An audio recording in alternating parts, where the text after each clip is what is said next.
He was always seen as a dark magician, a cursed being in the eyes of the people of the Iska Empire. But in reality, Kim Min-jun was a man from modern-day Earth 4.0. No, he was just captured by the Saintess, brought here and given all sorts of tasks. On the day the whole nation was looking forward to the parade outside, it was also time for Min-jun to return to his world. The Saintess was also waiting for him to return, calling him by the name Mino. Turns out, the final threat to Iska was eliminated thanks to Min-jun. The Saintess wanted to thank him on behalf of the Empire, but he couldn't be bothered to listen. The only thing Min-jun needed was for her to fulfill her final promise. From the conversation between the two, you could tell neither of them liked the other. The Saintess didn't seem to want to lose her loyal puppy. She constantly tried to entice him, persuading him to stay by offering benefits for staying. But Min-jun had absolutely no interest in those things. He just wanted to go back and get to work. This was more than enough. The Saintess, not giving up, continued to feign regret. If you stay for the sake of the Empire, I promise you will be compensated for all the hardships you have endured and even more. He really couldn't stand her fake face anymore, and exposed her act right away, saying she was acting.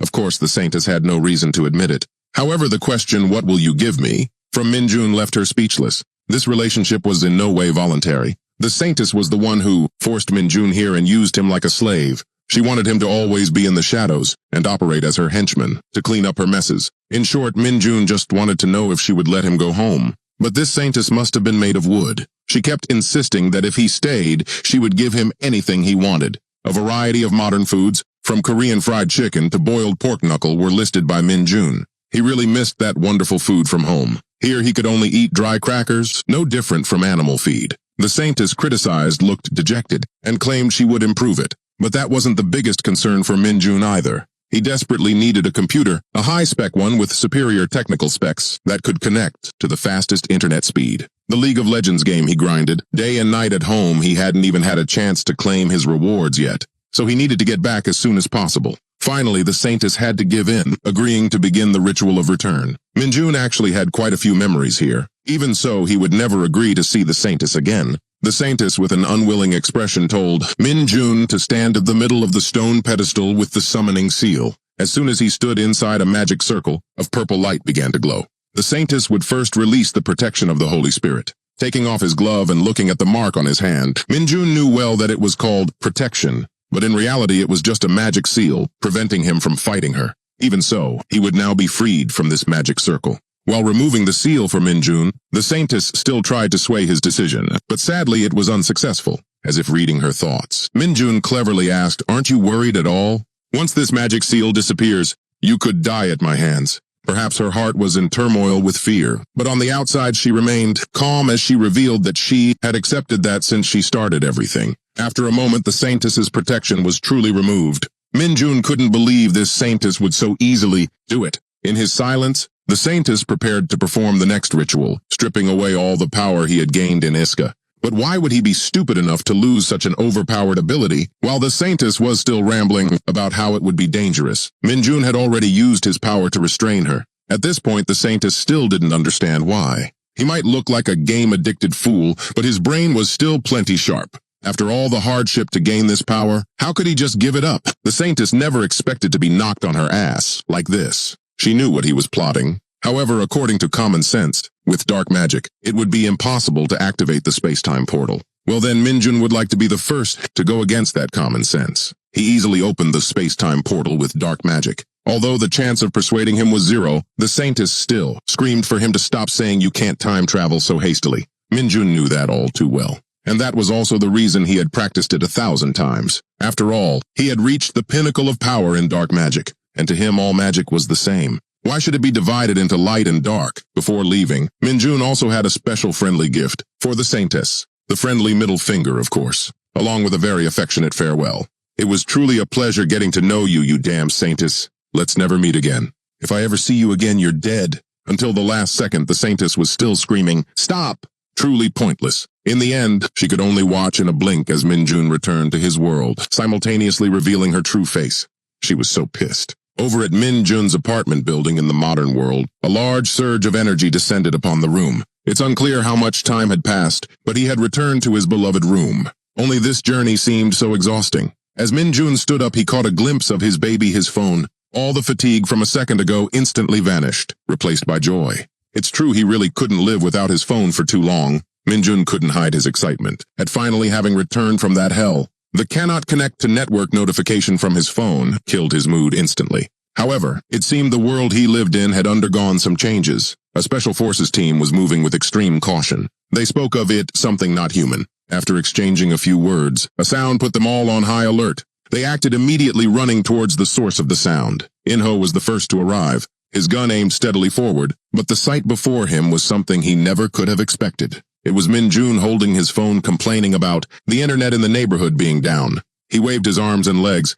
Not even a single store is open. Truly unusual. Two soldiers stared blankly at Minjun's back. They assumed he was a civilian who had been left behind. Enho shouted loudly, "Sir, come over here!" Minjun was quite confused as to why there were soldiers in this residential area. He didn't think much of it, just assuming they were conducting a training exercise. But Enho's scream and the following scene immediately shattered that assumption. A ferocious monster lunged from behind Minjun, who had no idea what was happening. It seems Earth was no longer peaceful. When will Minjun ever be able to claim his game rewards? But when nothing happened after that, he looked down at his own hands in bewilderment. His hands were exactly the same as before, without any change at all, leaving Minjun in disbelief. My dark energy has completely vanished. But even without that energy, he still reached out and grabbed the hound's head. Minjun decisively slammed its head straight into the ground, with great force, causing the floor to shatter. The two soldiers who witnessed this scene were shocked, their mouths agape in disbelief. The hound now lay motionless on the ground, bright red plasma trickling from its wide mouth. Minjun looked at it and whispered, "Stupid dog." The soldier was still standing frozen, his face pale, his extreme fear visible on the outside. Minjun still sat there looking at the result he had just created and said, "Did you think I was just some useless bum who can't use magic due to a lack of dark energy? Even if I've become weaker, it's not to the level where a scumbag monster like you can defeat me." He recalled the previous scene and exclaimed, "Sir, please just one more time." This reminded me of the time I was trained in Iska. Minjun's eyes suddenly drooped sadly as he thought, but he wondered, why did you appear in this world? That was a question Minjun couldn't answer. He silently stood up, to the surprise of the two soldiers standing behind him. Minjun turned his head slightly and spoke, "Excuse me, sir." One soldier, out of extreme fear, jumped and demanded, "Don't come any closer." The sky today was a clear, vivid blue. An evacuation base sign 1 kilometer away. A car was speeding down the road. Inside, someone spoke up, "I don't understand why you went that far." The young man Minjun was sitting in the car, using a towel to wipe off the hound's slobber. Just then, he heard someone else say, "But you could go to jail for that, because the commander told us not to blow this out of proportion, so you can go." That was Enho. He was driving while wondering, "But do you really not know what's been happening these days?" Minjun nodded in reply, "Yeah, I was abroad." He thought to himself, to be exact, in another world. Minjun silently realized this wasn't the Korea he once knew. What happened in these 2 years? The dungeon phenomenon appeared when I was about 7 years old. Monsters from the dungeons started appearing in the real world. I remember soldiers fighting them, just like now. With the appearance of dungeons, awakened superhumans appeared, with abilities surpassing those of ordinary people. Joining the newly established Hunter Corps at the military base, they quickly eliminated monsters as soon as they appeared. So, before being summoned by some crazy saintess, Korea no longer had any danger in its residential areas. After thinking for a while, Minjun sighed and speculated, wait, could it be? He looked at his phone screen with the notification, "Cannot connect to network," and thought to himself, almighty dungeon fighter, this server hasn't completely disappeared. Right. Minjun insisted on that thought, and continuously tapped the screen non-stop. Focusing so hard he broke out in a sweat, he thought, no. I went through so much to get back, and it ends up like this? I want to play Almighty Dungeon Fighter. I really want to play that damn game. This damn network? I want to see if the server is back up. Hurry up. Enho, sitting next to him, watched him helplessly tapping on his phone. He thought to himself, the whole world is in a mess, but he doesn't know because he just got back from abroad. So suspicious. He came to his own conclusion in his heart, but I don't want to dig into it. I'm sure he has his own story. While lost in thought, Minjun suddenly called out, "Hey!" He continued with a serious expression, "Have the civilians been moved to a safe place, like the game developers? Do you think they can still work during times like this, like a game company, for example? What about the destroyed buildings? Are the server storage systems still intact? What the hell happened to cause this damn thing? I mean this mess." Enho, after hearing the barrage of questions, answered breathlessly, "I'll tell you what I know.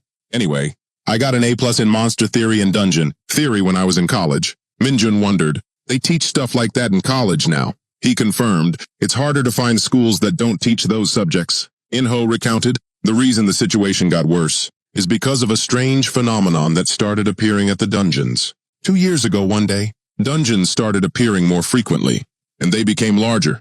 But the biggest problem was the increasing number of giant monsters. They came from these strange dungeons. Because of that, the military could no longer control the dungeons, and the situation kept getting worse, leading to the quarantine of some residential areas. Since then, the military has used various measures to fight back, but we're short on manpower. Minjun was stunned for a long while after hearing the story. He seemed to be in a daze, exclamations of, "How foolish," and "It can't be," running through his head. "Brother, are those game companies still okay? I still want to play Almighty Dungeon Fighter." Inho asked curiously, "How old are you right now?" Minjun stammered, I think I'm 21. He reminded him friendly, "That means you should enlist immediately. Half of your 20s is about to go up in smoke." Minjun was shocked and asked blankly, "Half a year? 5 years for the Hunter Corps and 3 years enlistment?" Inho explained, "Because the situation has been getting worse in recent years. All military branches now require 5 years of service, not just the Hunter Corps. If you're 21, you might have already gotten your enlistment letter." He was horrified. 5 years. Minjun seemed to fall into a terrifying silent void. His face darkened as he thought to himself, "Wait, this is a bit serious, isn't it? I wanted to play Almighty Dungeon Fighter after coming back, and just run around and heal." Minjun gritted his teeth, his eyes red, and wondered, "But I have to enlist for 5 years right now, when I can't even connect to the server." While lost in thought, a notification suddenly rang out, cutting through a message from the government. Minjun opened his phone to read the message and was shocked. What the hell? Enlistment date notification. Division X. He was still confused and wondering, tomorrow is the enlistment date. Could this be a spam letter? The timing is perfect. Inho sitting next to him confirmed firmly, "It's real." He was still dazed. "This sound effect is so weird, it's real." As soon as he understood what he was saying, Minjun screamed in utter panic, "What, it's real? What the hell sending me to enlist? Without even a physical checkup?" He spoke in a rapid-fire manner as if to vent his anger. "And how the hell do they notify you just one day before?" Inho explained helplessly. "I told you, we don't have enough manpower, so you'll usually get your physical checkup right at the training center. And that notification, you probably just saw it late." He asked back, "Why don't you go to the PC Bang near the evacuation base to check?" After Minjun's parents went missing, he just buried himself at home and played games. Cruelly, his fate was already bleak. He couldn't make any friends and was even summoned to Iska in the summer of his senior year of high school. This was a wonderful paradise that humanity had forgotten. Modern computer screens displayed sword-fighting games with beautiful 3D graphics. Now Minjun was crying his eyes out with joy because the arcade was still running. This divine game is still the same. How long has it been since I've been in a raid like this? Inho excitedly leaned back and ordered food. "Thank you to the owner for staying open during these times. I'll have a hot dog, please." Minjun turned to look in surprise. "Oh, is that a new item?" The female owner tiredly grumbled to herself, eating so much. The two quickly refueled and began to focus on the game. Minjun rested his chin on his hand and sighed, thinking idly, "Is this for real?" So after venting all his frustrations in the game, he started searching for news online. The front page headlines stood out. Monster damage increases 48% compared to last year. Hunter Corps prioritizes civilian protection. Government struggles to find countermeasures against increasing attacks. Civilians evacuate due to sudden dungeon appearances. The following lines caused even more public panic.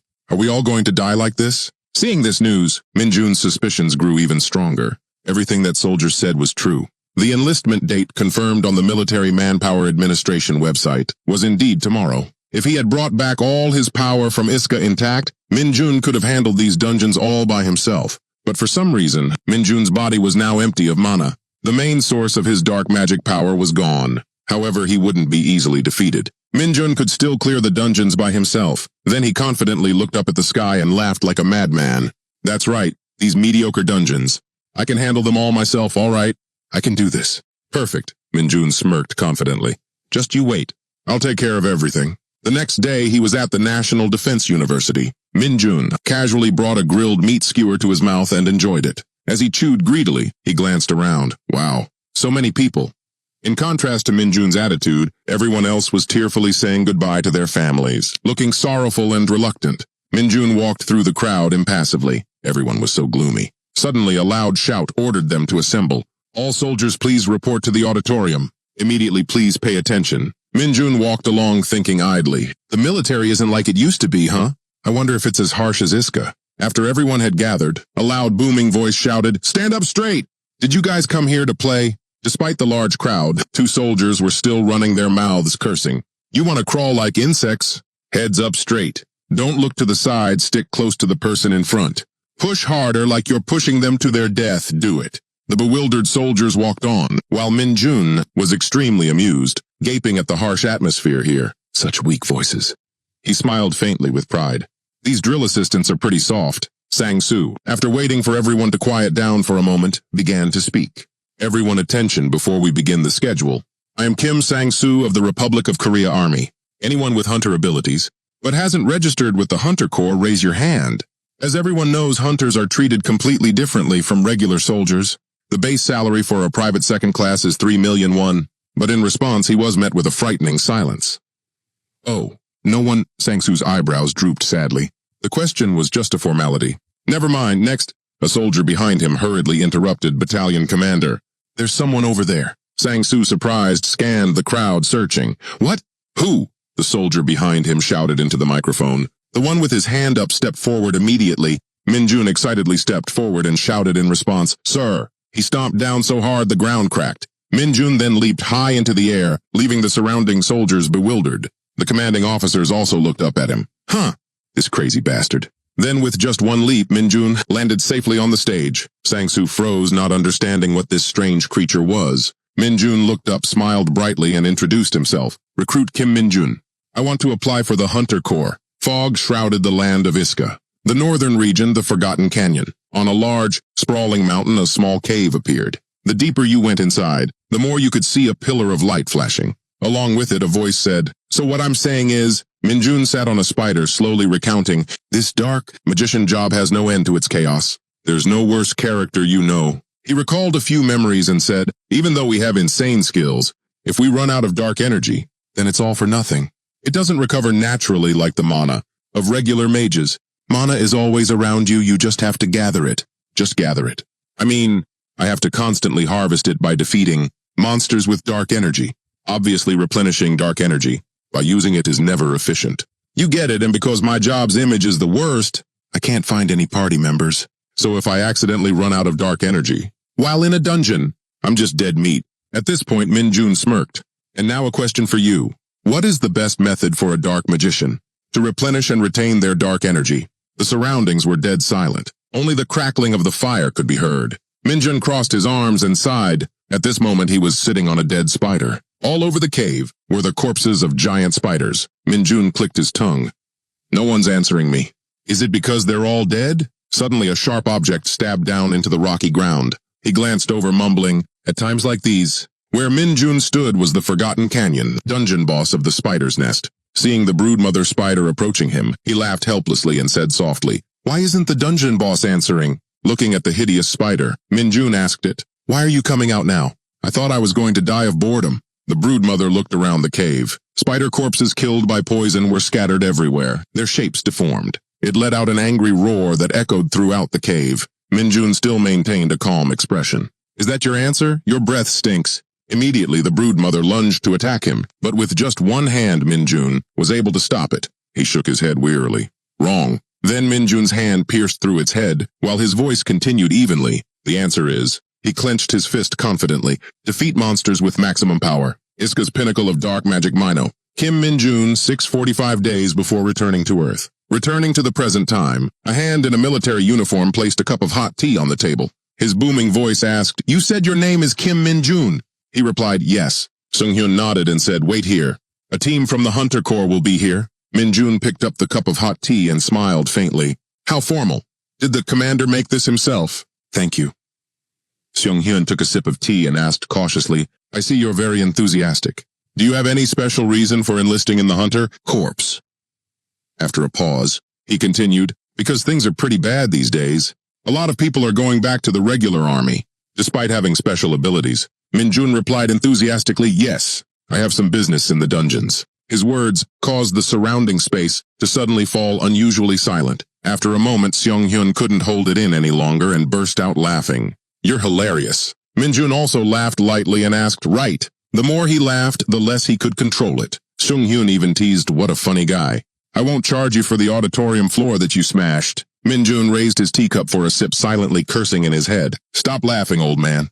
I'm not kidding. All dungeons that appear in Korea are managed by the military, and the top priority related to them and conquering monsters clearly belongs to the Hunter Corps. They consist of highly skilled individuals where you can get promoted regardless of your time in service, as long as you prove your abilities. There are no limits." Imagining himself fighting with everyone, but with the monsters, Min-jun considered, "If I join the Hunter Corps, then I won't be able to enter dungeons. Right, I can probably clear most of them by myself, and I'm sure I'll run into monsters with dark energy. When that happens along with my super-fast progress," this was all in Min-jun's imagination. Reality might be different. He bared his teeth, hiding a grin behind his teacup. "I don't have the ability to recover my lost powers." Placing the empty cup down on the desk, Min-jun remained lost in his thoughts. "I could reach 10-star in 5 years. This is impossible, and clear as many dungeons as possible. Then, the dungeon troopers can chill and grow. The fourth awakening." He rubbed his chin, a sly smile on his face. "And I'll become a high-paying public service hero. Perfect plan." At that moment, a knock came from outside. A tall man entered, stood at attention, and shouted, "Attention, Hunter Corps Sergeant Lee Seung-ho reporting." Sung-hyun smiled warmly. "You're finally here. This is the recruit we reported." Min-jun was a bit surprised as he listened to them, but he could only wonder inwardly. "The battalion commander is speaking formally to a sergeant." Sung-ho raised an eyebrow and looked at him. "Do you really have hunter abilities?" He spoke in a sharp tone. "If you've awakened as a hunter, you should be able to open a status window. Please tell me all of your stats." Min-jun pouted slightly and thought to himself, "What the hell is with this guy? Is everyone in the Hunter Corps like this?" Holding his hand out, he made up his mind. "All right, if they tell me to do something in the army, I have to do it." Come to think of it, they had status windows in Iska too. I hardly used it back then, because it only gives you numerical values of your stats and your abilities. I wonder what it's like here. Min-jun pressed his hand on the screen in front of him. With a slight smile, he called out, "Status window." But then suddenly Min-jun froze. Sung-ho raised an eyebrow. "What is it?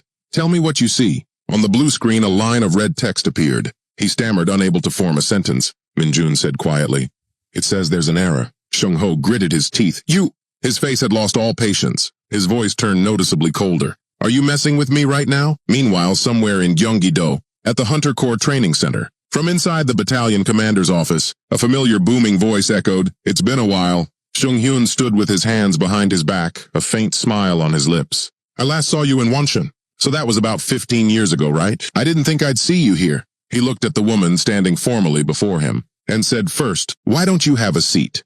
"Hunter Son Unseo." Sun Unseo coldly corrected him, "I'm not a hunter yet. Like everyone else who enlisted here, I'm just a rookie." She maintained her stern demeanor as she answered him. "I might be presumptuous for saying so, but if you called me here because of my father, I do not wish to receive any special treatment during my training." Sung-hyun let out a soft laugh. "I might have given you the wrong impression. This is a separate issue from your father entirely." His voice had a teasing tone. "Obviously, you won't be getting any special treatment during your training. It's not like the Hunter Corps is some cushy organization. Didn't you already know that from your father?" Sun Yunseo bowed her head hesitantly. "Well, because I—" Seeing her look awkward, Sung-hyun continued sternly. "Such a famous rookie has enlisted. So, there's no way I wouldn't be interested as the training commander. Here. Right, you'll be busy right away. So I wanted to say a few words of encouragement beforehand. It couldn't have been easy, choosing to enlist as a regular soldier instead of an officer. We're always short on people like you in the field. I thank you as a citizen of this nation and as a soldier." Sun Yunseo cleared her throat and said,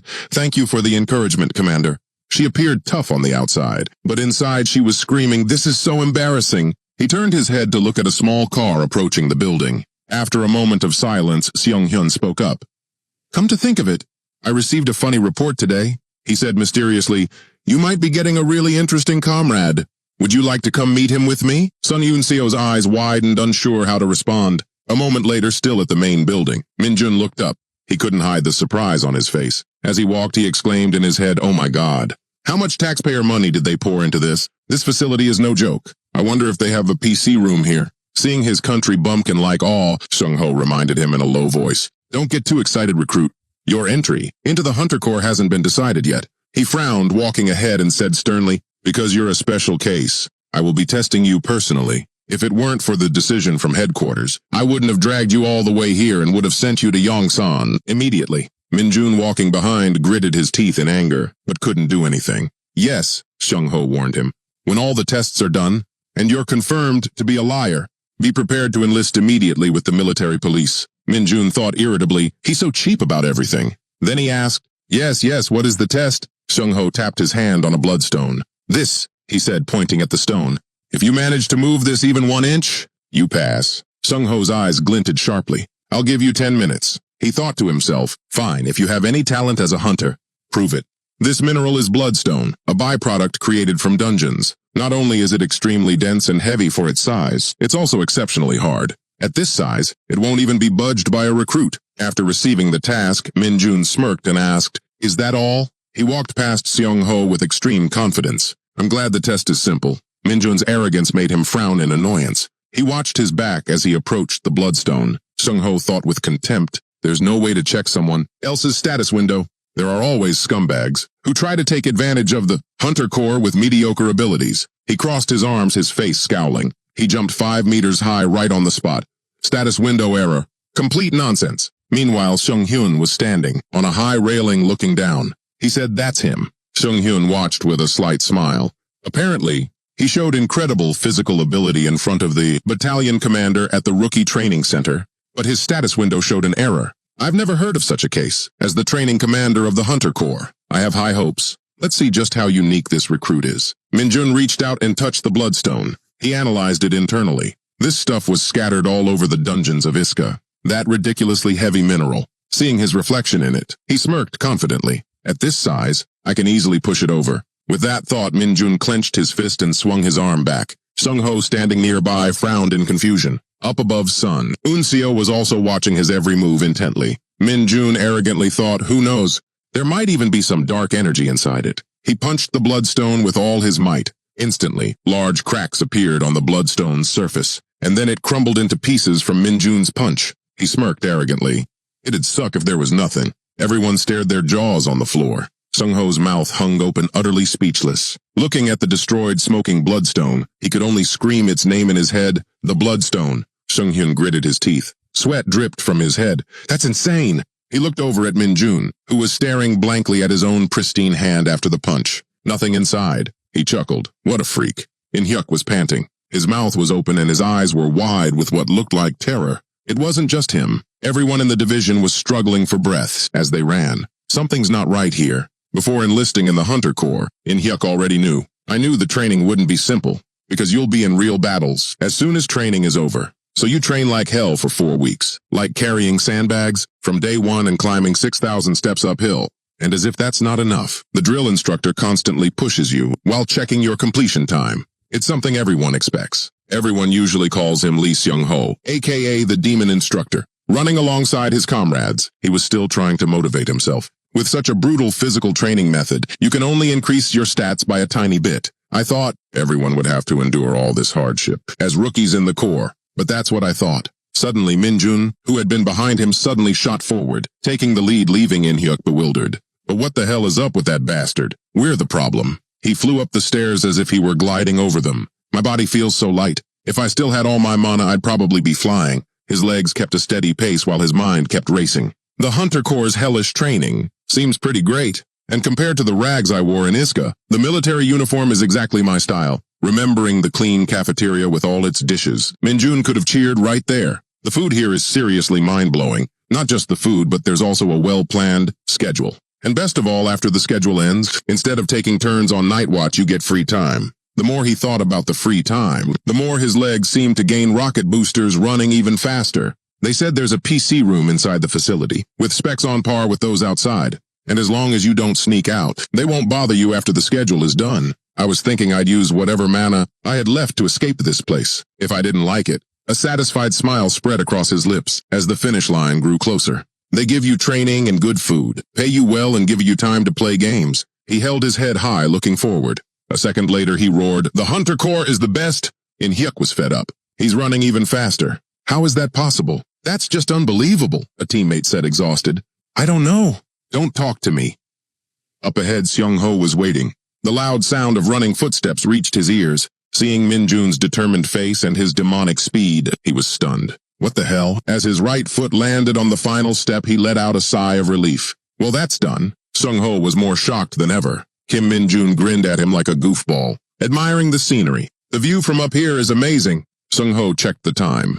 What kind of monster is he? It usually takes rookies about an hour. And yet he finished. Suddenly Minjun's gaze landed on him expectantly. Sure enough, a second later he walked over to him, looking around before mentioning the generous reward. Didn't you say we'd get an outing pass as a reward? If our completion time was under 30 minutes, I was wondering, how long did it take me to finish? His face darkened, but he still had to pull out a piece of paper. Minjun took it, walked to a corner, and opened it. Where should I use this? Sung-ho smirked, clicking his stopwatch. Has any rookie ever received a pass before? Seeing Minjun excitedly warming up, he didn't bother to say it out loud. But high stats and good physique aren't everything. The most important thing is the ability to react and deal with monsters. His eyes gleamed slyly. I'll be watching you more closely, Kim Minjun. In the Corps' common room, the members were all groaning, holding their backs. If every day is like this, I'm gonna die, my back. In-hyuk looked at the system display, showing his stamina had increased. A wide smile spread across his face. My stats went up. My stamina increased by 1. His teammate next to him shared in his joy. Congrats, man! The other members cheerfully asked each other, what were your starting stats? I gotta check mine too. Status window. But Minjun found it a bit pathetic. Did I hear that right? They're happy with just a 1-point stat increase. Remembering his time in Iska, he shuddered. When I trained in Iska, my stats went up by 10 every day. What you want to raise your stats? Get up, you son of a bitch! Jinseo sitting next to him asked. You managed to get the pass. When are you going to use it? Minjun shook his head. I'm not sure. The teammate next to him teased, I'm so jealous of you. He explained, I heard the instructor say it before. They said that. No one has ever gotten an outing pass from Sergeant Lee. In-hyuk also came over to ask for tips. Do you work out often? Jinseo exclaimed, that's incredible. He was suspicious of these people talking and laughing with him. His time in Iska had taken a psychological toll on him. When I was a dark magician, everyone in Iska wouldn't even make eye contact with me, thinking it was bad luck. Where's the bathroom? Seeing how friendly his teammates were here made Minjun think differently. Communicating isn't as bad as I thought. In-hyuk suggested the PC room is open. Are you gonna go? Jinseo refused, I'm too tired to even play. But as soon as he heard the word PC, he shot up.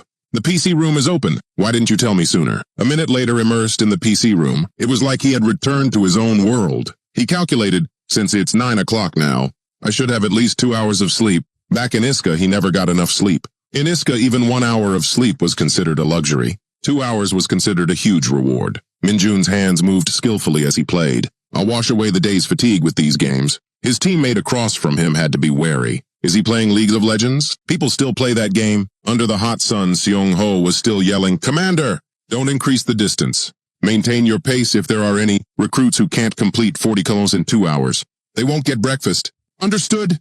They all shouted in unison, yes, sir. Minjun took a satisfying sip of water. I maxed out 10 levels yesterday. Sang-hyun, standing next to him, was panting. He looked at him, still looking handsome and radiant. Kim Minjun, you haven't even broken a sweat. He waved his hand. It was just a walk. He was skeptical.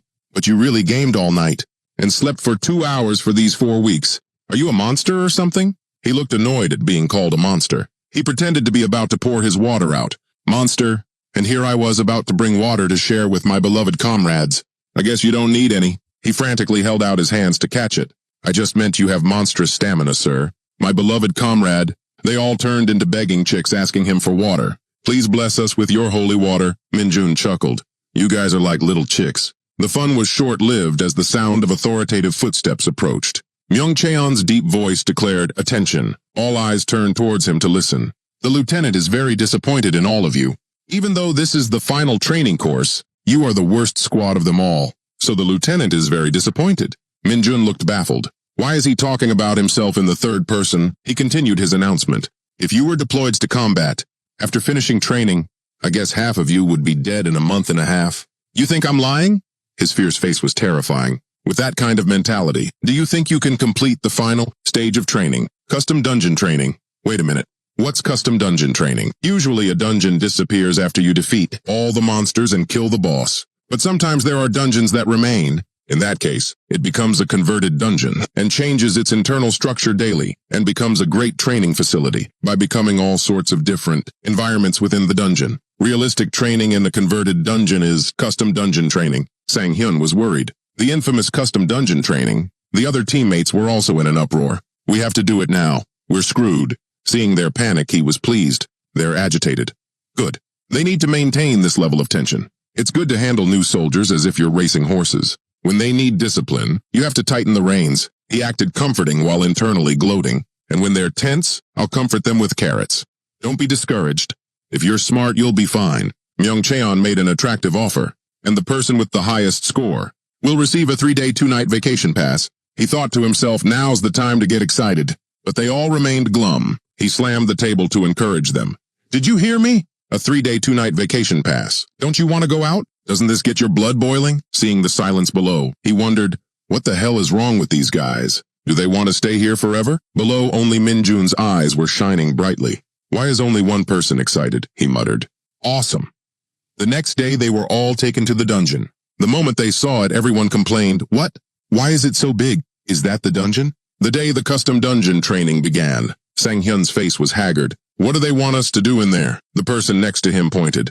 I think it's that camp. Suddenly, a truck sped up from behind, knocking 2 people back. He dusted himself off to get a better look and was surprised. A 2.5, what's it doing here? Seeing the noisy crowd, Minjun turned his attention to it. He saw pairs of glowing dots appear. They suspected they were. Gradually, the glowing dots got closer. Their shapes became clearer, and they were hounds. Jin Seo jumped back. Monsters! This is the first time I've seen them this close. Minjun sneered. Why are you so scared? They're about as strong as a praying mantis or a chihuahua. Come on. Myung-cheon leaned back and reprimanded the rookies. Why are you so scared? Those are the monsters you need to face. They panicked. You want me to face them? He announced loudly. You will form teams of 4 rookies to enter the converted dungeon. All teams will fight 1 hound within 1 hour and return. Here, before sending them on their mission, he didn't forget to remind them. If you get injured, increase your core strength. If you're scared, use your head and focus on fighting them. Is that clear? They all shouted, yes, understood. He urged them, then get a move on. Sung-ho managed things differently, approaching each person one by one. The provided item is the Hunter Core's exclusive protective armor, the Mid-2 manufactured for mechanical body protection. The design is extremely rough and heavy. Putting on the suit, Jin Seo looked around for more. They're not giving us anything other than this. Ugh. Sang-hyun swayed.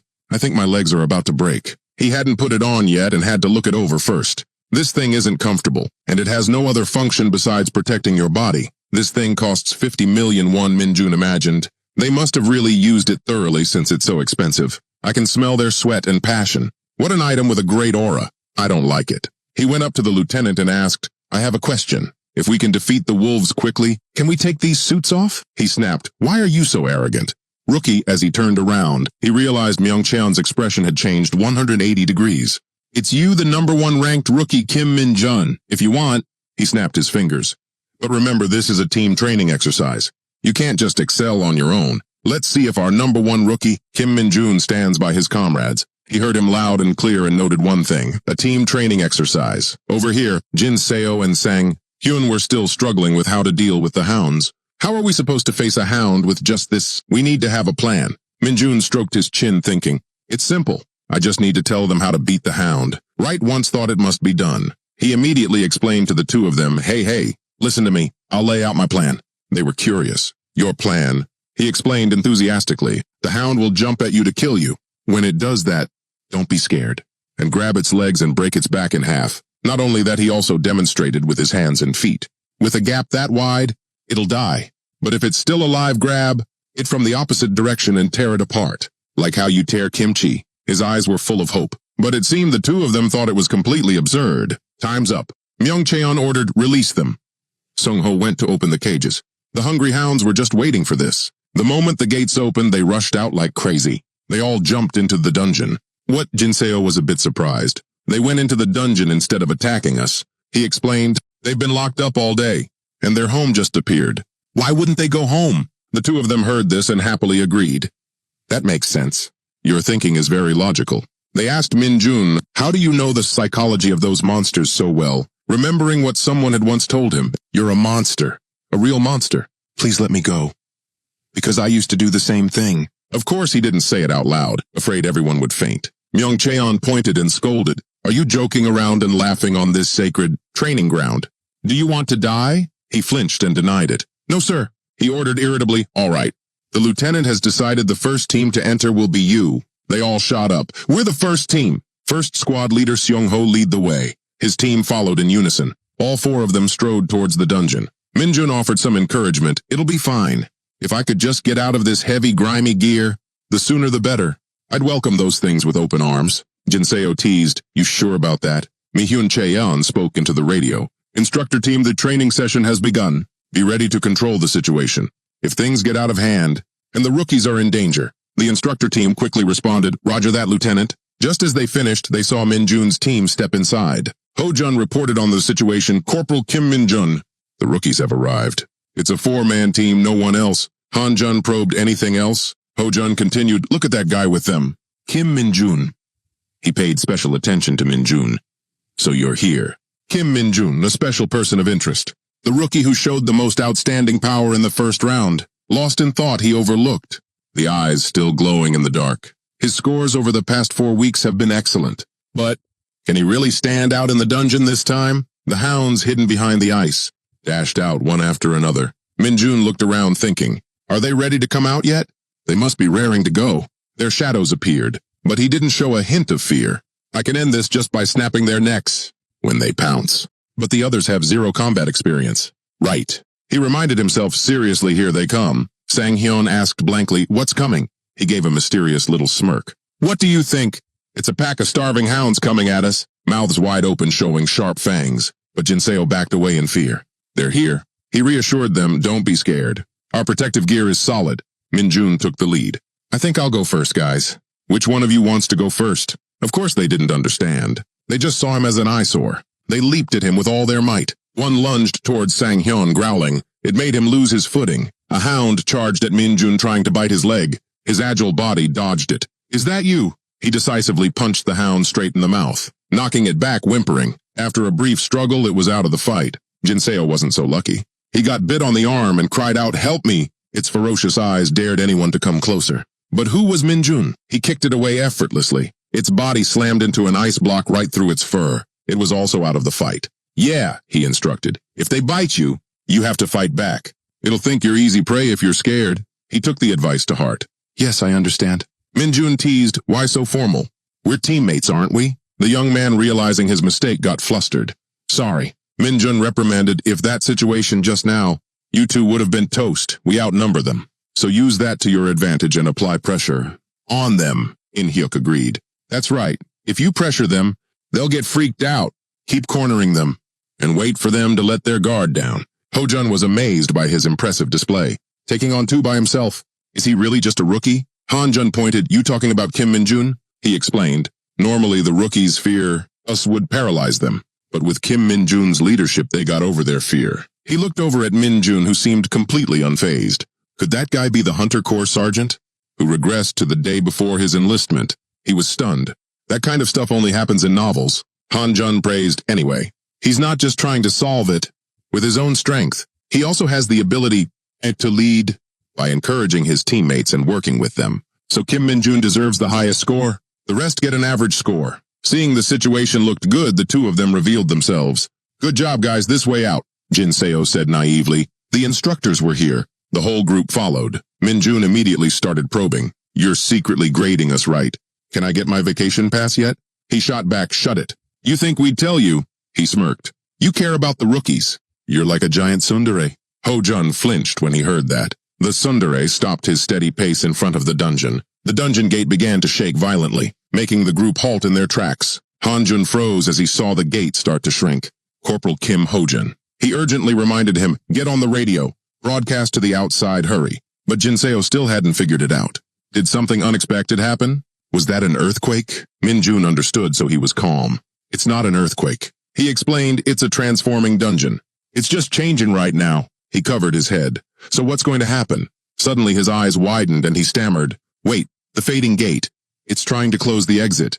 It's closing on its own. Jinseo's eyes went wide with panic as he yelled, what the hell is going on? Han-jun looked back, furious, unable to hold back. He cursed, damn it. Seeing this, Minjun also frowned, thinking to himself, I guess it's too late to get out now. Inside the pitch-black gate, along with intense streams of energy, he realized this is not good. Beside him, Han-jun was also yelling into the radio, Corporal Kim Ho-jun, the radio's not working. The dungeon is transforming too fast. The person next to him added, it was supposed to be over a month before the dungeon's internal structure changed again. Why is this happening? Let's get these kids to safety first. The inside of the dungeon began to crack and crumble. Ho-jun stood with his hands on his hips. Watching the surroundings collapse, he announced, "As you can see, there's been an unexpected incident in the dungeon." Then he reassured the group, "But don't worry. We'll wait here for about an hour and see if the exit reopens." They all started murmuring. Meanwhile, Ho-jun was sweating nervously. "Really, we can get out in just an hour? That's a relief. I thought we were going to be trapped here." I was freaking out. Hearing them say that, he could only force a smile and add, "I bet the people outside are also assessing the situation. The lieutenant will come up with a suitable solution. So, all we need to do is wait calmly, and instead of worrying." Behind them, Min-jun crossed his arms and watched somewhat doubtfully. "Is that so?" His expression was skeptical. He thought, the reason they keep training here is because they're sure that this dungeon won't have any unexpected situations. It's like this. In front of them was a door chained and padlocked shut, an unexpected situation. It's seriously concerning when the dungeon entrance suddenly closes. Suddenly, Han-jun rushed over, getting his attention. "Corporal Kim Ho-jun." He watched them whispering to each other and thought, just as I thought. The instructors realize the situation doesn't look too good. Han-jun glanced around furtively and mumbled, "Corporal Kim Ho-jun. Are you going to—" Ho-jun quickly cut him off. "Wait, let's go somewhere else first." Min-jun assessed they're reacting calmly, but it's very likely there are no guidelines or actual instructions for situations like this. He crossed his arms, staring at them, lost in thought. "If this dungeon turns into a closed dungeon, then it might be harder to clear than I thought. But it's just a complicated situation, not the worst-case scenario because I'm here." The two instructors stood deep in the cave talking to each other. "Yes, this is the worst-case scenario." Ho-jun looked worried, touching his chin and mumbling, "I'm sure you already know. This dungeon has turned into a closed dungeon." Hearing that, Han-jun yelled, "What?" He panicked, talking nonstop. "If it's a closed dungeon for real. Nobody warned us about this." "This bastard," his partner said, annoyed. "You got any ideas? What were you about to say earlier?" Then Ho-jun calmly looked around. "There are two cases when a dungeon entrance disappears. First, the dungeon break. The dungeon automatically disappears after it's cleared." His expression grew more serious as he added, "And the second case? The closed dungeon. The gate disappears once you're inside." Next, Ho-jun thought about the dungeon's tunnels. "When we were inside the dungeon, it transformed into a closed dungeon. That means the gate is gone, and there will definitely be more monsters appearing. The only way to escape a closed dungeon is to defeat every single monster inside." Han-jun's eyes were filled with horror as he realized. "So that means—" He looked up as Ho-jun affirmed, "That's right.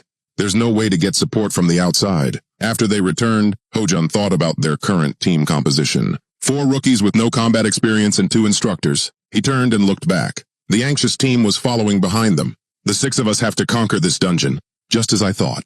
Ever since I told them the real situation, they've all become tense. "We don't know what kind of monsters have appeared.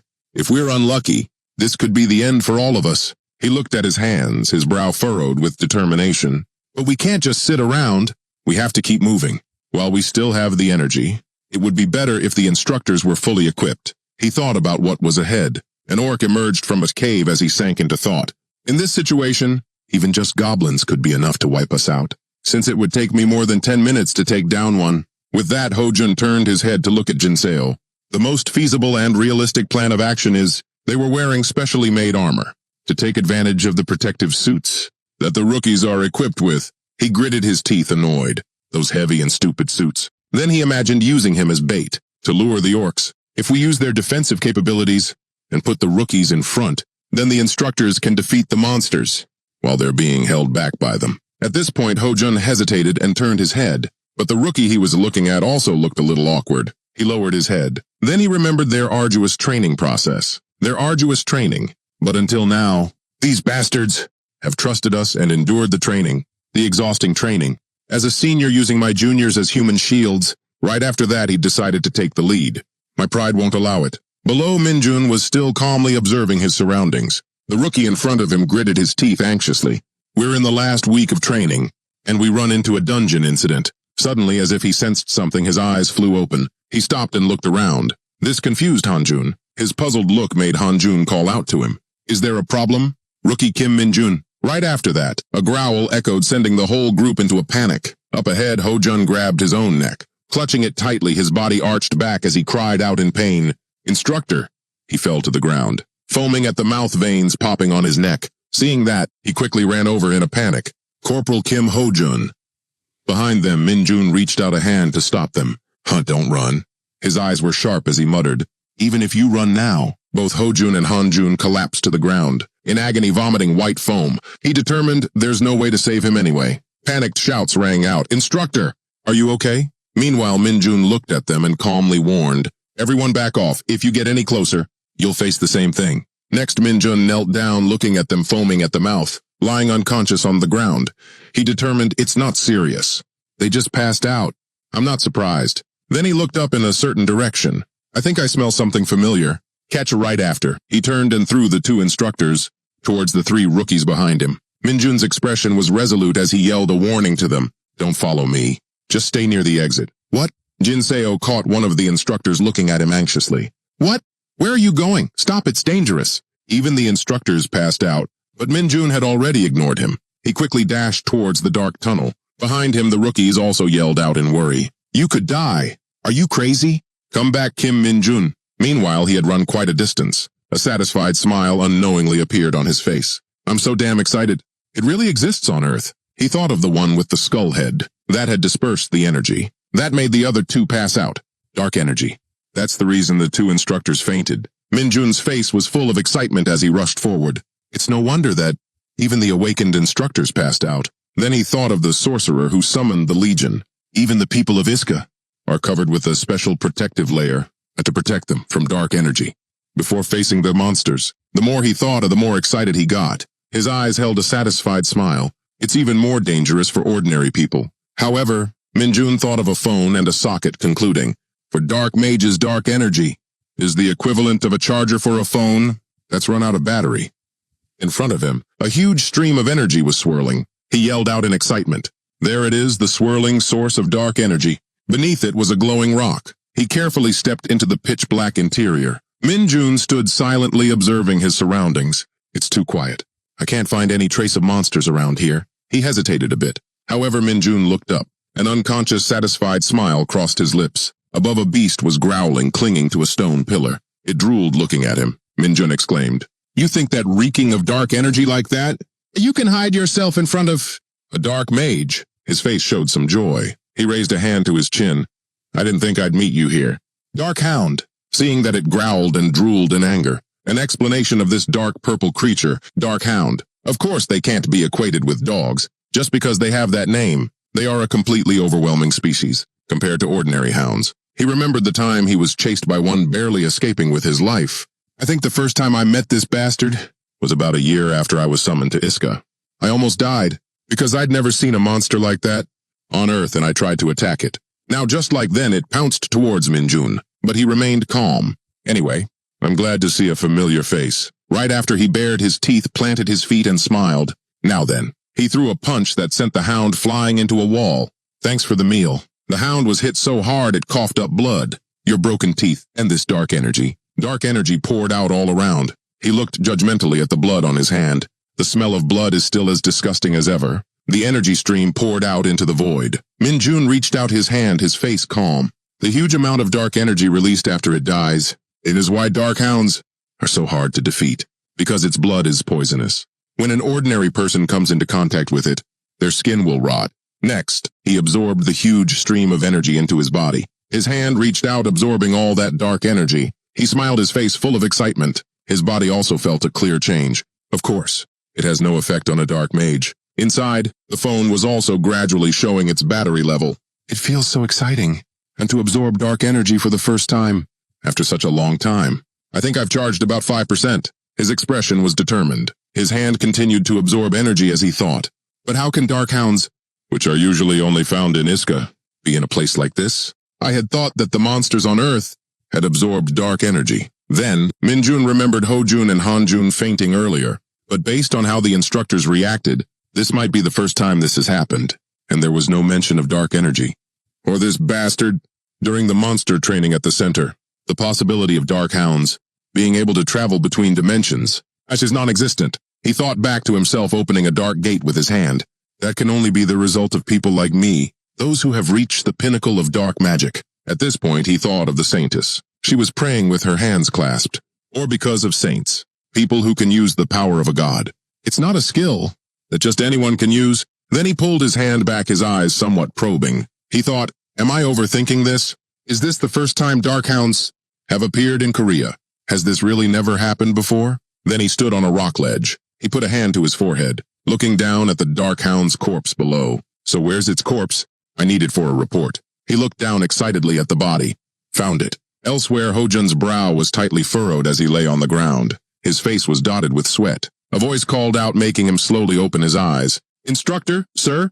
The blurry faces of the three rookies stared down at him. Worried, they pleaded, please wake up. I think his eyes just opened a little.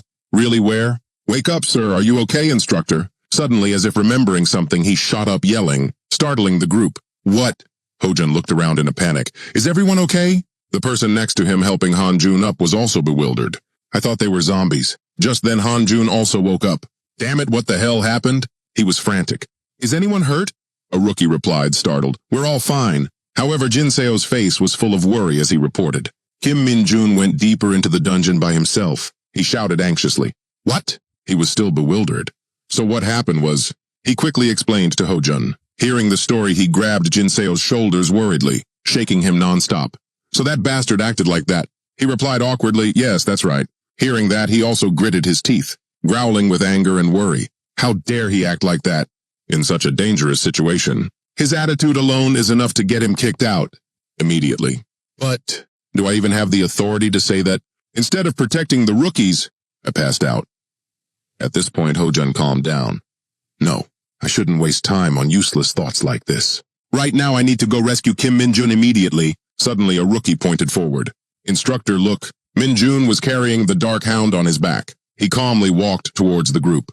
Is everyone okay? Seeing him, Hojun was shocked. What the hell? Is that a hound beside him? Hanjun's eyes widened as he pointed. Yes, sir. But doesn't it look a little different than usual? Right after, he calmly threw the hound down in front of them. Please take a look at this bastard. Hojun bent down to examine it. This bastard, and is what knocked us out. Beside him, the other agreed, looking at the hound. I think so. Jinseo's eyes widened in shock. What the? Kim Min-jun? Defeated a monster this big all by himself. Next to him, another rookie was also amazed. If the one we beat was a lightweight, this one must be a heavyweight. Nearby, Min-jun grinned, baring his teeth. He raised a hand to wipe his forehead. I'm not going to think about this anymore. Suddenly, something lit up, catching his attention. In front of them was a dungeon gate. The gate, it's opened. Behind them, Hojun walked up and touched his shoulder, amazed. Kim Min-jun, did you really take down that hound by yourself? Seeing his concern, he just smiled and nodded. He calmly confirmed, I see. With that, he turned around and gave an order. Escort the rookies outside. I'll follow behind. Hanjun also looked up and confirmed, yes, sir. The three rookies quickly stepped out of the gate. Hojun stood there silently, looked at him and sighed. Kim Min-jun, once you get out, I want you to report everything in detail to the lieutenant. Min-jun calmly replied, okay. He sighed, closed his eyes, and lifted his cap from his head, troubled. Don't leave anything out, including how uselessly your instructors acted. Okay. After saying that, he covered his face, peeking at him through one eye. Anyway, we were knocked out, and the rookies had to handle everything themselves. We have no excuse, even if we're sent to the stockade. Suddenly, he made a proposal. It surprised Min-jun a little.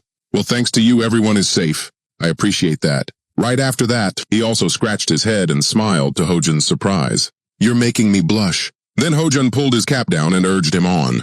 As a man, I have to admit when things go south. Anyway, we should get back. Next, he turned and stepped out of the dungeon gate. Damn it now. I don't know how to write about what knocked me out. Guess I'm losing sleep tonight. He also turned to watch that figure. Getting praised, and in the last week of training like this. Well, I guess it's about time for me to get out too. Suddenly, a system window appeared. It startled Min-jun. At the top, it displayed, error has been fixed. He looked at it confused and scowled. What the hell is this? Error has been fixed. Anyway, what the hell kind of error was it? His eyes were full of anger as he glared at it. This stupid system again, you're as ridiculous as... The system panel above displayed stats. Kim Min-jun, founder of the Lumiluna Church. My favorite character. Strength 60, agility 60, stamina 10. Stamina 60. Magic power 10. Possessed skills. Corruption E rank. Seeing these stats, he yelled in frustration. Something's weird here. Is that all I have? That's when Min-jun realized with a shock. How the hell did it end up in my status window? He thought of the game character Lumi, who was smiling gently. The Church of Lumiluna is my favorite character. Lumi is a character from the game Mighty Dungeon Fighter. When I reached the pinnacle of dark magic back in Iska, I created that church as a joke to get rid of those crazies, the ones who followed me around like stalkers. Before that, the crazed church members tried to recruit him. Lord Mino, please rule the world with us, what? The Church of Luminuna is my favorite character. What's that? I love that name. But he just looked at them calmly and refused. This is my type, so go find someone else to bother. He couldn't help but feel annoyed. In the end, it just attracted more weirdos. He stroked his chin, considering his stats seriously. Looks like I've gotten a lot weaker. The stats are way worse than I thought. Minjun thought of his powerful former self, able to open his dark space gate. After my return, when I noticed that all my dark energy had vanished, I did expect some kind of penalty for moving between dimensions. The system's emphasis above confused him. Possessed skill corruption E, but out of my endless list of skills, there's only one left. And it's a low-rank skill, too. Minjun's face showed a hint of doubt. He furrowed his brow, thinking to himself, the effect of corruption is probably just a stomachache, right? He thought about the story he'd been transported into, feeling bewildered. Damn it. This isn't some third-rate novel, is it? It's so ridiculous it makes me want to puke. Minjun's expression grew more puzzled. He crossed his arms, staring at the system window. I won't be able to achieve any of my goals if things keep going like this. But still his eyes were calm as he thought to himself. I'm still the one who reached the highest realm of dark magic while I reigned in Iska. Since I was able to reach the absolute level in the past, it's not like I can't do it again. Next he thought of the large company at dusk. Right now I have a clear goal, to recover my power as soon as possible. Because of the game company, whose development was delayed by monsters, Minjun put a hand to his forehead and sighed. It can be done. Finally composed, he stepped out of the dungeon entrance. This is nothing compared to my time in Iska, when the only thing I could do was endure. Just you wait, game company. The next morning at the center, the entire training center was in chaos. Earlier, Hojun and Hanjun pointed at the closed dungeon and turned to look at Seunghyun confused. Because of the fact that the dungeon gate had closed during training time, because the first lieutenant hadn't given any clear instructions, because the Hellhound was taken down while the instructors were helpless. Because of this series of unpredictable events, the trainees, who were supposed to be promoted to private and enjoy the freedom of a temporary 5 o'clock release, were stuck inside the center's locker room. The trainees sat around chatting. We must be cursed. When will we get out of this standby period? With the string of crazy events that happened last week, they should at least let us watch TV or something. This is such a waste of time. One guy crossed his arms doubtfully. Is it true that Kim Minjun caught that hound all by himself? Jinseo looked at him and grinned, confirming it was massive as hell. I thought it was a cow, not a dog, the first time I saw it. The guy was still skeptical. For real. The chatter continued inside the locker room. Don't you think Kim Minjun will be promoted to sergeant within the next 2 years? What? Haven't you heard about the Hunter Bureau's promotion exam? I heard most of them are assigned as non-commissioned officers, even after being there for 5 years. Apparently, there are even hunters assigned as private first class. That's rough. In another room at the training area, Minjun stood at attention, hand raised in a salute. Attention, private. Kim Minjun reporting, sir? Opposite him, Seunghyun smiled cheerfully and returned the salute. At ease. Come in. Come on in. Opposite him, Lee Mi-gyung was bowing low to the ground. Seeing this, he was bewildered. First lieutenant? Right after the man smiled cordially. You're dismissed. Lee Mi-gyung, drenched in sweat, saluted, yes, sir. Then he left the room as the other two watched. Suddenly, Seunghyun approached him amicably. A first lieutenant who doesn't check the dungeon properly must be punished. Wouldn't you agree? His eyes widened as he replied. Private Kim Minjun reporting, yes, sir. Then he walked over to the chair and touched it. Now to get straight to the point. He stared at him wide-eyed and confused. Private Kim Minjun, you've been summoned because I have something to tell you. Seunghyun's expression was calm as he smiled. With his hands clasped on the table, he proposed. As the one who achieved the highest score, I have a special offer for you. Would you like to hear it? The proverb, a crane among chickens. This proverb implies that someone is superior to the rest. Seunghyun rested his chin on his hands, thinking to himself, he truly is no ordinary man. I never thought that at my age.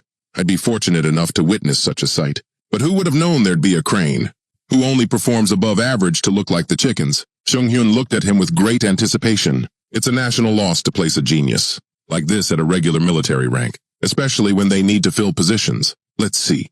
After a moment of silence, he decided to speak. I heard you want a promotion as soon as possible, but according to our rules, privates are not allowed to take the promotion exam for another year. However, if you're granted an exception, it's a different story. Seunghyun slammed the table and shouted confidently, if you volunteer for the Hunter Corps in Kyorwon, Gangwon Province, I'll use my authority as a training Commander, to grant you this exception. He grew more insistent, looking at the soldier. If you go there, you won't have to wait another year. How about it? Take it or leave it. Then they both fell into a speechless silence. Sung-hyun smiled, awkwardly sweating as he waited for the result. Even though he badly wants a promotion, isn't Kyorwan a bit too much? I'm worried this exception isn't worthy of his abilities. Minjun started to avert his gaze, thinking, if it's Kyorwan, that's the 104th Division, the Invisible Hunter Corps. Minjun's comrades had told him to avoid that place at all costs. Freezing weather, constant heavy snowfall. But it's never boring, because dungeons and monsters pop up unexpectedly. It's the most thrilling place in the rear lines. Surprisingly, Minjun was extremely interested.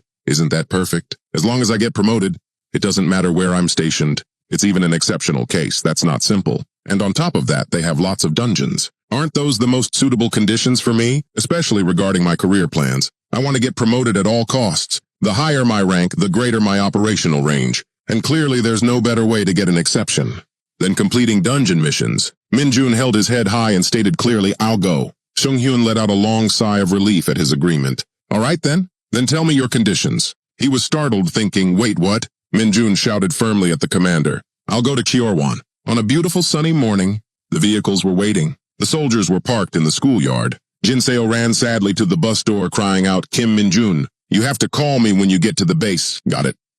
He stood outside, smiling to reassure his friend. You say that now, but you'll probably contact me yourself anyway. His friend sobbed continuously. All right, I swear I will. Minjun chuckled. Whatever. Jinseo tried to wipe his tears, but his voice still cracked. But are you really going to Kyorwan? Why would you volunteer for a place everyone wants to avoid? Minjun looked up and smiled brightly. A guy like you wouldn't get it. You guys have no idea. My life goal is insane. Jinseo asked innocently, what is it? Something like hitting max level 100 times. He shook his head calmly and disagreed. As of yesterday, I hit my 30th max level, so 100 is jack squat. Hearing that his friend was even more terrified. You're seriously crazy. Then the bus left with Jinseo looking on wistfully. Remember to call me. Minjun said his goodbyes and let out a breath. Well, the loudest one has finally left the base. He looked around and sighed. Why am I the only one left? Before long, a vehicle sped towards him. It stopped right in front of Minjun, surprising him. The car door opened immediately. Minji stepped majestically out of the vehicle and called out, Kim Minjun. He approached him tall and imposing, equally fierce. Minji spoke from behind his glasses with a neutral expression. Sorry to keep you waiting. The snow took me a while. Minjun's jaw dropped as he shook his head politely. Private Kim Minjun. It's no problem, sir. Snow.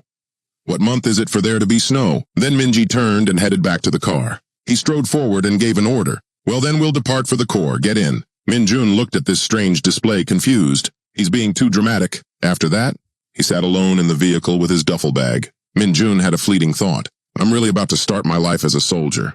Once I get to the base. He crossed his arms and looked up at the sky. Even if the training is harsh, or I have to fight monsters frequently, it's not a problem for me. But there's one thing that worries me. Bullying. The memories flooded back. Go find the Dragon Balls. Minjun remembered it all with fear. What if I end up in a miserable situation? Like on those TV shows? What then? I don't have the patience to put up with that kind of stuff. At that moment he sighed and closed his eyes. But I guess I'll just have to endure it. If I pick a fight with a superior even once, I'll be sent to the stockade. Just like any ordinary soldier, a compound surrounded by walls. Finally came into view. The vehicle slowly approached a sign for the area. Minjun's eyes widened as he looked up in a daze. This place really does have snow. Kyorwan Hunter Corps, Gangwon Province. Hunter Corps 104th Division, 2nd Battalion. After getting out, Minji led the way while Minjun followed timidly. He stopped and opened the door to a room. Then Minjun was pushed inside with a short greeting. Newbie, school him. The words made everyone in the room look up in surprise. Jongtae and Taeguk looked visibly pleased to see the new guy. A newbie. They excitedly ran over to ask, What's your name? Minjun stammered, a bit shy. Private Kim Minjun. After hearing him, he laughed loudly and praised him. If you're Kim Minjun, then you must be the super soldier from the rumors. The bastard who took down a hellhound single-handedly. Jongtae quickly threw the gear to another guy in the room. Hey, open the new guy's stuff. Minjun carefully observed everything. Are those the two leaders of this barracks? They're looking at me with glee, like they just found a new toy. Jongtae continued with his rapid-fire questions. With a score as high as yours, you could have chosen a rear unit. So why'd you come here? Minjun explained with a serious face. I heard that. The front lines are the best place to get combat experience, and it's the fastest way to get promoted. After he spoke, Jongtae and Taeguk stared blankly confused. The two of them burst out laughing. You're out of your mind. They started prying into his personal life. Minjun, do you have any sisters? I don't. What about a girlfriend? I've been single since birth. Tough luck. Well, show us your talent. He thought and calculated for a long moment. My talent? If I show them, will they get lost? Minjun decided to hold up one finger. I'll do a one-handed push-up. Taeguk grit his teeth trying to be intimidating. Hey, what the hell kind of talent is that? We can do that bullshit all day long. Jongtae quickly calmed him down. Now. Don't get heated, Sergeant Cho. Just let him show us. Go on. Then both of them turned pale and broke out in a sweat. Minjun pushed up on one finger, veins popping. The image of him doing a handstand left them both completely stunned. Taeguk and Jongtae froze on the spot. A handstand? You can do a handstand push-up? Is there anyone in our platoon who can do that? That bastard could probably do it. Jongtae 23. That bastard is a sergeant. But while he was showing off, Seung-ho walked over. He glared at the new recruit with annoyance and ordered, "Hey, get out of the way." Jongtae and Taeguk nervously pointed and whispered among themselves, "He's so unlucky. It's that bastard." Minjun quickly realized and turned his head to look. That voice right now? Sergeant Lee Seung-ho was annoyed. He watched the charade with a short temper. Taeguk and Jongtae held their heads high, laughing mockingly. Why are you pretending to be exhausted?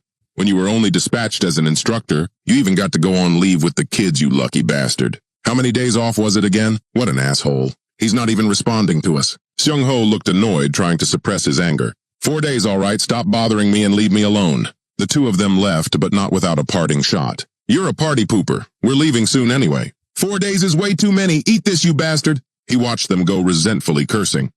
They keep provoking me. It's not like I'm scared of them, though. Minjun silently watched them leave. Then Seung-ho lay down on his bed and sighed. He took out his phone, turned it sideways, and watched something. An instructional audio clip played from the phone. As you can see, volcanic dungeons have a naturally high temperature. That can cause damage. Instantly, Minjun nervously looked around. Even in this small room.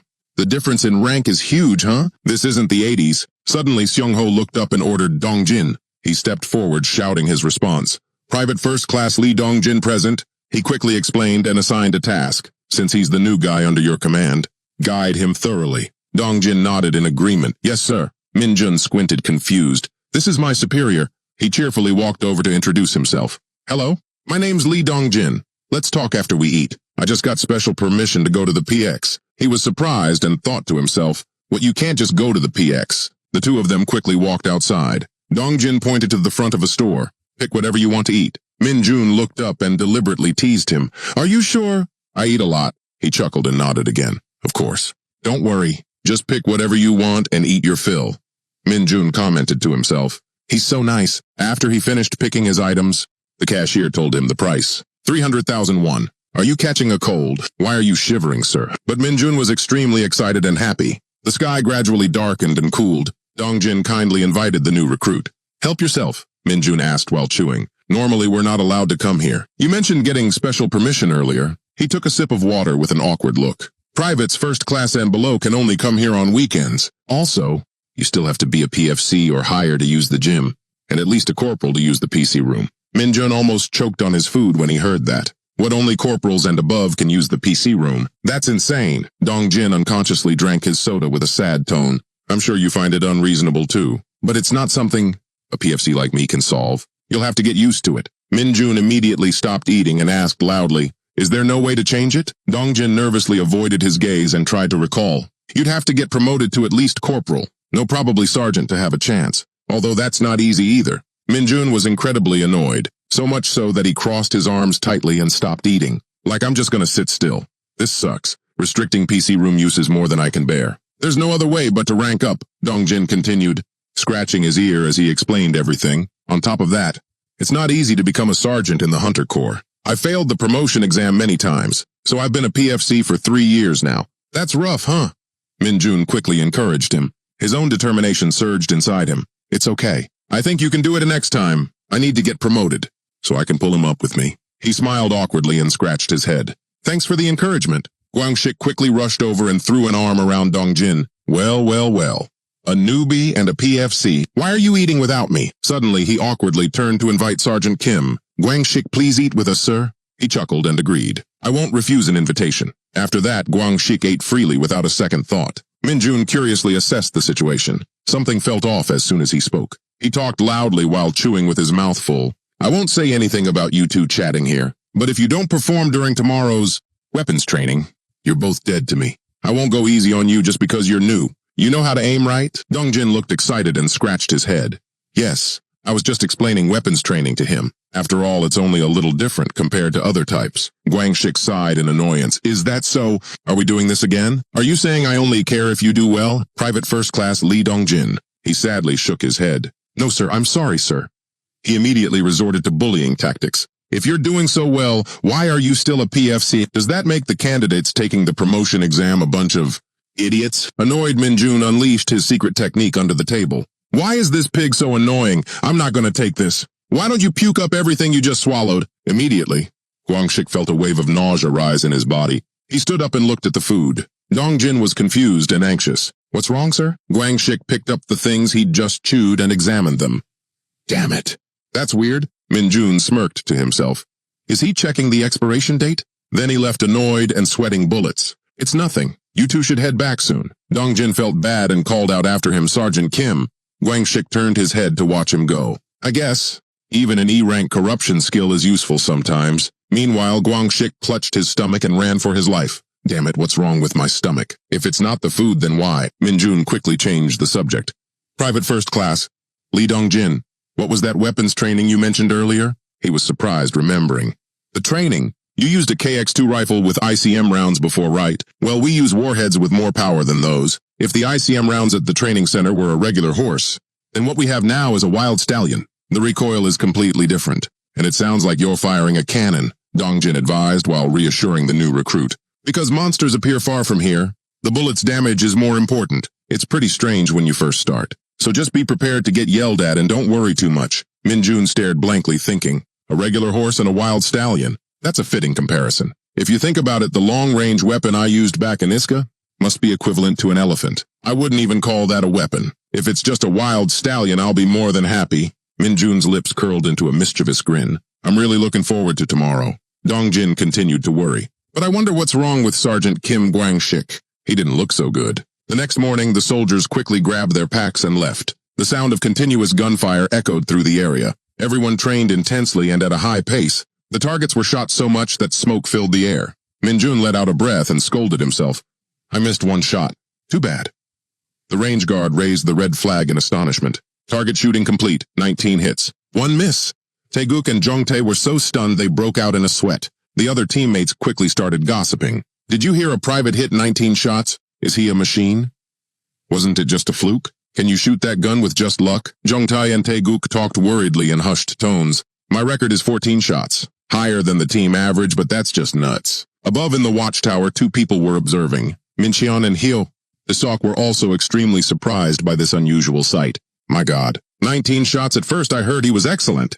And it seems the rumors were true. Taeguk and Jongtae rushed over to question the new guy. How'd you do that? Minjun smiled innocently. I just followed the instructions. He immediately forced a smile. You make it sound like we weren't instructed. Minji appeared out of nowhere and praised him. Good job.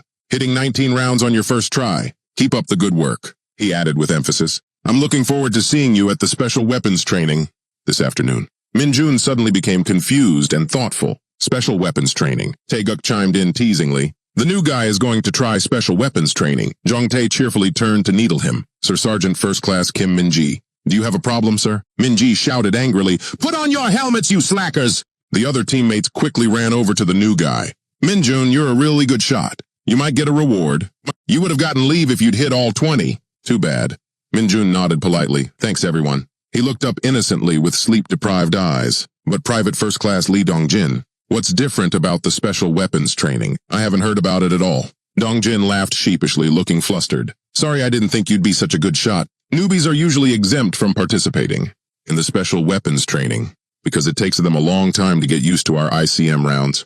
I'll give you a quick rundown, though you'll probably get a briefing anyway. The special weapons training involves a two-person team, entering a training facility, and eliminating monsters on the way to the objective. Although they're not too dangerous, you'll be facing moving targets. You also have to be ready to block their attacks. Dongjin stressed, his voice low. One more thing, you have to watch out for the target boards. Civilians will pop up unexpectedly. If you hit even one, you'll fail automatically, no matter how many monsters you kill. There's no need to be scared. When you face real monsters out there, The operators will control the situation, so don't worry. Minjun flushed, looking excited. Live monsters sounds like fun. Afterward, everyone filed into the mess hall and grabbed their food. Dongjin praised him while eating. I can't believe you hit 19 shots. You were born to be a soldier. He chuckled with his chopsticks in hand. Private First Class Lee Dongjin. Hitting 13 rounds is a good result, too. He shyly looked away. Well, that's because I have prior experience. But technically, I'm not that good. In other words, Sergeant Lee Seung-ho is the real main damage dealer. He averages 17 hits on target. That makes him the best shot in the platoon. As Minjun put food in his mouth, he mused unconsciously. Since 10 shots is the platoon average, then he's pretty good. So I've dethroned him from the top spot, huh? Dongjin confidently gave him a thumbs up. Anyway, Minjun, I'm sure you will do great in the special weapons training, too. He chuckled and nodded. Private First Class Lee Dongjin, you said there'd be two-person teams, right? Why don't you join me? He awkwardly shook his head, refusing. No, the operator decides that, so I can't promise anything. Minjun asked nonchalantly, is that so? Then what are the criteria for team assignment? Dongjin was quiet for a moment, recalling. According to the news, it's done through a ladder lottery. A ladder lottery is designed to pair people randomly. It's also known as ghost leg amidakuji in Japan or huijado in China. Afterward, everyone gathered at the training center. Minji stood before them and shouted in a deep voice, we'll begin the training in 5 minutes. All soldiers put on your body armor and await orders. Minjun quickly put on his armor with everyone else. Guangxik appeared out of nowhere, hands on his hips, smirking contemptuously. Teamed up with a newbie, I guess it's not a balanced match. After all, a sergeant and a private are worlds apart. Minjun thought doubtfully. Sergeant Kim? Guangxik, this asshole is my partner. Judging by his expression, he definitely hasn't learned his lesson and is still acting cocky. Guangxik continued to lecture the newbie. Let's see. Since our team's average completion time is 3 minutes, shouldn't our rookie do the same? He glared, smiling threateningly. Make sure you finish it in 3 minutes or you'll regret it. Minjun remained silent, so Guangxik continued his little act. Why aren't you answering? Lost your confidence. Were those 19 hits just a fluke? He sighed in frustration internally. Sergeant Kim Guangxik, you're such a loser. Minjun forced a placating smile. It's nothing. I'll do my best. He pointed at himself and said loudly, No, I don't care how hard you try. I only care about results. If you finish later than me, you're toast. Okay, look at that team over there and what they can do. From a distance, Minji shouted, Any problems? The two teams over there shouted in unison, No, sir. He got into position, feet apart, and gave the command, Soldiers, are you ready? Report. Munji replied with a skeptical smile, Shooter lane 1 ready. Hana Yang neighed like a horse in compliance. Shooter lane 2 ready. Minji shouted, Descend quickly. The special weapons training begins. After a 2-person team descends to a ground facility in 2 separate directions, the doors slowly open and the soldiers get into position. It's a tactical training exercise to clear monsters while protecting targets, representing civilians in a restricted area. However, in practice, it's turned into a competition within the military. The objective now is to complete the challenge as quickly and cleanly as possible, and press the completion button at the finish line before your opponent. Outside, the situation board lit up. Minjun looked at it, thinking. The monster markers seem to differ in size. Guangxik came closer to explain. The marker size changes based on the monster. The bigger the marker, the more dangerous the monster. You should know this stuff before you start, right? There are 2 monsters placed in each lane, and which ones you'll face is completely random. So you won't know anything until you go in. A devil toad appeared, confusing Munji. A toad! It suddenly attacked with its tongue, making him dodge immediately. Damn. The situation board changed instantly, based on the training progress. Minjun put a hand to his chin, considering. The guy in lane 1 is moving faster, but he got unlucky with that monster. His opponent is going to catch up. Meanwhile, Han Ai-Yang easily defeated the mutant rat. He slung his gun and left victoriously. This should be an easy win. On to the next stage in a flash. His joy was short-lived as a worm. Full of teeth was waiting for him. At this time, Munji quickly finished off the devil toad with a skillful barrage of fire. He left, not forgetting to curse 2 measly toads in a row. Really, I'm sure he's already finished. But when he ran to the button, he saw no one, which surprised Munji. He quickly slammed the button to register his time. The completion time appeared on the board right after he pressed it. The teammates unconsciously shouted and looked at each other happily. 2 minutes and 24 seconds, not bad. Lane 2 ran into a desert worm. That worm is all defense, isn't it? Munji laughed teasingly. What took you so long? How are you going to protect the nation like this? Hanayang panted helplessly. You lucky bastard. He snorted, acting superior. Keep telling yourself that. I'm still the better man. Since I won your treating at the PX, Besides being late, you also hit a civilian. Anyway, not skilled enough, and it was even a headshot. Hana Yang glared at his teammate annoyed. Stop it already. Then they continued to bicker back and forth. Don't eat too much, okay? Don't pig out. When did we decide that? Guang Shik, ever the busybody, crossed his arms and said loudly, I guess you two made a bet. Min Jun was surprised to hear that word. A bet, he immediately suggested. Why don't we make a bet? He stared blankly and asked, Did I hear you right? Min Jun's voice was serious as he offered a challenge. No, sir. The loser does whatever the winner asks. Like a man. Guang Shik laughed heartily. Hey, you think you can pull something off?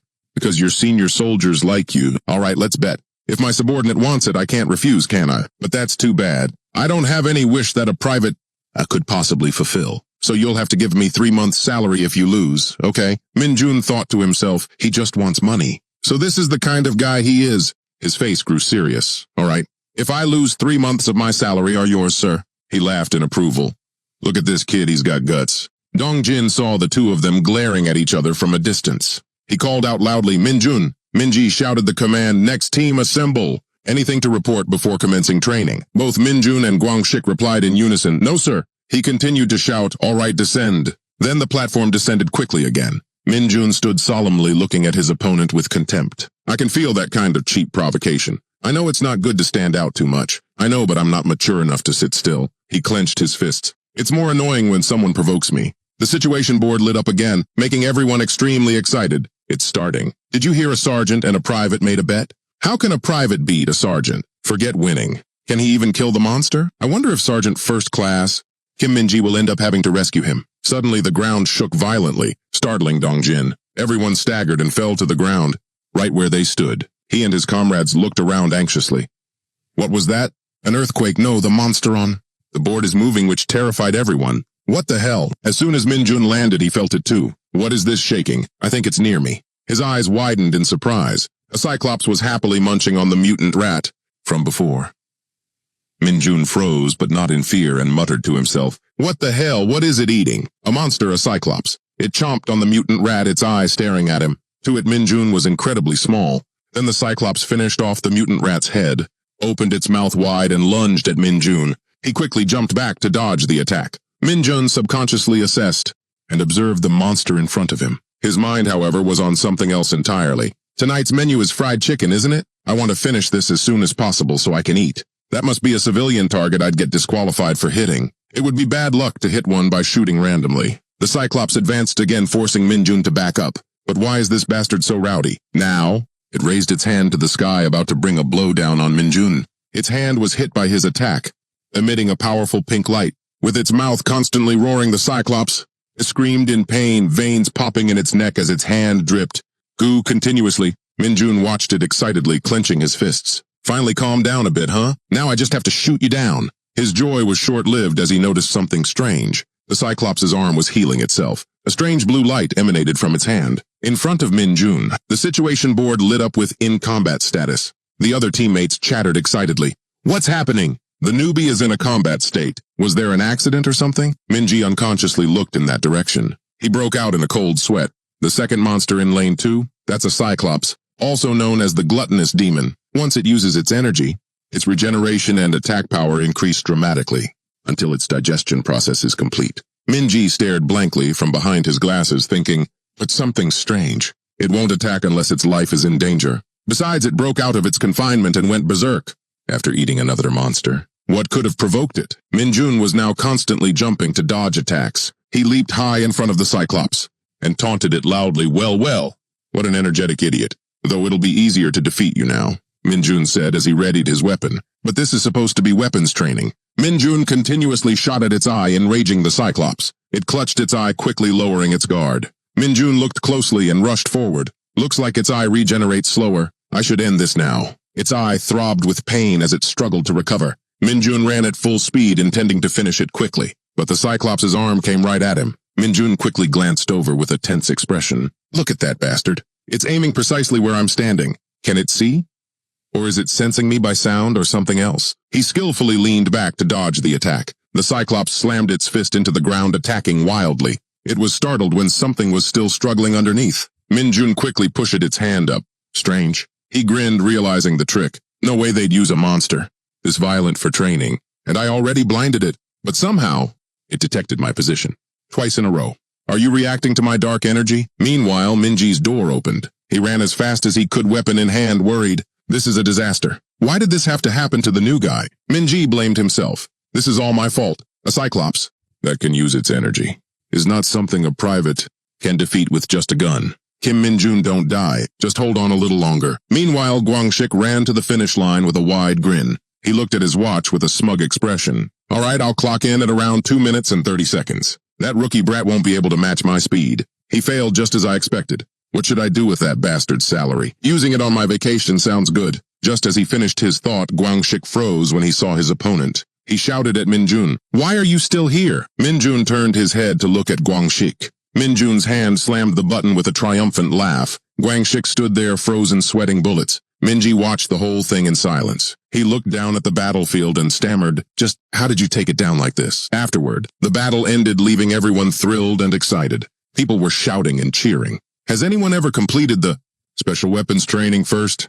In under 2 minutes, the new guy's a monster. That private defeated a cyclops by himself. I swear I thought there was going to be an accident. Dongjin ran over anxiously to check on Min-jun. Are you okay? Are you hurt anywhere? He smiled cheerfully. Private First Class Lee Dongjin. I'm fine. Nothing hurts. He joked around with everyone. What a relief. How did you beat it? I beat it the way you taught me. The way I taught you. That made Guangxik furious. A soldier quickly hit a sore spot. Didn't this team make a bet? Anyway, the newbie won right. Guangxik immediately slapped him on the head. He looked annoyed, clenching his fists. You want to die? It wasn't fair, so let's call off the bet. Call it off. Guangxik pointed a finger at the new guy and complained, there's no way I could have finished faster. Then the new guy. The special weapons training is designed to defeat 2 monsters before reaching the finish line. I defeated 2 of them. That's the rule. But what about the new guy? He immediately emphasized, what about the new guy? The soldier stammered in a tiny voice. He only faced 1 monster.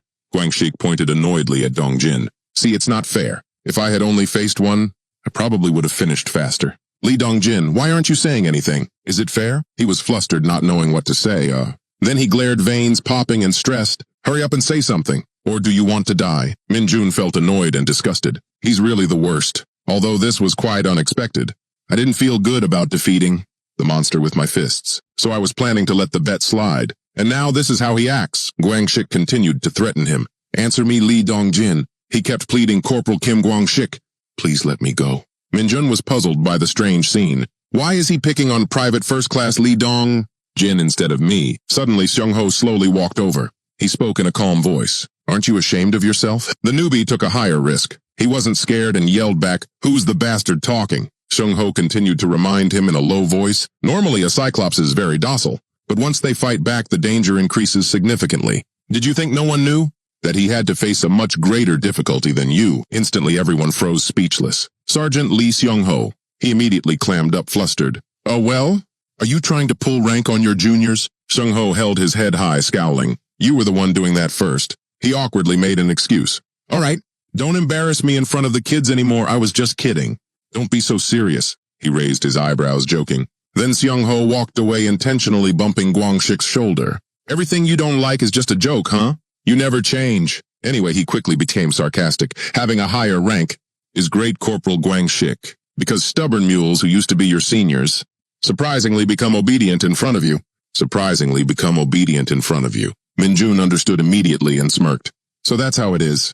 Guangxik's face turned red with anger, but he couldn't do anything. Seung-ho turned his head and deliberately repeated, Did you want to say something? Guangxik waved his hand in refusal, forcing a laugh. No, of course not. He deliberately provoked him further. That's right, Kim Guangxik. You shouldn't say anything more. Afterward, Dongjin and Min-jun went outside to clean. He started gossiping. So, you're saying Sergeant Lee Seung-ho once got a double promotion. He stopped sweeping and recounted the history. Yes, it was a special case, because he achieved the highest rank in the advanced exam. However, although he could get a double promotion, the special provision is no longer in effect. They got rid of it because a sergeant who was promoted that way later caused an incident in a dungeon, and Sergeant Lee Seung-ho was one of the last cases. Min-jun raised his eyebrows doubtfully. So there's no way to get a special promotion anymore. Dongjin cheerfully chattered on. There are exceptions, like if you rescue civilians during an emergency, or if you achieve outstanding results in a monster hunt.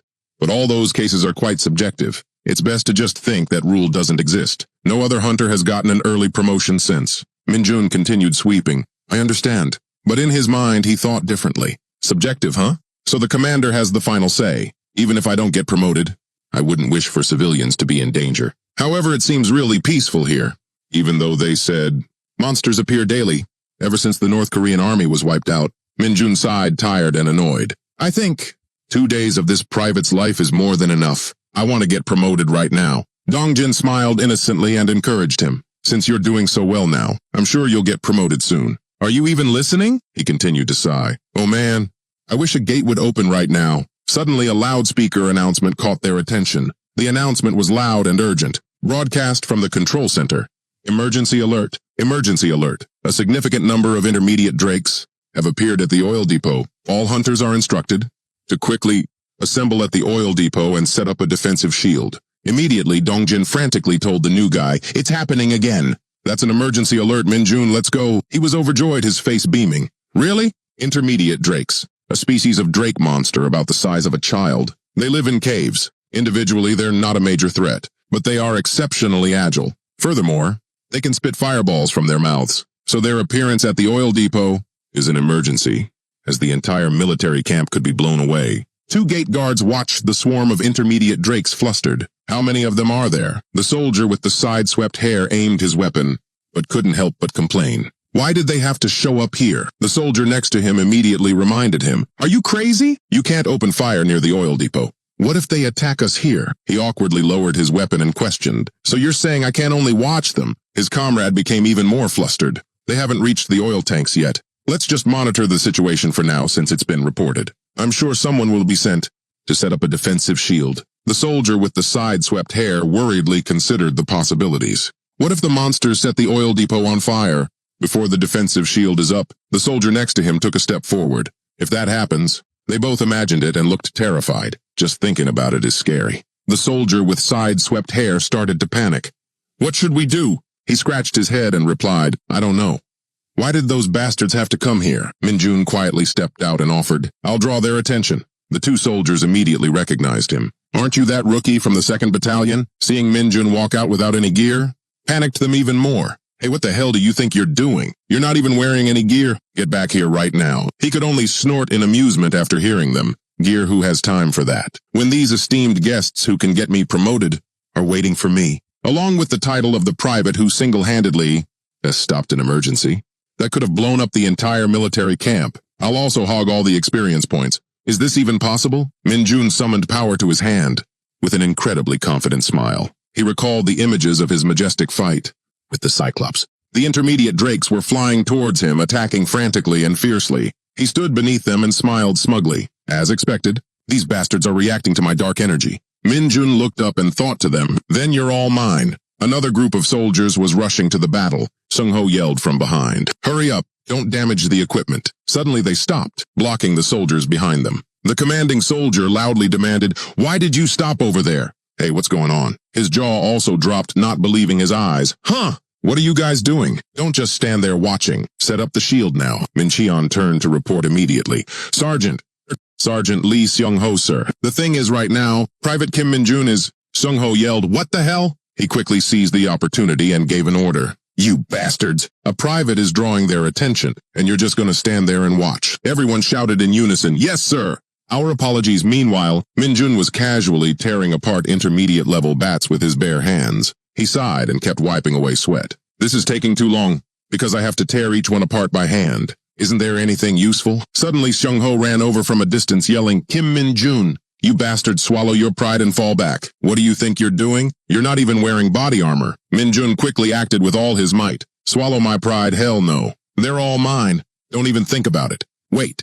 He was drawn to the electric baton in Sung-ho's hand. Min-jun looked at it with an amused grin. Then he used his power on him. That looks interesting. Suddenly, Sung-ho's body started having problems. He gritted his teeth, enduring the pain. Why is my stomach acting up right now? Min-jun pretended to get closer and ask about his well-being. Sergeant Lee Seung-ho, is something wrong, sir? Are you okay? Sung-ho hunched over and clutching his stomach struggled to reply, I'm fine. He intentionally asked again, are you sure? Then let me borrow that for a bit. Sung-ho still stubbornly refused. No, you need to fall back. Min-jun took the weapon and confidently reassured his comrades. Don't worry about me. I'll be right back after I take care of them. This is great. An electric fly swatter. He gave a very arrogant smile and headed towards the intermediate bats. Now let's go. Each intermediate bat was hit and painfully electrocuted. Minjun was having fun, wiping out one bat after another without fear. Sung-ho looked up to watch. Is this guy overwhelming the intermediate bats? The other comrades suddenly looked up at the sky.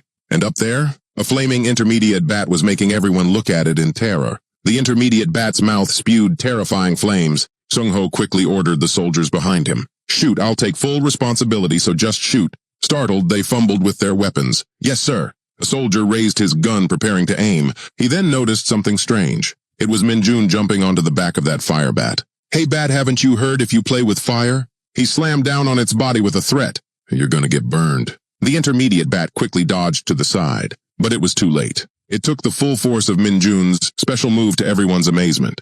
How the hell did he get up there? Who knows? More importantly, just how high did he jump? Night fell. Everyone set up defenses and carefully equipped a protective layer. A blue sphere appeared surrounding the regiment. People shouted to inform each other. The defense shield has been activated. Make sure to double-check the cables. What about the bats? How long will it take you to collect all the bat carcasses? Jun-sik approached Lee Seung-ho from a distance. He quickly raised his hand in a salute. Hello? The man approached leisurely, praising him. Yeah, good job. But where did they come from? We didn't detect them on the radar at all. The smell of roasted bat is awful. Who cooked them? How many were there in total? Seung-ho reported in a serious tone. A total of 30 pa. He was filled with doubt internally. I was wondering where the commander was. An operations officer, Captain Sun, trembled. The battalion commander just left. All right, even if he's not good at combat, it's still not okay. An awakened operations officer, being absent during an emergency, and only showing up after everything's been resolved. Seung-ho frowned, thinking further. He probably just watched the monsters on the radar. From the control center. Jun-sik interrupted. Anyway, Seung-ho, you were the one responsible for eliminating the bats, right? I'll be sure to tell the battalion commander. He was honest and reported truthfully. It wasn't me.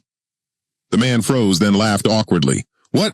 Then who was it? Is there someone else in the battalion with skills? With an electric baton, on par with you. Seung-ho's face was grim as he explained the situation. Not all of them were killed by the electric baton, but all 30 bats were defeated by one person. Please make sure to report this. Jun-sik was annoyed and raised his voice. What are you kidding me right now? You're saying the bats that were torn apart were also killed by the same person? Suddenly Minjun quietly approached. While the man was still scolding, all the operators are on break. So if it wasn't you, then who? He suddenly spoke up, drawing the attention of both. Hello, I came to return this electric baton to you, sir. Minjun's face turned paler than ever.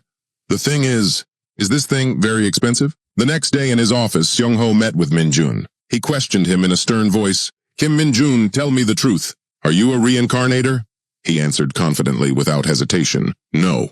Seung-ho continued asking, then are you a regressor? Minjun coolly retorted no. He placed his hands on his knees, staring at the rookie. If that's not the case, then don't do thoughtless things, like you did yesterday. You were just lucky this time. But since you're a hunter, you never know what will happen next time. Minjun was silent but judged internally. It wasn't luck, but I guess I should stay still. Seung-ho continued to explain didactically. As you know, the Hunter Corps is a special organization. Its scale is different from other corps. Even though it's a division-level corps, it only has 4 companies. Even the subordinate companies have a number of soldiers, much smaller than regular army companies. Minjun stared blankly at the commander. Because not every awakened person gets to enlist. But why is he suddenly talking about this? Seung-ho bowed his head and glared at him. How could you even imagine that? Suddenly he clenched his fist towards the rookie. Because in the Hunter Corps, from private to division commander, everyone is an awakened person. Of course, not all of them are combat members. Especially among the officers, the majority are administrative staff. Monster research, tactics and weapons research. Minjun subconsciously remembered Jun-sik from earlier. Then Seung-ho stood up and stared down at him. But all of them are awakened. And Hunter soldiers aren't promoted based on time in service, but by skill and achievements. Minjun's mouth drooped sadly, showing his attitude. The company commander called me in early in the morning, so I was hoping for something good. But what is this? Training period sounds nice. Seung-ho turned to leave but didn't forget a word of praise. You were called to the company commander's room early in the morning, so you were expecting a lot, right? I have high expectations for you. Kim Minjun. A black car was speeding down the road. Today, the hunter who has hunted the most monsters in the history of the 104th Division. Seo Yan sat in that car with a cool demeanor. The car screeched to a halt, smoking. The door opened. Seo Yan stepped out with a grim face. Is visiting our company. Jun Cheol raised his hand in a salute, shouting a command to the whole team. Jun-sik Jong-un, Cha Eun-min and Seung-ho stood at attention, looking extremely scared. Seo-yeon immediately grabbed Seung-ho's hand to congratulate him. First Sergeant Lee Seung-ho. He looked straight ahead with a serious face and asked, "I heard you handled the scene very calmly yesterday. You worked hard." Seung-ho didn't dare to be timid and could only thank him loudly. "Thank you, Commander. It's been a while since I've seen everyone." Min-jun calmly observed and assessed. A murderous gaze. "I wonder what the standard is for achieving 2-star in the Hunter Corps." Suddenly, Seo-yeon turned to shake the rookie's hand. "You're Kim Min-jun," he quickly shouted to introduce himself. "Private Kim Min-jun, that's me, sir." He glanced down. He felt a considerable amount of force in the handshake. The man cheerfully clapped him hard on the back. "That's right, everyone relax. Have you pinpointed the location where the gate appeared?" Jun-chil, sitting obediently beside him, timidly reported, "Yes, sir. The location has been identified on a hill to the northeast, 1.2 km from the barracks. We are currently securing the perimeter and investigating the gate's rank." He held out his hand to assign the plan. "Once confirmed, report immediately to the division commander's office. Any problem with the radar?" Jun-sik stammered his report. "The alarm didn't go off until the Mitals breached the core. We've determined the problem isn't with the equipment. We are investigating the issue." Seo-yeon immediately proposed with a serious face. "If it's not the equipment, then the problem is the number. We will report to this military district and install more radars." He shouted awkwardly without daring to look straight ahead. "Yes, sir." Seeing this, Min-jun snickered. "They're all scared, so cool." Then Seo-yeon unconsciously turned to ask Kim Min-jun, "You did something brave yesterday? Your initial reaction was quick, but you also have to think of yourself. You must bring your equipment with you." He immediately didn't dare to look straight ahead, but averted his eyes and answered like a robot. "Private Kim Min-jun, it was my fault. At this rate, the army will go up in smoke." He then stood up and walked towards Min-jun. "An apology, are you kidding? You took care of 30 of them by yourself." He stood straight. "Yes, sir." Seo-yeon put his hands behind his back and praised him repeatedly. "If you hadn't reacted quickly, the oil tank might have exploded." "Very good." Cheon-min and 2 other soldiers were sweating bullets from fear. Then Seo-yeon quickly took off a rank insignia. "The division commander will give you a gift." He pinned it on Min-jun. "Congratulations on your promotion. Normally you'd have to go through several tests. A soldier who achieves overwhelming results will be rewarded." He shouted enthusiastically with gratitude. "Private Kim Min-jun, thank you, sir." He turned to Jun-chil standing behind the company commander and ordered, "This guy gets a 3-day, 2-night leave." "Yes, sir." Min-jun was so stunned he flinched. "I can't believe I got promoted." He smiled inwardly. "And I get a vacation too. Military life is getting more interesting." Afterward, Min-jun left with Cheon-min. He walked ahead, leading the way for the newly promoted private first class. Cheon-min smiled and praised him. "Great job, kid. You just got here, we've barely spoken, and you've already achieved so much. Thanks to that, I got praise too." Min-jun smiled gently and nodded his thanks. Cheon-min quickly changed the subject. "You just enlisted and you're already going home. What are you going to do when you get out?" He grinned foolishly, thinking about it. Min-jun quickly turned and ran outside, full of excitement. He arrived in front of the PC Bang. Min-jun's face lit up with more excitement than ever. Of course it's the PC Bang. A satisfied and incredibly smug smile spread across his face. "Anyway, the internet is cut off at home in the controlled zone. Until I get the call, I have to make these 3 days and 2 nights lit." Seo-jun ran up to the curb and yelled, "Big bro, you're here?" Min-jun asked innocently, a bottle of beer in his hand. "You went there again." The guy looked annoyed, stuffing his hands in his pockets.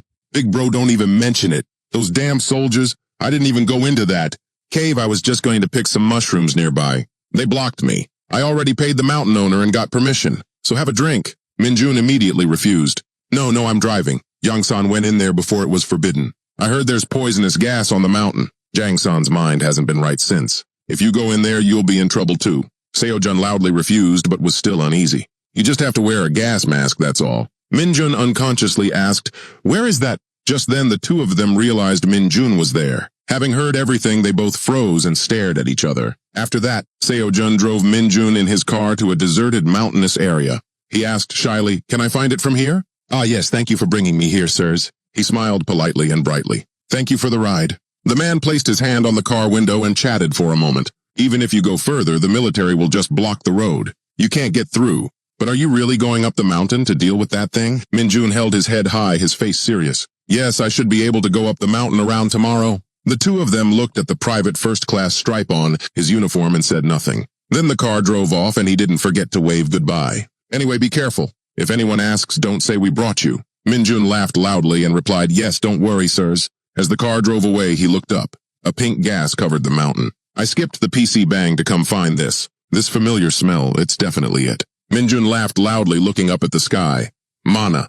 Up ahead, there were 2 soldiers guarding, their faces carefully masked. Minjun hid and observed from above. The mountain entrance is carefully fenced off, but the dungeon area is lax. If that's the case as a new private first class, it's not good to stand out too much. Minjun used impact absorption and spread it to the 2 soldiers. They staggered back and said to each other, "Why does my stomach suddenly hurt so much?" "My stomach hurts too." "You too." The soldier next to him worriedly mumbled, "I'll try to hold it in a bit. Sorry, but I don't think I can." "Hey, nobody comes here anyway. Go take care of it quick. About 5 minutes should do it." The soldier immediately agreed, "Yes, sir." Instantly, the cave entrance was deserted. Minjun quickly jumped down and went inside. He was extremely excited and happier than ever. As he walked, Minjun placed his hand on the ground to feel it. He was surprised and observed his surroundings. Why are there no traces of monsters? But the mana is so dense. Well, whatever. Then Minjun held out both hands to absorb. He laughed loudly and absorbed a large amount in the cave. The status window continuously appeared, 1 mana point. Minjun sighed in relief. It went up. The status window continued to appear. Mana absorption has reached a certain standard. Corrupt enhancement activated, Nightwalker. Minjun flushed with joy. "I got lucky." The status window appeared, with detailed character information. He looked at it carefully with joy. "I can't believe I got a free mana using skill. A summoned beast in the form of a shadow Nightwalker. This guy's specialty is hiding in the shadows and assassinating targets. He was a pretty useful and welcome guy back in Iska. To maintain the summon, you have to feed it a certain amount of mana, at regular intervals. But still." Minjun spread his legs and shouted, "Appear. He's worth the price." Nightwalker appeared with tiny arms. It screamed, looking extremely angry. Minjun looked at it, speechless. What is this? Is this also a penalty from the dimensional shift? Or is it because my mana stat is too low? Either way, this is just too much. What on earth is this scrawny thing that looks like it's about to melt? If a sunbeam hits it right now, where did this come from? Wait a minute, a small body? Is it a summoned beast that can hide in the shadows? It held out its hand, begging. "So hungry." After that, Minjun returned to the training camp. He seriously raised his hand in a salute. "Private First Class, Kim Minjun has returned from leave." Everyone quickly gathered around, buzzing. "Who's this?" "Isn't that the hunter who ended his private life the fastest? I heard the division commander granted you leave." The division commander also pinned the rank on him personally. "Yes, that's right." He suddenly remembered his friend. Minjun immediately turned his head to look for Dongjin. Amidst everyone's excitement, "He's so good I knew it right away." "You liar." He presented a gift. "I bought a bottle of lotion." "You use it." Dongjin's eyes lit up happily. "For me?" "You even bought stuff like this back." "Thanks, I'll use it well." Guangsik walked in through the door with his hands in his pockets. "Did you just return from being deployed overseas?" "Such touching camaraderie," he asked annoyedly. "Did you buy what I asked for?" "Maxim." Minjun smiled and casually handed it over. "Yes, here it is." Guangsik's eyes suddenly darkened with fury, while Dongjin grinned and teased. "At this rate, when I become a corporal, I'll have to treat you really well." He nodded along. "Of course." Taeguk chimed in with the noisy chatter. "Oh yeah, rookie. I just passed by the administration board, and I saw the list of candidates for the promotion test. Your name was on it, what? That? Didn't the registration end before the rookie came back? How no way? Anyway, someone who's been here less than a year can't register themselves. Did the division commander register for you? Even so, the timing doesn't add up."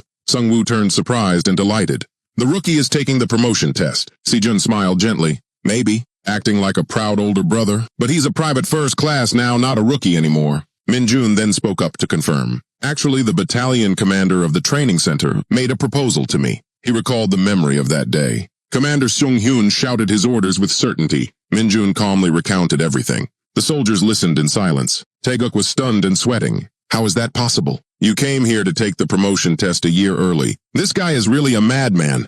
Back then you were already a private first class. So this time it's the corporal promotion test. If you pass that too, then you're truly a psycho." Meanwhile, Guangsik was busy fiddling with something. Taeguk enthusiastically cheered for the private first class. "Anyway, those taking the promotion test on Saturday will get pre-exam training and main weapon training tomorrow. So good luck, everyone. Let's get out of here." After that, the two of them cheerfully teased each other as if no one was around.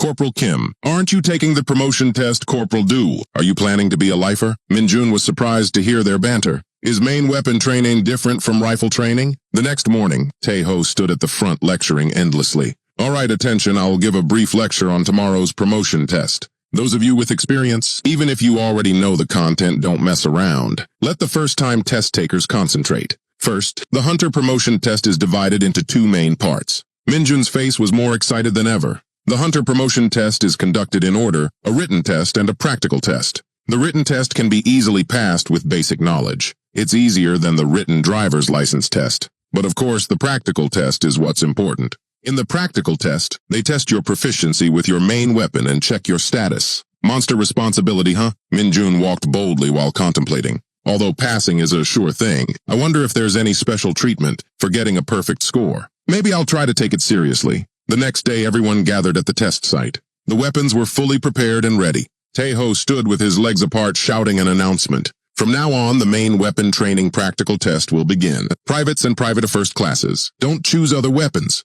Pick up a sword. Everyone opened their mouths in unison and shouted loudly, "Yes, sir!" He continued to order the other soldiers. Corporals, take your weapons and go over there for individual practice. If I catch anyone slacking off and smoking, you're dead meat. Now from this moment, what the training officer will teach you is the basic swordsmanship in the doctrine of the Hunter Corps. To be clear, it's not enough to just mechanically imitate the doctrine. The basic principle of the Hunter Corps' swordsmanship is to adapt it to suit yourself. Taeho shouted again, emphasizing each word understood. The soldiers shouted back in a serious tone, "Yes, understood." He raised his hand and struck his chest to demonstrate. First of all, the basics are very important, so watch me and follow along. Don't let your eyes wander, concentrate. Then Taeho demonstrated and performed a few basic sword movements. He finished with a final move, his sword touching the ground. Minjun smiled with great interest and excitement. I know why they do main weapon training now. Memories of combat flashed through his mind. Catching monsters with just a rifle is truly a foolish act. The soldiers were all performing the sword movements amateurishly and very timidly. Is it like this? But Minjun was very proficient. He learned quickly and was engrossed in performing the skills. The swordsmanship in Iska was definitely better. Then, he leaped high into the air and continued his movements, stunning the soldiers. But what you use is up to each individual. Taeho shouted, "Concentrate, everyone, stop!" Kim Minjun stepped forward. He obeyed. "Private First Class Kim Minjun, yes, sir." As Minjun stepped forward, everyone grew anxious. What's going on? Then he approached Taeho and stopped. He announced in a stern voice after observing the practice. Based on the results of the training officer observing everyone's movements, there were many choppy and still clumsy parts. Everyone watch how Private First Class Kim Minjun does it. Everyone's faces froze in shock. Taeho shouted, and whatever move he called, Minjun skillfully performed it. He dodged professionally with his sword. Landing and parrying were also executed flawlessly by Minjun. The soldiers watched, breaking out in a cold sweat. Afterward, Minjun collapsed against a wall, panting. I'm not even a training assistant. Is there no snow today? It's so hot. Taeho suddenly appeared behind him. Kim Minjun, you worked hard. The training officer is very pleased with you. Take this and eat it by yourself. Minjun looked at the food packet in his hand and thought, does he always carry this around? He sighed, ignored it, and prepared to tear it open and eat. Then Dongjin ran over cheerfully. Minjun, he asked shyly, I watched your swordsmanship demonstration carefully. If possible during the break, could you take a look at my form? Minjun pointed at himself nervously. Me, Dongjin quickly explained. I know today was also your first time training, with a sword as your main weapon, but I'm still not satisfied when facing monsters. You don't have to feel burdened. Could you just take a look for me? He smiled gently, then was silent for a long moment. If you need my help, then I have to help. Afterward, Minjun ate while observing his comrade's movements. It was clear he had practiced very hard. This is truly the swordsmanship of the Hunter Corps. The problem isn't with the movements. What Private First Class Lee Dongjin, but the one thing Jin is missing is the face. Minjun's confidence returned, his expression serious. I'm a pro at fixing that too. He remembered a childhood memory. Then Minjun let out a sinister smile. That's right, it's not time yet. When the time comes, I'll help him become a top-tier hunter. Saturday, the day of the promotion evaluation. The soldiers were leisurely watching television. Others were playing basketball for recreation. Some were relaxing with a game of Go. Suddenly, an announcement came over the loudspeaker. This is a message from the administrative officer's office. Hunters scheduled for the promotion evaluation test. Please report to the military training grounds immediately. I repeat. The sound echoed, surprising everyone. Minjun smiled, listening to the repeated announcement. He, one of the hunters, was full of self-confidence. It's time to become a non-commissioned officer. Very quickly, everyone had gathered at the assembly ground. Cheonmin took a breath and raised his voice. All right, is everyone gathered here? I am First Lieutenant Kim Cheonmin of the 2nd Battalion, 2nd Company. Today I will be your instructor.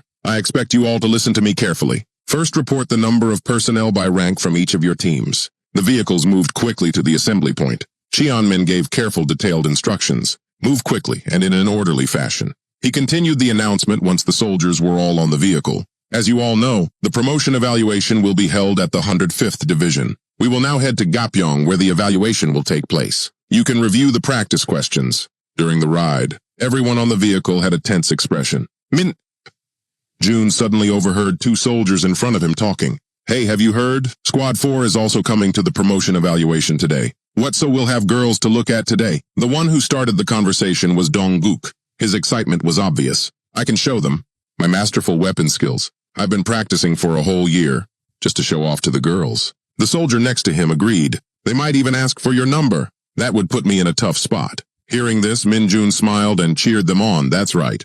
Go on and give it your all. The vehicle was about to arrive. Before that, they got to see the peaceful, clear blue stream, soothing their anxious minds. Before long, they arrived at Gyeonggi-do Gapyeong, 105th Division. Division Headquarters, 4th Promotion Evaluation Test. Written Exam Room Number 7. In the room, all the soldiers sat properly, seriously working on their tests. After the test ended, an officer angrily announced, except for Cho-dong, Gook from the 2nd Battalion of the 104th Division. Everyone else passed. All hunters except for Cho-dong-guk. Please proceed to the practical exam room immediately. He was flustered by everyone's mocking laughter. Everyone was teasing. The guy who was just confident he'd attract the ladies. Are you naturally stupid or do you practice? How could you fail the written test for hunters? It's even easier than the driver's license test. Excuse me. Min-jun walked on leisurely, ignoring their laughter. From behind the group, a familiar figure suddenly appeared. It was Sun Eun-seo. She was also taking this test. Lee Cheon-ju announced, Everyone here has worked hard to be here, including the supervisors from the 105th Division. Welcome. I am First Lieutenant Lee Cheon-ju, the one in charge of supervising this promotion test. Our goal isn't just to find those worthy of promotion, but to encourage all 3 divisions to compete in a healthy and fair manner. The soldiers listened to his long-winded speech, somewhat tired. Why doesn't he just start the test already? I'm getting sleepy. He continued with his final closing remarks. In this year's promotion test, there are candidates competing under a special exception. They are from the 104th Division, Private First Class Kim Min-jun and Private Sun Eun-seo. She paid a little attention to this announcement. He continued speaking to Min-jun's confusion. Although they've been hunters for less than a year, there's someone else besides me. Everyone knows about the 104th Division, right? Remember not to cause any misunderstandings. The soldiers began to murmur. Even Jin Chol was no exception, turning to the soldier next to him. It seems the rumor that you get put on the exception list if you apply for the front lines with sky-high scores is true. There were some kids who got the offer the year I enlisted, but they all turned it down. If it's the 104th Division, then one of them has already reached Private First Class. It's Kim Min-jun, right? Sun Eun-seo also glanced around looking for the person in the rumors. She quickly found him in the ranks thanks to his name tag. Min-jun accidentally glanced over at her. Their eyes met, causing her to blush and turn away. Min-jun remained calm as if nothing had happened. Lee Cheon-ju encouraged the soldiers. Everyone do your best. As one person left, another followed. I am Captain Dong-sang Cheon. We will now begin the test for your strength, endurance, and physical fitness stats. First up is the strength test. It's not complicated. Just push back the examiner in front of you. Their opponent is Jiho, a tall, burly man. Min-jun recalled the past. That familiar phrase echoed in his mind. Just move it and you pass. He sighed, showing his boredom. Why is every test like this? It's ridiculous. Sang Cheon announced the rules. The time limit is 1 minute. Scores will be evaluated on a scale, and the highest score will be awarded based on a 10 miller push. Move. Those whose names are called will begin the test first. First Private Kim Jin-hyuk of the 103rd Division. Please step forward. The person called stepped forward full of spirit. He put all his strength into pushing Jiho's shoulder. Even though he strained until his face was bright red, the big guy didn't even budge. Jiho threw a light punch that sent him flying. Sang Cheon calmly wrote in his book, Kim Jin-hyuk 0 points, failed. He reminded everyone, let me remind you, anyone who scores less than 40 points on this test will be automatically disqualified from the promotion evaluation. Hearing that, everyone broke into a cold sweat. We're screwed. The next people quickly went up for the test. Jiho remained motionless while the others ran out of breath. He's not even moving. Damn it. Young Jun-ha, 0 points, failed. Jang Dong-gun, 15 points, failed. He looked at the long line of failures, annoyed. These bastards. Sun Eun-seo, 104th Division, 50 points. Pass. The whole room was instantly surprised. Sun Eun-seo breathed a sigh of relief and left to Jiho's amazement. The scene immediately buzzed. That's the hunter Sun Eun-seo. Wow, she's really pretty. Isn't her dad the division commander or something? Damn, so that strength comes from her genes, huh? Look at her sharp, cold eyes. I think I'd die if I looked any closer. She glanced at the people gossiping around her. She immediately turned and walked away. Minjun looked at Sun Unseo. So she's the other one with an exception like me. Sang Cheon continued calling the name Kim Minjun of the 104th Division. Step forward. He stepped up looking a bit cheeky. Private First Class Kim Minjun coming up. He stood before his opponent without any hesitation, remembering his glorious past. I probably shouldn't do what I did. With the redstone right, but if I can push him past 10 mil, maybe I'll get bonus points. He immediately lowered his center of gravity. His eyes were confident as if he knew he would win. Jiho was immediately sent flying. The whole room gasped in amazement. A loud bang shook the space. Cracks spiderwebbed across the floor. Jiho tried to hold his ground, creating deep dents in the floor. Both he and Sang Cheon were stunned by this incredible power. Amidst the cracking of the floor, he stammered the announcement, Private First Class Kim Minjun, 100 points. Sun Yunseo couldn't help but look at Minjun in surprise, his retreating back. Couldn't break her gaze. Huh. So there are no bonus points. The test continued. Private Yu Yonghua, 20 points. Failed. Some soldiers were sweating. Some were crying in misery. This is so hard. Sang Cheon cut through the miserable atmosphere. All right, everyone quiet down. We'll end the strength test here. We will proceed directly to the speed test. And with no break time, those who failed will leave the field. Under the direction of the examiners behind you, 2 soldiers were tasked with preparing for the test. They were slowly moving. The props. The 2 of them quickly arranged it. A little more. To the left. A little more. Who's left? Next, they placed a machine gun in the middle. The soldiers looked at each other somewhat worried. No way is the test to dodge bullets. Sang Cheon smiled reassuringly. Don't worry, they're just rubber bullets. But if they hit, it'll still hurt a lot. So be determined to dodge them all. Minjun stared at this part of the test. He was a little interested. This is new? Sang Cheon stated the rules as usual. The maximum time for the speed test is 1 minute. You just have to stay within the nets on the left. And write for 1 minute. This is a speed test, but if you're confident in your evasion skills, I will also acknowledge your agility. The failing standard is 30 seconds. If you leave the netted area before 30 seconds or are seriously injured, you will be disqualified from the promotion exam.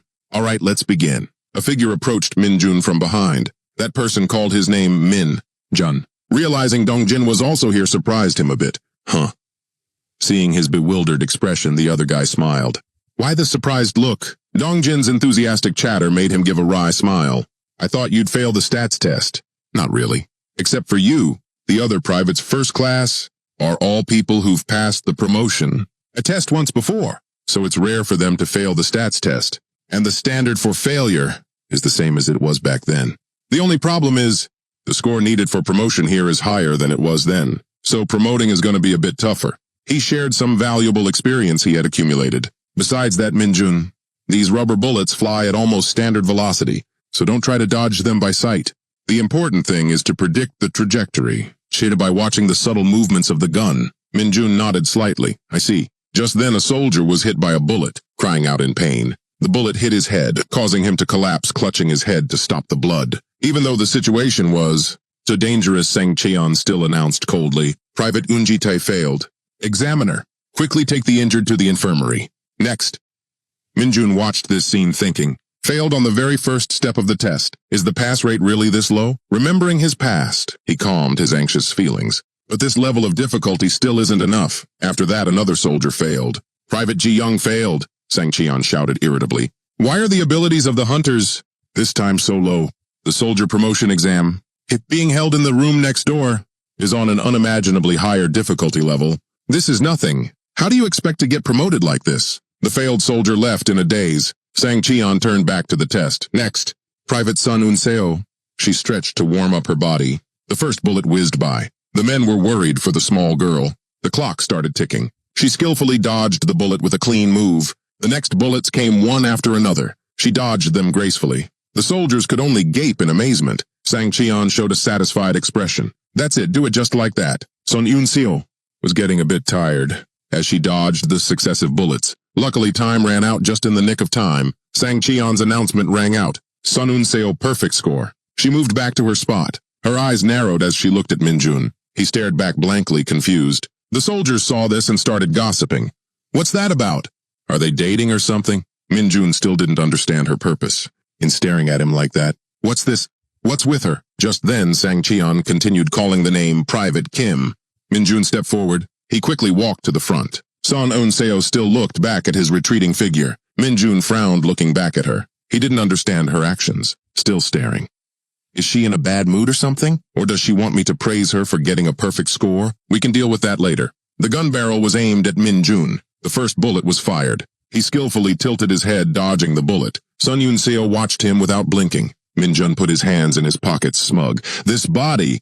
I'll show them the difference in skill. The whole room buzzed. What the hell? Unbelievable. Slowly moving forward, a bullet grazed past his cheek. He dodged it gently, full of confidence. Sun Yun-seo looked at the person before her, somewhat frightened. Min-jun dodged bullets while looking at her with a teasing smile. Sang Cheon was speechless at this situation. He was so engrossed in watching that he forgot to stop the timer. The clock was already 10 seconds over. Sang Cheon hurriedly pressed stop. Even he had to gasp in astonishment and exclaim, "Stop! Cease fire! Kim Min-jun speed test, perfect score." By this time, Min-jun was right next to the gun machine, his hands still casually in his pockets. The next morning, Sang Cheon continued with the new test. All right, next. Next, the soldiers stood before the dungeon gate. Sang Cheon cleared his throat and announced, "You've all worked hard. Next, we will conduct the stamina test. The final test, the stamina test, is very simple." The soldiers entered. A status window appeared. "You have entered the dungeon. Time limit 40 minutes. Run in sequence." The radio in Sang Cheon's hand broadcast the announcement, "Candidates. Begin. This is a simple test. You just need the examiner to stamp your hand and return. The only problem is the distance to the checkpoint. We don't know how far we have to run. The commander didn't tell us." Min-jun calculated, "Since it's just the beginning, I should pace myself, right?" He looked at everyone around him. Everyone is being cautious. This is so frustrating. Would it bother anyone if I split off and went alone? Suddenly there was a light tap on Min-jun's shoulder. Sun Eun-seo ran past him. "It's her again. What is it this time?" She looked at Min-jun, waved, and then started to speed up. His blood started to boil. "All right then. She wants to have a go, does she?" Min-jun immediately got into a competitive stance. He took off at a sprint, leaving the whole group dumbfounded. The soldiers all gaped in surprise. Hey, up at the front. Sun Eun-seo was still confident that she'd left Min-jun far behind. Suddenly a sound right beside her made her jump. Min-jun had caught up to her without her realizing it. He smirked and taunted, "Nothing special, huh?" While she was still stunned, he continued to challenge her. "What I was just talking to myself. I have to try hard just like you." With that, he ran off, leaving her far behind. Sun Eun-seo panted, watching him go. She remembered her past. When she first joined the army, her friends all greeted her enthusiastically. "She's here. What's up, what's up? You just got to the training camp, and you're already meeting the company commander." So the rumors are true. Sun Eun-seo, the general's daughter. She's incredibly powerful. At the time, she was shy about it. Her friends chattered on. "Look, she's embarrassed. Looks like it's true. We'll be counting on you from now on. Since she's the daughter of someone important, I thought she'd be arrogant. But looking at her, that's not the case, huh? Yeah, usually people like her are really stuck up. Anyway, I'm so jealous. Hasn't she completely blended into army life? I don't know about other things, but our top trainee this time has probably already decided, huh?" She didn't pay attention to their words and just focused on her work. Sun Eun-seo recalled the scene of Min-jun shattering the bloodstone. A series of thoughts appeared in her head. Who exactly is that person? The next day, during her training, the captain announced, "White team wins." Sun Eun-seo raised the flag high. The joy seemed to obscure the beads of sweat rolling down her cheeks. She happily ran towards her teammates to celebrate. The announcement from the captain continued. "Blue team has captured the white team's objective. The record is 3 minutes and 34 seconds. White team take a 10-minute break on the spot. Blue team assemble in front of the instructor." Sun Eun-seo's team received high praise. "You've all worked hard." Also, 3 minutes and 34 seconds is a new training camp record. Rest well, but do not leave your positions. Her teammates were all happy. Awesome. To be honest, we didn't do much. It was all thanks to our classmate, wasn't it? Come on, everyone, a round of applause for Eun-seo. Come on. She was shy but couldn't hide, the happiness showing on her blushing cheeks. In Sun Eun-seo's team's break room, all the female soldiers were chatting to recover their energy. Eugene burst in looking annoyed. She announced curtly, "The record we set during morning training and was broken this afternoon. And you know what's even crazier? The new record is 1 minute and 2 seconds. Can you believe it?" Everyone started murmuring. "What? Where did that record come from?" Sun Eun-seo didn't pay much attention to this. However, the next sentence stunned her. Apparently, Kim Min-jun from Squad 4 broke that record by himself. Her eyes widened when she heard the familiar name. "That guy. Have you heard?" Eugene asked her roommate later. Kim Min-jun from Squad 4 fired 10,000 consecutive rounds during the advanced ballistics test. A new training camp record. From then on, her friend kept repeating that name during training. Kim Min-jun Squad 4 runs twice as fast as others without breaking a single drop of sweat. Even in her sleep, she didn't spare Son Yun-seo. That's right, Kim Min-jun from Squad 4 hunted a demon elephant in the dungeon. Be quiet and sleep. Wait, just listen to me a little more. It's the middle of the night. She thought about the image of Taeho, her father, the man who always worked hard from dawn till dusk. His broad, strong shoulders. Before leaving, he would always look at her. That image was etched into her mind from childhood. Her father always smiling as he said goodbye to her, and always patting Son Yun-seo's head, watching his back as he left through the door. Son Yun-seo nurtured a dream within herself. I will also become strong just like Dad. The next day in the company commander's office. It's been 4 weeks of hard training. I called you here today because I wanted to talk to the daughter of my old superior. Are you doing okay, Hunter Son Yun-seo? Yes, thank you for your concern, Commander. The company commander chatted enthusiastically. Have you chosen a placement for after training? With your training record, Hunter Yun-seo will get priority placement in a top-performing division. She stood still without answering. As expected, it'll be General Sun's 107th Division, right? However, she changed the subject. Kim Min-jun. She took a deep breath to compose herself. She gathered her resolve and asked, no. Where will the new recruit Kim Min-jun be assigned? Returning to the present, Son Yun-seo realized, that's right. It's not necessarily because I wanted to be here. It was because of my childish competitiveness. I got heated in the moment and acted like a child. Losing a competition might make me unhappy. The image of Min-jun kept appearing in her mind. His achievements, his outstanding accomplishments kept running through her thoughts. Son Yun-seo blushed slightly. Am I jealous? She continued running, lost in thought. First, I have to admit it. Son Yun-seo, you've always wanted to become stronger, not necessarily to be number one. I came here to become stronger without my father's help. If I meet someone who is truly strong, I'll try to get their recognition and learn from them, even if it's just one thing. Stop being childish. Son Yun-seo arrived at the finish line panting. Min-jun had arrived long ago and was chatting cheerfully with the examiner. That's why I told you to hurry up. The record is pretty good, isn't it? At that moment, Min-jun turned to look at Son Yun-seo. He immediately held up his hand to show her the confirmation stamp. You did great. I almost fell asleep waiting. Son Yun-seo's blood started to boil and she yelled, the stamp, please hurry. Stamp complete. She ran off angrily. Sorry, nonsense, I'm so annoyed, that face. The other group of soldiers also reached the finish line quickly. They were panting as they ran. I'm dying. Son Yun-seo was panting from exhaustion, while Min-jun looked relaxed. Sang Cheon cheerfully announced, time's up. Private First Class Kim Min-jun, 29 minutes, first place. Private. Son Yun-seo, 32 minutes, second place. He couldn't stop praising him. Kim Min-jun is truly outstanding. A perfect score in all categories. Min-jun replied happily. Private First Class Kim Min-jun, thank you. Sang Cheon turned to the remaining soldiers. All right, all tests will end here. The hunters who passed the test will assemble in front of the training grounds 1 hour after finishing your meal. The soldiers quickly acknowledged the order. Yes, sir. Understood. Got it. Son Yun-seo picked her jacket up from the ground. She still didn't forget to glance at Min-jun. Coincidentally, this time he also looked at her and even stuck his tongue out mockingly, which flustered her. He noticed his friend and quickly left. On the road, the two of them chatted away. So you passed this test too, huh? How embarrassing, Min-jun. Son Yun-seo smiled, sighing in relief. She realized, in the end, I was the only one who got provoked. Either way, I lost. I have nothing to say. She looked up, feeling the sunlight. Then she quickly composed herself into a serious state. Son Yun-seo walked with the entire squad to return and rest. At the 105th Division Base Practical Test Center No. 2, a large mace slammed hard onto the ground. The goblins were heading towards Dongjin. The green goblin bared its teeth, looking at him greedily. Another one, blue-colored, was also charging towards him step by step. Dongjin quickly took down the green goblin. He wiped the drop of sweat on his face. His expression was a bit tired from the continuous fighting. The blue goblin continued to charge at him. Dongjin gently spun the sword in his hand. Suddenly another goblin appeared behind his back. His eyes showed a hint of panic, because he was caught in a pincer move. A goblin swung its mace towards him. Luckily, his reflexes were fast, so he managed to block in time. He used all his strength to kick it away. The one behind him bared its teeth and charged, showing no mercy. Dongjin spun around, dodging the goblin's mace attack. At the same time, he swung his sword, making the green goblin gush blood. However, this goblin hadn't given up yet. While he was gasping for breath, the goblin looked at him with killing intent. The goblin's comrades had also arrived to provide support. Min-jun reflected on the recent fight bit by bit. He was lost in thought for a long time. Part 2 of the practical test. It also known as the Special Weapon Proficiency Test. is actually simpler than I thought. It's simply about demonstrating the skills that I learned in the Hunter Corps for the examiners to see. And that's the end of the test. Strength, agility, and movements don't matter. It's just about following the sequence to pass.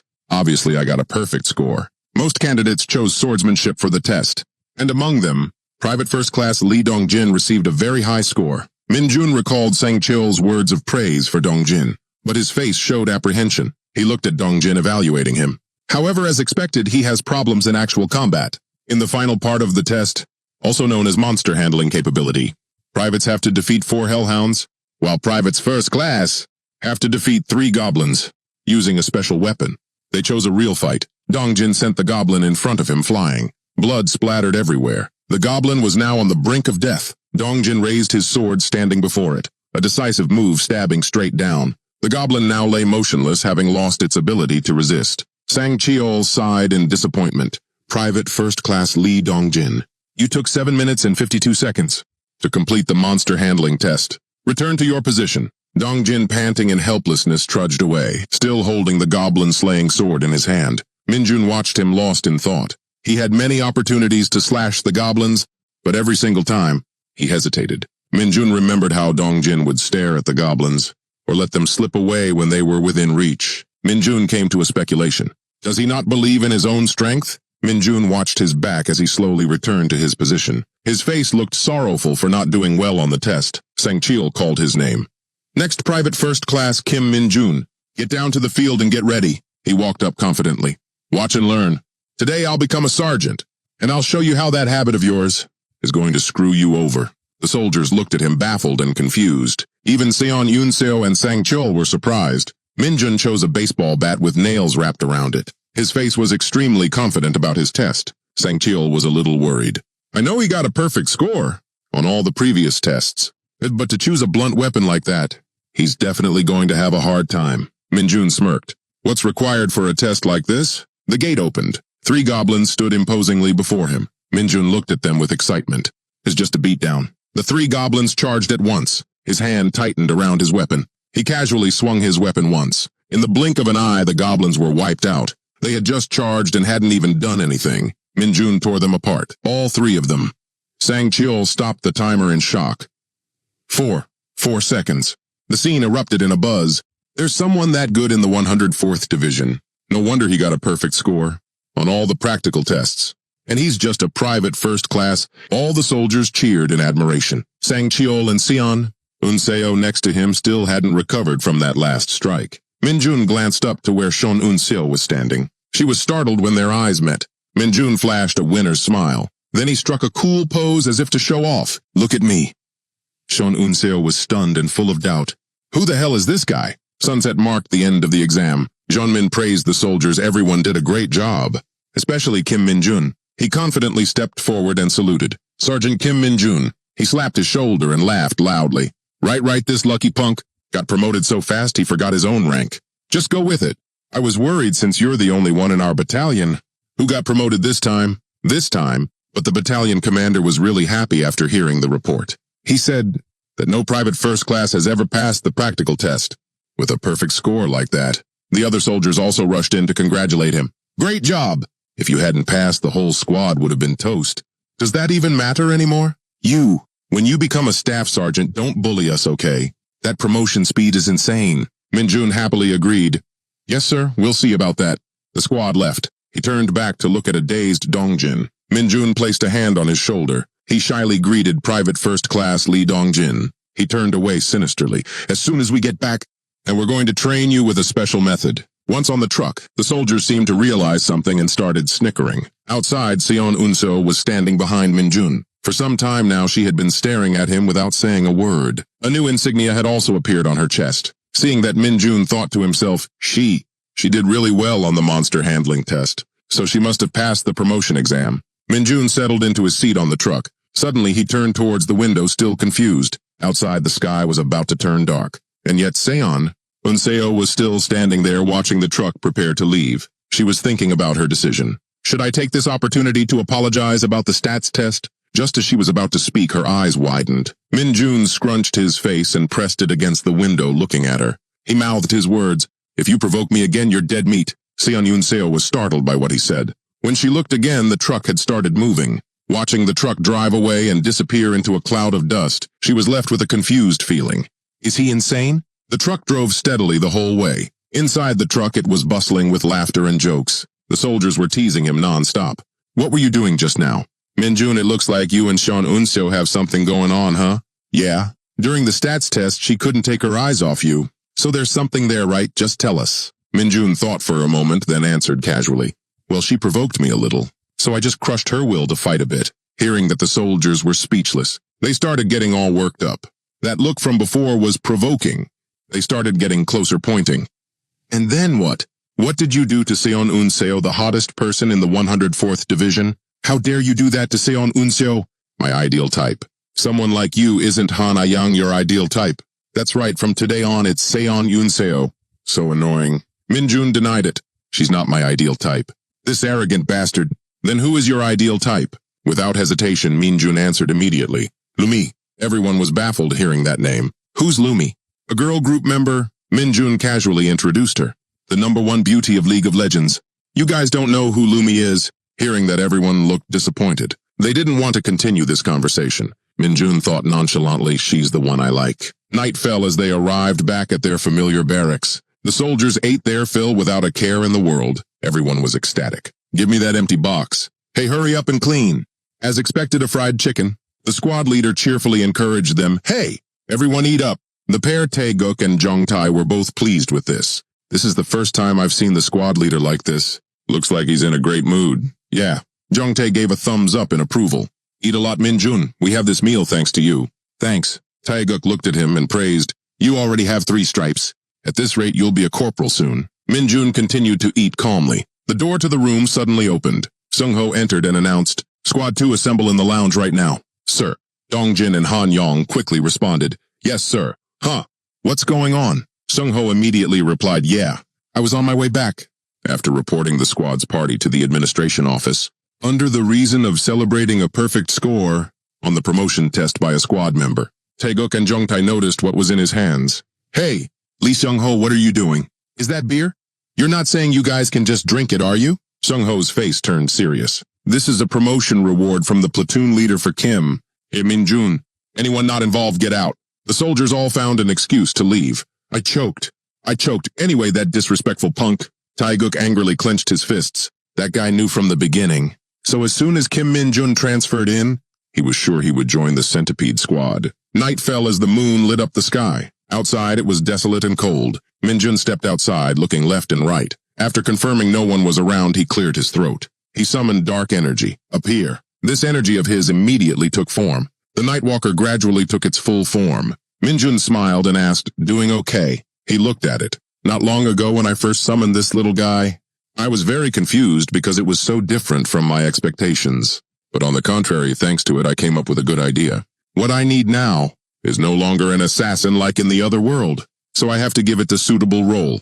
And that is to be my substitute, since I'm not free to go gather information. Minjun looked around and instructed, All right, playtime's over. Focus. From now on, you will move around secretly. If you see anyone with a high rank, follow them. Then listen in for information about any unusual phenomena and report back to me immediately, especially situations where demonic energy is suspected. It held out its hand towards Minjun. He seemed to understand and held out his hand, chuckling. I know. He quickly transferred his power to it. Watching it run off happily made him worry. Hey, be careful.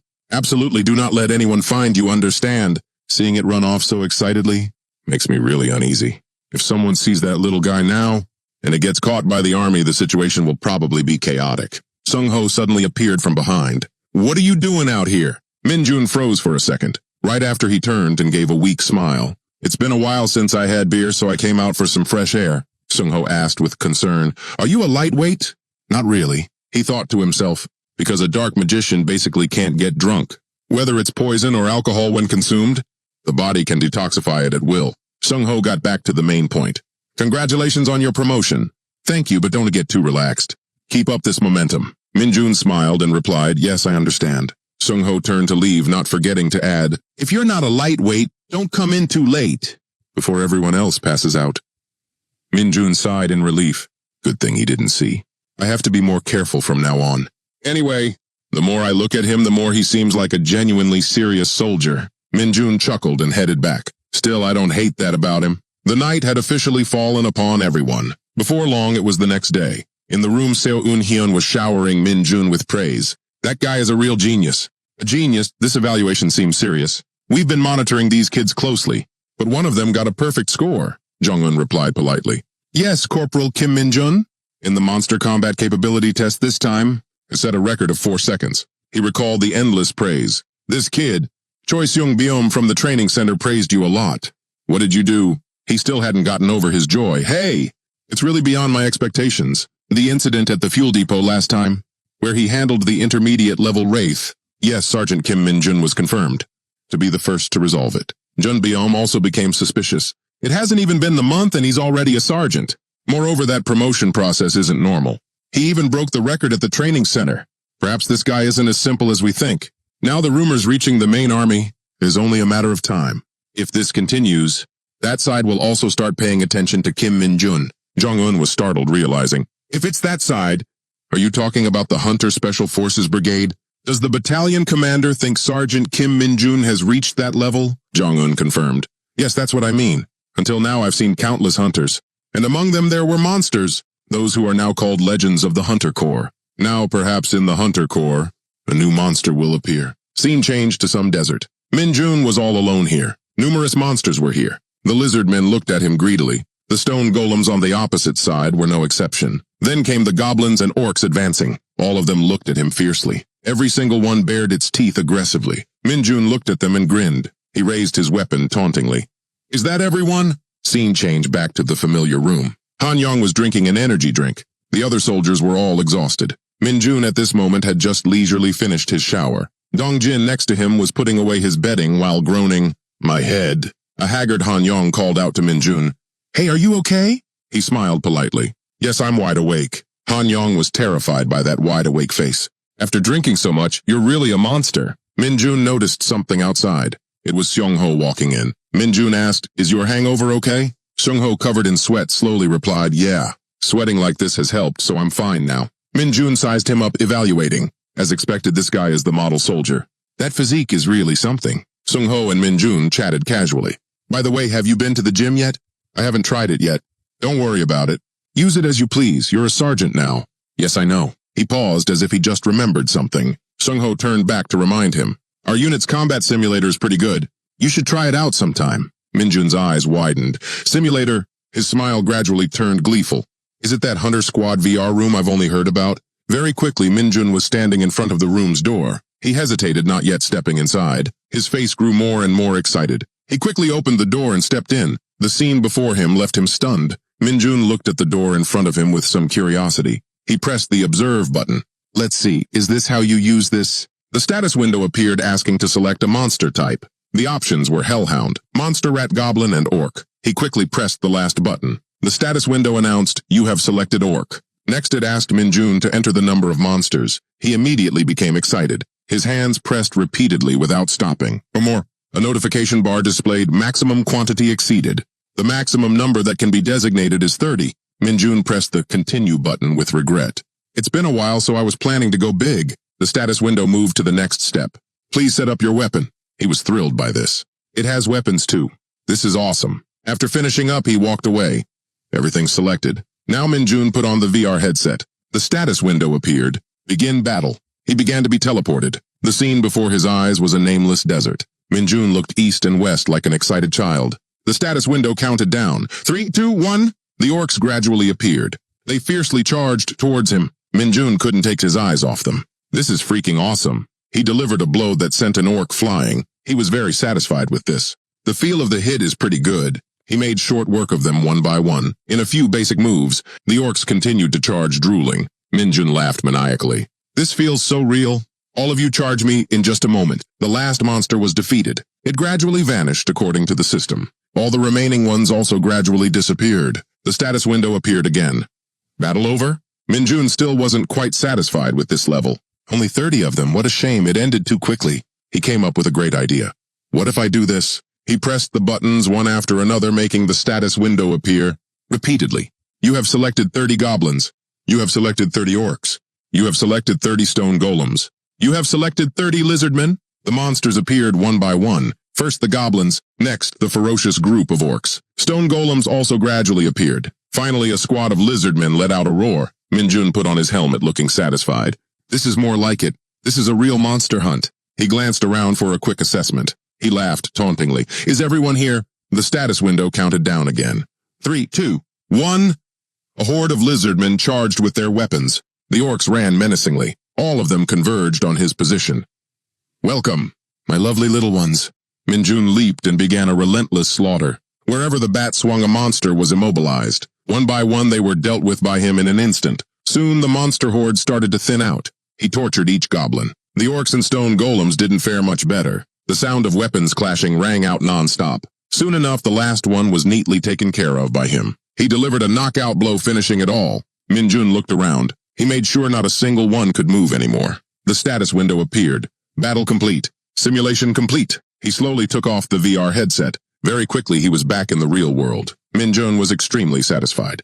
That was insane. This is the most fun thing after playing League. The status window suddenly displayed a notification. Skill-activated crude weapon technique. He touched the screen, somewhat surprised. What's this? The status window continued to provide information. Crude weapon technique E. Proficiency with crude weapons increases significantly. Minjun wondered to himself why all of a sudden, it's not bad, I guess. I wasn't really expecting to get a weapon skill, but it's a real windfall. Even though I can't go to dungeons, I can still earn skills this way. Awesome. I have to come here every day and play with a new weapon skill. Just as he stepped out of the simulation room, Minjun noticed a familiar figure. It was Dongjin standing motionless. He spoke up. Huh, what's wrong? He trembled and pointed at the notification board. Sergeant Kim Minjun? This is... He turned back, confused. What is it? On the board was the simulation result. His second battle. Killed 30 goblins, 30 orcs, 30 stone golems, and 30 lizardmen. Minjun was stunned seeing this for the first time. The two stood motionless, looking at each other without a word. Dongjin came to his senses and spoke. Did you kill all of these by yourself, Sergeant Kim Minjun? Huh. He started making excuses. This was just me suddenly getting a bold idea. Minjun's face became serious, his attitude changing. It made him break out in a cold sweat. Private First Class Lee Dongjin, see me for a moment. Are you planning to talk in the gym? Is something wrong? Wrong, of course I'm going to train you.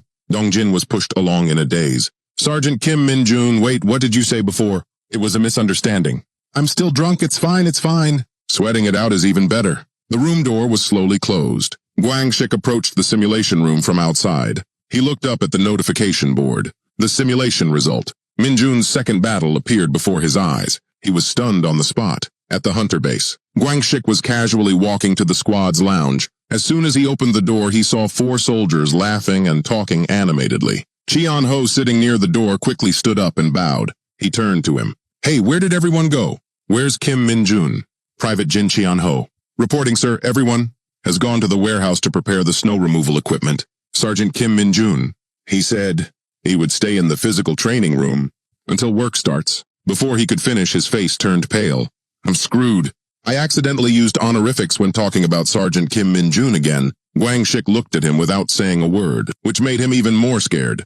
This is a huge problem. He spoke up, breaking the tense atmosphere. Let's move. He replies to Kim Minjun. The platoon leader is looking for you. Hearing that, he dashes off. Yes, sir, roger that, got a dip. He walks up to the 3 soldiers and starts a conversation. What's up? What are you guys up to? Munji turns around and calls out, Yo, you just get back. Want to get in on this? We're placing bets on how long it'll take for Kim Minjun to make sergeant. In their hands is a betting sheet. How long until Kim Minjun becomes a sergeant? Jong Han-yong, 6 months. Kim Money, 1 year, 6 months. Licky T, 8 months. Jo Taeg, 1 year, 2 months. Kim Jong-tai, 2 years. See this? It's our betting sheet. Guang-sik holds the paper in his hand. You two trying to rope people into your bets every day? Munji laughs. Jong Han-yong even guessed just 6 months. How can someone make sergeant in just 6 months? Nonsense, Han-yong snaps back, explaining. It's a gut feeling I have. That guy ain't normal. Guang-sik is still staring at the betting sheet, while Munji and Han-yong are still bickering. Why don't you try shouting and see if anyone gives a damn? Nah, but I'll get you back for this later. Guang-sik places his pen on the sheet in front of them, breaking the noisy atmosphere. Han-yong looks at the paper somewhat shocked. Holy crap, you're really betting that?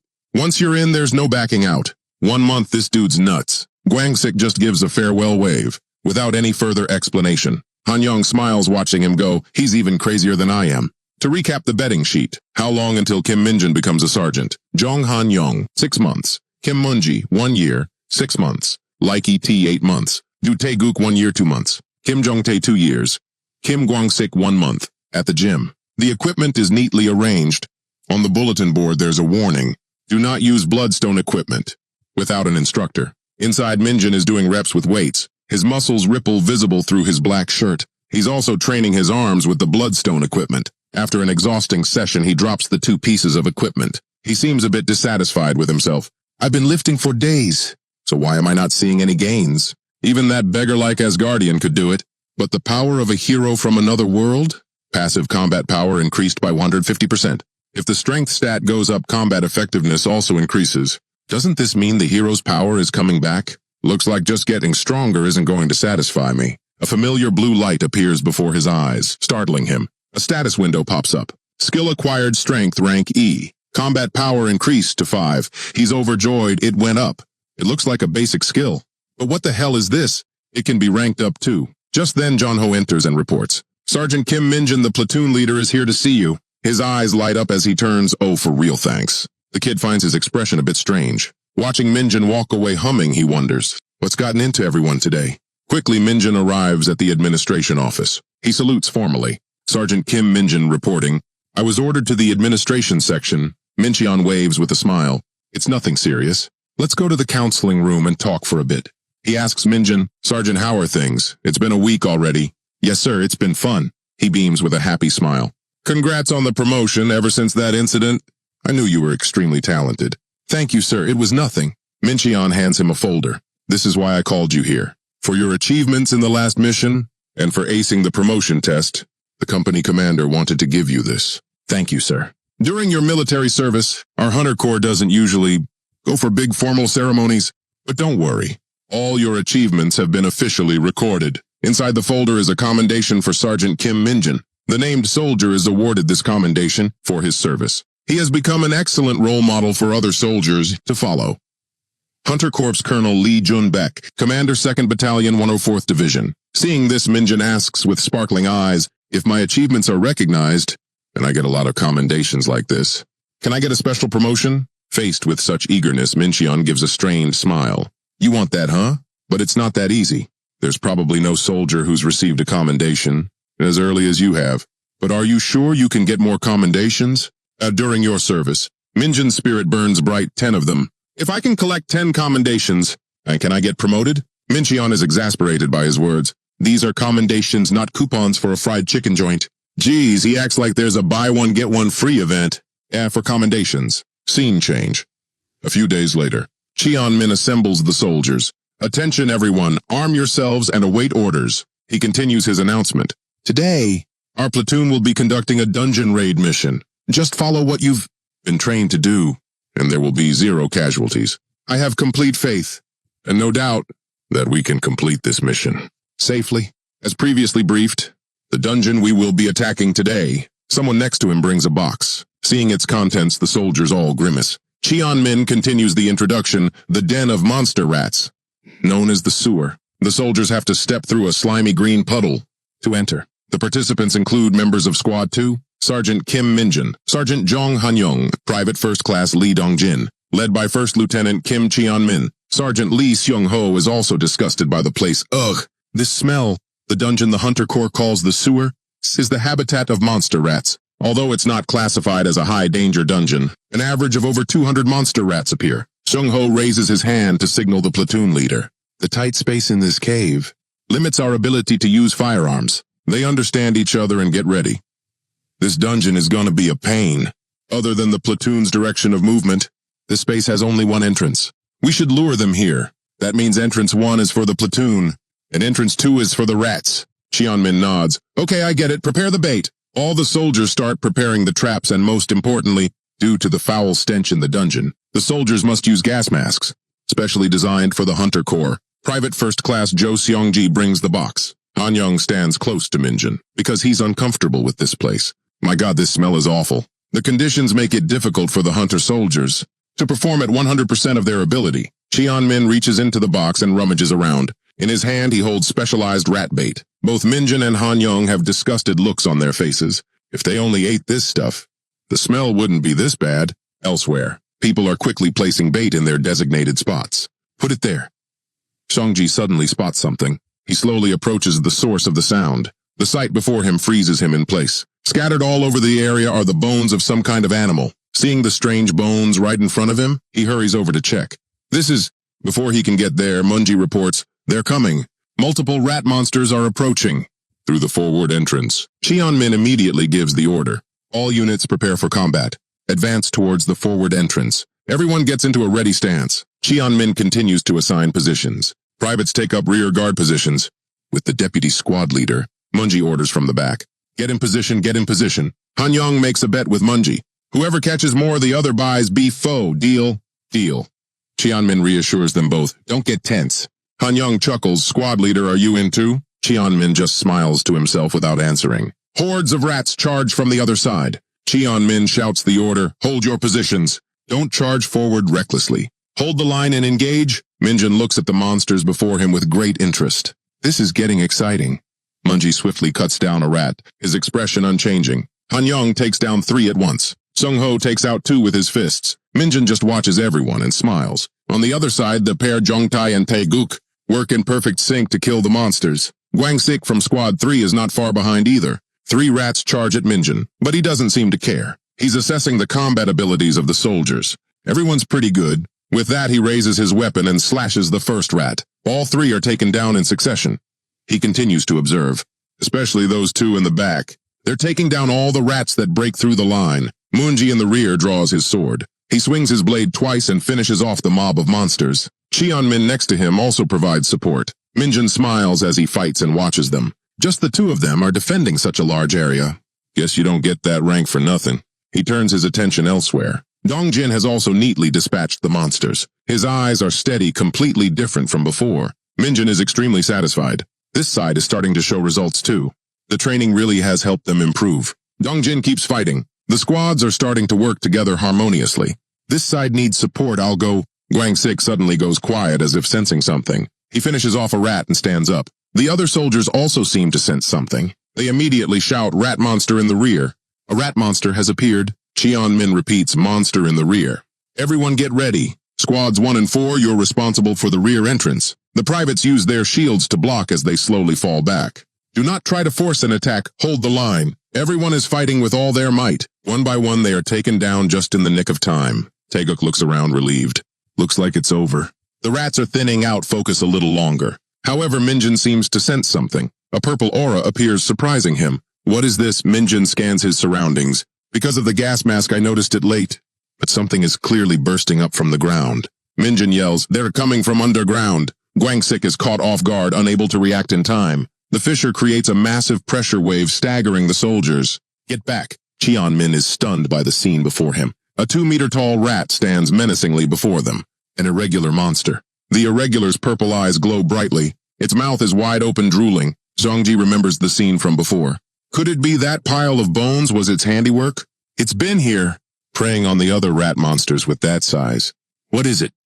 He grits his teeth as he looks ahead. Gwang-sik collapses to the ground under the irregular's gaze. The irregular drools as it approaches him. Seongji trembles. Gwang-sik. At this rate, Gwang-sik is in danger. But my legs won't move. Munji rushes over. Kim Gwang-sik, snap out of it. Get out of the way. His mind is in turmoil, so all he can do is tremble. The irregular raises its claw to attack Gwang-sik. Terrified, he covers his face with his hands and screams. Dongjin lunges forward, swinging his sword at the irregular's arm. However, the blade is quickly deflected. He grabs Gwang-sik's shoulder and yells, "You have to move!"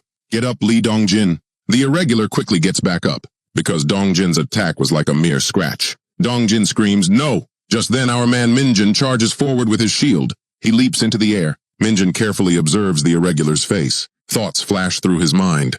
Those crazed eyes, and that unusual strength. Just as I thought, it's demonic energy again. A flash of blue light descends from the air onto the irregular's head. The pressure created makes it hard for Dongjin and Gwang-sik to brace themselves. Minjin gives a thumbs up. Good job, Lee Dongjin. The kid smiles and nods, accepting the praise. From behind, the support team has arrived. Kim Minjin, it's dangerous, fall back. Sergeant's with me. The rest of you engage from your positions. The irregular becomes even more ferocious. The irregular strikes at Minjin. A purple light gradually gathers around the irregular. The immense pressure causes rocks in the cave to shake. A boulder falls on a soldier, pinning him down. Minjin continues to dodge the attacks perfectly. Impressive kid.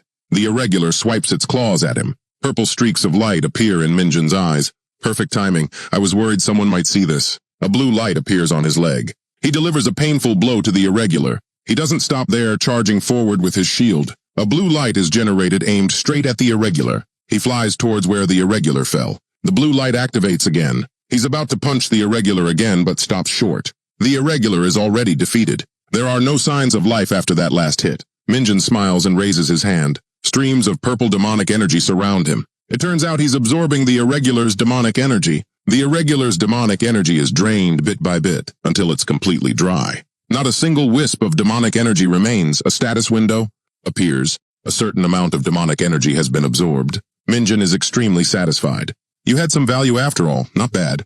Thanks for that. The battle finally comes to a satisfying end. The soldiers rest, chatting lively. The two friends, Munji and Han-young, tease each other.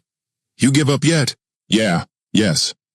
On the other side, Cheon-min is reporting to his superiors. Yes, sir, it was a mutated monster. The squad members have already withdrawn from the dungeon. Yes, sir, we've confirmed there was one for now. A squad member suppressed it. Yes, sir, we are requesting support from the Special Task Force. Han-young walks over to Minjin. This guy's battles range from mosquitoes to monsters. Why is nothing ever normal with him? He sits down. Hey, Minjin, thanks. For real, we're only alive thanks to you. The moment I saw it, I was so scared I couldn't even move. Minjin nods humbly. Not at all, I'm sorry for charging in on my own. Sorry for what? Anyone could see that was an emergency. If you hadn't handled it quickly, we would have been toast. Something bad almost happened to Guang-sik and Dongjin. Han-young asks him, but are you okay?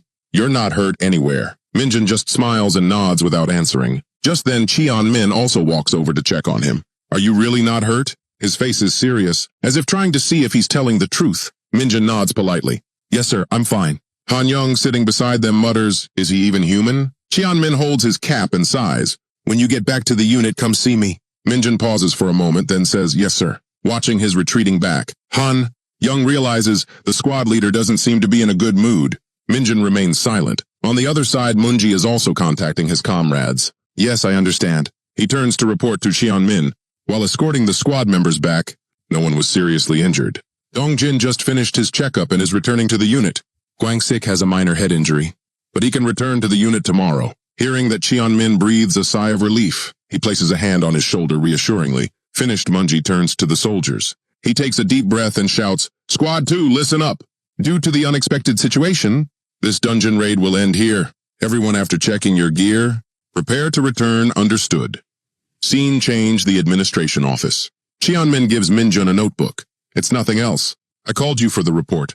Briefly describe the process of how you took down that monster in here. Minjin frowns, thinking, what should I write? Should I say that since the shield didn't kill it, I had to use my fists to take it down? Who would believe that? Cheon-min places a bottle of water on the table. He sits down and asks again. My view was obstructed earlier, so I didn't see clearly. Did you really take it down with your fists? Hearing this, Minjin freezes. He forces a smile and explains, that monster was too aggressive, so I acted without thinking. He asks Minjin seriously, what exactly are your stats? His answer stuns the lieutenant. Strength is 65 and agility is 60. He can't believe his eyes. A first lieutenant like me only averages over 40. A regular soldier has strength and agility stats over 60. That's more than twice the level of a normal soldier. Cheon-min seems a bit sad. With stats like yours, you could get into the Hunter Officer Academy. It's such a shame. He looks at the person in front of him, diligently writing the report. Right, his file says he's a high school dropout. It would be hard to get into the academy anyway. He speaks up and asks him, hey Minjin, if your goal is to become a commissioned officer, why don't you think about going to college through the Scholastic Ability Test? There are all sorts of programs, like starting as a non-commissioned officer or becoming a teaching assistant in the army. How about I look into it for you? Minjin answers bluntly. I don't like studying. Racking up achievements is enough to get promoted. Hearing this, Minjin just smiles. All right then, it's your decision. I won't force you. If you change your mind, just let me know. Thank you, sir. I'll finish the report. You go back and get some rest. I won't forget your proactive efforts. Yes, sir. Then I'll be on my way, loyalty. Minjin opens the door to leave. Cheon-min stares at his cap. He speaks up. Minjin, Sergeant Kim Minjin. You saved the squad members' lives today. Things could have gone south no matter what. The reality is I couldn't respond effectively. Thank you. Minjin smiles politely. It was the natural thing to do. The lieutenant smiles back at him. Minjin steps out of the room scheming a little. Yeah, of course it was the right thing to do. I've gained his trust. And I'll get more achievement points too. Scene change. Minjin's face shows a weary sigh. He crosses his arms and speaks. So you're asking to join the special training with Private First Class Lee Dongjin? Guangsik is flustered. Yes. Minjin's tone becomes stern. How did you know we train here? No, that's not it. More importantly, why do you suddenly want to train with us? He answers awkwardly. Well, that's because...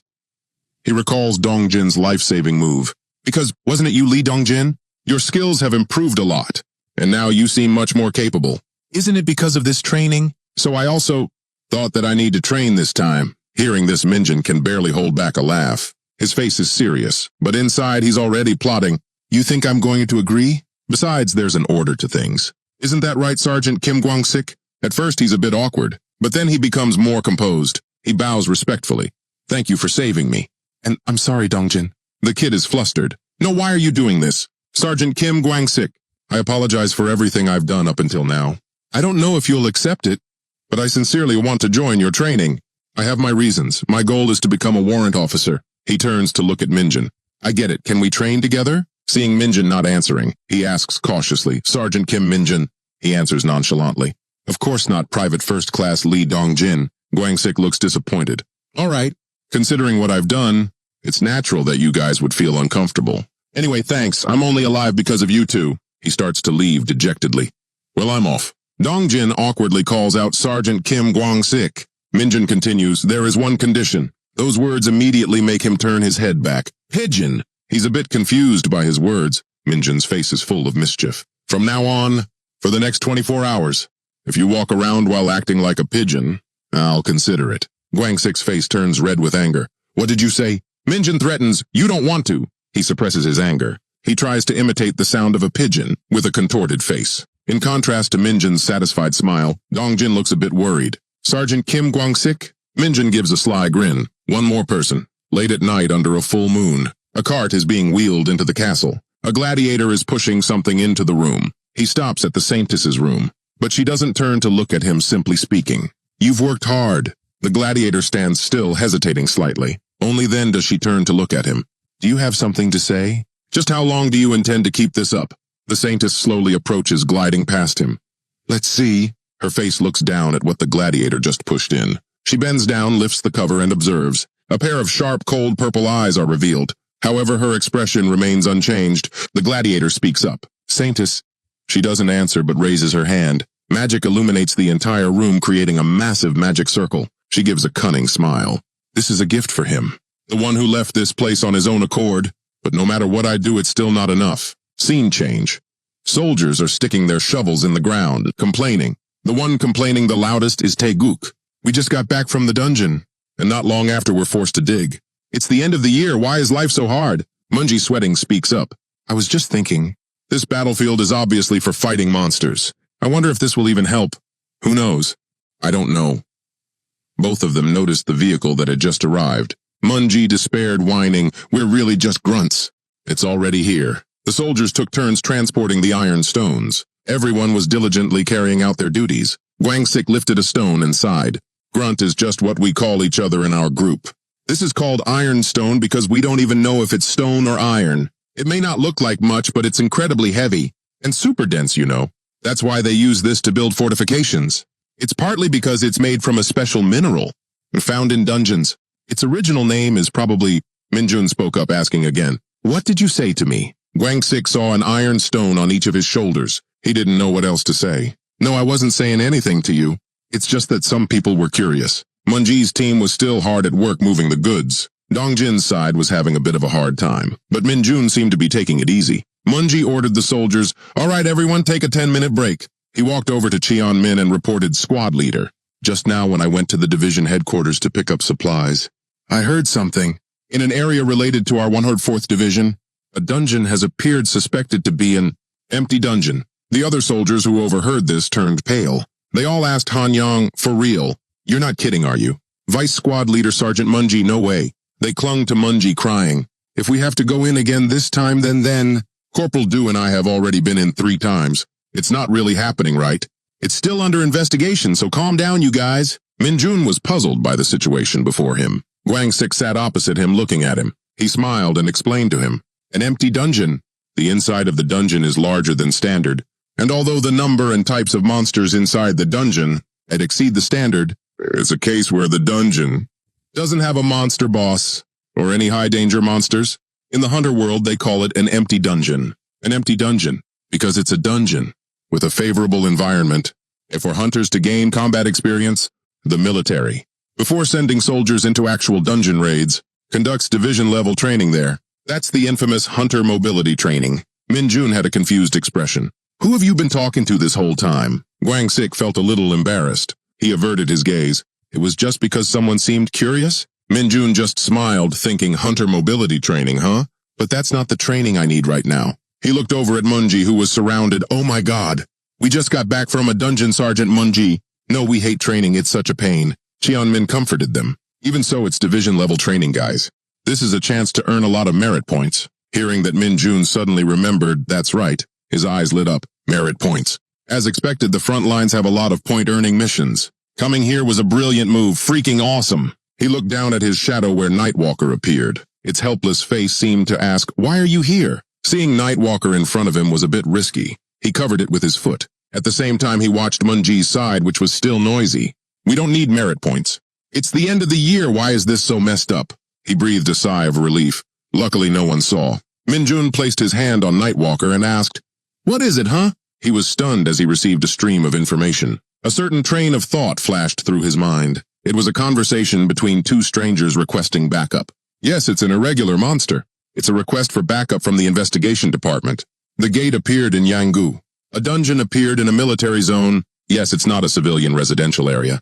But 2 of the investigators suddenly went mad. It's the strange phenomenon that started being reported not long ago. It might be a dungeon that needs to be cleared urgently. Hand it over to the regular army. Control the area like before. Have the hunters in Yanggu retreat first and prioritize the dungeon that appeared in the residential area of Hongcheon. Everyone move in there, understood. Minjun's eyes widened at this conversation. Then he unconsciously broke into a smile. Looking at Nightwalker's face still in his shadow, he covered it with his foot again. Minjun stood up delighted. Anyway, I should use my leave at least once, right? Morning in the city. The sky was clear blue. White fluffy clouds drifted by. Just then, Minjun carefully put on his socks and got dressed. Then he reached out, took the jacket from the chair and put it on neatly. Finally, when he was done, Minjun slowly zipped up his jacket. He suddenly leaned over and quietly asked, are you all ready? A family photo of Im Yong's family of 4 was still hanging neatly on the wall. Flashback. He smiled warmly and asked, are you heading out now? I don't know why, but you transported several times more iron stones than anyone else at the base construction. Turns out you wanted to finish quickly to use your leave, huh? Then Im Yong couldn't help but praise him profusely. You're really amazing. Great job. Minjun was so happy his eyes sparkled. Yes, thank you, sir. Then the man suddenly hesitated. But about this time, you went to the restricted area. Where did you go on your last leave? Minjun flustered scratched his head. I was at a PC bang. Hearing this, Im Yong sighed helplessly. He gave a wry smile. I knew it. As he finished speaking, Im Yong tossed him a key, then casually advised him, if you don't mind, just stay here. Seeing the other's bewildered expression, Im Yong slowly explained. It's an apartment my parents bought a while ago. They moved elsewhere for work, so it's empty now. Still, I stay there every time I'm on leave, so it's very clean. Minjun shyly and politely tried to refuse. I'm fine, really. But then, Im Yong pulled a small piece of paper from his pocket. Then he sighed quietly. What do you mean, fine? He gently handed it to Minjun with a concerned reminder. It's a bit far from the unit, but it's still in Gangwon province. It's better than sleeping at a PC bang. On the piece of paper, neat handwriting appeared. Chuncheon City, Gangwon Province, Building 20, Apartment 20. Minjun took it. His eyes glued to the letters, thinking to himself, Chuncheon, huh? That's on the way. Just then, Im Yong had to leave. He waved goodbye and cheerfully wished him, even if you don't use it, just take it for now. Enjoy your leave. A few minutes after the other person left, Minjun stood silently holding the piece of paper in his hand. Im Yong stretched out on a chair, sighing tiredly. Immediately after, he suddenly sat up straight. His eyes were searching for something. On the table was Minjun's file with his essential information. Im Yong lowered his gaze, staring at the file, pondering something in his mind. Finally, he turned and slumped his head back on the chair, falling asleep. Back to the present. In the family photo was him, Yang looking straight at the camera, smiling brightly. Minjun's gaze lingered on the photo frame for a long time. His face was buried deep in his collar, showing no expression whatsoever. Finally, Minjun smirked. At the same time, he reached up and pulled the hood over his head. He resolutely moved forward, opened the door, and muttered, "Let's go, shall we?" Outside, the intercity bus terminal was bustling with people waiting for their bus. Everyone was busy with their own affairs. On the crowded, noisy street, with the sounds of conversation and car horns, a figure with his face completely covered was completely detached from the noisy scene. Minjun's 2 hands were shoved coolly into his jacket pockets. He walked forward step by step. His whole body exuded an indescribable oppressive coldness. In his head, that voice played again. Dungeon location is the abandoned school on street, Isex Yangu County. Yes, please do not approach within a 1-kilometer radius. Just block off the roads. Just then, as he arrived at the area up ahead, all entrances were blocked by soldiers. They all held guns with great solemnity. However, June had already climbed onto a roof and was tiptoeing along. Finally, when he reached the edge of the building, he immediately jumped down from above. Minjun landed lightly in a small gap between 2 buildings. He carefully glanced around, assessing the situation. Then, Minjun quietly crept up and hid behind a utility pole. He couldn't help but look into the distance with suspicion. In front of him was a giant dungeon gate, with sharp sparks of electricity enveloping it. Minjun wondered to himself, is that it? He didn't hesitate and immediately walked forward. His hand reached up and tightened his hood. Which brat is it this time? Minjun rolled his eyes in annoyance. He decided that, I have to identify which monster has escaped. Anyway, this brat. Thinking this, he quickly ran inside, constantly muttering and complaining. If it's a really dangerous one, I'll know as soon as it shows its face outside. The mechanical voice of the system rang out. You have entered the dungeon. After going inside, what hit Minjun's eyes was a strangely dark and damp scene. The dry, withered tree branches looked lifeless. He slowly advanced. Each footstep on the ground made a steady sound. Minjun assessed his surroundings. It's really damp. Then, Minjun suddenly noticed something at his feet. It was a broken sword. Only the hilt and a scratched, discolored piece of the blade remained. Minjun bent over and picked it up. A fight happened here. However, at that very moment, a strange feeling suddenly welled up inside him. Minjun frowned, glanced behind him, and called out, "Hey!" Finally, he quickly turned his head back and shouted in annoyance, "The thing over there is way too obvious, so just jump out." What appeared before Minjun's eyes was a large body that was constantly growling and groaning. The two faced each other and the atmosphere immediately became tense. A giant green monster was staring intently at him. Its purple eyes glowed brightly, as if it wanted to eat him alive. Minjun raised an eyebrow, muttering to himself, "A goblin." No, isn't that a kobold? He cautiously turned his body, then surprised sized up the creature. Why is this guy so big? Thinking this, Minjun stepped back and clenched his fists, while crouching to face this guy. The investigation team must have fought hard to make it back alive. Just then the kobold leaped from its position. A cloud of smoke and a shower of dust flew into the air. The kobold bared its sharp teeth and raised its hand, preparing for a fierce fight. As soon as it threw a punch, Minjun in front of it immediately pulled his leg back, leaning to dodge. The whole process took only a split second. Then he also jumped high into the air, swinging his arm back, and unleashed a fatal punch. The moment the punch was thrown, an intense burst of light exploded like a thunderbolt striking down. The wind whistled sharply. The ground shook for an instant. But in the hazy smoke that obscured his vision, Minjun suddenly froze in astonishment. His hand was punching straight into the sharp teeth of the kobold.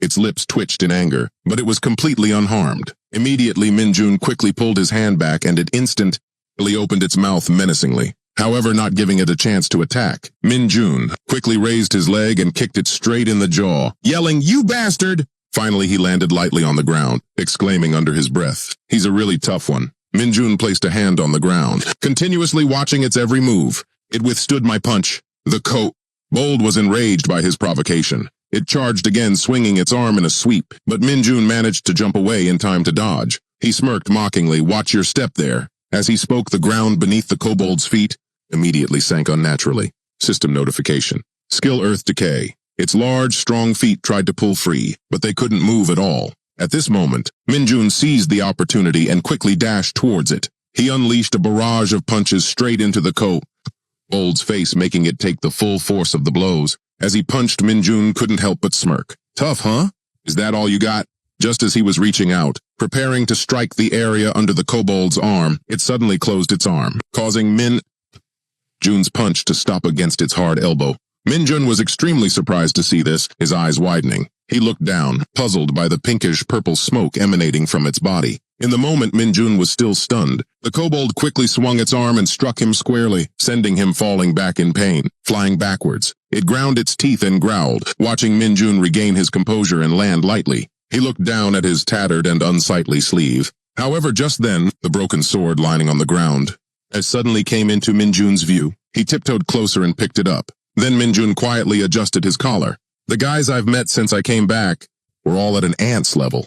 Minjun looked at it and couldn't help but remark, "But you must be about the size of a rhinoceros beetle." At this point, the kobold continued to open its mouth, letting out ear-splitting growls. It swung its arm forward again, creating a source of brilliant purple light that shot straight at Minjun. Its eyes were filled with a hatred that made it seem like it wanted to devour him. However, just then Minjun suddenly spoke. "Even if you do that," his face was being squeezed by its giant hand, contorting it. "And a bug is still just a bug." At this he lowered his head, his voice becoming deep and oppressive.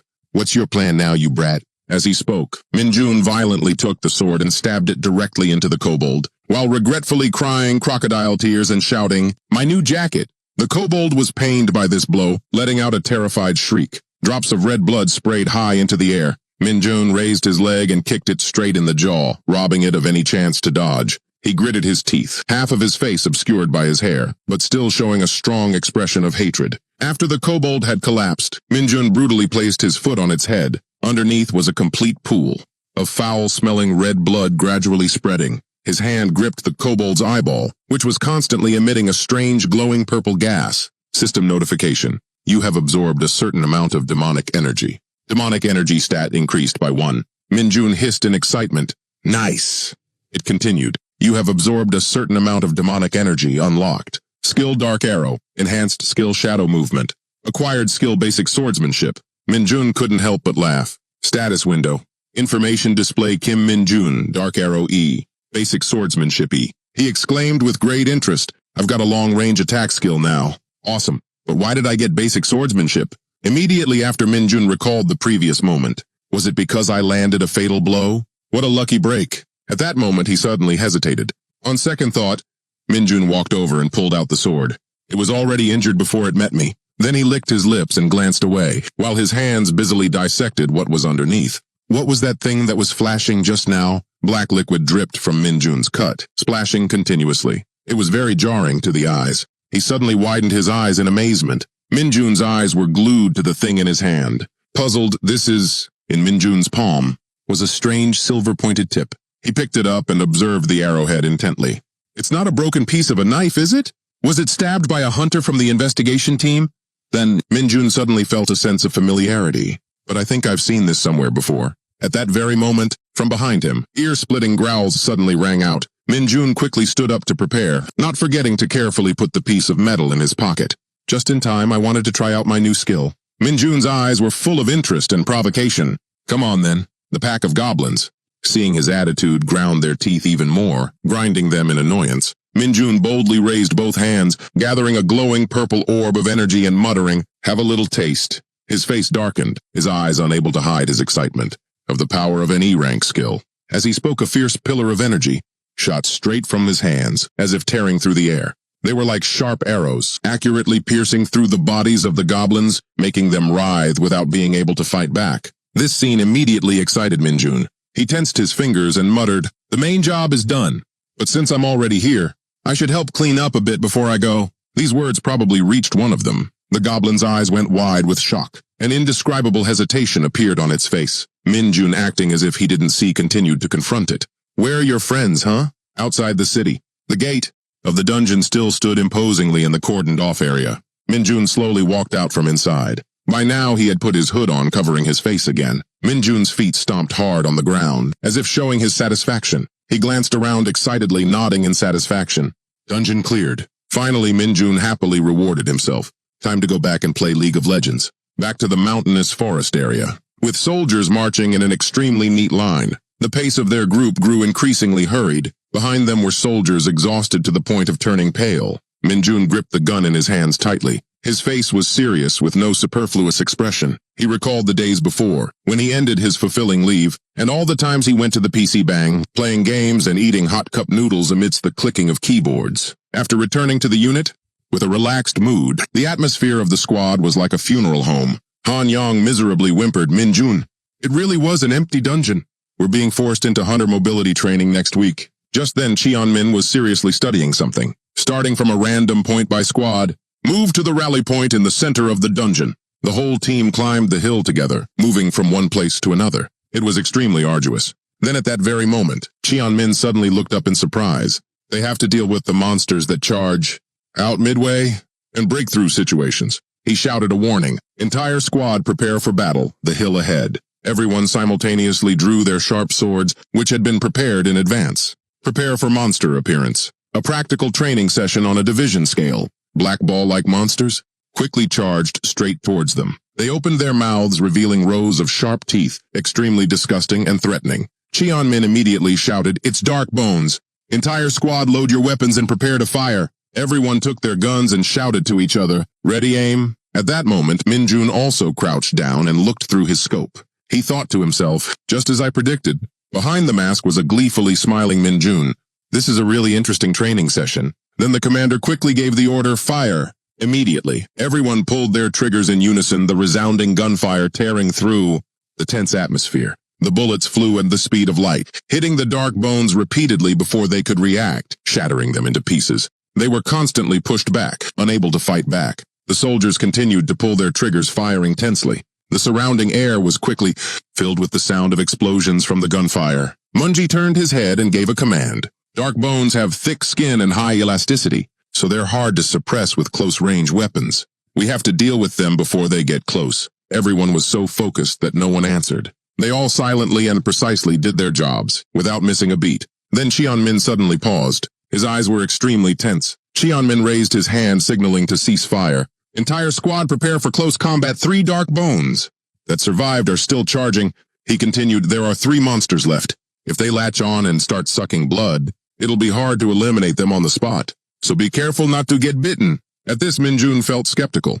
Does he mean the moment you get bitten, you're immediately taken out? If many people are eliminated due to injury, then the squad's performance will be at the bottom. Faced with the sight of the charging Darkbone, the 3 soldiers suddenly froze in confusion. Immediately, Minjun ran from a distance and stood in front of them. He thought to himself, no way that's happening. Just then, Minjun took a running start with long strides and shouted, Corporal Lee Sang-ho. Without hesitation, he kicked the Darkbone into the sky, sending it flying back. The surrounding soldiers looked up, their mouths agape. Amazed, they watched the Darkbone soar into the air. A bright pillar of energy shot straight into the blue sky. Everyone's eyes were glued to it for every second. Minjun smiled with amusement, thinking, it would be easy if I just stuck a dark arrow in each of them. Just then, everyone quickly regained their senses. They raised their guns and fired continuously at the Darkbone in the air. Resounding explosions like thunder seemed to tear through the air, spreading. Black smoke billowed out, filling the sky. Minjun moved from one spot to another, kicking the Darkbones even higher. Cheon-min couldn't help but praise him profusely. Excellent. Entire squad fire at the Darkbones in the air. After it was all over, fragments of the Darkbones were scattered across the green grass. The air suddenly became unusually quiet. Cheon-min looked around for a moment before speaking. Everyone rest in place for 10 minutes. Rest and check your gear. See if any squad members are injured. After checking, each fire team will report. As he finished, he turned and patted Minjun's shoulder, which surprised him. The surrounding soldiers also kept giving Minjun a thumbs up, showing their praise. Then Guangsik and Munji reflexively looked at each other and gave a thumbs up. However, as soon as they realized what the other was doing, both immediately turned their backs and walked away flustered. At that moment, both Jongtae and Taeguk sat next to each other, sighing wearily. Their faces also gradually turned pale from exhaustion. Taeguk spoke first. Isn't this training harder than the last one? We've already taken several breaks just from one engagement. Jongtae's eyes were dark and baggy. Sweat beaded on his forehead as he muttered, I'm not sure. There's a rumor that this isn't an empty dungeon. Hearing this, Taeguk immediately turned his head and asked, what's that about? He explained blandly, actually there used to be a monster boss in this dungeon. He was surprised. Used to be, remembering the scene from back then. The soldiers stood stunned by the sight. The old man? He quickly felt the gazes of the other soldiers. Just then he quickly felt the stares. of the other soldiers. As soon as Xiaoyang looked up, the whole group immediately started trembling in panic. He bared his teeth in a sinister grin, then pointed forward and asked, "Time for training, right?" Back to reality where Chong Tai was crying his eyes out. Therefore, there's a rumor that it was captured alive and is being held at the rally point. I'm afraid the dungeon's going to be torn apart. At that moment, Minji appeared out of nowhere. She put her arms around their shoulders and reminded them in a low voice, "Let's go, my fellow troublemakers." Breaks over. The two of them dejectedly lowered their heads and walked away.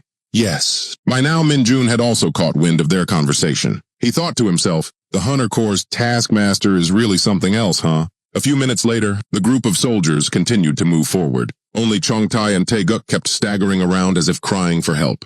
"Help us." Just then Chae Wan Min, while walking, suddenly stopped in his tracks, stunned. His face quickly turned to shock, utterly horrified. The soldiers behind him were confused. They didn't understand what was happening. At this point, Minjun's lip also twitched. That person is... A tall figure sat cross-legged in the middle of an open field, leaving everyone dumbfounded. Around his neck, he wore a sign with the words "injured person." In the end, it was none other than So-young, who was flashing a wicked grin in their direction. Meanwhile, in another place, gentle sunlight filtered through the tree leaves. A very ancient scene. An old man sat on a wooden chair leaning against a wall, puffing on a pipe. Then his eyes suddenly lifted, as if he saw something. Before him was a tall, muscular body that carried an oppressive aura. The blacksmith opened his mouth to speak.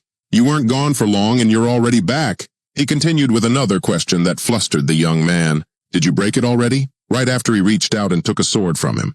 "Forget it. This only happened because you were backing up that woman." The blacksmith looked at it intently and mumbled, "Still, this is a little serious." His sword was missing a small piece from the tip. He asked, "Did you just go monster hunting somewhere?" At the central rally point of the tomb, tents were set up in neat rows. In another tent, two men were sitting opposite each other discussing something. One of them spoke up. "I told you. There have never been this many monsters." The young man pointed to a tablet to explain. "What I mean is, we can't afford any accidents." This man was Lieutenant Colonel Zhang Qian, commander of the 104th Division 3rd Battalion. The other was Colonel Seung Kyun, commander of the 104th Division 1st Battalion. He smiled in response, "Division Commander, you seem to think that the average combat capability of the division is declining, don't you?" Zhang Qian spoke up to explain as well. "I don't think we're putting too much pressure on them." At that moment, someone from outside suddenly pulled back the curtain. He was Colonel Junbiom. All three men raised their hands in a proper salute. Junbiom spoke up to inquire, "Do you know where the division commander has gone?" As Seung Kyun was leaning back, Zhang Cheon hesitated, flustered. "About that." However, just a few minutes later, from the tent with the three men, a loud shout suddenly erupted. "What?" Seung Kyun, completely unfazed by the other's reaction, even let out an amused laugh. "Now you know what kind of person he is. No one can stop him." Junbiom's mouth hung open. "No, even so. Why on earth would he suddenly join a training exercise? And out of this entire corps, he chose our section at this exact time." Zhang Qian interrupted the division commander. His face was mysterious. He silently pushed up his gleaming glasses, just left a few words and then took off. Zhang Qian's words seemed to be referring to someone. "There's a soldier I want to observe with my own eyes." Back to the forest area. As soon as they saw Seo Yong, the whole group of soldiers froze speechless. Chae Wan Min's earlier high spirits now plummeted into an abyss. "There's a penalty during the training. I know there's a part where we have to transport an injured person." Minji from behind worriedly asked, "Platoon leader, sir." He stared at Seo Yong, not believing his eyes. "But the role of the injured person, the director told us that someone from the division command would be participating. It's just that..." As this thought crossed his mind, Chae Wan Min's face immediately turned pale. He never mentioned it would be the division commander. Just then the towering Seo Yong moved closer, looming over him. His whole body radiated an incredibly strange energy. He grinned wickedly and held out his name tag. "Platoon leader, please take good care of me, injured person." Chae Wan Min, upon hearing this, suddenly flinched. He hastily raised his hand in a salute. "Re-reporting for duty. Commander, I am Lieutenant Kim Chae Wan Min." Yes, sir." The two soldiers behind them nervously mumbled, "He's so tall. Can we even lift the stretcher?" Just then, Minji stepped forward seriously and shouted, "Commander, we will now move you onto the stretcher, sir." As soon as he finished, Seo Yong frowned seriously. He shook his head, refusing. "I don't need it." The soldiers hurriedly shouted, "Sergeant Kim Min-ji." Seo Yong suddenly went berserk. He lunged forward and crushed the canvas stretcher. "Don't you guys know me by now?" When he was done, Seo Yong coldly turned and walked away, not forgetting to contemptuously brush the dust off his hands. Minji spoke up hesitantly. Even so, the role of the injured person in the training program, he immediately waved his hand. Don't know I'm not doing it, don't know anything. So you don't need to worry about me. Just continue with the training. At that moment, Seo-young suddenly noticed Min-jun standing blankly in the back. He bared his teeth in a gleeful smile, incredibly sinister. Min-jun also felt the other's gaze, and couldn't help but be surprised. But very quickly, he regained his composure. I get it. This damn training course is going to be fun. After that, the comical situations just kept coming. Of course, monsters were appearing everywhere, and the division had provided a lot of equipment. A monkey lunged forward shouting, "Danger!" At that moment, they had added more diversions to the training, making it more entertaining. Just then, a young man was panting heavily from exhaustion. He was Private First Class Lee Byung-jin, 2nd Squad, 2nd Platoon. In front of Byung-jin was a frog with slimy skin, covered in water. Byung-jin quickly swung his sword. A blinding blue light immediately shot forward. The slash went straight into the belly of the dazed frog. A second later, it immediately fell backward. Streams of blood quickly gushed out. Byung-jin, witnessing this scene, was sweating profusely. Sweat poured down his face. His vision began to blur. Just like that, he felt dizzy, staggered, and started to tilt over. Finally, Byung-jin fell straight to the ground, unconscious. However, another frog aggressively stuck out its long tongue. But before the frog could do anything from out of nowhere, a brutal sword strike slashed right through its open mouth. Min-jun's face darkened, his expression unreadable. In his hand was a sword still glowing brightly. Basic swordsmanship, he thought to himself, satisfied. It's just a basic skill. Maybe it's because my stats have increased. Is this training course helping me level up this skill? At that moment, Min-jun slowly extended his hand towards Byung-jin, who was panting heavily. Down below, amidst the chaotic crowd, waves of black liquid from the frogs were constantly flying through the air. The sight of Byung-jin slowly getting up was completely separate from it all. He smiled gratefully and said, "Thank you." Suddenly, Min-jun stood still, looking at him for a long moment. Just then, in the distance, there were still people struggling with giant frogs. Then at that very moment, Min-jun lunged forward and sliced one clean in half. He jumped from place to place, helping everyone attack the giant frogs. All of these actions were taken in by Seo-young, who was watching from a distance. He smiled with satisfaction, thinking to himself, for this mock training exercise, throughout the history of the Hunter Corps, it's rated as the most high-intensity training course. Just then, a slimy frog appeared behind Seo-young, waiting to pounce. However, just a second later, he flung it high into the sky with a flick of his hand. At that moment, Chae-won-min announced loudly, "That's a wrap. Line up in this order and start resting. Everyone keep up this good work." Then he tilted his head and asked Min-jun, "You good man?" He immediately gave a thumbs up. "I'm good, sir."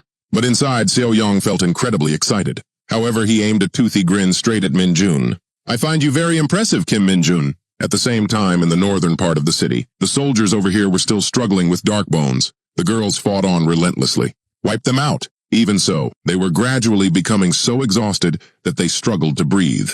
Just then, from a distance, a dark bone appeared, charging aggressively. The girl immediately regained her spirits, raising her sword to strike. Sun Eun-seo gripped her sword tightly, her eyes fixed on this dark bone, extremely focused. At this moment, she swung her sword up and decisively cut it in two. After taking that hit, the dark bone stuck out its tongue and passed out, lying on the ground. The entire company let out a sigh of relief, their faces slick with hot sweat. The other girl clasped her hands joyfully, praising her. As expected of Private First Class Sun Eun-seo, "You're amazing." However, at that exact moment, the dark bone suddenly woke up. It opened its mouth full of sharp teeth towards the girl. She continued her praise completely unaware. "You got most of them all by yourself." As if sensing the danger behind her, she suddenly widened her eyes and turned her head to look. At that moment, the girl's helmet was instantly knocked high into the air. She collapsed in pain onto the hard ground. Just then, Sun Eun-seo also lunged forward to save her teammate. Her speed was so great that the hair tie on her head also flew off. The fallen girl, startled, turned her head to watch her teammate's actions. At this point, Sun Eun-seo had reached the edge of the cliff. She forcefully used her sword to block its aggressive mouth. However, at that very moment, Sun Eun-seo was instantly suspended in midair. In the late afternoon, the sky gradually turned a brilliant orange. The sun also began to set. The whole team sat together, talking and laughing cheerfully. Just as Chae-won-min and Min-ji were pointing and discussing something down below, Seo-young suddenly appeared and spoke up. "All members of the platoon have made it this far, without anyone sustaining serious injuries." He smirked and continued, "This team captain is really something else." Chae-won-min, upon hearing this, was baffled, not understanding the other's intention. Why all of a sudden... Finally, he suddenly looked at the noisy group behind him. Min-jun was pointing and showing the members how to hold their weapons correctly, very attentively. He smiled gently and replied, "It's all thanks to them, sir." Seo Yong came over and patted his shoulder. "It's also due to your own ability." He gritted his teeth as a reminder. "Please guide me well until the end of the course." "Okay." Chae Wan Min hesitantly nodded. "Thank you, sir." Just then, Shoyong looked over at Minji, who was pensive nearby. He grabbed him by the neck and shouted loudly, "You still haven't calmed down yet. There's still a long way to go. Are you only going to help those kids out a little bit?" Minji, struggling to breathe, cautiously replied, "I'm sorry, sir." At that moment in the distance, Nam In Hyuk softly called out, "Hey, Corporal Lee Sung-woo." Sung-woo opened his mouth and said in a low voice, "What?" Up ahead, So-young was still urging, "Let's go." Minji fearfully refused. "How could I dare?" Nam In Hyuk continued. "About the second part of the mock training, can I ask you a question?" Sung-woo didn't hesitate to cut him off. "No, don't ask." However, he didn't care and pointed to the side. "What's that over there?" In front of them was a deep dark hole with a huge blinding sign. Sung-woo gently pushed his glasses up. "Oh, that." Then he calmly continued, That's a hole." At that moment, Chae Wan Min stood with his hands on his hips and gave an order. "All right, let's go. Everyone to your positions." Nam In Hyuk approached Sung-woo to confirm. "You said that's a hole." He nodded. "That's right. A hole." He mumbled to himself, "It's definitely a hole." Suddenly, Sung-woo turned his head and asked directly, "You don't know what a tomb hole is? Did you fall asleep during the training course lecture?" Then he pushed his glasses up, looking mysterious. Although they still haven't revealed much about the tombs, Sung-woo's explanatory voice began to ring out. "Currently, the most supported theory is that a tomb is a phenomenon where a gate can connect this part of space, and connect to another dimension." As he said this, Sung-woo's eyes lit up. So it's actually an infinite connection to an endless space. The two of them walked forward together. He explained further, "That's it. Even within the tombs there are specific boundaries, the endpoint of that spatial connection. However, there are some cases where that connection is broken at a very unexpected point." Sung-woo smiled and concluded the whole story. "And that is the tomb hole." Nam In Hyuk suddenly became curious. "So what would happen if we crossed the boundary of that tomb? Or jumped into the tomb hole?" Sung-woo bowed his head and gave a deep smile. "I don't know." Finally, he waved his hand and enthusiastically recounted, "But I heard that the person would just poof into another dimension." At that moment, from up ahead, shrill screams suddenly rang out. "Huh! What is this?" Chae Wan Min calmly walked over and asked, "What's wrong?" However, upon seeing the scene before them, both Min Jun and he gasped in astonishment. "What?" He raised an eyebrow, trying to recall. "This person is..." On the ground was Sun Un-seo lying unconscious. Her eyes were closed, and her face was a little pale. A moment later, Sun Un-seo was raising her hand to drink the last bit of water from her canteen. Chae Wan Min glanced over while reporting on the radio. Seo Yong also pursed his lips, observing the current situation. At that moment, he turned and instructed, "I've reported the situation to the 4th Battalion, so don't worry about anything, just rest." Sun Un-seo spoke up hesitantly. "Could you please check to see if my teammates are okay?" Chae Wan Min smiled and reassured her in a gentle voice. "They're fine, but they were all worried about your situation. They said that they would suspend the training and prepare to conduct a search operation.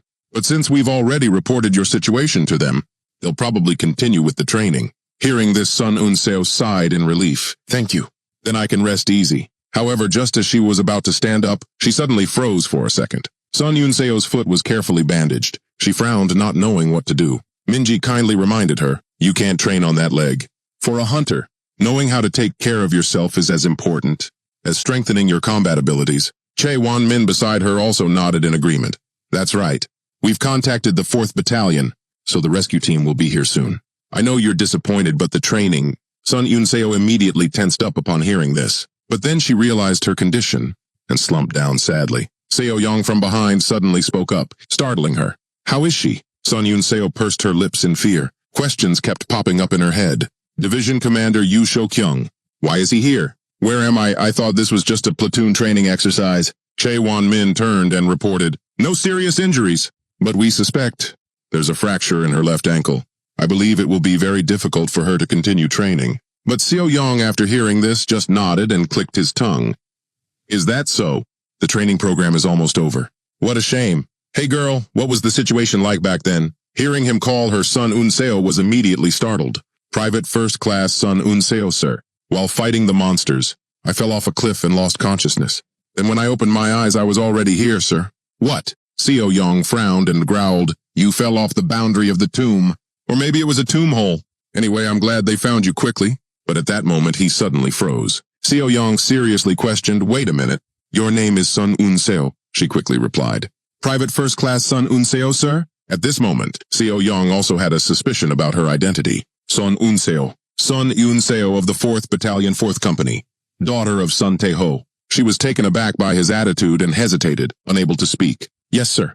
As soon as she finished, Seo Young came over and put the injured person tag on her. Finally, under everyone's confused gazes, Seo Young turned his head and looked around for something. Looking towards Chong Tai and Tae-guk, he hummed. Then, Seo Young turned to look at 2 other young men and clicked his tongue, dissatisfied. However, as soon as he saw Minjun instructing his teammate, "That's right, just like that," he suddenly went, "Oh." Seo Young cleared his throat and called out, "Hey, Corporal Kim Minjun." He quickly came over. Sun Unseo, as soon as she saw him, immediately covered her face in embarrassment.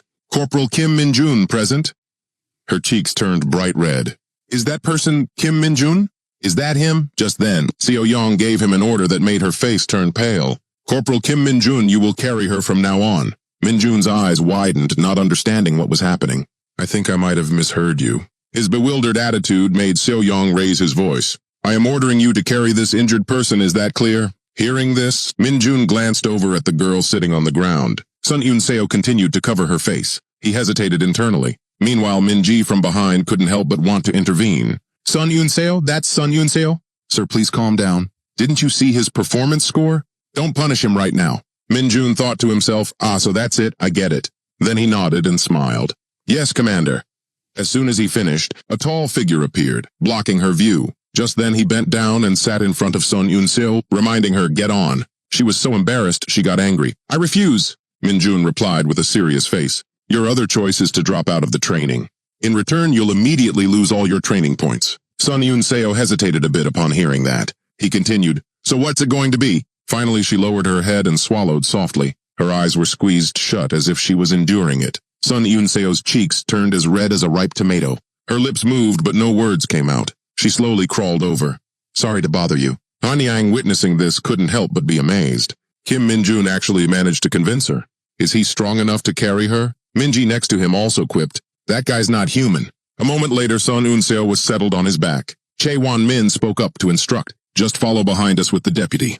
If you get tired, report it immediately." Minjun turned his head and gave him a wicked grin. "No problem." Inside, he was calculating. "Carrying her, probably?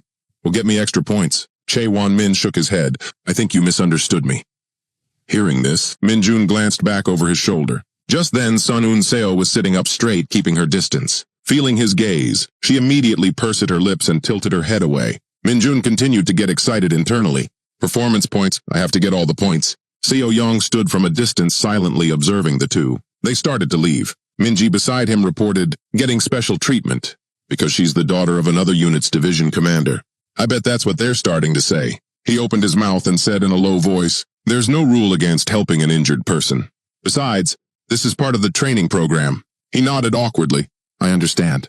While he was silent, Seo Young continued to speak, "And you don't know, do you?" He frowned tightly as if he was stressed. Finally, Seo Young concluded, "Sun Tae-ho, that bastard is not simple." At this point, Sun Unseo was so nervous she was sweating bullets. The soldiers up ahead continued to walk, as if nothing had happened. She wearily glanced to the side. Seo Young, while walking, curled his lip into a smile as if he was watching them closely. Sun Unseo sighed internally. So annoying. She held onto Minjun's shoulder and reminded him softly, "If there's a problem, tell me right away.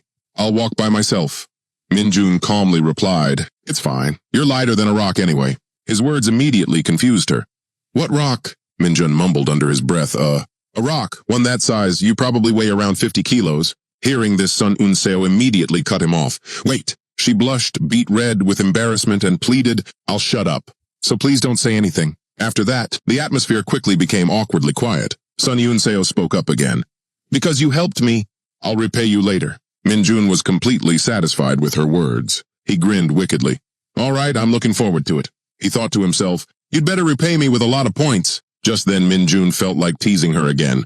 "Even if you are lighter than a rock or weigh around 50 kg." Sun Unseo hurriedly started hitting his shoulder, repeatedly shouting, "Please shut up," both Minji and Seo Young in the back couldn't help but exchange glances. Then both of their faces suddenly turned red with embarrassment. In the blink of an eye, it was evening. The sky turned pitch black, dotted with a few twinkling stars. The soldiers were now so exhausted their limbs felt like jelly. They were all sweating, profusely soaking their entire uniforms. Taeguk dejectedly mumbled, "I hope." The monsters that didn't just pop out of nowhere complained too. This is literally hell. They painfully remembered the image of Seol-yong, the one who changed the training intensity from normal to purgatory. "You called." At that moment, Cheonmin turned to remind everyone, "About 2 kilometers left, don't let your guard down.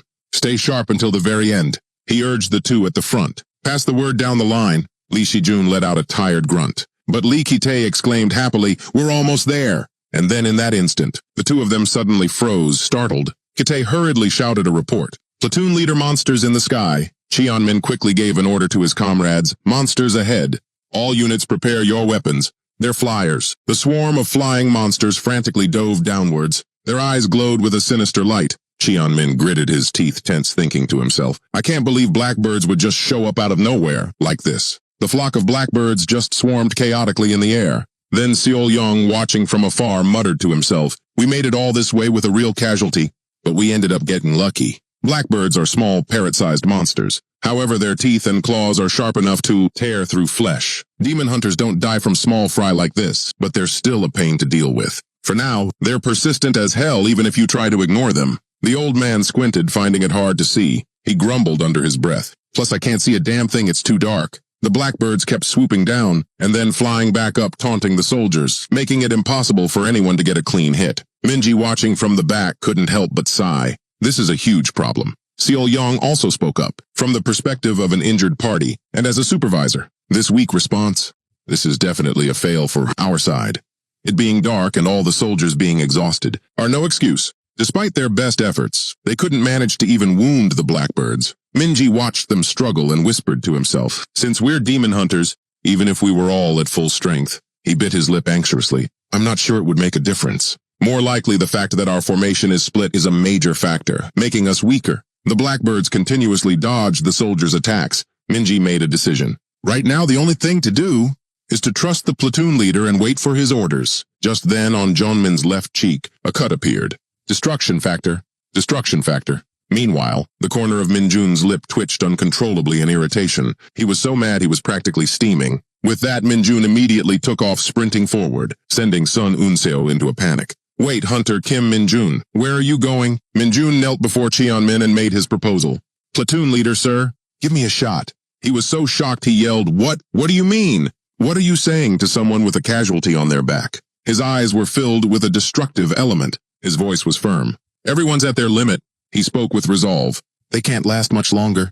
I can do this." Now Jeonmin hesitated, swayed by his words. "So what's the plan?" Minjun quickly stood and whispered into his ear. As he finished, both Cheonmin and Sun Unseo looked horrified. What did you say?" Realizing her outburst, she quickly covered her mouth. Cheonmin also fell silent, trying to process his thoughts. Finally, he nodded in agreement. Cheonmin punched him lightly on the chest.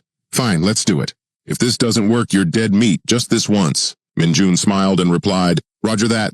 Sun Unseo, panicking, wanted to object again.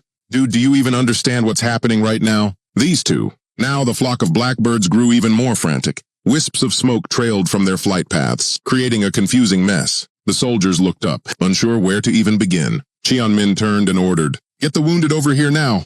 However, Minjun completely dismissed the idea. He shouted, "We don't have time for that. It's now or never, platoon leader." Cheonmin, confused by Minjun's attitude, gritted his teeth. In the end, he had to go along with it. "Move behind Corporal Kim Minjun, prepare firepower." Seol-yong, witnessing this, was utterly surprised. What firepower? He's planning to hunt them with a rifle. Minjun adjusted his rifle and reminded her in a serious tone, "Sit still and hold on tight." Once everything was set, he smirked confidently.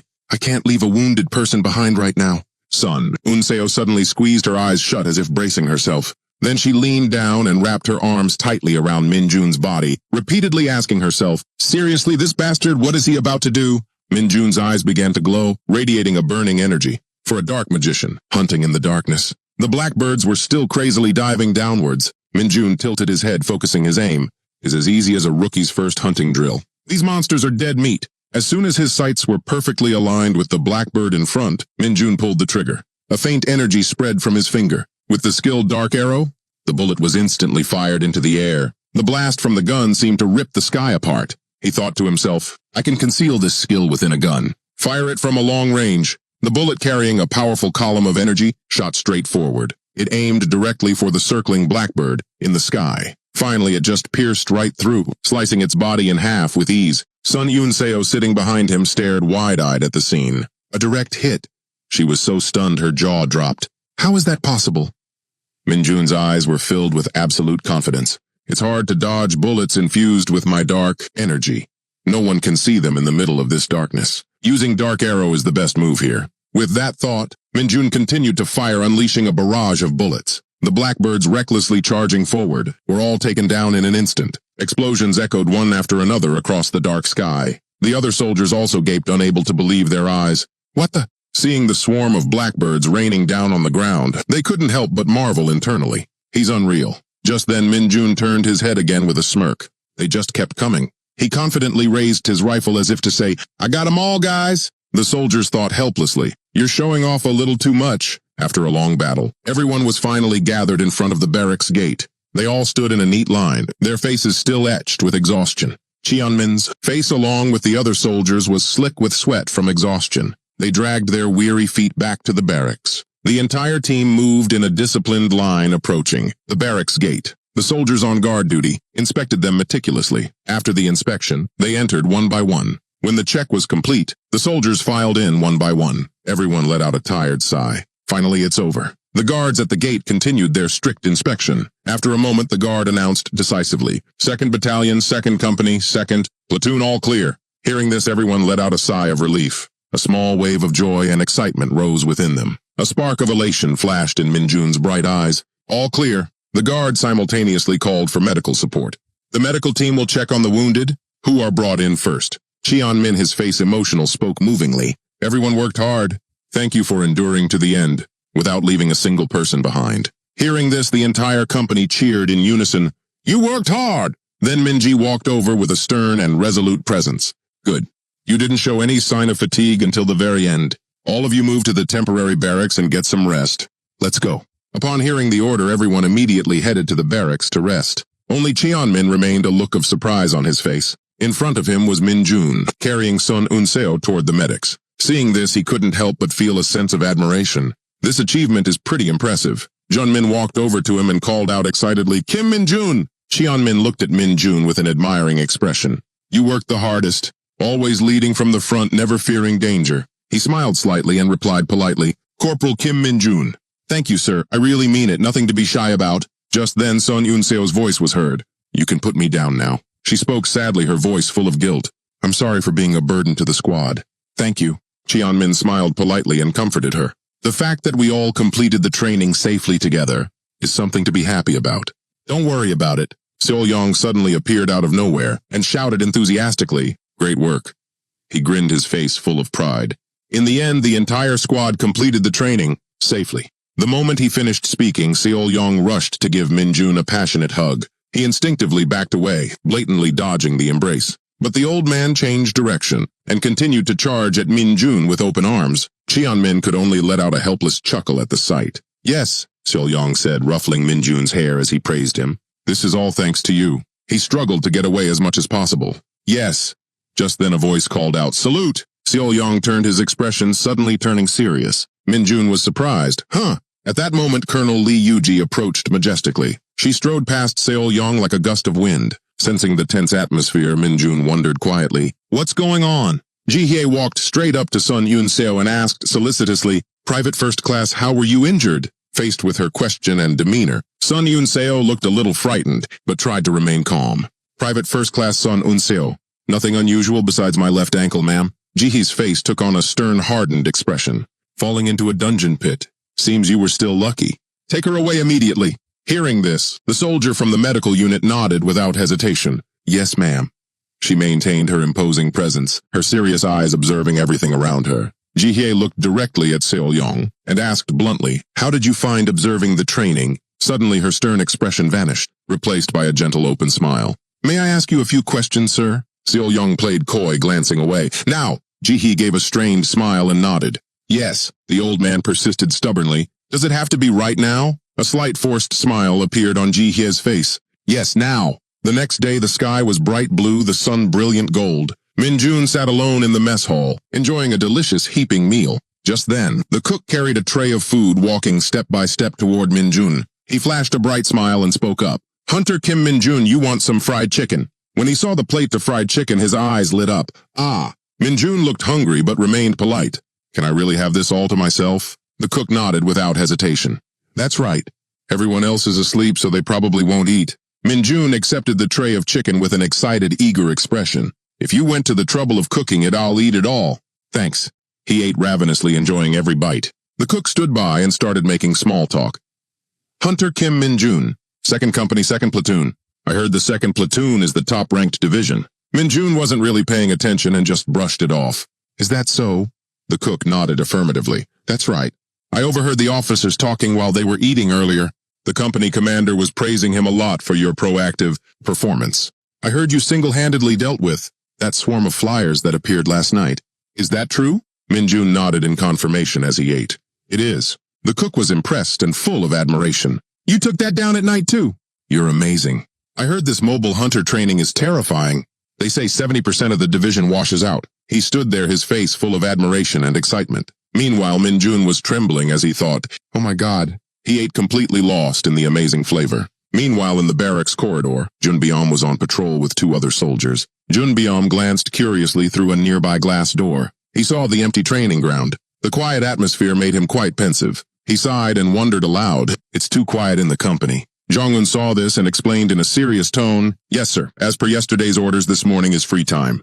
All the soldiers are sleeping in." Junbyom couldn't help but smile upon hearing this. "They have to eat breakfast, you know." The 3 of them continued their duties. Junbyom walked on with a satisfied smile. Everyone worked hard this training cycle. The division commander was very impressed. Captain Kim Ji-woo, the 1st Company's commander walking beside them, also expressed his excitement.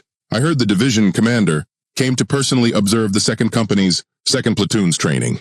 Our division commander may not be authoritarian, but he's really cool." Upon hearing this, the expressions of Junbyom and Jong-un darkened. Seeing this, Ji-woo trembled in fear. "Did I say something wrong, sir?" Then the sharp voice and firm demeanor of Ji-hae came to mind. "It wasn't your fault.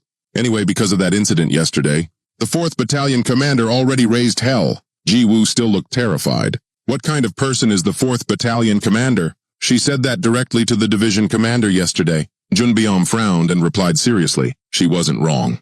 Leaving his post without reporting, how could I possibly defend him? At this point, he trailed off, his voice tinged with hesitation. "And yet," Junbyom affirmed in a sharp, steely voice, "I'm also terrified of the 4th Battalion commander. Anyway, we have Kim Minjun to thank this time." "Right, his performance was overwhelming."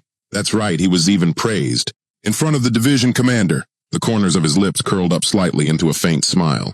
"I'm looking forward to the next monthly meeting." Later at the 104th Division headquarters, the office door closed. Inside it was completely silent. Seo-young was intently reading the report, a look of surprised confusion on his face. In contrast, Ji-hee sat beside him, calmly sipping her tea. After finishing the report, Seo-young let out a long, heavy sigh. He looked directly at Ji-hee and stated, "The schedule. This much dungeon time is enough." "How is Private First Class Sun Un-seo?" She gently set her teacup down and noted, "Fortunately, no fractures. Her recovery is excellent. She can be discharged from treatment tomorrow and can return to duty." Hearing this, Seo-young couldn't help but ask in surprise, just like her father. Just then the phone rang. He snatched the phone. "Hello, you, Sol-young speaking." The voice on the other end was arrogant. "Old goatee." Hearing that, Seo-young gritted his teeth in anger. Who is this?" The mysterious caller replied in a low, gravelly voice, "It's me, old goatee." Seo-young stared at the unknown number on the screen.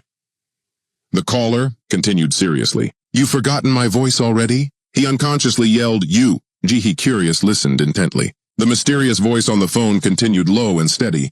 "Could it be you?" Seo-young stated with certainty. "Yes, it's me, Yu Sol-young." The mysterious caller was none other than Major General Sun Tae-ho, commander of the 107th Division. He threw down a challenge to Sol-young. "Let's have a match." Seo-young, still bewildered and suspicious, stammered, "You, could it really be you?" Ji-hae remained silent, listening to see what would happen. Tae-ho replied calmly, "Yes, it's me." He then added, "Hey, you Sol-young, we need to talk, you bastard." In contrast to Tae-ho's calm demeanor, Seo-young exploded with a stream of curses. "You son of a bitch, Sun Tae-ho, what do you want calling me out of the blue?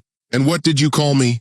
"Old goatee." Tae-ho continued to taunt him calmly. "Well, you do have a goatee, don't you? Forget it, let's have a match. Where's a good place?" Sol-young let out a helpless sigh. Hey, old man, are you doing this because your daughter got hurt? Ji-hai sat silently listening to their verbal spar. Aren't you a soldier too, a general no less? Taeho's voice grew hard. Every word was filled with determination and defiance. Yes, I am both a soldier and a general. That's why I need a sparring partner. Enough talk, name the place. Sol-young retorted bluntly. Stop being so childish. I'm sorry your daughter was injured, but that's just part of training. What can you do? Taeho shot back with sarcasm and mockery. What would an alpha like you know? Hearing such an insult, Sol-young couldn't hold back and slammed the table, shouting, Damn it, where are you, you old bastard? Say something. Why aren't you answering? You're in danger, right? Stay put and just you watch. His face was red with anger. His voice became sharp and assertive. I'm not married. Because I don't want to be, you hear me? Hello, is he really not answering? Ji-hee walked over and reminded him. He hung up, sir. Division commander? Sol-young was fuming with anger, glaring at the phone screen as if to burn a hole through it. Unable to contain his frustration, he turned to Ji-hee and asked, Do you have Sun Taeho's number? Call him for me now. She said nothing, just sighed helplessly. Ji-hee spoke softly, trying to calm Sol-young down and explain. Please calm down, Commander. I think it's understandable for Major General Sun to be this angry. Hearing this, he yelled in anger. What are you taking his side now? Was it you who told him his daughter was injured? Wasn't it? Ji-hee continued to explain the situation. Because the patient had to be evacuated to another location, the hospital naturally had to report it to her guardian. Plus, he heard that his daughter was injured during training, but wasn't evacuated immediately, because she received special treatment to easily complete the training program. That's what people were saying. Hearing this, Sol-young's face fell. He said softly, That. Seeing he had calmed down, Ji-hee continued her explanation. Even if an apology isn't necessary, we still need to provide an explanation. Instead, don't you also want to show him the strength of the 2nd Platoon? The 2nd Company and the entire 2nd Battalion. After listening calmly for a while, Sol-young silently realized, yes, that's right. People witnessed the process of them moving a casualty. Anyway, since there seems to be a misunderstanding here, I will go and explain everything. He held out his hand implicitly telling Ji-hee to give him the phone. She shook her head firmly and replied decisively, I'll put it on speakerphone. Then she sat down gracefully and started to call Taeho back. Sol-young sat opposite her with a sour expression, waiting for the call to connect. As soon as he picked up, Taeho's sharp voice rang out, What is it? Colonel Lee, are you with that old goatee? Ji-hee replied gently, This is Colonel Lee Yuji. It's been a long time since I've contacted you, sir. I'm calling on behalf of the division commander, as his phone isn't working. Sol-young tried to swallow his pride and began, All right, I was so worried I couldn't speak properly. It was an unforeseeable situation. I was observing the platoon's training at the time. His face clearly showed his displeasure and dissatisfaction, but he had to endure it. Ji-hee was slightly taken aback when she heard Sol-young's sigh of resignation. He lowered his voice and admitted his fault. No, I was wrong. I don't have a daughter, but I couldn't accept my own daughter receiving that kind of treatment. As a result, I hindered your daughter's potential for growth. I officially apologize for this incident. Hearing this, Ji-hee unconsciously smiled warmly, but Taeho exclaimed in astonishment, What are you talking about? A long silence followed. Sol-young and Ji-hee could only look at each other in silence. Taeho on his end still maintained a firm tone. You seem a little tense. Just calm down. The kid who carried my daughter. Give me his name. This statement left Sol-young slightly stunned and surprised. What? Taeho on his end snapped with a few sharp words. How dare you let some punk, who's not even on the medical team, carry my daughter? Even I wouldn't dare. No matter what you have to compensate me, what's that kid's name? Ji-hee, frightened, snatched the phone and ended the call. While he was still raging, You better spit it out fast. The beep of the phone echoed, which also slightly terrified her. Ji-hye's expression immediately became visibly grim. She spoke a few hesitant words, Division Commander. Before she could finish her sentence, Sol-young shot up with a terrified expression. Special treatment, apology, explanation. Seeing his loss of composure, Ji-hye panicked and tried to reassure him. Calm down, sir. Sol-young's trembling hand gripped the arm of the sofa tightly. Get the car ready. Sol-young clenched his fists, his attitude hardening. Right now? Ji-hye, still panicked, managed to ask, Where are you going, sir? Sol-young, his face red with anger, gritted his teeth. You need to cancel all your plans, too.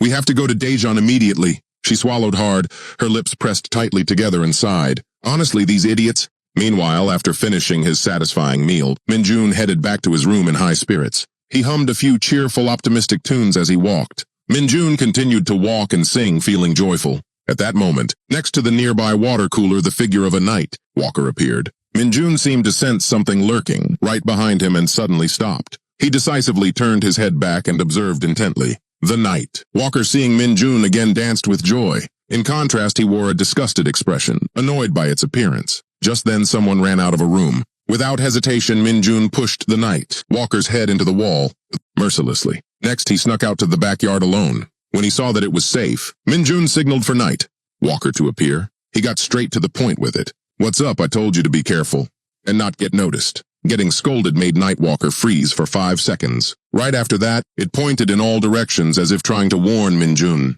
He understood and gently explained, "I know there's no one around, but don't you think you're bothering me?" Hearing that, Nightwalker looked extremely sad, dejected, and hurt. Seeing this look on its face, Min-jun, annoyed, took out a magic stone. Seeing that, Nightwalker's eyes widened with joy. Min-jun, fed up, ordered, "Eat." Min-jun rested his chin on his hand and asked directly, "What is it this time? Spit it out." Nightwalker didn't say anything. It just held out its hand in front of Min-jun. Seeing this, he was quite stunned and amazed. Next, Min-jun gently touched his index finger to Nightwalker's. A surprise attack at a construction site on the road to Hwacheon appeared in Min-jun's mind. What's this, a monster attack? They were ambushed. Min-jun clicked his tongue in annoyance. Hwacheon again! He took the opportunity to ask Nightwalker, "By the way, have you been there yet? How was it?" It nodded in reply. Nightwalker skill E.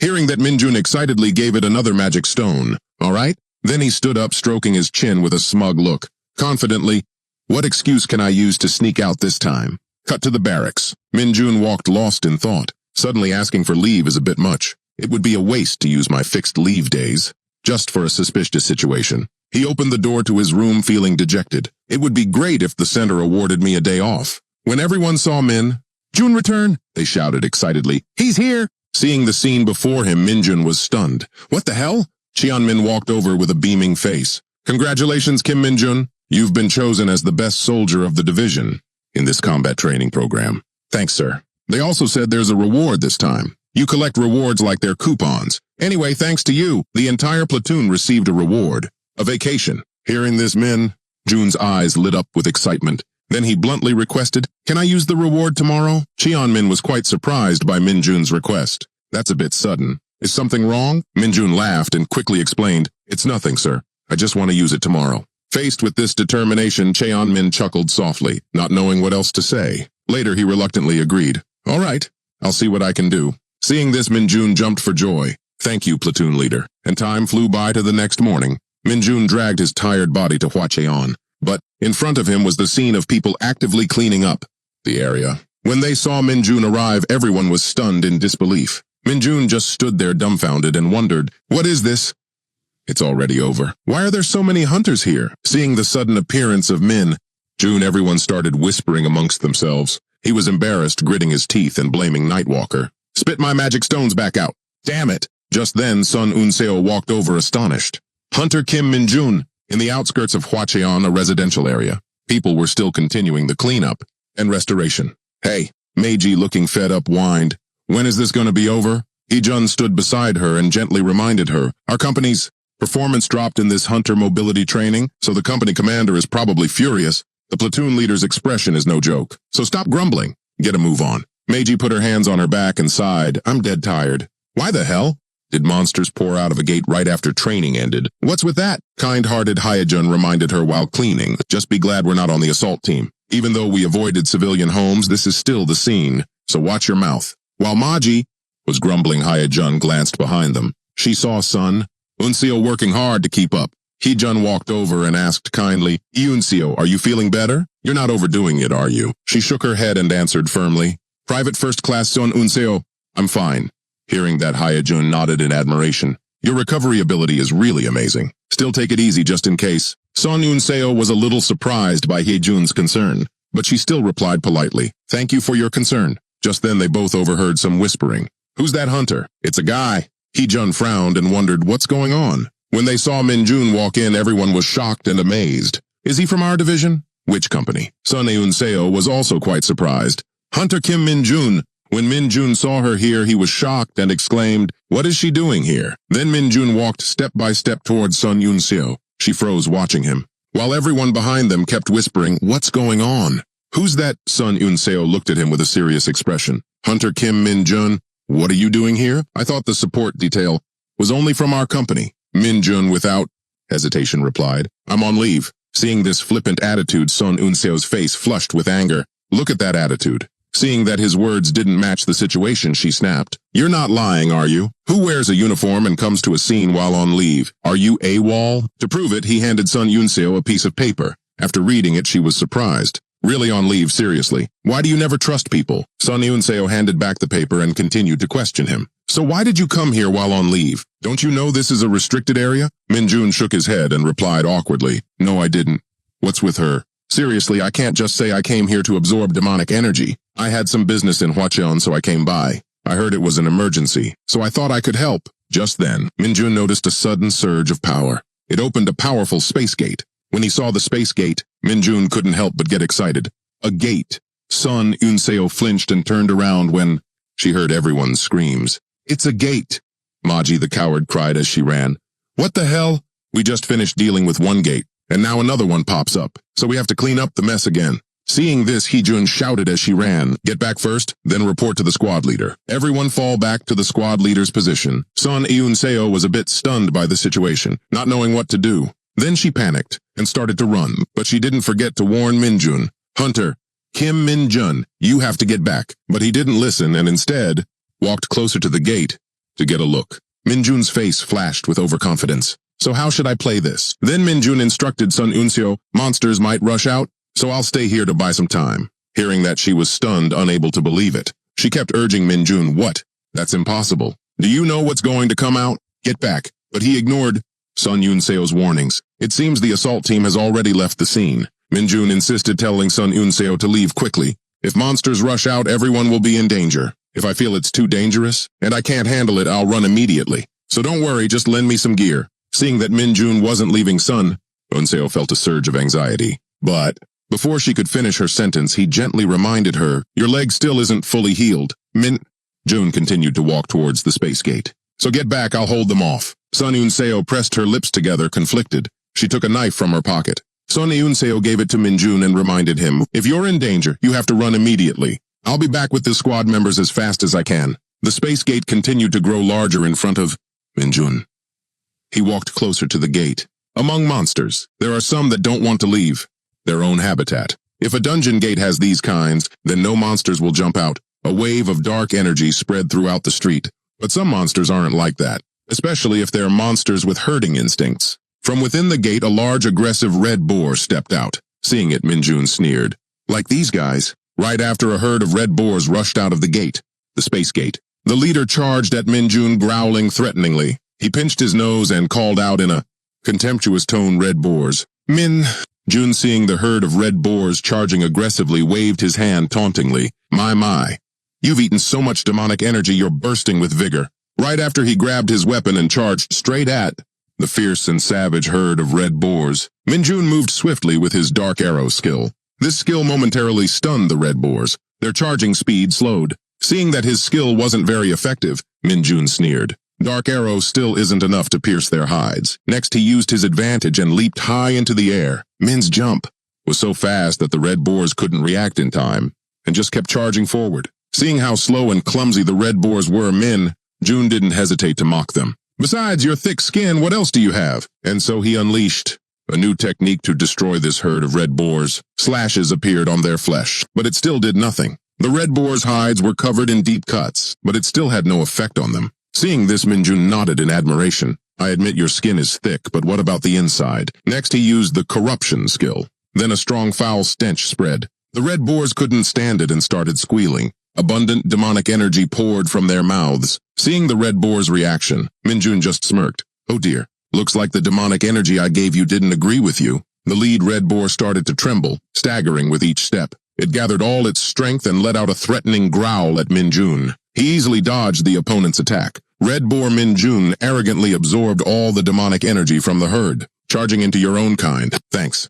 Now time to sharpen my knife. They were completely drained of their magic power, their faces gaunt, their skin dark and bruised, lifeless. The piercing scream of the red boar rang out ear-splitting, marking a tragic end. At this time, a series of system notifications popped up, basically saying, you have absorbed a certain amount of demonic energy. Magic power stat increased by 1. Minjun then walked closer to the space gate and spoke arrogantly. Come on, that can't be all of them. Are the rest of you in there? Just then a voice called out from behind him, out of breath. Hunter Kim Minjun. Minjun, seeing that things were going well, was annoyed at being interrupted. His face showed his displeasure. He thought to himself in annoyance, damn, they got here fast. A soldier approached him, grabbed him by the shoulders and asked rapidly, Private First Class Kim Minjun. Right. In front of Minjun was First Lieutenant Ji-un, who kept asking anxiously, how are you? Are you injured anywhere? He replied seriously. Private First Class Kim Minjun is unharmed. Ji-un, to be sure, looked him over from head to toe, checking for any injuries. Seriously, if a gate appears, you're supposed to fall back and report, not abandon your post. What were you doing here? Minjun froze and shook his head, denying it vehemently. I didn't know what kind of monsters would appear, so I bought time for my comrades to retreat. Hearing that, Sun Unseo and everyone else blushed and exclaimed, oh my god, oh my, who is that hunter? Minjun, embarrassed, screamed internally. Shut up, you guys ruined everything. To be sure, Ji-un pressed Minjun for details. Anyway, what are you doing here? What unit are you from? He took the paper from earlier out of his pocket. Private First Class Kim Minjun, 2nd Platoon, 2nd Company. After reading the paper, she exclaimed naively, on leave? You're on leave today. So what's the reason you came all the way here? Do you live near here? Minjun answered hesitantly. I had some business in Hwacheon. I heard a gate had been breached, so I came to see if I could help. Hearing this offer from Minjun, Ji-un frowned, as if having an internal conflict. After a moment of hesitation, she turned to leave. All right, no casualties. Just clean up the monsters that have appeared for now. We're also withdrawing from the scene. The assault team, along with the investigation team, will be here soon to control the scene. Just then, people crowded around Minjun, praising him continuously. Hunter, you took down 5 red boars all by yourself. Did you really only use a military-issue short sword? This hunter is so strong. Ji-un and Sun Unseo stood behind and could only sigh helplessly. Minjun's indifferent expression appeared. I'm exhausted. These girls are giving me a headache. Time flew by. Finally, night fell. In the quiet evening at the barracks dormitory, Cheon-min's surprised shout rang out. Are you talking about Kim Minjun? He shook his head, denying it repeatedly. No way, how could that be? Is it really Private First Class Kim Minjun of the 2nd Platoon, 2nd Company? Yes, he is a member of our unit who is on leave. But Cheon-min couldn't hold back his emotions and slammed the table, asserting loudly, you said Hwacheon Gangwon Province, so now he's single-handedly dealing with red boars, and now he's doing civilian support work. Yes. On the other end of the line was Ji-un, briefing Cheon-min on the mission status. Yes, the gate has been contained for now. We're currently disinfecting the nearby damaged homes. Private First Class Kim Minjun is volunteering to help. A case like this is a first for me too. Hee-jun overheard some information and started gossiping. I heard that Hunter is on leave. Hearing this, Maji's eyes lit up with affection. So he's helping us while on leave. Oh my. Hee-jun stood there observing him and continued her assessment. How could he face those red boars? With just a knife. So cool, if they charged at him, wouldn't it be like getting hit by a truck? Meanwhile, Minjun's face, damn it. These red boars are so annoying. I have no choice. Even though it's annoying, I have to leave a good impression before I go. Just then Sun Unseo walked over and suddenly called his name Hunter Kim Minjun. Minjun's eyes widened and he jumped. Geez, you scared me. He calmed down a bit and wiped some water from his face. I almost spat on you. Minjun continued asking, could you please step aside? This question left Sun Unseo slightly taken aback. Then she gathered her courage and asked Minjun, can I talk to you for a moment? And so that evening in Hwacheon under a full moon, the air was chilly and quiet. Minjun and Sun Unseo stood facing each other. They stared at each other, saying nothing. Minjun finally broke the silence decisively. So what did you want to talk about? Sun Unseo gently tucked her hair back and replied softly, that day, she recalled. The moment that still lingered in her mind, unable to let it go. Sun Unseo looked him straight in the eye and asked bluntly, you were the one by the window bad-mouthing me, right? Minjun froze for a few seconds. What the hell is this girl talking about? Suddenly he remembered what had happened then. Oh, that. Then Minjun exclaimed enthusiastically, that wasn't bad-mouthing. I was telling you that if you picked a fight again, you'd fall behind. In the end, that's still talking trash, isn't it? Hearing that, Sun Unseo frowned and sighed in disappointment. Her demeanor became extremely timid and withdrawn. I admit that I was the one who picked a fight that day. This apology is a bit late, but I'm sorry. Hearing that, Minjun looked dejected and weary. This is exhausting. Sun's apologetic gaze remained fixed on his handsome face. She asked guiltily, will you accept my apology? Minjun held up a hand to stop her and explained thoroughly. From the beginning, it wasn't something you needed to apologize for. Just let it go. If you're done talking, I'll be leaving. Sun Unseo called Minjun back and asked, a private who once passed the promotion exam with a perfect score. Just once. Do you know that person? His eyes widened in astonishment. Are you talking about me? She shook her head, waving her hand, and said cryptically, no, besides Hunter Kim Min-jun. Before there was only one person, but now there are two. This statement piqued his curiosity. Unable to hold back any longer, Min-jun asked bluntly, who is it? Sun Yun-seo stammered, no. She quickly changed the subject. The division commander. Hearing that, Min-jun exclaimed naively, huh?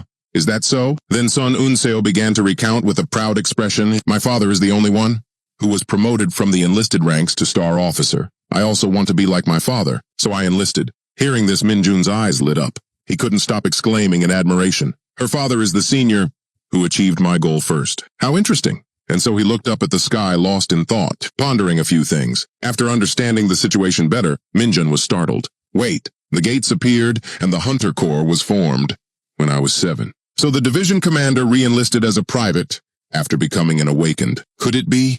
He fulfilled the dream of all veterans. She shook her head, confirming no. Actually, my father said he had a very weak constitution as a child. Due to poor eyesight and other reasons, he was exempted from military service. But Min-jun seemed to understand a few more details. Thanks to awakening his physical abilities, improved and he voluntarily enlisted, Sun Yun-seo nodded firmly. He often told me he was lucky. Thanks to his awakening, he was able to protect my mother and me. He sighed softly and smiled with admiration. Seeing your expression, I want to meet him even more now. Sun Yun-seo nodded and smiled warmly. If you two have the chance to meet, my father would surely be very happy to meet Hunter Kim Min-jun, because he has a special fondness for strong soldiers. Cut to the Hunter's 7th Division headquarters. The Hunter exclusive gym on the basketball court. Someone approached and spoke softly. I thought you'd desert immediately. But why are you only here now? You actually chickened out. That was Colonel Lee Sang-jin looking terrified, sweating bullets.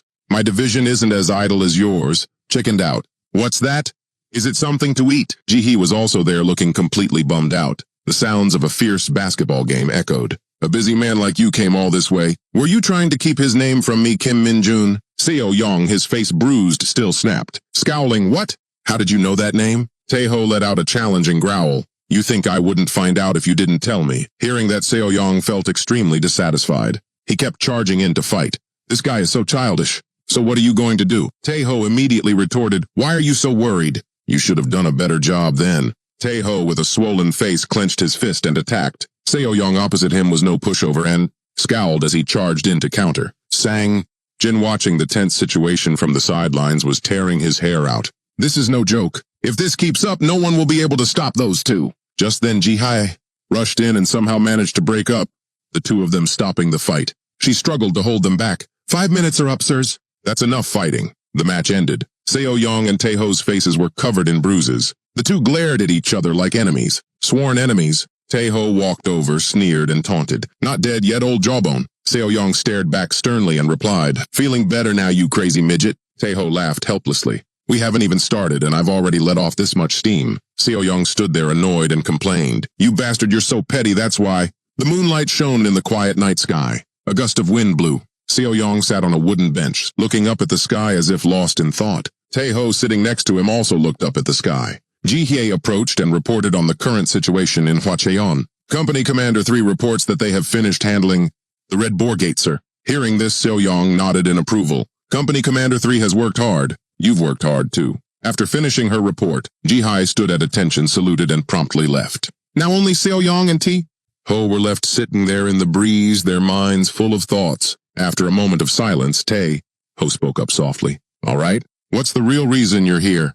Something's up, isn't it? Seo-young, still angry, shot Tae-ho a sharp glance. After a moment of stubbornness, he said dejectedly, I'm planning to give that kid Kim Min-jun a special promotion to Master Sergeant. Hearing this, the anger in Tae-ho flared up once again. You came here to brag about supporting the guy who touched my daughter. Seo-young, hearing him spouting nonsense, snapped back bluntly. Touched her? What do you mean, touched her? You should be thanking him for helping your daughter. After a bit of arguing, they both fell silent, as if nothing had happened. Tae-ho sighed, his voice still tense with irritation. He hasn't even been a corporal for that long. And his promotion to private first class was a special case too. What are you even thinking? Seo-young shot back resolute. For now, I'm thinking of putting him on the officer track. Hearing that, Tae-ho's heart eased, and he seemed to relax into the night breeze. That's going to turn a lot of heads. A firm conviction rose in his mind. You think Gu Hakjun is just going to sit back and watch? If you're backing this kid that much, he's definitely going to get jealous. Seo Yan gritted his teeth annoyed. That's exactly why I'm telling you this now. I need you on my side later. Taeho refused flatly. I can't just take your word for it and make a reckless move like that. I need to meet him in person before I decide anything. The two of them sat, laying out their thoughts and intentions under the late-night moon. You're not planning to meet him for some other reason, are you? Meanwhile, in Wanshan District, Minjun was walking when he came across a strange phenomenon. You couldn't be. Something mysterious was materializing before his eyes, slowly taking shape. A shadowy figure slowly took full form right in front of him. The figure broke into a triumphant grin. Found you. Elsewhere, the last bus was taking soldiers back to the barracks. One by one, they filed on in an orderly line. Mari, already on the bus, stuck her head out the window to thank him. Kim Minjun, thanks for everything today. You really worked hard. She added enthusiastically, if we see each other again, we should get a meal sometime. My number is... Before she could finish, Hee-jun quickly covered Mari's mouth. You worked hard. Just then, Sun Unseo spotted Minjun through the bus window. A soft, warm smile touched her lips, her gaze on him filled with affection. As the bus pulled away, Minjun stood watching it go. Then he sighed and started walking back to the base. As he was walking, something suddenly caught his eye. It was Night Walker standing forlornly by himself on the sidewalk, with a deeply pathetic look on his face. Minjun fell silent at the sight, unsure of what to even say. Night Walker still looked sad and dejected, but it held its hand out to him. Minjun knew exactly what Night Walker wanted. How am I supposed to get rid of this demonic energy? Everything's a mess. Hearing this, its expression turned to one of stunned surprise. Night Walker kept raising its hand as if trying to signal something. Minjun frowned, confused. What is it? What's going on? Its eyes flashed with a mysterious magical energy, as if it were trying to show him something. Minjun saw the sky suddenly turn dark and still, and he couldn't help but wonder, is a powerful entity with strong demonic energy appearing? Don't they only show up at dungeon gates? Is it because I hit C rank? That my senses are sharper now. Suddenly the corner of Minjun's mouth lifted in a sly grin. So this is your real specialty, huh? Not assassination. He chuckled, then asked decisively, all right then, where is it? Nightwalker led Minjun deep into the pitch-black forest, in the pitch-black night. As soon as they arrived, he tossed it a mana crystal and asked, this is the place. Just then a mysterious source of power began to materialize right in front of Minjun. The energy grew stronger and more abundant, until it formed a black void connecting two places, like some kind of portal. Minjun backed away a little scared. You couldn't be. A mysterious figure began to emerge from the swirling energy. The shape was shrouded in mystery, yet it sparked a faint sense of familiarity in Minjun. The mysterious person exclaimed with excitement, found you! Minjun grimaced, bracing himself to see who this person was. Suddenly it was Libong appearing right before his eyes. Before Minjun could even process the nostalgic reunion, Libong's lips started to quiver, and his nose started to run. He instantly charged at him, overcome with joy, as happy as a child. My old friend, realizing he'd just been spooked. Minjun yelled in annoyance, you idiot! Libong didn't get far before he tripped and fell. Taking pity on him, Minjun went over to see if he was hurt. Was any of his skin or hair missing? Minjun clapped a hand on Libong's shoulder and said sternly, hey, I told you to forget about me. Why are you here? At the scolding, he started to pout, looking up at him with pitiful, hurt eyes. Seeing this, Minjun just sank to the ground with a helpless sigh. His mind flashed back to the past. Back then, he had discovered Libong lying motionless on the ground, as a massive, ferocious beast slowly advanced on him. It approached brazenly as if to destroy and devour Libong whole. His strength, at that time, was weak. There was no way he could fight such a massive beast. Just then, as if there was some sound, it seemed to jolt Libong awake. A mysterious source of power began to appear for no clear reason. The footsteps of a strange man came to help. That was Minjun approaching with a mana orb in his hand. What the? Why is someone here? He'd stared straight at him and demanded, who are you seeing Minjun appear? Libong had been too stunned to utter a word. Minjun had been stunned, unable to believe it. What? Are they all dead? He had sat down next to Libong and asked again, hey, why did you show up here? When he just kept staring, Minjun had been quite surprised, wondering why he wasn't saying anything. Was he? Suddenly, Libong had spoken plainly. Are you Mino? At that, Minjun had blurted out, oh, so you can talk. But how do you know me? At his words, Libong's tears couldn't be held back and had just started to flow, looking pitifully at Minjun. Seeing that he had grimaced and exclaimed, the hope of the dark mages. You really are Mino. Are you a dark mage too? Minjun had stood up. Looking at Libong's condition, he had shaken his head and grumbled, what kind of mage is this pathetic? Are you all right? When Libong didn't answer, he'd turned and waved him off. Hope don't be ridiculous. Don't talk nonsense anymore. If you're not strong enough, you shouldn't be in a dungeon like this. As Minjun had started to walk away, he suddenly stopped confused. He couldn't help but look back and ask quietly, "By the way, what's your name?" Libong had shaken his head pitifully. "I don't have a name." Receiving this unimaginable answer, a stunned look appeared in Minjun's eyes. He had smiled inscrutably. "What, it's that bad? Then let me give you a name." He'd clapped Libong's shoulder firmly. "From now on, your name will be—" Back to the present. Minjun was shaking him violently by the shoulders. "Libongu, are you out of your mind? How did you even manage to teleport?" Here, Libong, dizzy from the shaking, looked pale and exhausted. "Lord Mino, you left us a message, and then just disappeared. The order is on the brink of collapse. Why did you abandon us?" Hearing this, Minjun exploded. "I said I'd be back. Why did you follow me all the way here?" Unable to contain his anger, he shoved Libong away. "This is insane." Libong lay on the ground, crying pitifully. "You should have at least brought me with you. I'm Mino's right-hand man." Minjun's face was a mask of pure shock. Right-hand man? What the hell? His expression turned serious, his eyes boring into Libong as if interrogating him. He then sent a pulse of mana into him and pressed on. "But why are you begging like this?" Libong began to absorb the mana that Minjun transferred to him, bowing his head in gratitude. "Thank you, Lord Mino. You've saved my life again. This debt, even if I die," Minjun cut in, getting straight to the point. "All right. Tell me exactly how you got here. Don't leave out a single detail." Libong began his tale. "It was all a miracle, created by my faith in you, Lord Mino. My desire was to support and stay by your side, Lord Mino." After hearing the whole story, Minjun could only exclaim helplessly, "That's complete nonsense." But Libong just nodded, insisting, "It's true." Minjun pressed him. "With your abilities, you can just teleport across dimensions. Tell me the truth, did the Saintess send you?" Libong continued his story. "They're followers. I take orders from no one but you, Lord Mino." Hearing this, Minjun snapped, "Cut the crap, spit it out. What do you want?" Libong remembered something else even more shocking. "Actually, after you left, Lord Mino, I kept an eye on the Saintess. A rumor started to spread." Minjun's curiosity was piqued. "A rumor? What kind of rumor?" He began to recount his memory. It started one day. A mysterious shadow began to appear unexpectedly in a palace. Every night, strange sounds would echo throughout the holy sanctuary. Hearing the strange noises, I decided to investigate in secret. One night I saw a faint light flickering behind a curtain. There were rumors they were capturing large numbers of monsters. I carefully pushed the door open to see. I grasped the situation inside, and I immediately found traces of the captured monsters. The rumor was that they were never taken out of the holy sanctuary. A terrifying and strange scene met my eyes. Not a bone, not a hide, not even a scrap of flesh was left. How could they dispose of so many monsters without leaving a single trace? Back to the present. Libong finished his story blandly. "But just as I suspected, you were here, Lord Mino." After hearing the story, a fire of rage ignited within Minjun. A fire of rage ignited within Minjun. "Damn it, is what you're saying true? I would never dare lie to you, my lord." He glared at him, his face a mask of indecision. "Damn it. Is it really true?" Suddenly, Minjun fumbled in his jacket pocket searching for something. "Hey, you!"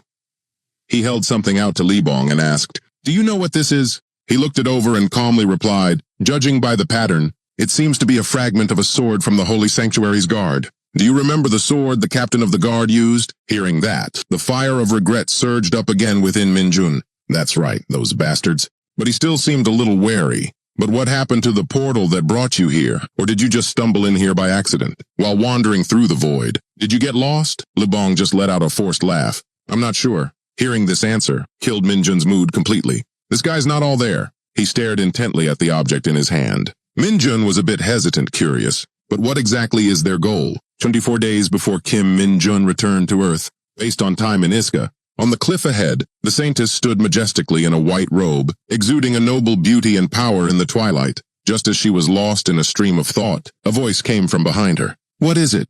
the Saintess asked, surprised. She quickly turned to see Minjun approaching. "It's rare to see you humming like that." She gently ran a hand through her golden hair, replying in the soft sunset light before the ancient castle. "Getting out for some fresh air like this once in a while? Isn't it nice?" Hearing that, his face contorted. His lip trembled, his brow furrowed in a rage he couldn't put into words. Minjun then questioned her through gritted teeth, making the Saintess stand awkwardly to the side. "Hey, the person who always sneaks out and disappears for days on end.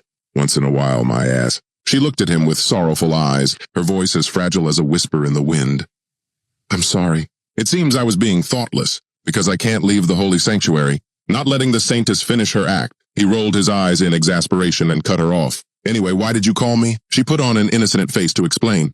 I heard that many of your comrades were seriously injured in the Pakistan dungeon. Was that Sister Lumi? Is she your favorite character? Minjun's expression changed drastically. His eyes widened, revealing dark, tired circles. His lip jutted out, and he waved his hands violently as if to deny everything. There are no comrades or sisters here, okay? Those idiots followed me on their own and got attacked by some dark hounds. Know when they were attacked by the Pakas.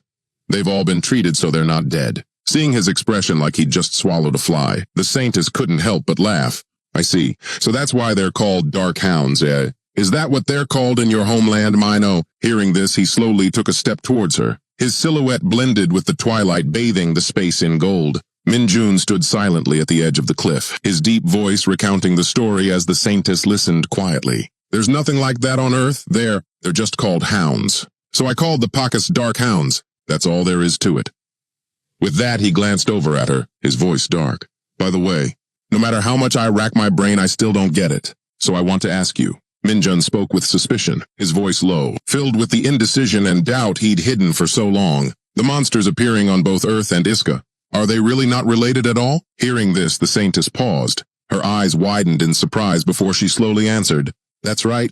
Remembering the monsters that had once rampaged and oppressed the common people, she calmly recounted her voice, low as if echoing from a distant memory. As I've said before, those gates and monsters started appearing in Iska hundreds of years ago. If there is any connection between my homeland and yours, Mino, it is that both have suffered the same phenomenon. Under the golden sunset, the Saintess gently turned to him, explaining softly. Her eyes held an unreadable emotion.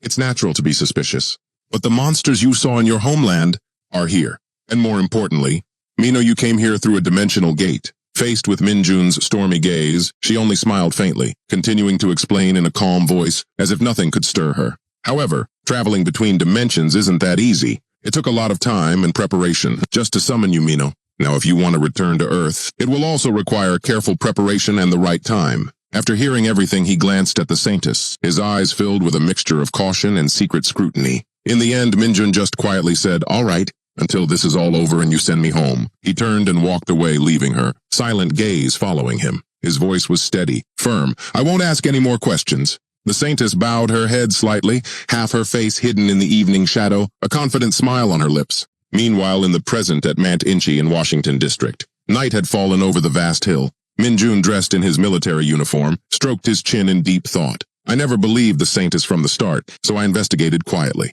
Sure enough, Iska has been in trouble for a long time because of these dimensional gates. I also know that even traveling through space within a dungeon isn't easy for the Saintess, but it's not impossible. Remembering the series of strange events that had happened recently, he unconsciously frowned in thought, his gaze growing deeper. But why now? Why use so much holy power to send monsters here one by one? In Minjun's mind, an image of the Saintess with the 5 holy relics appeared. He put his hands on his hips, his hand leaving his chin as he wondered aloud with doubt. Could she be using the holy relics? Going that far just to catch me? Lost in thought, he suddenly froze, his eyes wide with astonishment, as if he'd just seen something unbelievable. Minjun was a bit speechless, looking at Libong kneeling on one knee before him, his face serious as he made an oath, leaving him unsure how to react.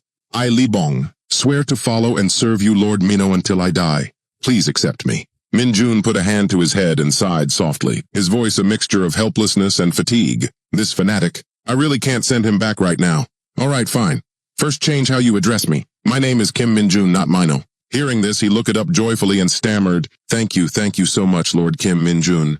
Until the day my life ends? No, even if I die. Before he could finish, Minjun cut him off irritably. It's not Minjun, it's Kim Minjun.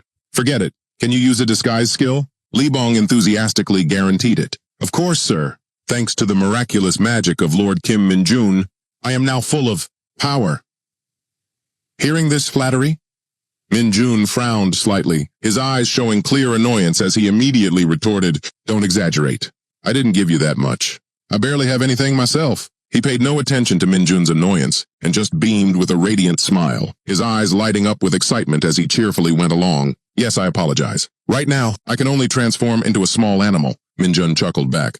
For Libong, that's enough. With that, he leaned back and seriously motioned to Libong. Maybe you should turn into something like that. Crow, can you do that? Hearing this, he turned his head, his eyes fixed on the jet-black crow, perched on a not-too-distant branch. His gaze momentarily turned wary. Libong replied calmly, his voice unusually steady. At the same time, wisps of mystical black smoke suddenly rose around his body. If it is my master's command. In a flash, Libong transformed into a jet-black crow, its eyes glowing with a dangerous red light, as if its soul had been swallowed by darkness. Witnessing this, Minjun gave a satisfied flick of his finger in praise. Libong, in his jet-black crow form excitedly, spread his wings, his echoing call like a response to his master's command. Good, from now on you'll go with Nightwalker. From the dim shadows, Nightwalker slowly emerged, its eyes glowing like two flames piercing the darkness, carrying a cold and menacing aura. Its tiny feet slowly padded towards the two. Nightwalker tilted its head and gritted its teeth, its eyes filled with clear disdain, as it faced Libong, who stared back, not showing any sign of backing down. Seeing the two glaring at each other ready to throw down, he just rolled his eyes, clicked his tongue, and said, "Knock it off." Hearing this, he flapped his wings repeatedly, cawing in protest, which made Minjun frown and snap. "Use your human voice, you idiot." "Yes." Then Libong threatened Nightwalker in a cold voice.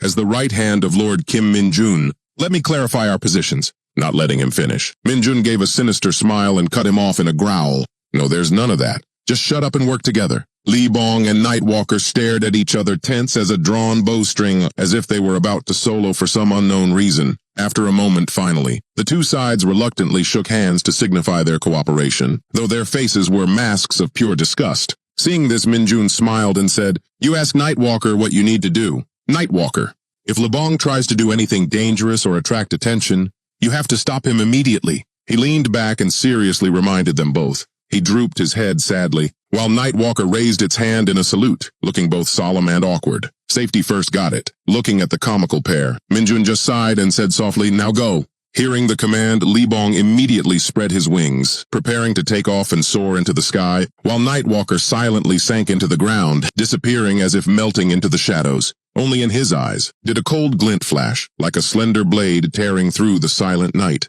Under the bright, clear moon, he put his hands on his hips and tilted his head back, watching the direction Libong was flying. His silhouette gradually blended into the deep sky, cloaked in a faint silver light. Waiting until both had left, Minjun stood in the middle of the forest and let out a soft sigh. His breath mingled with the cold night wind and the damp smell of rotting leaves around him. Under the moonlight, his thoughtful voice echoed through the night forest, as low as the rustling wind in the leaves. "I'm gonna eat a ton of black bean noodles, then go to sleep." Where to now? A few days later, under a brilliant sunset sky, the red brick building stood peacefully in the quiet scenery. But the peace was quickly shattered by the loud, booming voice of Gwangsik. Hearing the noise, the whole room immediately stopped what they were doing and turned towards the door, their eyes filled with scrutiny and confusion. Sung-ho ignored them and turned his back to take off his shirt. Han Yi-hang grinned slyly and spoke. "Finally lost your mind, huh?" Hearing this, Munji clicked his tongue in exasperation and added, "A while ago, he suddenly started imitating a pigeon and walking around. What's up with him these days?" Just then, Jong Tai suddenly popped up and asked eagerly, "What's going on?" Taeguk also smiled and asked curiously, "But what are you doing?" He raised an eyebrow slightly, a roguish smile on his lips as he slowly spoke, as if preparing to drop a bombshell. "The quarterly platoon performance chart is up right in front of the admin office." Hearing this, Sung Woo quickly pushed up his glasses to get a better look, while Kite and Sejun next to him were both nodding off. He raised an eyebrow and asked softly, "Is that guy first again?" This quarter had a lot of training exercises and dungeon conquests, but he standing in this corner showed an unreadable expression. "The shirt button?" Sung-ho closed his eyes to calm himself, listening to the loud, admiring voice of the man ringing in his ears. "He's really a performance point machine." Gwangsik quickly covered his hand and whispered, "Sergeant Lee Seung-ho earned 75 points this quarter." "Tay!" Gook glanced towards the corner of the room and whined loudly. What come on first again? He might even be first in the entire company. Zhang Tae, standing beside him, turned pale, muttering as if in a trance. "I just wanted to get over 50 points. If I get restricted to base, I think I'll die." While they were chattering away, he suddenly became mysterious, clearing his throat before speaking. "That's..." Kwangshik covered his mouth with his hand, his eyes wide with mystery. He whispered, revealing a top-secret piece of information, as if he was afraid even the air could hear. Sergeant Lee Seung-ho only ranked second. Hearing that, he widened his eyes and burst out laughing. "Really? That's great news." On the other hand, he was surprised. He couldn't believe it and spoke up. "Someone in our platoon got more than 75 points. Who could be that amazing?" Just as everyone was excitedly chatting, Minjun suddenly walked in and raised his hand in a salute. He said loudly, "Reporting Corporal Kim Minjun has returned from his leave." watching him happily greeting the others. The two of them were somewhat in disbelief and said, "Did he really say that?" He nodded vigorously in confirmation. "That's right. Kim Min-jun is the one who ranked first with 99 points. As soon as the words were out, the two of them immediately widened their eyes. Their mouths hung open wide enough to fit a chicken egg. Then they shouted in unison as if they had just heard the world was about to explode. "What 99 points?" Just then, Chae Won-min suddenly walked in, raised his hand, and smiled, greeting everyone. "Did you enjoy your dinner? The second platoon will be on break." Then he turned to Min-jun. Waving his hand wildly, he raised his voice. He boomed out his question as if he was afraid. People 3 blocks away hadn't heard him. "Kim Min-jun, did you have a good leave?" He laughed out loud and replied, "Corporal Kim Min-jun, yes. Thank you very much." Chae Won-min also shouted his praise. "Good, good. Kim Min-jun, look at this. This scene of close friendship left everyone in the room so shocked their mouths were hanging open. Their mouths hung open. Even Seong-ho stopped to listen. Without a word, he raised the shoulder insignia high, under everyone's watchful gaze. Minji was so shocked he stammered, "Platoon leader, don't tell me." Ki-tae continued flustered.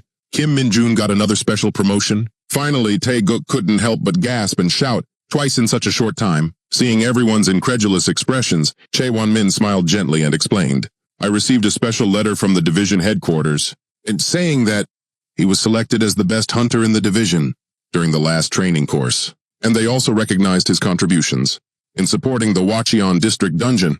While on leave, remembering what he had contributed, his voice unconsciously became more serious. "This is a special order from the division commander.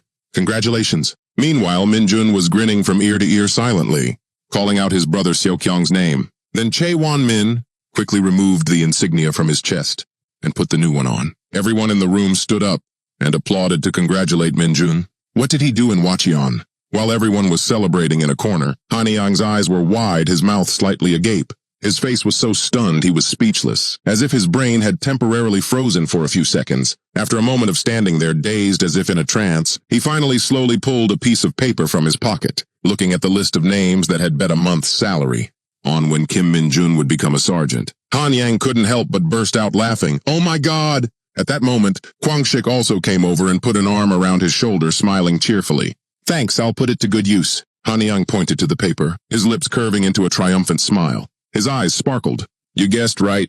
I'll admit you're really good at guessing." But the next second, the paper in their hands was suddenly snatched away, so fast that they could only stand there stunned. They looked bewildered, as if they had just lost their wallets in a crowded market. The whole group turned in confusion to look at Min-jun. The main character of the bet was holding the paper in his hand. He frowned and gave them a glare as sharp as a knife, making everyone immediately hold their breath. His cold voice rang out each word like a knife's cut.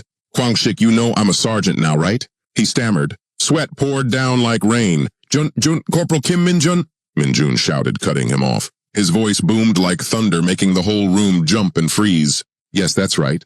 He glanced at the whole group. The corner of his lips lifted into a threatening smile. His voice was low and resonant. "Did you do something interesting while I was away?" "I won," Kwang-shik blurted out, startled and flustered. "Yes, I won the bet." Min-jun let out a soft laugh and tilted his head to ask, his voice both gentle and spine-chilling. "But how much? Did you win a lot of money?" Faced with a glare as sharp as a dagger and that half-smirk of his, he was so flustered that sweat poured down his mouth, hung open, and his eyes trembled uncontrollably as if he were about to cry. But he only gave a triumphant smile, his deep voice resonating with a hidden meaning. "Good job." The formal military uniform was worn by Min-jun. His face couldn't hide his pride. Meanwhile, Minji and Han-yang were standing at attention, looking quite nervous. Meanwhile, Kwang-shik was red in the face, the blood rushing to his head. His brain felt like it was about to catch fire as he growled out each word. "Sergeant Kim Min-jun, I'll give you 30%. How does that sound?" He didn't answer directly, just cleverly picked up on the implication. "What are you talking about? Anyone would think you're doing this for money." No. Everyone said you did a good job, so just keep going." He reluctantly conceded further. "All right then, 40%. Min-jun stood casually to the side, watching him struggle to lift the weights. At the same time, he brought up the recent incident. "You didn't do that for the money, did you? You guys used me for a bet like that and you don't feel guilty?" he questioned. "Do I look like a joke to you?" Kwang-shik struggled on the verge of tears. "No." But Min-jun wasn't satisfied yet. He used a single finger to press down on the bar, adding more force and making him cry out, "Ouch, ouch." Kwang-shik was completely drained out of breath, his eyes glazed over. It was only when he gently lifted the weight that he was finally released, letting out a sigh of relief. Right after Kwang Shik passed out cold, his mouth hung open drooling. The whites of his eyes were showing. The other two were terrified when they saw this. Kwang Shik what with one hand. But Min Jun just pretended to be a dedicated person, giving a legitimate reason. Because I want to train you guys. That's why I'm training you like this. Don't get the wrong idea. He looked up at the other two, as if he wanted to continue. All right, next. Han Yang waved his hands in fear. I'm fine. Sergeant Kim Min Jun. Minji also tried hard to refuse. Yes, we'll train on our own. He put on a disappointed face and sighed. Is that so? What a shame. The two of them quickly slipped away, calling back. Thank you for the reminder. We'll be going then. Just as the two of them turned to leave, he suddenly repeated, what a shame, what a real shame. Min Jun pursed his lips and turned to look at them. He gave a wicked villainous smile. I don't think you have the right to refuse. Right. They immediately got goosebumps. Their faces turned pale as if the apocalypse was upon them. And so, two shrill screams echoed through the office. After a period of special training, the two of them were so tired they threw up on the floor. Min Jun looked down at them slightly. Luckily, I have a small favor to ask of you guys. Before he could even finish, Minji and Han Yang were already scrambling to speak. Well, what do you need? Just say it as long as it's not training. Min Jun's face was serious as he made his request. Privates first class and below are banned from using the simulation room. As soon as the words were out, they got annoyed. Their heads were full of question marks. He didn't care if they understood or not. He continued to rattle on. Privates first class and below are banned from using the guild room. Privates first class and below are banned from using the PC room. Privates first class and below are banned from using their phones. Banned. Minji and Han Yang slowly stood up. He exclaimed, it's obviously ridiculous, but it's surprisingly that there are still such ridiculous things in this day and age. Then the two of them changed their expressions. As fast as flipping a pancake, they were giddy with excitement. We need to get rid of it immediately. Let's bet on who wins. No. Yes, Min Jun warned with a glance. Don't overdo it. The two of them straightened their attitude and replied in unison. Yes, he finished with a final sentence. I'll try to convince the sergeants. Anyway, I hope you guys can do it. Han Yang put on a serious face. Don't worry, Sergeant Kim Min Jun. Can I go now? Minji also gave his word of honor. You can trust us. Can I go now too? Min Jun found it a little funny, but in the end he still waved his hand, signaling to let them go. As soon as they got permission, the two of them quickly rushed out. Run! Senior Private Kim Kwang Shik had also woken up. His body was weak as he stumbled towards the door, but he was stopped by a voice calling out, Senior Private Kim Kwang Shik. His face turned pale as if he had heard the devil's words. He trembled with fear and replied, Yes, Senior Private Kim Kwang Shik. Min Jun relayed the new information. The platoon leader probably already told you.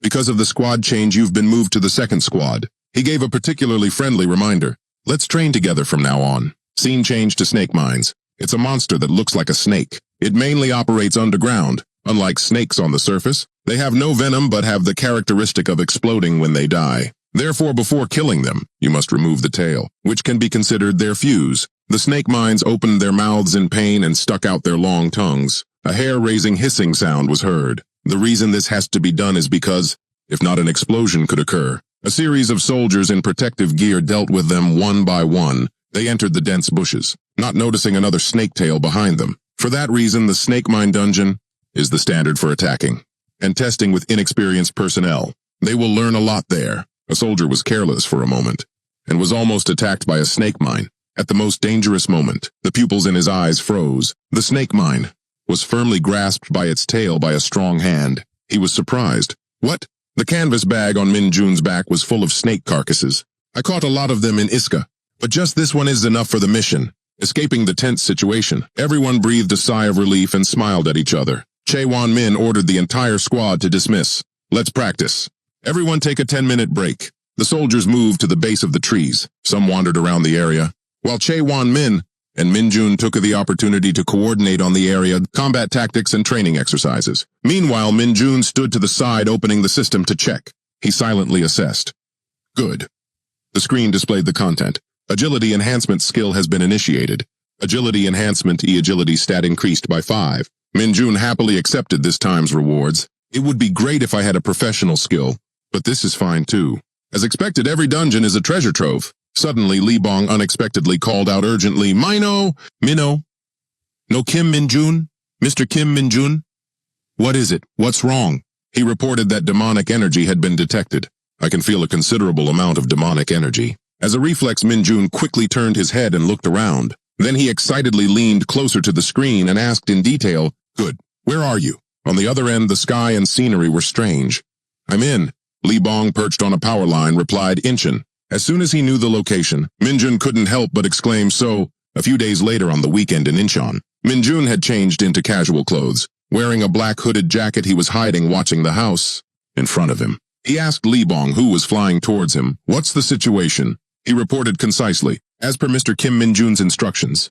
I didn't act rashly and only observed. Since I can't feel the monster's presence, I think it might be the result of a dungeon break." Minjun asked further to get a grasp of the situation. "How many people are inside?" He reported professionally. "Until yesterday there was no one. But now I can confirm there is one person inside." Lee Bong stammered, repeating, "If you could have come yesterday." Before he could finish, he was shot a glare. Can a soldier just easily go out? What a shame, since the Hunter Corps doesn't have a garrison area. Note garrison area. This is the area that the relevant corps must protect. It is also used to refer to the area a person can move when going out or staying during military service. Minjun pulled up his black face mask, preparing for action. What we're doing now seems like illegal entry into there, but it's actually to clean up the dangerous things in the house. Lee Bong followed him as they slowly approached the house. Hearing that, he respectfully replied, "Yes, you're right." Minjun reminded him, "But don't get caught." He obediently replied, "Yes." His sneaker-clad foot landed on the windowsill. Lee Bong went in first, shielding Minjun with his wings. He climbed through the window frame. He tiptoed along the wall to the living room. Suddenly, Minjun stopped as if he had seen something. His gaze was fixed on the object on the TV stand. "That is..." Minjun slowly and carefully approached it. "I can feel the demonic energy very clearly, but it's not a dangerous energy for the body." He reached out, about to touch it. "It feels like it's been refined." Suddenly, a female voice cut through the scene. "Stop." Minjun warily glanced at the figure behind him. To his surprise, that person was Sun Unseo. She stood there silently in a ready stance. Outside, the red brick house was silent, enveloped in the silent darkness of the night. Sun Unseo was sitting on her bed, texting on her phone. On the screen was a message exchange between her mother and her. "Mom. Mom's on her way home after a late-night movie with Dad. Have you had dinner? I just ate." "But why a late-night movie, Mom?" "I don't know either. Your dad bought the tickets in advance." Sun Unseo cheerfully texted back, "Dad's so cute." The account Mama sent another message. "Being alone on a day off. How do you feel?" She quickly typed a reply. "It's fine. I'm going to Daejeon tomorrow morning." Suddenly, Sun Unseo looked up from the screen, listening for a sound. She tiptoed and opened her bedroom door. She peeked out from behind the door. Next, Sun Unseo slowly walked down the stairs, one step at a time. Suddenly, she was startled when she noticed something. When she saw a dark figure standing in the living room, Sun Unseo was shocked. "What a burglar." Then she spoke in a serious tone, warning, "Freeze." Because she had been properly trained in the military, Sun Unseo had the guts to face him directly like this. "Burglars are still so bold in this day and age. Who are you? State your name and purpose now." Minjun slowly tilted his head to look over a little. As soon as he saw who had arrived, he couldn't help but be surprised.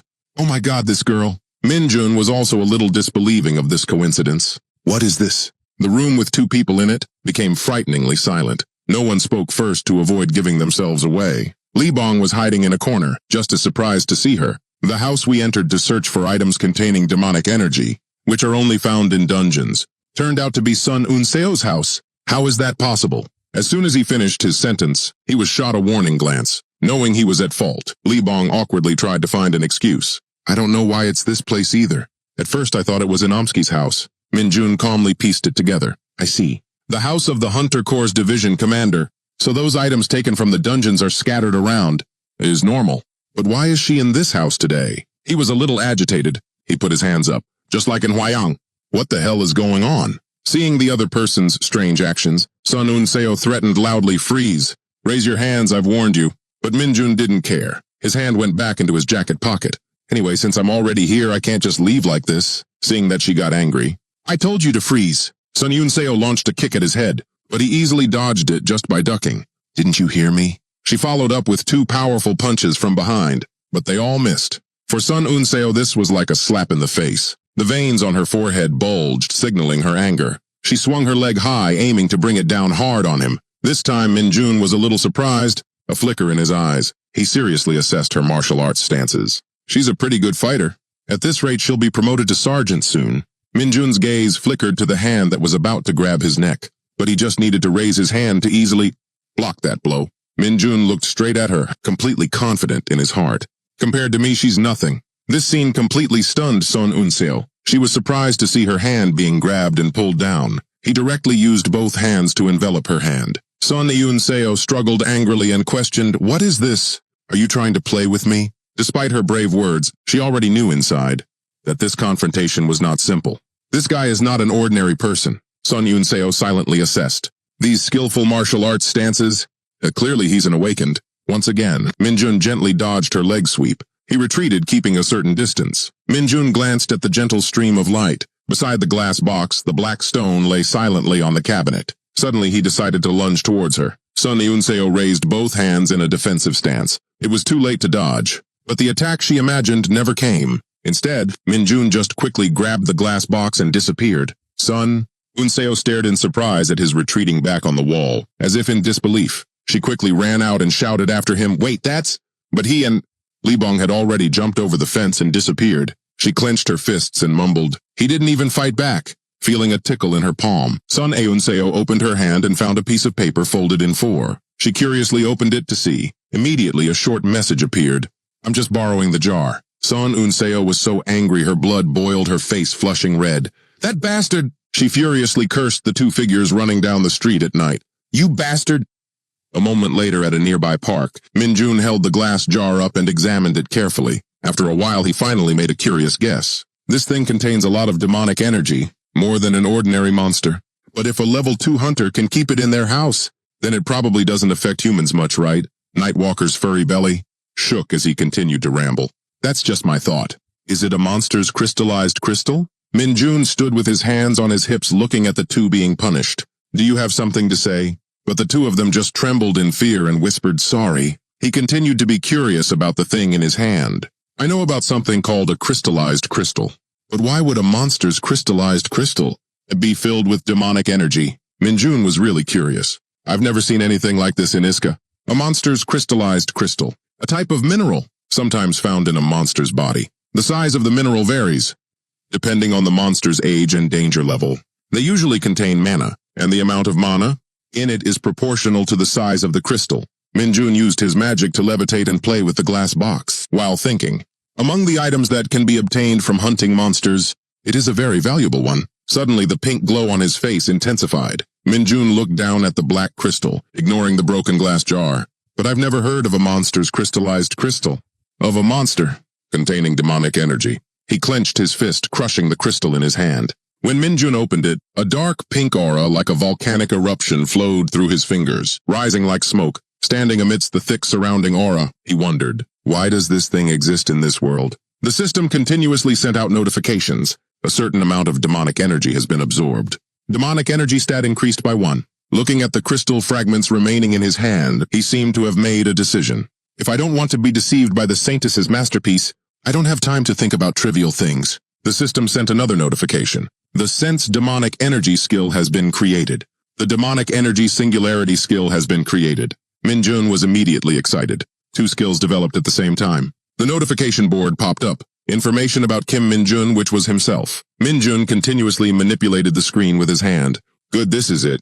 My skills have increased a lot, especially this one." He clicked to see the properties of the Demonic Energy Singularity. Minjun felt the change in himself. As the demonic energy stat increases, the demonic energy inside my body becomes darker and harder to control. Even though I was careful, I'm still worried it will affect the people around me. Luckily, this is exactly what I need. He reached out his hand towards Libong and Nightwalker, who didn't understand what was happening.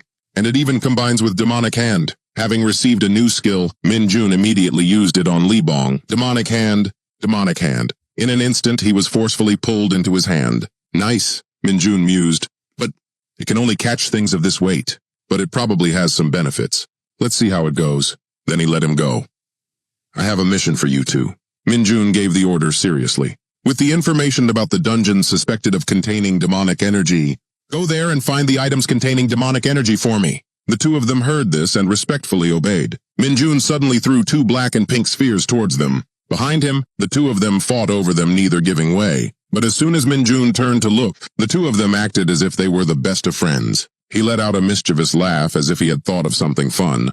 "Lee Bong-gu, have you tried Korean food before?" A moment later, at Ari Ari Bone Hangover Soup Restaurant, a spread of hot food was laid out on the table. Li Bong returned to his human form, tears and snot all over his face. His over-the-top expression made both Minjun and the restaurant owner freeze. He ate greedily while showering it with endless praise. "Oh my god, it's so good. It's really good, Mr. Kim Minjun." He got annoyed and reminded him, "You can either cry or eat. Just pick one." Li Bong obediently replied, "Yes. Eat slowly. I get it." Even though I said that out loud, Minjun's face looked a little flustered back at Iska. They must have been eating those weird cookies all the time. I get it. Suddenly the phone in his pocket vibrated. Minjun wondered, raising it for a look. When he saw the message interface, he mumbled, "Isn't there a rule that anyone below corporal is banned from using their phone?" This was the group chat for the 2nd Platoon 2nd Squad. Everyone inside was excitedly making plans to hang out. "Want to go somewhere?" "Kwang-sik, Sergeant Kim Minjun, please reply. Lee Seung-ho has left the chat." "Kwang-sik has invited Lee Seung-ho." "Kwang-sik, Sergeant Kim Minjun, it's all settled. The training schedule for next week is insane." Minjun remarked, "They're chatting all night, huh?" Suddenly, Kwang-sik's account sent a notification. The Hunter Division's guerrilla training instructor has been captured.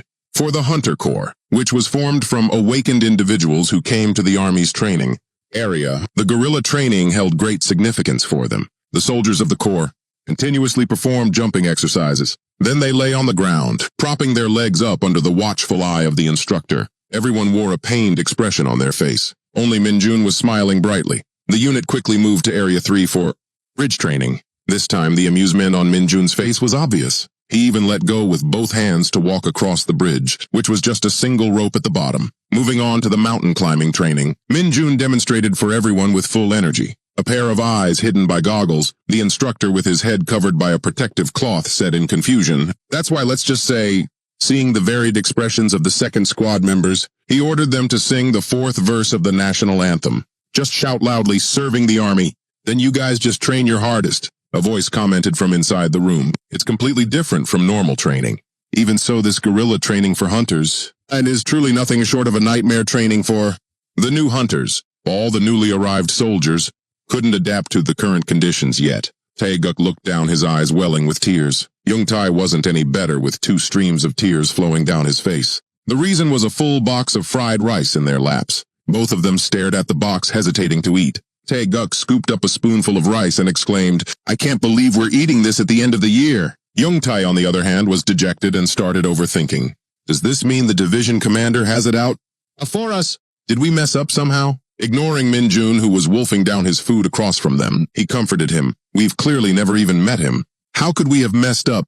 Along with the inconvenience of having to deal with eating and sleeping in the field. When he saw Young-tae wasn't touching his spoon, Taeguk asked, "Aren't you going to eat?" His face turned pale and he replied listlessly, "If I eat too much." Young-tae remembered the horrifying toilet and cried out, "I'll have to go to that place." Night fell and the atmosphere in the military zone was incredibly quiet. Seo Jong-un and Jun-sik dropped by the resting place of the 2nd Battalion soldiers. Cho In-ho quickly stood up, saluted and reported, "Attention reporting, 2nd Battalion is currently reorganizing." Seeing this, he put his hands on his hips and said, "You guys can relax. You've had a long, hard day of training. The night mission includes guard duty, and more new training is expected. So tonight the entire army should get a full rest." Just when it seemed like the briefing was over, Jong-un sniffed and said, "Also, regarding what can be considered the biggest purpose of this training, the guerrilla training for hunters." He took a deep breath and said loudly, "We will win everything, and in the trench battle.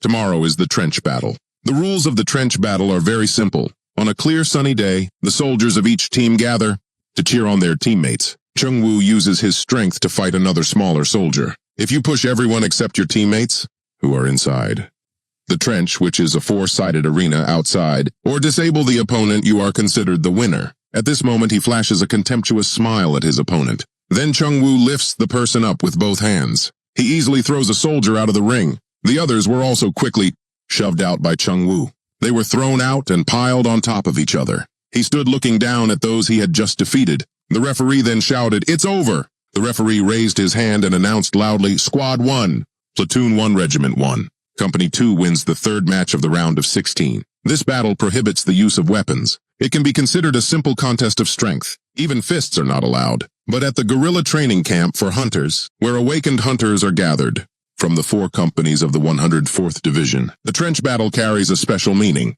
In the distance where the company commanders were sitting, someone spoke up, "Let's see." Junbyul watched from there, frowning as he commented, "That guy really stands out. Last year's winning squad? It was his squad too, right?" Hearing that, Sang Cheon turned and replied with a smile, "Ah, that's right.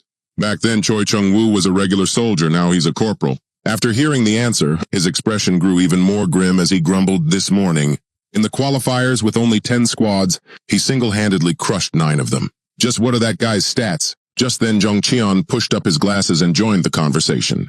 "I heard recently that Corporal Choi Sung-woo passed the sergeant promotion exam. However," then he dropped a surprising piece of news. "The captain of Company 1 is delaying his promotion." Junbyul immediately turned back and asked, "What?" He immediately turned to scold Sang Cheon. "Is what the captain of Company 3 said true? Did you know about this beforehand and do it on purpose? If he becomes a sergeant, he can't participate in the trench battle, right?" Being suddenly scolded, he angrily denied it. "That's not it. The division commander suddenly ordered the training. How could I have known in advance?" Jung Cheon sat calmly listening to Sang Cheon's explanation. "Also, since the beginning of the month, with this weather, who would have expected guerrilla training, especially since instead of being seen as an opportunity to compete in combat ability between companies, this..." Then he turned to blame Jung Cheon. "Where did you get that ridiculous conspiracy theory from, huh?"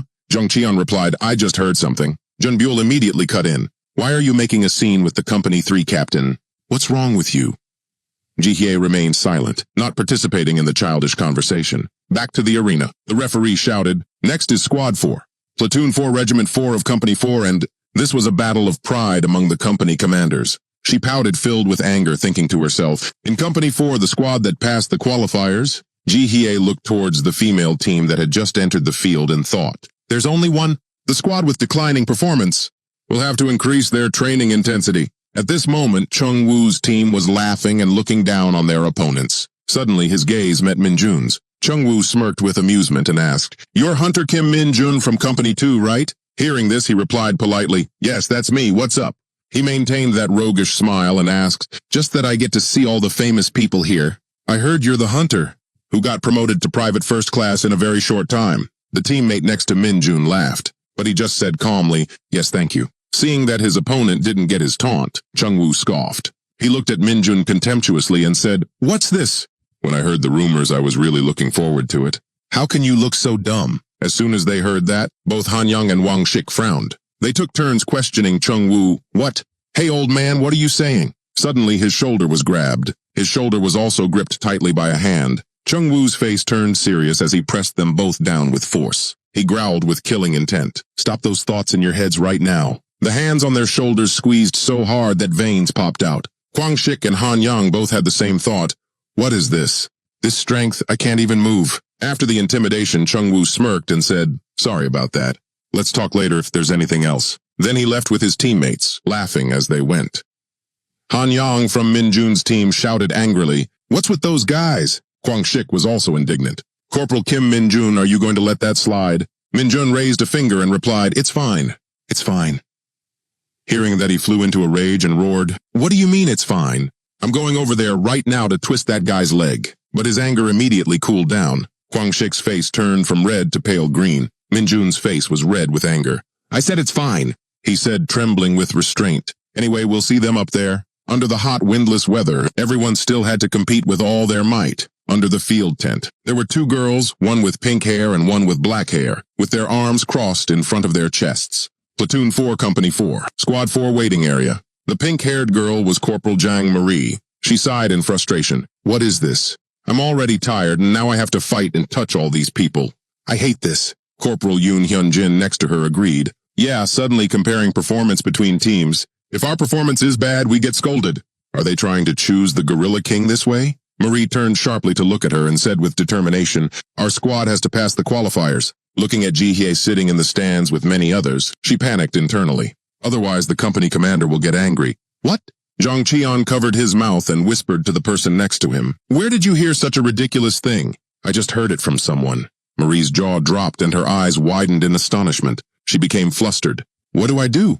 What if she really gets angry?" Sergeant Bion appeared behind them. She said loudly and carelessly, "What's there to worry about?" An instructor announced loudly, "Next Platoon 4.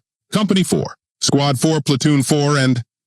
Before the officer could finish his sentence, Marie Hee-jun, Sergeant Bion, and Eun Seo had already jumped up and entered the ring. She smiled confidently. We just need to win the title of Gorilla King, and that's it, right? A moment later, Marie opened her mouth and screamed loudly. She used all her strength to run away from a soldier. Run! Meanwhile, Heejun was still struggling hand-to-hand with Youngtae. From a distance, John helped Naeun escape from Juju's hold. A vein popped on his forehead. His whole body trembled slightly from fighting against both girls. A large hand grabbed Juro's neck. He frowned and glanced behind him to check. Sergeant Byeon, without any effort, threw Juro away with one hand, freeing John and Naeun. He gritted his teeth in annoyance. Screech, his eyes glanced towards her. Sergeant Byeon wasn't done yet. She jumped up and lunged to attack Juro. She used all her strength to headbutt him straight in the stomach. The light in Juro's eyes gradually faded. Saliva flew from his mouth as he fell face first to the ground, defeated by Sergeant Byeon with incredible ease, without a chance to even struggle. She dusted off her hands and looked back. Sergeant Byeon looked speechless at the chase scene. Marie screamed like she had never screamed before. Don't chase me. Jin Seo clicked his tongue in annoyance, so hard to catch. Just as his hand was about to touch her shoulder, only a few centimeters away, a glint of hope appeared in Jin Seo's eyes. Got you. You thought you were the chicken, but it turns out you're the rice. Marie's eyes sharpened. Her face turned serious as she grabbed his wrist tightly. With just one hand, she executed an incredibly powerful throw. Jin Seo's body was lifted into the air and then thrown backwards. Sergeant Byeon witnessed this scene and let out a satisfied sigh. Marie smirked smugly, looking down at him lying unconscious and still on the ground. The corner of her lips lifted as she said in a self-satisfied tone, I told you, don't chase me. Then Marie noticed Heejun was still struggling with Youngtae behind her. She put all her strength into her hands and pushed him back. Beads of sweat formed on Youngtae's face. His lips twitched as he glanced at his left hand. The blue-haired soldier got the signal and quickly rushed in to support Youngtae. He boasted, but before he could finish, a hand grabbed his collar tightly. Your flank is wide open. The blue-haired soldier's body was suddenly lifted head-facing the ground. Before he knew what was happening, he was thrown several meters away by Unseo. She lifted her face and smiled smugly. Heejun seemed to gain more strength. She squeezed Youngtae's hand even harder. Thanks, Unseo. The more she fought, the more fired up she got. Heejun used more strength to push him back. Youngtae was completely surprised by Heejun's incredible strength. Marie stood to the side, smiling with satisfaction, even revealing a set of pearly white teeth at her teammate's performance. From a distance, two soldiers clicked their tongues mockingly. He looked around, his voice dripping with sarcasm. 4 of you can't even take out one person from their team. Anyway, you guys had no hope from the start. But that level of weakness really surprised me. Youngtae and Jin Seo staggered to their feet, still hearing the soldier with the big head taunting them. You guys always letting us carry you is not good. Sit there and watch carefully. The two of them bent down, getting into a fighting stance. He said contemptuously, Who the hell is Choi Seung-woo? The two of them laughed. Haha. They charged like the wind towards the girls' team. This spring is different, watch this. Sergeant Byeon didn't back down. She also ran as fast as the speed of light to counter. With just herself, she blocked the 2 large bodies of the bald soldiers. One of them touched her muscular arm with disdain. What? The person next to him smirked contemptuously. Just you alone? But these 2 big guys didn't get to be smug for long. The smiles on their faces vanished, and their expressions began to change. Sergeant Byeon, like a demon single-handedly, lifted them so their feet couldn't touch the ground. The 2 bald soldiers started to get scared and struggled with all their might. What is this power weight? Their bodies began to tremble.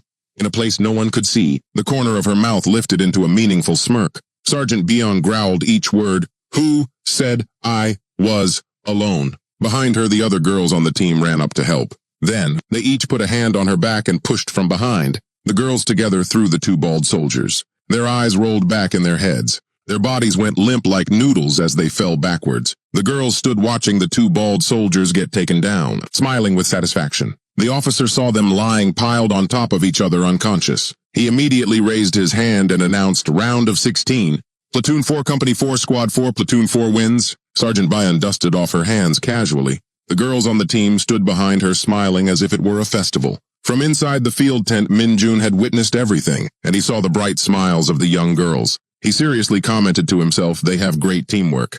Their physical strength is also quite good. Han Yang was the first to speak up. That squad's strength is not to be underestimated, huh? Kwang Shik smirked and said, the other team will compete against Choi Seung-woo in the quarterfinals. At this rate, Choi Seung-woo is going to get beaten. He angrily retorted, of course not.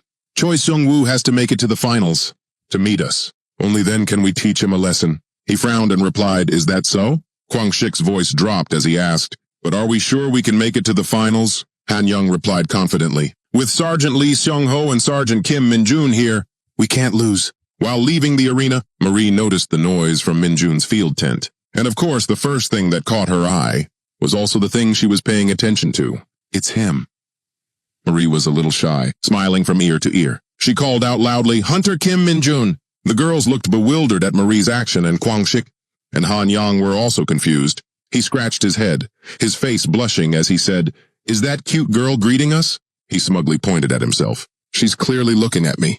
Over there, Marie was still waving with a radiant smile towards Min-jun. Hee-jun looked at her friend with a helpless expression. Han Yang said seriously, On second thought, I am still not ready to teach anyone a lesson. Wang Shik nodded in agreement. Yeah, whenever you're ready is fine. I can let Choi Chung-woo off the hook. He had a clearly love-struck expression on his face.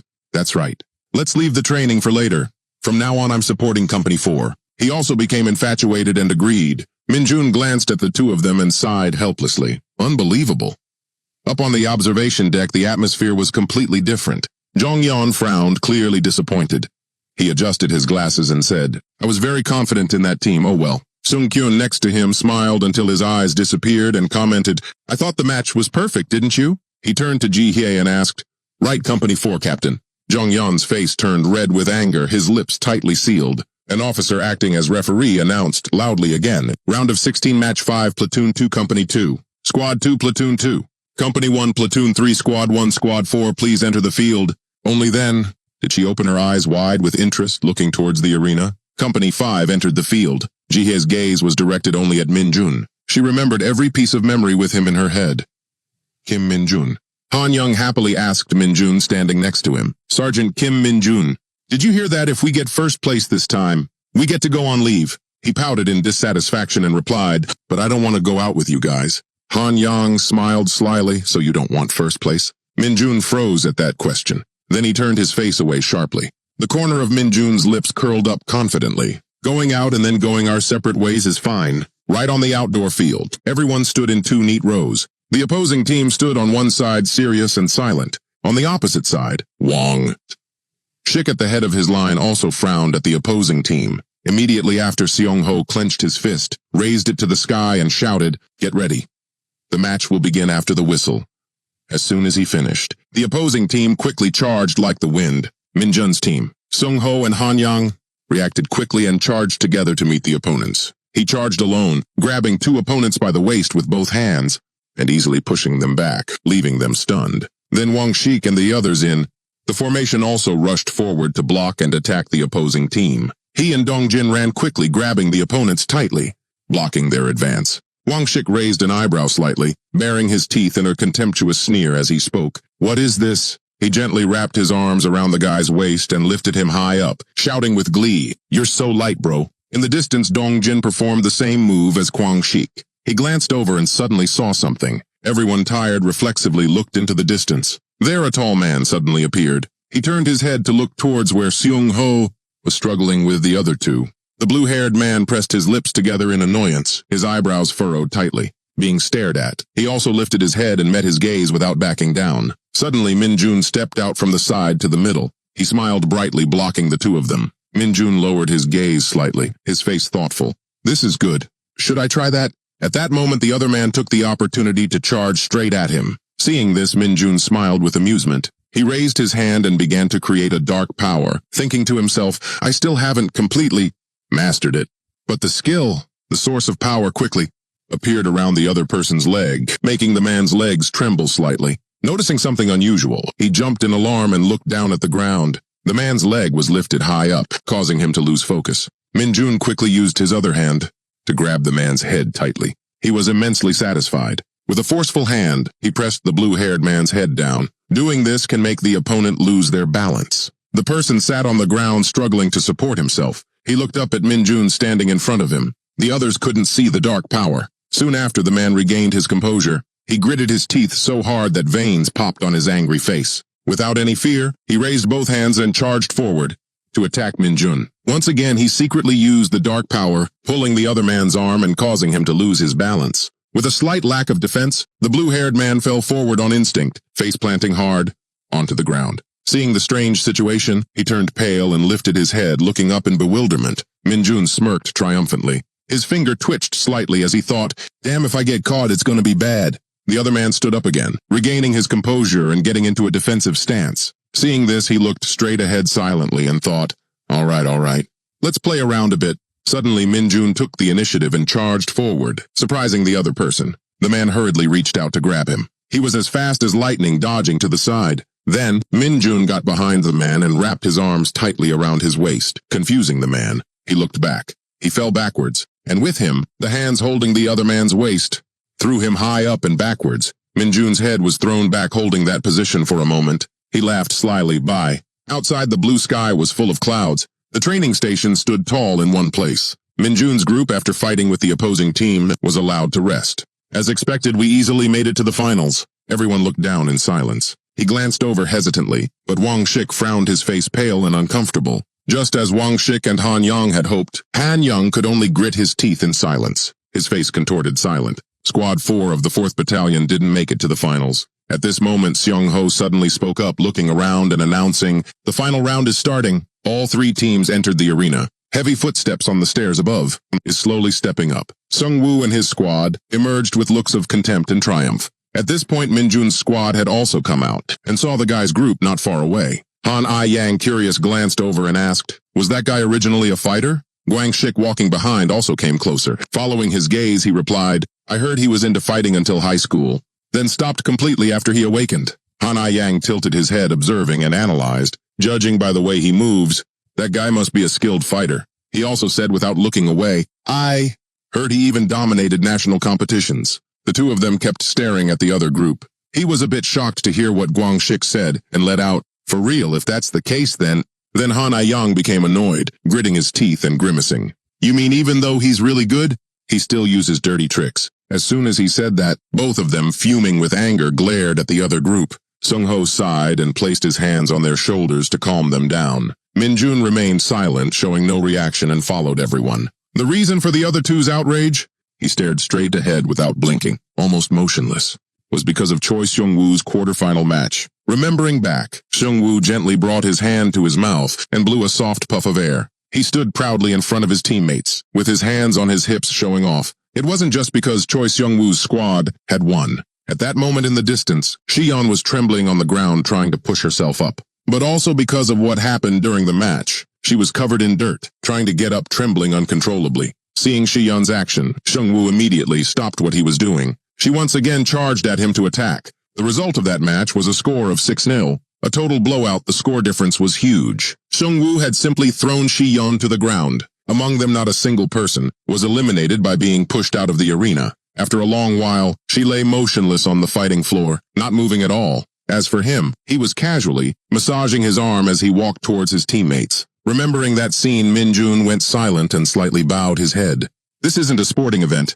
It's combat training. He gently turned his head, his gaze shifting to one side. It's not Choi Seung-woo's fault for defeating his opponent and following the principle of minimizing damage to his own side. Over at Shion's team's camp, everyone was in a commotion. It's the other squad's fault. She herself just had a white towel over her face, leaning back in her chair, panting heavily, because they were too weak to fight back. At this point, Guang Shik couldn't hold it in any longer. He raised his voice in a challenge. It's time to teach these bastards a lesson. Minjun glanced at Guang Shik, then sighed softly and said, it's still a long road ahead. The images kept flashing in his mind. Seung-woo's smug, smiling face appeared. Minjun was gradually becoming intrigued. He smiled faintly, thinking to himself, if you don't like something, you just have to destroy it. Why are they so worked up? And so a match began. Seung-woo's team got into formation. Minjun's team also stood neatly facing the opposing team. Han Ai-yang frowned and spoke mockingly. Are you planning to take them all on by yourself again? Seung-woo let out a small smirk that turned into a chuckle. He tilted his head up arrogantly, his voice laced with sarcasm. Sergeant Lee Seung-ho is my renowned opponent after all, so I can't let my guard down. But who am I for you to ask such a redundant question? Provoked, he immediately wanted to charge forward. Seung-ho quickly put out a hand to stop him, saying, if it were just a one-on-one fight. Do you think you could even beat me? Guang Shik was also provoked to the point of seeing red. At that moment, Seung-woo noticed something. He grinned, glanced over, and said loudly, I was just wondering, if I completely destroyed your girlfriend, would you make a more interesting face? But you're just going to stand there and watch. Hearing this, everyone fell silent in shock. He standing right next to him asked in confusion, "What are you talking about? What girlfriend?" Sungwoo turned his head towards Shiyon's group. "Isn't the pink-haired girl from the 4th Battalion your girlfriend?" In the distance, her group also froze under his gaze. "What the hell?" Sungwoo continued. "I saw her waving and cheering happily." And Guangxik, having been hit where it hurts, cleared his throat and yelled angrily, "What nonsense are you talking about?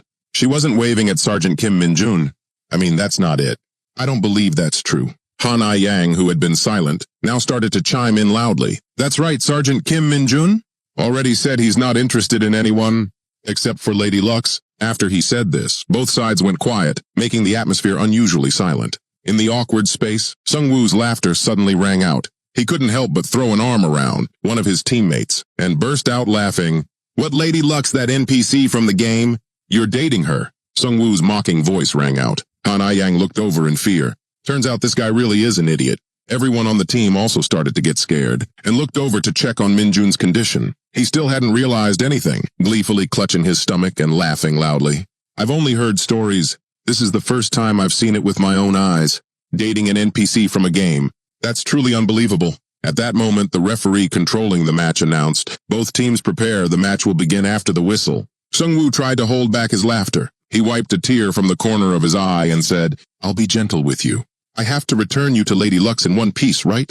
Just then, the whistle signaling the start of the match blew loudly. Sungwoo stood with his legs apart, hands out in a confident stance, and exclaimed, "Bring it on, kids!" Everyone followed his lead, charging forward in unison. But Min-jun alone stood motionless, his face dark. "Face." Sungwoo, excited like a beast, lunged to attack him. "Still not awake, huh?" His large hand reached out towards Min-jun. He still stood in one spot.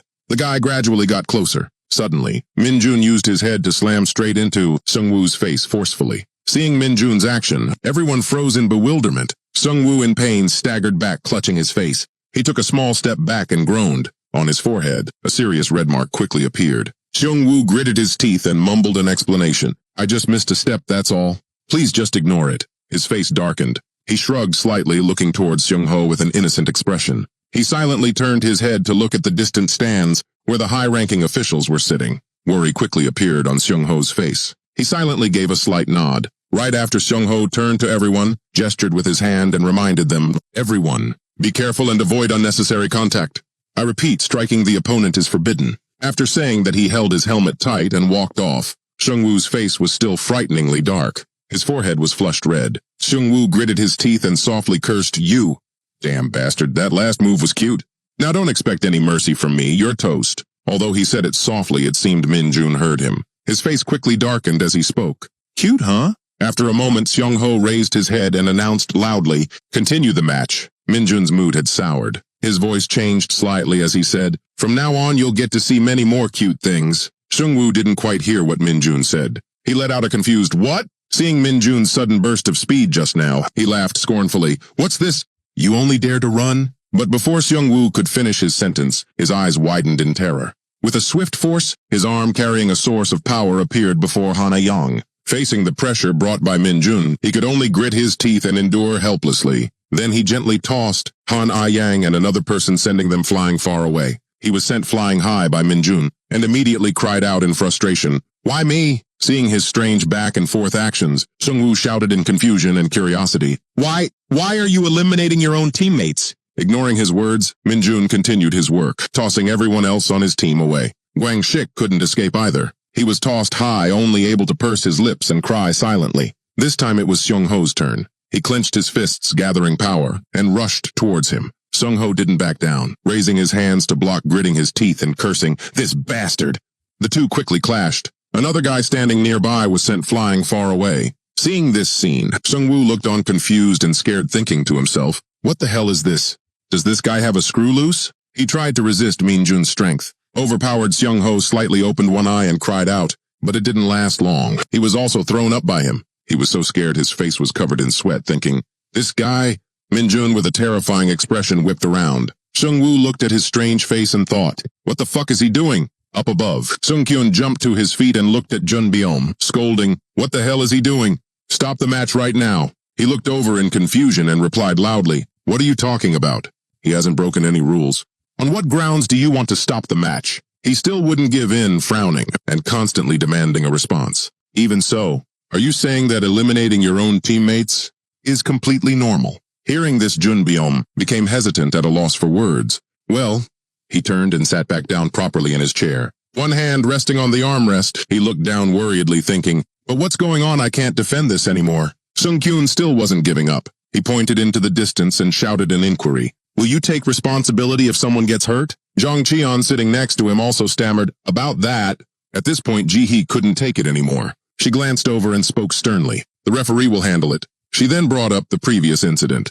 When Seong-woo fought against Chi-yeon's team, it was the same as the matches before. Hearing what Ji-hee said, Sung-kyun was stunned and couldn't say another word. After settling the matter, she gently turned her head inward and sighed. Suddenly, Ji-hee whipped her head around to look back out at the arena. Down below, Min-jun and Seong-woo were clashing, neither one backing down. He was getting tired now. Seong-woo gritted his teeth and held him in a tight grapple, gritting his teeth and thinking, what's wrong with this guy? He's creating a one-on-one scenario. Does he want to fight me one-on-one? Suddenly, his hand on Min-jun's belt tightened. He refused to accept it, thinking confidently, how naive, you're wrong, sweetie. I have to admit you're very strong. But even though his face was drenched in sweat, Seong-woo still smirked, deviously speculating. A fight isn't just a battle of strength. He used one leg to sweep at Min-jun, and with both hands gripping tight, he triumphantly lifted his whole body. Fighting is about skill. Suddenly, Min-jun's entire body didn't budge at all. No matter how hard Seong-woo tried to sweep his leg, he couldn't be moved. Instead, Min-jun used both his hands to gently lift the guy's entire body over his head, making Seong-woo struggle in terror. Then he used all his strength to brutally slam him straight onto the ground. Seong-woo's entire body crashed straight to the ground. He gasped in pain, unable to scream. Min-jun stood proudly over him and ordered, "Get up, you bastard." Seong-woo lay in pain, motionless on the ground, thinking, my skills. He slowly pushed himself up from the ground, raising a hand to wipe his chin, thinking, are nothing compared to his. Seong-woo's gaze locked onto the murderous expression, and the blank white eyes on his face. He thought, this guy is tough to shake. He was about to speak, but before he could finish, Min-jun charged straight at him. Wait, all right. This time I'll admit defeat again. He again grabbed Seong-woo by the waist and used his strength to throw him somewhere else. He was slammed painfully onto the hard ground. Tears streamed uncontrollably from his eyes. Min-jun still wouldn't let Seong-woo off. He lifted the guy's whole body and said, who gave you permission? Min-jun lifted him straight up and shouted loudly, to admit defeat. Seong-woo, terrified of him, quickly said, wait. He struggled non-stop, yelling, I give up, let me down. However, Min-jun ignored Seong-woo's words and said, listen closely. He spoke grimly, full of killing intent, repeating a name. Lady Lux. His face was covered in sweat as he stammered, what?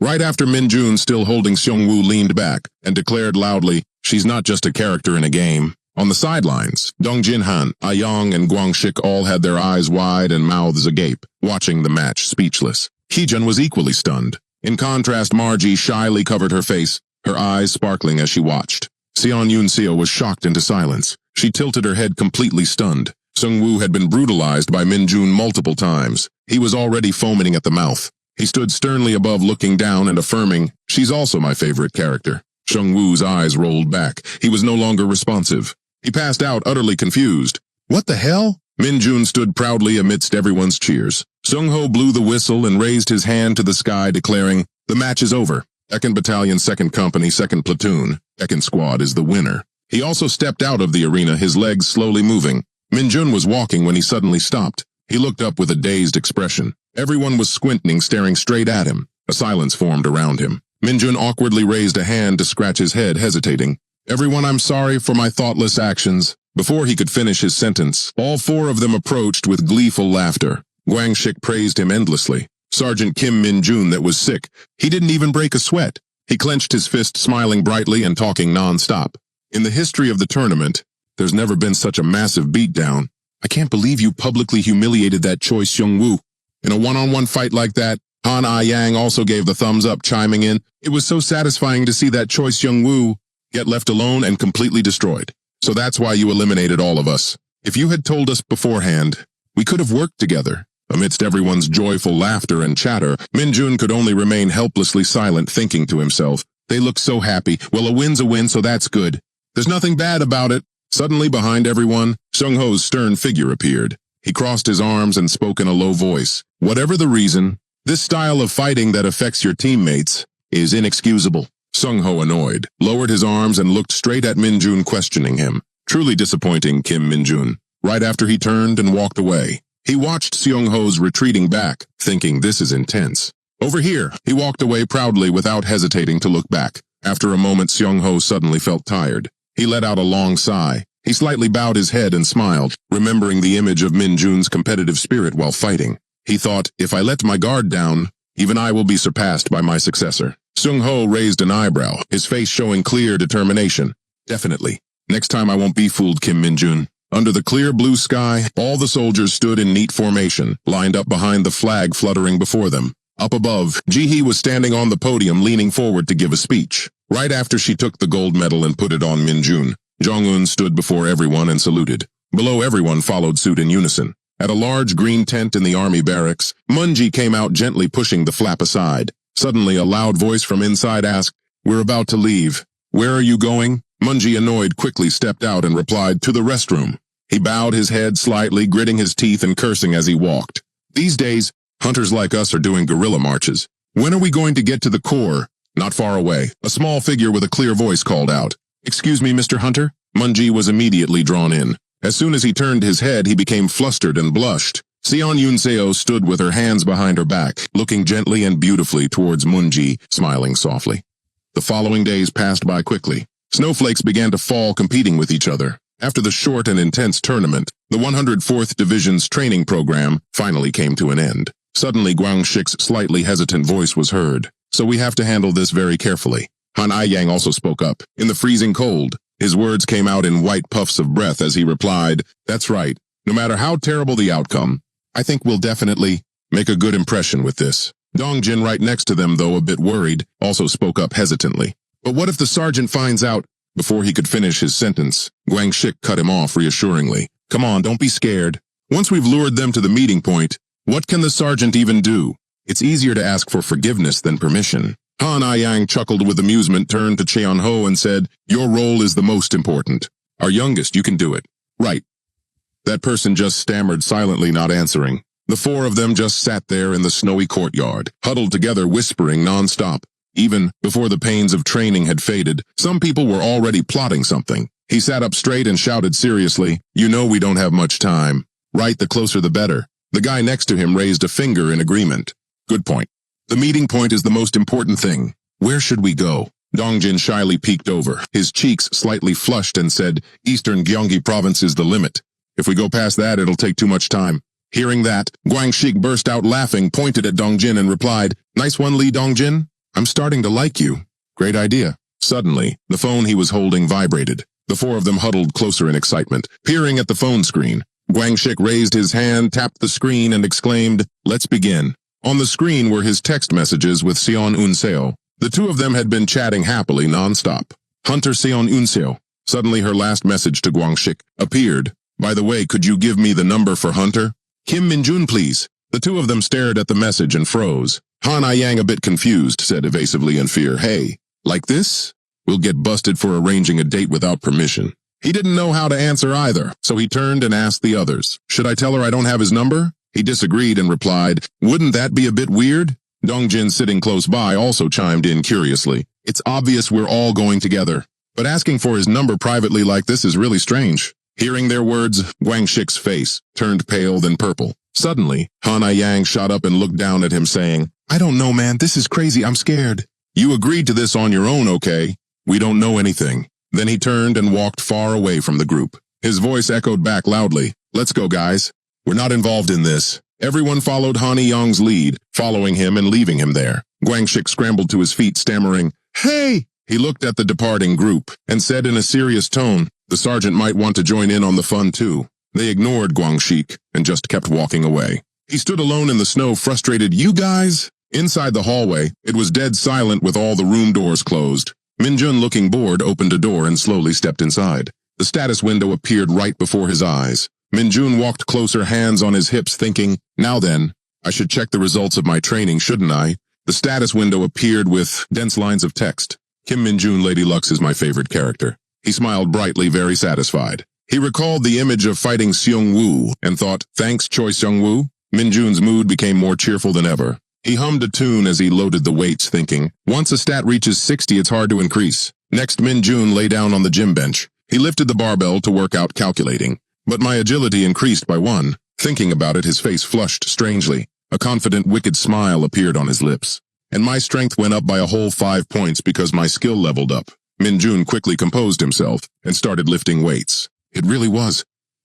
Suddenly, Li Bong's urgent voice called out repeatedly, calling his name. Sir Kim Min-jun. Sir Kim Min-jun. Hearing this, Min-jun immediately stopped what he was doing. He put the barbell back in its place. He sat up straight, looked over and asked, what is it? He didn't respond right away, hesitating. Then, Li Bong stated his main reason for calling Min-jun. Can I buy a bowl of rice cake soup? Annoyed at being disturbed, he couldn't help but get angry. He gritted his teeth, veins popping, and growled, Why are you asking me that? I already gave you money to buy your own food. Hearing that, he happily replied, Thank you, Sir Kim Min-jun. Min-jun, frustrated, raised his hand and grabbed the hair on top of his head, groaning. Good grief, why are you so happy about that? What a pain. Li Bong hesitated once again. The thing is, he was trying to suppress his terrifying anger. Its voice rang out again, announcing, I've just detected a strange energy source. Hearing that, Min-jun's anger subsided. He remained silent, continuing to listen to Li Bong. I probably should have mentioned this first, Min-jun, exasperated and not wanting to argue further, asked, Anyway, what is this strange energy? Is it dark energy? It flinched. Its expression darkened as it replied gravely, It's not dark energy, but it's some kind of rare energy, something I've never seen before on Earth. After saying a bit, Li Bong suddenly went silent again. He looked up blankly and asked, What's wrong? Why did you suddenly stop talking? It hurriedly ignored Min-jun's words and took off. My rice cake soup is here. Can we talk after I'm done eating? He was pissed off all over again, cursing under his breath. Hey, you little... Min-jun was left alone in the space. His cheerful mood from before was now replaced by relentless anger. Suddenly, his phone buzzed with a notification. Min-jun blankly opened it and saw a message from Sun Yun-seo. Hello, this is Sun Yun-seo. Is this Hunter Kim Min-jun's phone number? Looking at the message, his face showed a dumbfounded and confused expression. Min-jun gritted his teeth and sighed wearily. His voice was a bit listless as he mumbled, What is with today? What's with these messages? How did she get my number? He looked at his phone, his hand fumbling for a button. Whatever. Where's the block button? Suddenly, Gwang-sik burst through the door from outside. He quickly yelled, Sergeant Kim Min-jun, don't do it, please. Min-jun looked at him with a disdainful smirk, wondering, Why are you? Gwang-sik rushed over and knelt at his feet, pleading desperately. You just got a message from Hunter Sun Yun-seo? Right. His face was a picture of innocence. Gwang-sik clung to Min-jun's thigh, persuading him relentlessly. This is a once-in-a-lifetime opportunity. Please, even if it's not for me, think about our brothers and friends in the squad. Sergeant Kim Min-jun, you want to be a leader, right? Then caring about the morale of your soldiers is a given. He frowned, annoyed, a complex look in his eyes. What are you suddenly talking about? He asked. Just then, Min-jun realized something. He leaned back slightly and said loudly, Wait, did you give her my number? He still held Min-jun's arm tightly, not letting go, and replied, Exactly. Gwang-sik continued, to beg him, his grip tightening as he reasoned non-stop. I just want to go on one date. Please be generous and understand my situation. We're all risking our lives fighting in the military. Shouldn't we enjoy ourselves a little to relax? Min-jun, already angry, became even more furious. His head started to throb. He gritted his teeth, trying to hold back. Min-jun finally gave in to Gwang-sik. He lowered his gaze and asked curiously, But what the hell are you talking about? What do you mean?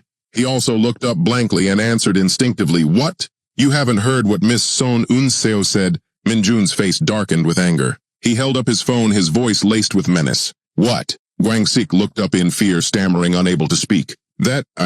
He bared his teeth in a grotesque way. His face looked like it was about to explode as he frowned and said, This is a gym. Hearing that he could only press his lips together, his face turning pale. He stayed silent as Min-jun threatened him. You better start making sense. Finally, the day of the outing arrived. The sky was clear blue, shining down on the bustling amusement park below.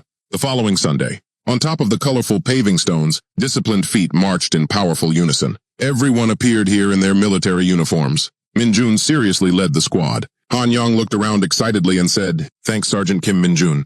I didn't think we'd actually come here. Gwang-sik clenched his fist. His voice firm, he turned to rebuke the traitors. You guys are not worthy of his grace. Do you know how much I had to endure to make today happen? Suddenly, the person walking ahead turned his head to look back. This made him fall silent in fear. Min-jun frowned slightly, his warning tone ringing out. You think we came here for you?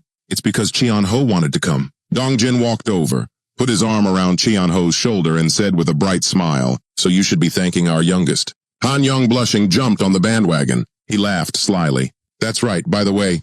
I didn't know Sergeant Lee Seung-ho would agree to come along. Saying that, he turned to look at Seung-ho standing behind him and said, as expected, the sergeant is a man's man, huh? He didn't care, turning his back to everyone and saying, instead of spending the whole day with you moochers. Seung-ho ignored the two pouting unhappily in the distance and said calmly, this is much better. Putting that aside, Han Young quickly recovered his spirits. He put his hand on his forehead, scanning the area. He muttered to himself, where's the 4th platoon? After looking around for a bit, Han Young suddenly saw something. He was startled, his face turning beet red. In the distance, Sun Unseo and the other girls were chatting happily. They quickly caught Han Young's eye. He looked at them with excitement and shouted, there they are! At the ticket booth, Han Young's voice trailed off into silence. The whole group stared blankly in their direction. Minjun also looked that way. His eyes widened and he froze in shock. She looked very uncomfortable at that moment. Behind Sun Unseo, a tall figure suddenly appeared. The towering Tae-ho looked down at their group with a stern and silent authority. Han Young hesitated, asking in a slightly worried low voice, what's this, a thug? Gwang-sik, standing next to him, couldn't resist rolling up his sleeves to curse. What a thug! How dare he! Suddenly, Seung-ho stepped forward, blocking everyone. Hold on, attention. Then he raised his hand to his forehead in a salute. The man in the distance also returned a gentle salute. Loyalty. Dongjin then realized who Tae-ho was. He was so shocked, his mouth fell open, frozen. Dongjin's next words stunned everyone around him. Look out! That's the commanding general of the 107th Division. I've seen him on TV before. On her side, Sun Unseo blushed with embarrassment. She rushed over, grabbed his arm and whispered, Dada, no dad. I thought you were just dropping me off at the entrance. Dad, hurry up. Go back, please. Tae-ho looked at his daughter with a gentle smile and said, I just wanted to meet my daughter's comrades. I'll be leaving in a bit. She was still suspicious. Her voice faltered awkwardly, but he stepped away from Sun Unseo. He slowly walked towards Minjun, gesturing with his hand. He received Tae-ho's signal and immediately stiffened, looking bewildered. The general's face turned serious. His eyes were fixed on Minjun. Tae-ho's footsteps gradually brought him closer to him. Very quickly, he was standing right in front of Minjun. He called out to him. Tae-ho's face was filled with anger. His lips curled slightly as he raised an eyebrow and asked, You're Kim Minjun? At the amusement park with a beautiful pastel pink building, Mari watched with an excited gaze. She turned her head, her voice hurried. We don't have much time, so let's hurry and have some fun. Then, Mari pulled another soldier by the arm. Come on. Everyone focused on the image of her hand holding the other person's arm tightly. Those actions made Han Young and the other soldiers blush shyly. The girl standing next to her also sighed. Annoyed, I told you not to be so flirty. Seeing this, Han Young also turned his head and urged, let's get going too. Gwang-sik next to him chimed in, we've planned the best route, so just trust us. Na-yun, standing with the other girls, replied enthusiastically, thank you. Then they quickly walked off, laughing and joking happily. Only Si-yeon and Sung-ho were left looking at each other awkwardly. She lamented to herself, this really isn't my scene. Just like Si-yeon, Sung-ho closed his eyes in agreement. I feel the same way. Seeing that, she nodded in confirmation. Right, he explained. On weekends, just spending time alone quietly. And training is the best. Si-yeon was overjoyed to have found an ally. Finally, I knew you'd think the same way.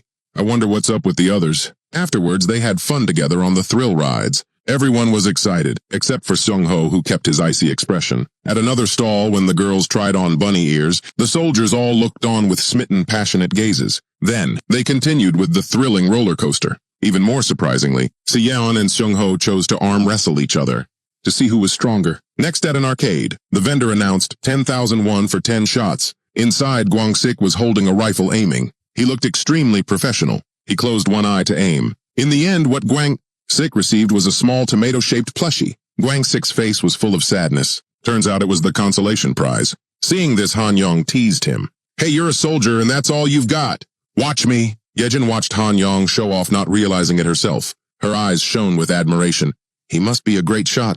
Na-yun next to her also praised him. His posture is perfect. However, the result was a complete fail. The three girls clutched their stomachs, roaring with laughter. Turns out he wasn't much better than Gwang-sik, the consolation prize. Now it was Gwang-sik's turn to tease. He reminded him, do you remember the loser has to pay? You're the loser. Han Young pouted and made an excuse. That gun was weird. At this moment, only Minjun was quiet. He seemed to be drawn to something. It turned out to be the items on display. at the eye-catching stall. Among them, the thing that impressed Minjun the most was a keychain in the shape of Lumi. Realizing what it was, his eyes lit up as if they held stars within. He rejoiced silently. The limited edition keychain for the 1-year anniversary of Nick of Legends. That legendary item is here, so the next person to try the game was none other than Minjun. He held the gun with determination to win the prize. It will be mine. The trigger pulls echoed pew pew, but the result of the game was still unknown. But seeing the owner's stunned and surprised face, one could guess. Minjun calmly placed the gun down on the table. Seeing this, the owner reminded him, "You still have 1 shot left," but he had already achieved his goal, so he refused, "I don't need it." Yejin was a bit curious. He did hit the target right. Nayun quickly replied, but also with some doubt. "Yeah, he did, but why didn't he take the last shot?" Mari was still watching quietly, admiring Minjun. On this side, the owner handed Minjun his prize. "This is the second prize." He excitedly received it with both hands. "Thank you." The prize was the keychain from before. It was placed in the palm of Minjun's hand. All 3 female soldiers had the same question. "What is that?" Ignoring everyone's strange looks, Minjun was still filled with happiness. "Bringing you guys here was the right decision." Hearing him say that Guangsik and Han Yong could only force a laugh. Afterwards, Guangsik led everyone to the next area. Suddenly, Sun Unseo standing behind Minjun called out, "Hunter Kim!" Minjun, without beating around the bush, she got straight to the point. "What did you and my father talk about in private just now?" Minjun immediately understood. He replied, that." Then Minjun recalled the scene in the parking garage, standing with Sun Unseo's father. Taeho bowed his head slightly. "I apologize for interrupting your leisure time and dragging you here." Minjun didn't mind such things. He just asked, "Not at all, sir. Is there something you needed to discuss with me privately?" He didn't answer, just frowned and observed him. Suddenly, Taeho placed a hand on his shoulder. Then he squeezed with powerful force. Veins bulged on his hand. But contrary to what one might expect, Minjun just observed silently without reacting. The atmosphere between the two became more tense than ever. Suddenly, Taeho released his hand. His face softened as he looked at him with a smile. Then Taeho praised him. "It seems you've disciplined yourself well." Minjun politely replied, "Thank you." Seeing the young soldier's attitude, he smiled gently. Then, while getting something from his car, Taeho said, "Since my daughter is also in your debt." He held out his hand, offering Minjun a small black box with a business card on top. "Take this." Minjun didn't understand the situation. He wondered, "This is..." Taeho immediately explained, "It's an item from a dungeon. It's a supply item issued to generals in the army. I'm giving it to you. The military's appraisal ability isn't 100% accurate yet, but it's an item that randomly enhances an ability stat." Inside was something that looked like a metal bracelet. Minjun was secretly thrilled. What kind of luck is this? But on the outside, he remained expressionless. He only replied curtly, "Thank you, sir." Finally, as he opened his car door, Taeho reminded him, "I'm giving this to you with the intention that you should train regularly and strive to improve even more. So use it well, and don't tell anyone about this." Then he looked at Minjun and extended an invitation. "If you come this way in the future, give me a call. We'll have a meal together. Also..." Suddenly, Taeho's demeanor changed in an instant. His face turned cold, a vein throbbing on his forehead. He threatened, "If you mess with my daughter, I will kill you." Then Taeho got in his car and drove off as Minjun watched. As he put the gift away, he replied confidently, "That won't happen." The memory ends, returning to the present. Minjun turned and answered Sun Unseo. "It was nothing." Sun Unseo was a bit surprised. She confirmed again, "Really? My dad didn't do anything rude, did he?" But Minjun remained calm. Really, it was nothing. Suddenly, he pulled out a card and held it in front of her.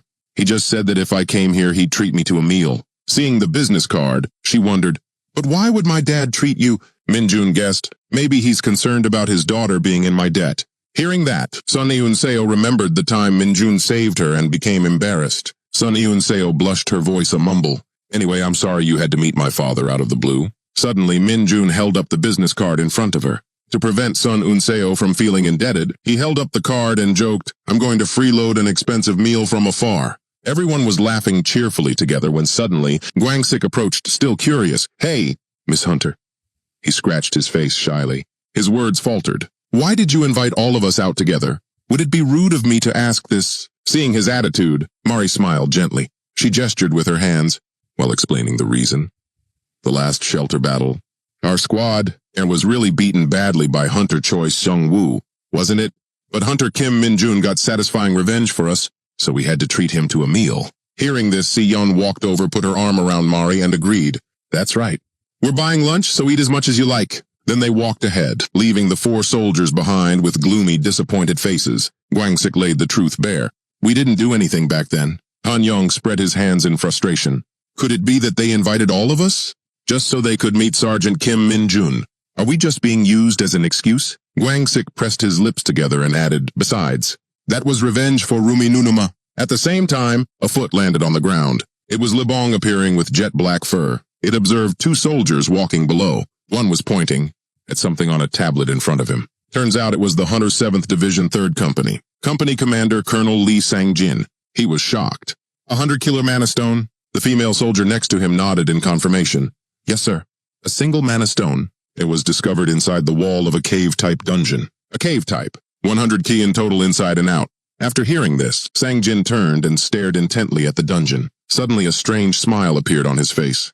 He muttered, repeating 100 ki, huh? As noon approached, the amusement park returned to a quiet and gloomy state. Mari's group had now fully assembled right in front of the gate. She held out both hands and waved a radiant farewell. Comrades, it's been a fun trip. Guangsik and Sion, standing beside her, gave a military salute. Everyone get back safely. Guangsik blushed and beamed. We had a lot of fun too. Next time let's... But before he could finish his sentence, Jungseok declared loudly with an excited expression, next time we'll treat you to a meal. Guangsik got a little angry and yelled, get out of here! I'll buy... But Dongguk deliberately cut in. Then I'll treat you to dinner. Minjun stood beside them, seemingly all too familiar with this kind of commotion, so he didn't react at all. And so they said their goodbyes. Minjun's group had now walked quite a distance. Suddenly Libong's clear voice rang out, carrying a sense of urgency. Sir Kim Min-jun. Sir Kim Min-jun, we have a big problem. He frowned. What is it now? If this is about Gukbop again, you're dead meat. Libong's sharp eyes lit up. It tilted its head, looking down at the dungeon entrance below and said, right now the atmosphere of the marked dungeon is very unusual. Hearing that, Min-jun reacted immediately. What, isn't the dungeon still under investigation? I already requested leave to go to Daejeon tomorrow. How? Below, a soldier signaled for a convoy of vehicles to stop. Libong, from its high vantage point, watched them laboriously carry something that looked like a cannon down, and said, yes, they're definitely just securing the perimeter. It continued to report what it observed. But suddenly they got super busy. While Sang-jin was laughing with delight, Min-jun on his end gritted his teeth. Damn it, until I get there, report the situation in detail as it develops. Noon the next day. Daejeon. The traffic situation was normal. Min-jun stood stiffly on the side of the road with a blank expression. Finally, he couldn't hold it in anymore. This is a real mess. At that moment, a soldier was quietly struggling, pushing a cart full of monastones out of the dungeon. After pushing it some distance, another soldier started pushing a cart into the dungeon. Min-jun reached into his breast pocket. He then took out a card with the hunter team's emblem. He stared at the card for a few seconds and mumbled, if I show this and ask to tour the dungeon once, they probably won't let me, huh? But then Min-jun's eyes suddenly caught something. He was startled. Pigeon Libong, in the form of a fat pigeon, began to open its beak and cry out, that's right, Sir Kim Min-jun, you've worked hard. Min-jun was a bit concerned but didn't know how to say it. Your form? But Libong just boasted smugly. Until Sir Kim Min-jun arrived, this Libong-gu has been monitoring the dungeon without taking my eyes off it. Even for a moment. He sighed. All right. A 100-kilo mana stone. Libong's voice rose. I definitely heard that. Although I don't know exactly how big it is, they said it was quite large. Min-jun mumbled softly. Something that came from a dungeon in Asgard. Something you'd be lucky to even see here. This is 100 times that. Libong jumped. 100, if so, then that thing is really... Min-jun confirmed calmly. Yes, it's a terrifying source of energy. They're also looking for it on Earth, to enhance the power of their weapons. The dungeon entrance then began to stir again. There were even signs of energy being emitted, with increasing intensity, and he quickly sensed it too. Libong spread its wings and cried out urgently, that different energy I mentioned before. Yes, that's it. That's the energy source I couldn't identify. Even though I can't sense the monster inside the dungeon, this terrifying energy source, Min-jun frowned. Yes, you probably wouldn't know. Even I have only seen it once. It asked again, you know this energy source, sir? He gritted his teeth hard. Yes. After saying that, Min-jun immediately took off at an incredible speed. He ran straight to the dungeon entrance. Dozens of long tentacles suddenly shot out from inside the dungeon. Seeing this, Sang-jin shouted in panic, what is that? All the soldiers had jumped and fled out of the gate. The monostone or whatever. Just leave it all behind and run. Another soldier couldn't help but yell, there are still squad members inside. They haven't escaped. Seeing him like that, Sang-jin tried to stop him. Don't go in there. Just go, kid, it's too dangerous in there. Just follow orders and move. As Minjun vaulted over the barrier, he thought to himself, this energy source is definitely... He frowned slightly. A camouflage dungeon. A soldier who saw him rushing in tried to stop him urgently. Who are you? The situation is bad right now, get back. Minjun dashed past him but didn't forget to identify himself clearly. I am Sergeant Kim Minjun of the 104th Division 2nd Company. 2nd Platoon, I will reopen the dungeon from the inside. And by attacking the boss in there, please report this to the 104th Division. He gaped after him. Reopen it from the inside, attack the boss. What are you talking about? That's impossible. Minjun continued to charge towards the dungeon. Sangjin turned to look, his eyes widening. What? Who are you? Minjun ignored the shocked expression and leaped straight into the dungeon. In no time, his figure disappeared. The sparse tentacles suddenly became dense. Watching the dungeon entrance gradually being blocked by them, Sangjin's face contorted as he cried out, No, no. At that moment, the entrance was completely sealed shut. His face began to turn pale as he thought, oh God, I'm screwed. The space was so quiet, it made the system's voice sound even colder. You have entered the dungeon.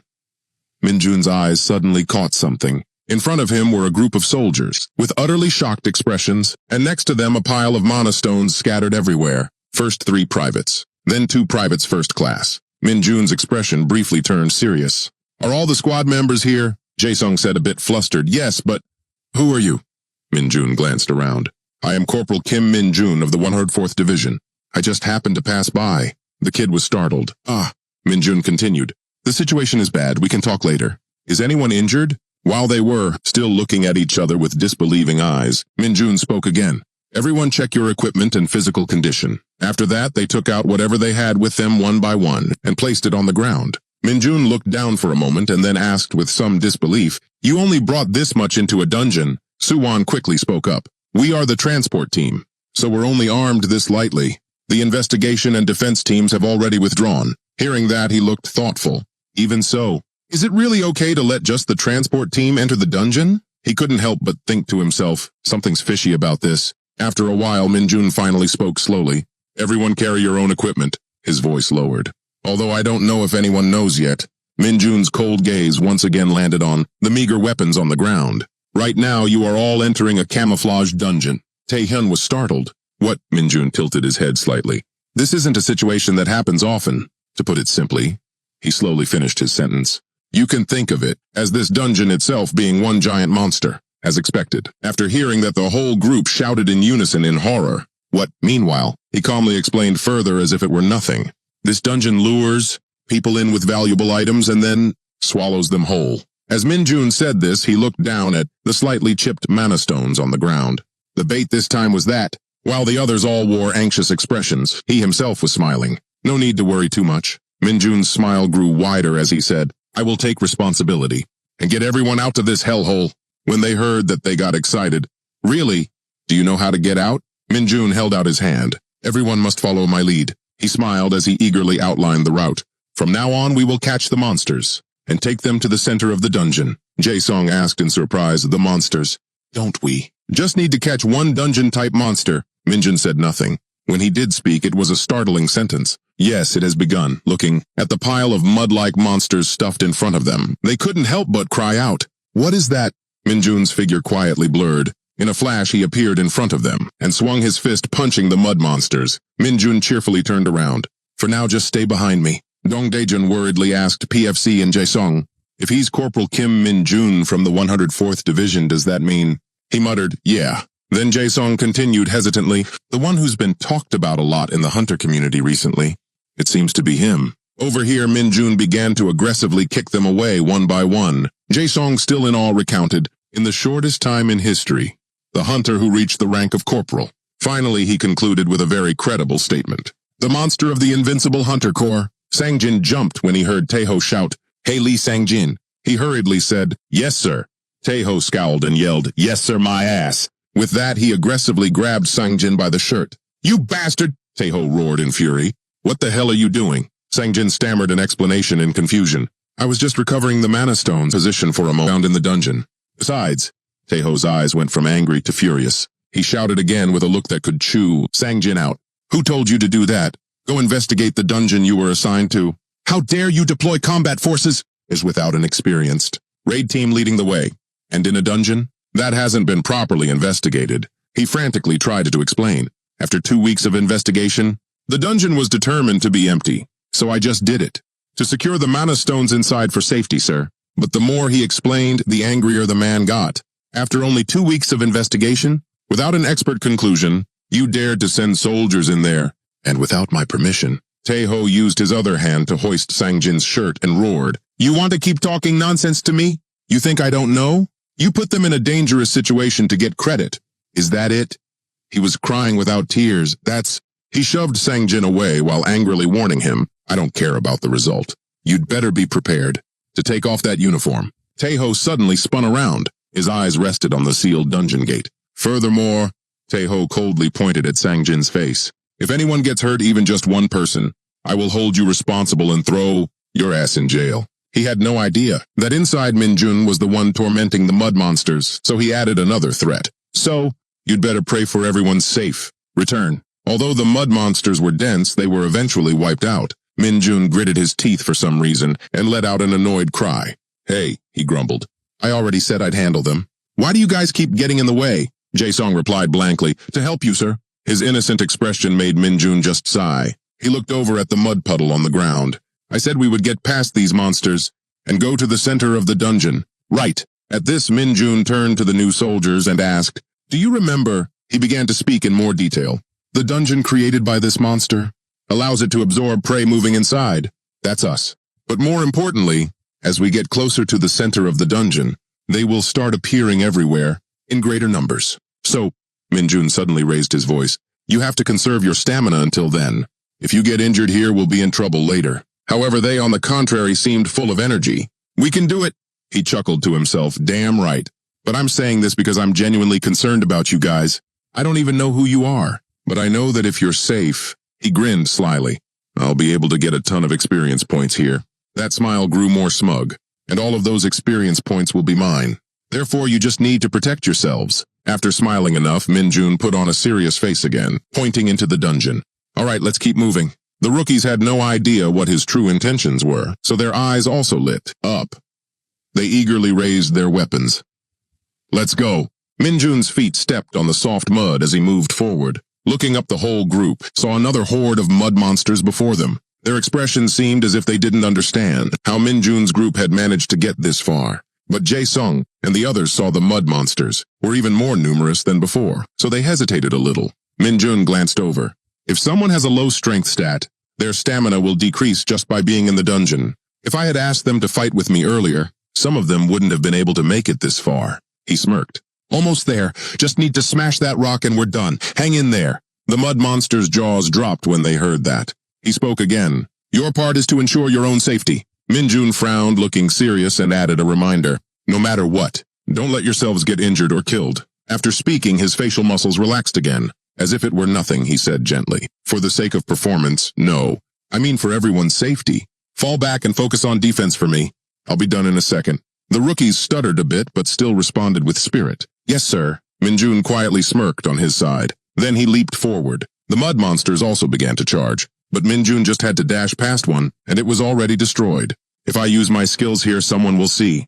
I have to hold back." He thought one thing, but did another. Because of that, the mud monsters were beaten to a pulp. Minjun jumped up high, then prepared to stomp down from midair. The mud monsters, of course, couldn't withstand it, so the whole horde was trampled to bits. Minjun let out a triumphant, excited smile. The few remaining mud monsters saw this, but still charged forward fearlessly again. One rushed forward and grabbed Minjun's arm, biting down, but he just swung his arm once, and it turned into mush. The other monsters witnessed their comrade's fate and froze. Minjun bared his teeth in an overly excited smile, making his eyes look almost crazed.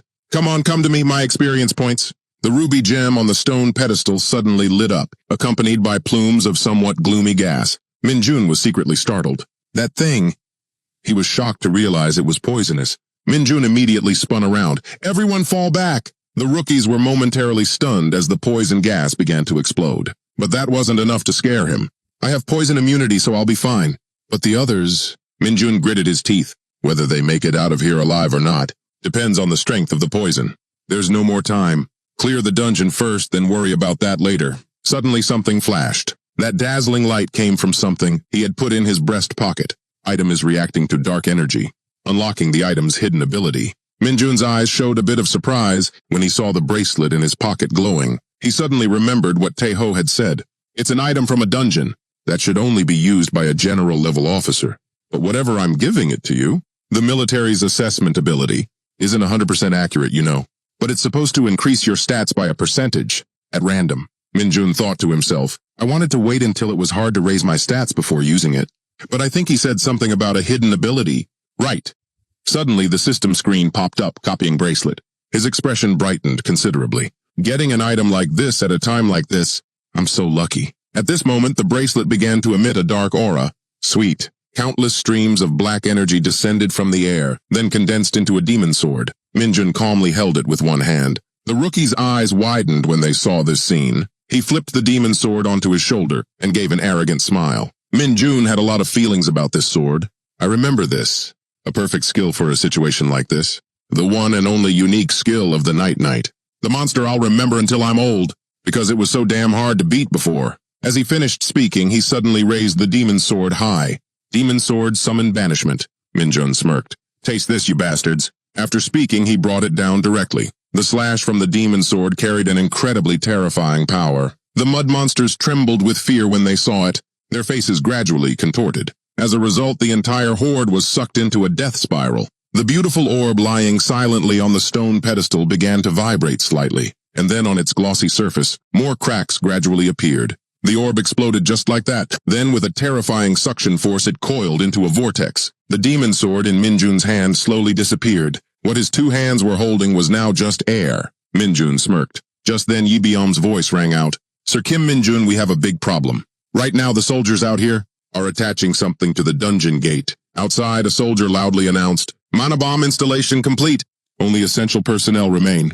Everyone else get out of here. Yibyom's voice couldn't help but sound urgent. A bomb. They said they've attached a mana bomb. While Minjun quietly approached the stone pedestal, he was still trying to shout, Can you hear me clearly? He looked down at the ugly ruins and said softly, Don't worry. After that, Minjun casually smashed the remaining half of the orb. We're coming out now. The mana bomb had now been fully installed by the soldiers. One of them loudly reported, Mana bomb installation is complete. He looked at Taeho and softly called Division Commander. His thumb seemed about to press the detonation button, but he just kept holding it like that without doing anything. Taeho's stern eyes showed a thoughtful look. It would be great if we could open the gate with this. But then another thought made him hesitate again. But it could also cause an unusual reaction from the dungeon. Our only hope is... Taeho suddenly remembered hearing the soldier's report and losing his composure. He had yelled, What? Kim Minjun from the 104th Division. The soldier was a bit bewildered, but still nodded. Yes, it's been confirmed that he is currently inside the dungeon. Taeho, on the other hand, shouted even louder. How the hell did he get in there? Why is he in the dungeon and not at his patrol post? He hesitated a bit, then replied, While on patrol. He ran to the gate as soon as he confirmed the situation. Yes. He suddenly lowered his voice and asked, Have you contacted the 104th Division? The soldier hurriedly replied, Yes. The commander of the 2nd Battalion where Kim Minjun is serving is on his way. Taeho didn't answer but just turned his head to look at the silent dungeon entrance. He said in a low voice, I understand. So Kim Minjun is... Looking at the eerily quiet dungeon, Taeho's heart was in turmoil. That was also the reason the mana bomb appeared at the entrance. He looked down at the switch again, his eyes hesitant. Suddenly a soldier approached and said urgently, All troops have been evacuated to a safe location. Taeho said softly, All right. After speaking, he looked down at the switch in his hand again. They've been in the dungeon for 4 hours without any equipment. I want to put my hope in Kim Minjun, but there's no more time to wait. However, the dungeon suddenly began to shake violently. It was as if some power from deep within wanted to burst out. Boom! The sealed dungeon entrance suddenly showed signs of shattering. The soldier immediately cried out, Division Commander, the gate is... Taeho didn't answer but urgently gave an order. Tell the medics to be ready to provide first aid to the survivors. And notify all troops to be ready to move here. As he finished, he started to rush towards the dungeon. Then Taeho used his strength to grab on to the newly appeared crack. In the critical situation, the medical forces had quickly arrived. A female medic ran over to report. The medical team is ready. Taeho shouted, Wait! As he finished speaking, he ripped 2 giant tentacles from inside the dungeon. At that moment, the figures of 3 people gradually appeared. Then Jae-sung slowly walked out with Suwon and Taehyun. As soon as Taeho saw them, he couldn't help but be overjoyed. You kids! He walked over, grabbed Jae-sung by both shoulders and said loudly, Are you all right? Are you injured? He immediately burst into tears. "Division Commander, we are all safe." Then the whole group exclaimed with joyful faces, "And the dungeon has been conquered." Minjun supported Jungtae, walking out of the dungeon with an arrogant smile. The medical team then began to help the rookies into the vehicles. Minjun glanced over and saw Taeho standing there. Without the slightest delay, he raised his hand in a proper salute. That sharp gesture made the corner of his mouth twitch up. Then Taeho said nothing and just raised his hand in a return salute. That night at the 107th Division headquarters, Taeho sat comfortably listening to Minjun's report. After listening, he also showed that he understood. "Is that so?" Taeho looked at Minjun. "So you were on vacation?" He nodded slightly. "Yes." He asked again. "And why are you here?" Minjun said generously, his eyes sparkling. "I came to see you because you said you would treat me to a meal." Taeho asked in surprise. "You used your vacation for this?" But then his gaze locked onto Minjun as if trying to find a flaw. "So as soon as you arrived, you encountered the gate and that's when the accident happened. So you decided to jump right in." Hearing that, he felt a pang of guilt, thinking, "It's a bit unusual, but I have no other choice." But then Minjun still chose to play along. "Yes, that's right, sir. As soon as I saw the unusual gate, my body acted on its own before I could think." Taeho frowned slightly. Minjun thought he was done for this time, but then he suddenly threw his head back and laughed loudly. "The more I see you, the weirder you get. I understand why Du Xiuqian praises you." He gave a forced smile. "Is it over?" Taeho, very pleased, continued. "Completing the dungeon with no casualties is the best part. I appreciate that." Minjun smiled faintly. "Thank you, sir." But Taeho hesitated. However, his troubled tone and the sudden silence made him unconsciously freeze. After a moment, Taeho spoke. "You're too conspicuous." Then he began to explain. "You're always at the scene of unusual incidents. Today's case is the same. The Hunter headquarters has probably taken notice of you." Minjun pondered, "Is that not a good thing?" Taeho saw that he didn't answer but still said, "If it causes you trouble," he smiled. "Don't hesitate to tell me no matter what it is. The 104th Division and I will support you." "Understood," Minjun replied enthusiastically. "Thank you, sir. If anything happens, I will tell you." Taeho sighed a little awkwardly. "I won't treat you to a meal today because I'm very busy. But if you have anything you want to ask, just come see me. If it's within my ability, I'll do it. Consider it a thank you for saving my soldiers." Minjun's eyes immediately lit up like car headlights. "Can I get a promo?" But before he could finish his sentence, he was decisively cut off. "No, that's not under my authority." He pouted, but his eyes darted elsewhere. And then Minjun was unconsciously surprised. That is, he recognized it immediately. "That thing contains pure magic. I can't be mistaken. I can't believe I only just noticed." Taeho looked over and smiled lightly. "What you wanted? Do you know what it is?" Minjun pretended to look at him with sparkling eyes and said innocently, "This is the first time I've seen this stone. I'm not sure what it is, but I want to add it to my collection." Taeho replied awkwardly, "What a strange hobby," after saying that he also considered it a bit. Then Taeho added, "It came from a dungeon, so it can't be taken outside." He coughed lightly. "There was a burglary at my house recently, so this is all I have left if I catch that bastard." After rambling for a bit, Taeho picked it up himself. Although his expression was a bit speechless, he still gave it to Minjun. "Take it. I still don't know what it is, but it doesn't harm humans." So he cheerfully reached out his hand to receive it. "Thank you, sir." Taeho smirked. "Damn, I got roped in by him again?" But for some reason, I don't hate it. While he was admiring the mana stone, he suddenly asked, "Besides, what is your relationship with my daughter?" Minjun answered decisively, "We are teammates, nothing more, nothing less, sir." That answer seemed to satisfy Taeho so much that he couldn't help but chuckle. "You're on vacation, aren't you? I've taken up too much of your time. You can go now." Then he casually asked him, "Could you tell your battalion commander to come here?" Hearing that, Minjun replied seriously, "Yes, understood, sir." "Yes, sir." It was late at night. Minjun, holding the beautiful mana stone, quietly left the headquarters. Yebiom, who had been waiting for some time, suddenly cried out in excitement, "This Master Kim Minjun, this dish is really delicious." "What kind of fish is this?" He frowned and scolded, "Shut up and eat. Do you want to wake up the whole neighborhood?" After scolding, he was so angry that he crushed the mana stone.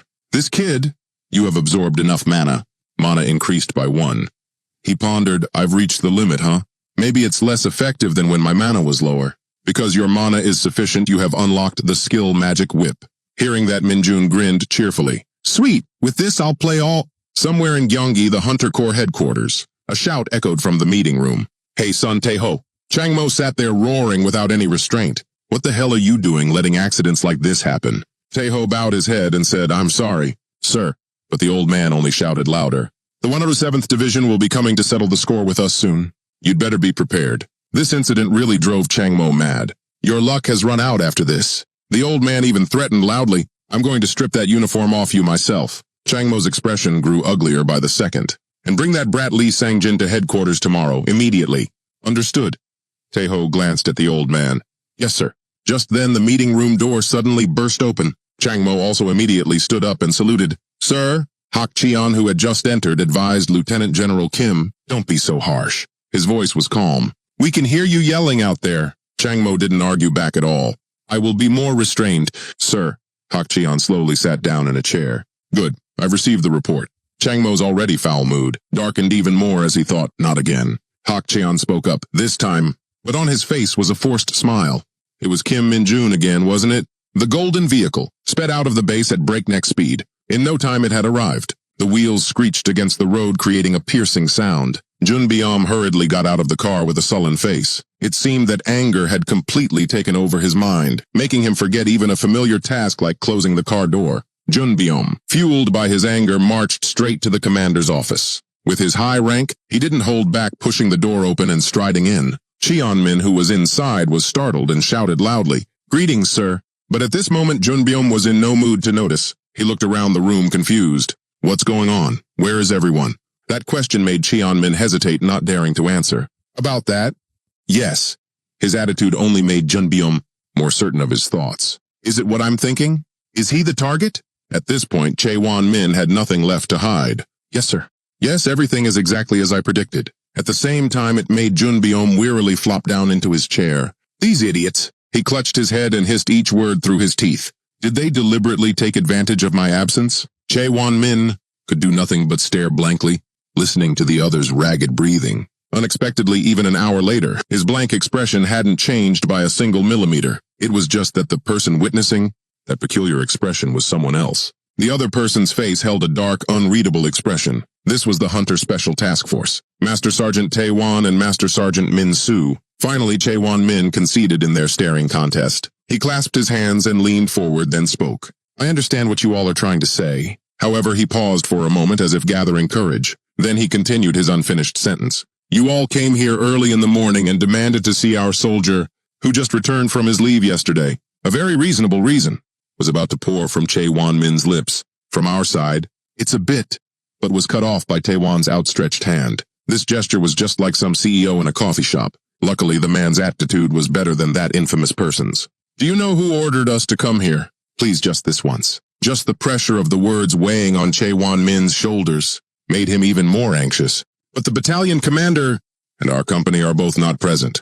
Right now, this is against regulations. Taewon casually laughed while his teammate took something out of his pocket. Then he raised an eyebrow and asked Cheonmin in return, You need a written order. We can get one right now. Min-soo coordinated perfectly. He quickly opened the device in his hand. Cheonmin was frozen with fear. His mouth hung open as he clearly heard the words meant as a request, but which were filled with daggers. We'll leave after a short talk. Taewon curled his lip and repeated the request once more. Tell Kim Min-jun to please come here. Soon a noise was heard from outside. Then the office door opened slightly. The person who had been eagerly awaited finally appeared. Greetings, Sergeant Kim Min-jun, sir. I heard you were looking for... His words were forced to a halt under the gaze of 6 pairs of eyes fixed on him. In his confusion, Min-jun accidentally saw the familiar skull insignia on Min-soo's shirt. A look of surprise flashed across his face. That symbol doesn't belong to the special team under the command of the Hunter Corps commander, does it? Cheonmin stood up and called out to his subordinate. Come here, Min-jun. These two are... But unexpectedly, someone was faster than him. So you're Kim Min-jun, huh? He excitedly walked over and shook the hand of the person in front of him. I'm Yu Taewon of the Hunter Corps Special Task Force. Min-jun replied loudly and properly. Sergeant Kim Min-jun, sir. At this moment, Taewon's face no longer held the icy expression from before. Instead, it was a cheerful smile like a spring flower. You saved a lot of hunters by risking your life and jumping into the fake dungeon in Daejeon a few days ago. Right. How surprising. Sit down and let's talk for a bit. Min-jun also smiled without any reservation. Thank you, sir. Taewon got straight to the point. The Hunter Corps Special Task Force really needs people like you. But Min-jun kept a polite smile on his face, although he already had his own suspicions. Is this a recruitment just as he predicted? Taewon started to boast about his organization. After all, Unlike ordinary hunters, we are the force for special cases, things like high-risk dungeons, VIP protection overseas missions, etc. Unfortunately, he had no idea that his passionate introduction was completely overshadowed by Minjun's thoughts. None of that matters, although it was just a thought. His sparkling eyes betrayed him. As long as it's a big promotion, it's fine. Chae-Won-min glanced at the person next to him with some resentment. At the same time, Taewon's long speech had reached the important point. And when we deal with hunters, criminal offenders who are not in the military, combat ability is extremely important. He couldn't help but sit up straighter, his face full of pride. Your performance over the past time has been noted by the headquarters, so I'm here to offer you what you deserve. A special promotion. These 4 words successfully made Minjun excitedly repeat. A special promotion. It just also made Chae-Won-min sigh wearily. Taewon was extremely pleased with this reaction. He gently offered more attractive benefits. That's right, Lieutenant Kim Minjun. Our team doesn't accept ordinary soldiers. So if you volunteer to join the Hunter Special Task Force, headquarters will promote you to Master Sergeant immediately. Just then, Minsu also took the opportunity to chime in. On top of that, the Special Task Force has more opportunities for advancement than the regular teams, as you can frequently go on missions to accumulate military merit. These words sounded like nothing but benefits with no drawbacks. So Minjun smiled and made a decision in his heart. I don't see any reason to refuse. Just then a bell suddenly rang, shattering the harmonious atmosphere in the room. Taewon quickly reached out and muted it. Then he politely said, I'm sorry. This strange device successfully caught Minjun's attention. He was pensive, observing the machine that looked both familiar and strange on the table. The more he looked, the more confused he became. He couldn't figure out what it really was. Finally, Minjun couldn't help but ask directly, Is this a phone? Minsu looked surprised at the direction of his hand. This is... Then he pulled a similar one out of his pocket. His eyes were full of pride. It's a special task force device. It's not a phone, it's a security device. Anyway, there are many things that can't be made public. This introduction seemed to open something up in... Minjun and he stammered out each word. Am I allowed to... He slowly voiced his question.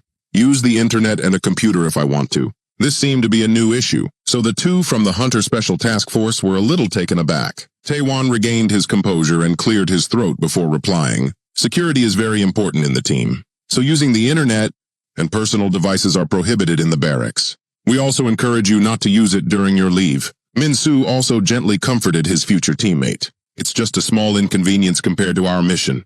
This is a good opportunity to serve the country and you'll have many other privileges in return, so don't worry. In short, he wasn't allowed to use it.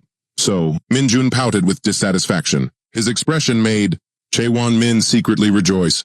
These guys screwed us over, but it seemed Taewon didn't realize that. He calmly held out a business card. We don't make this offer to just anyone, so please consider it. And before he could finish, he was coldly cut off by Minjun. I'll stay here. These 4 words were like a bombshell, dropped on the 2 people opposite him. It left them with their mouths hanging open in astonishment. What?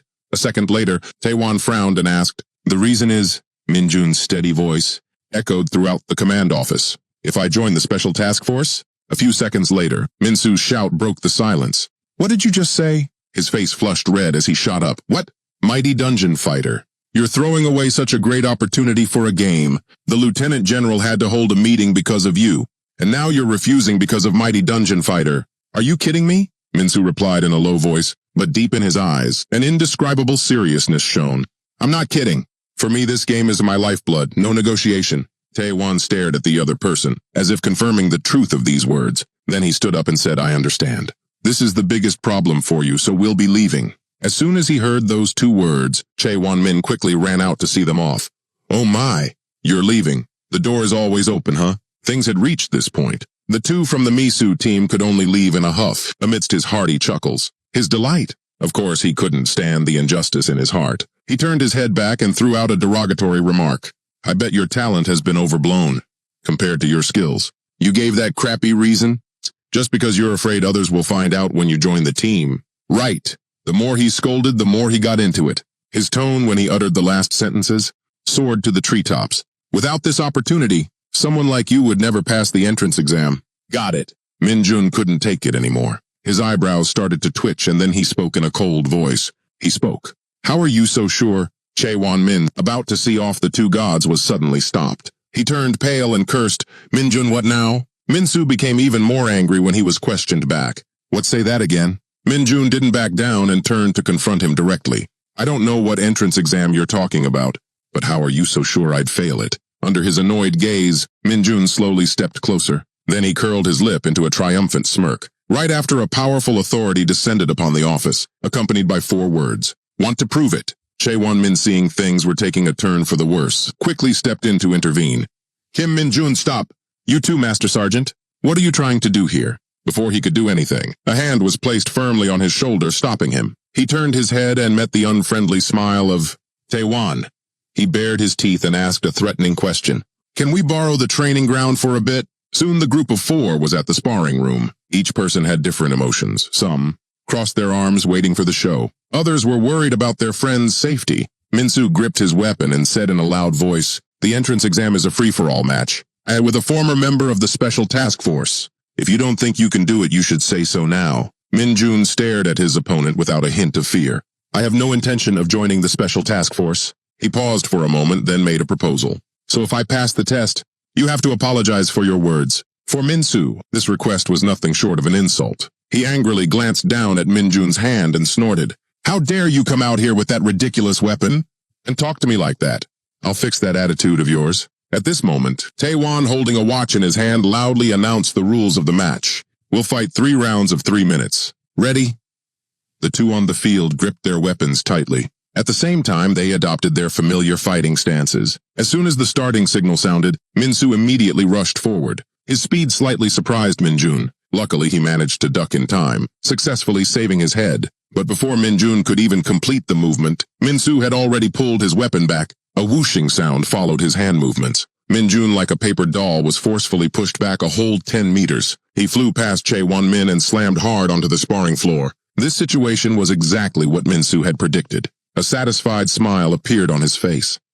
On the other side, Chaewon-min was a little panicked by the current result. Minjun was sprawled out on the ground, not a single sound coming from him. But if you looked closely, you could see a strange wide smile on his face. Minjun's indescribable smile made Chaewon-min a little stunned. His mind flashed back to the scene before the fight. He had called out to his friend Minjun. Chaewon-min asked, confused, "What are you planning to do?" Minjun nonchalantly replied with a very standard answer.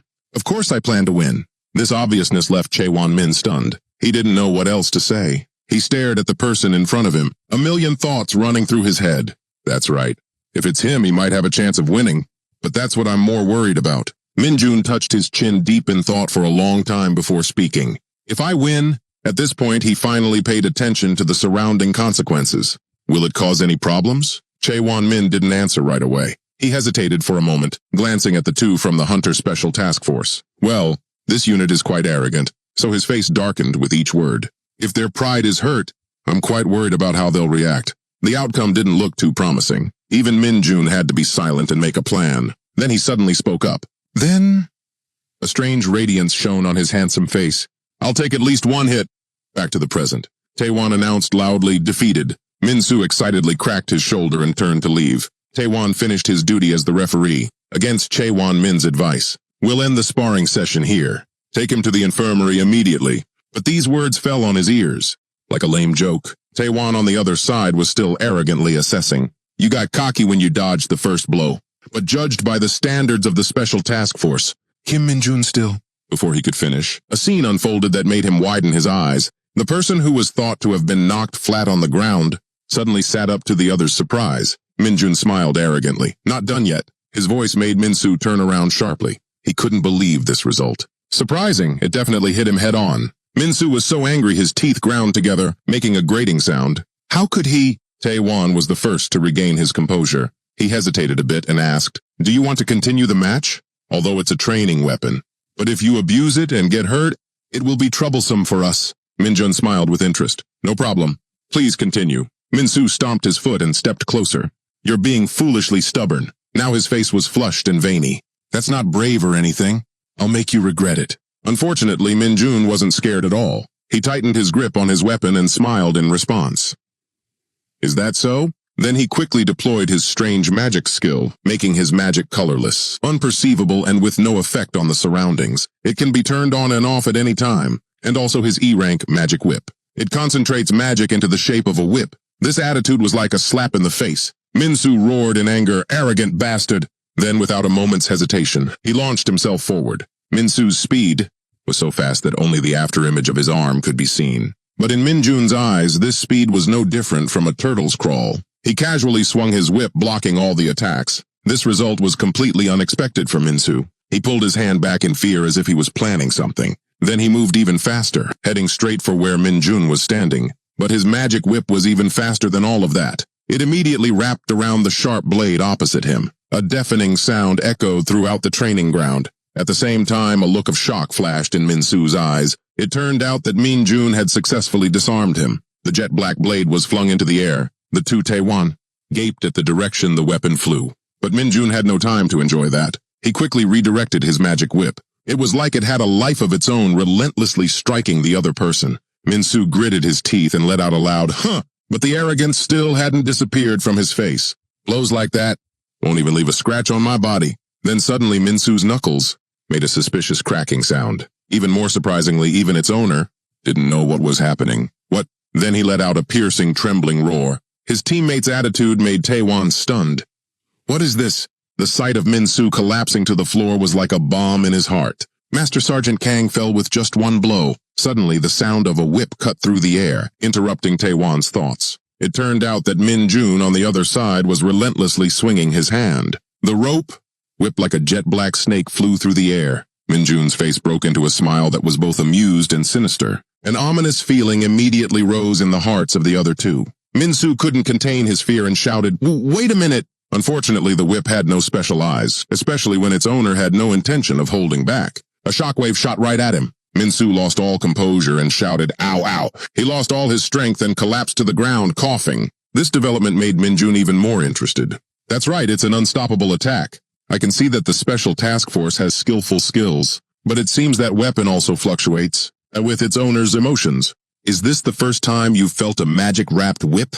How does it feel? Refreshing, right? A pleasant memory popped into Min-jun's head.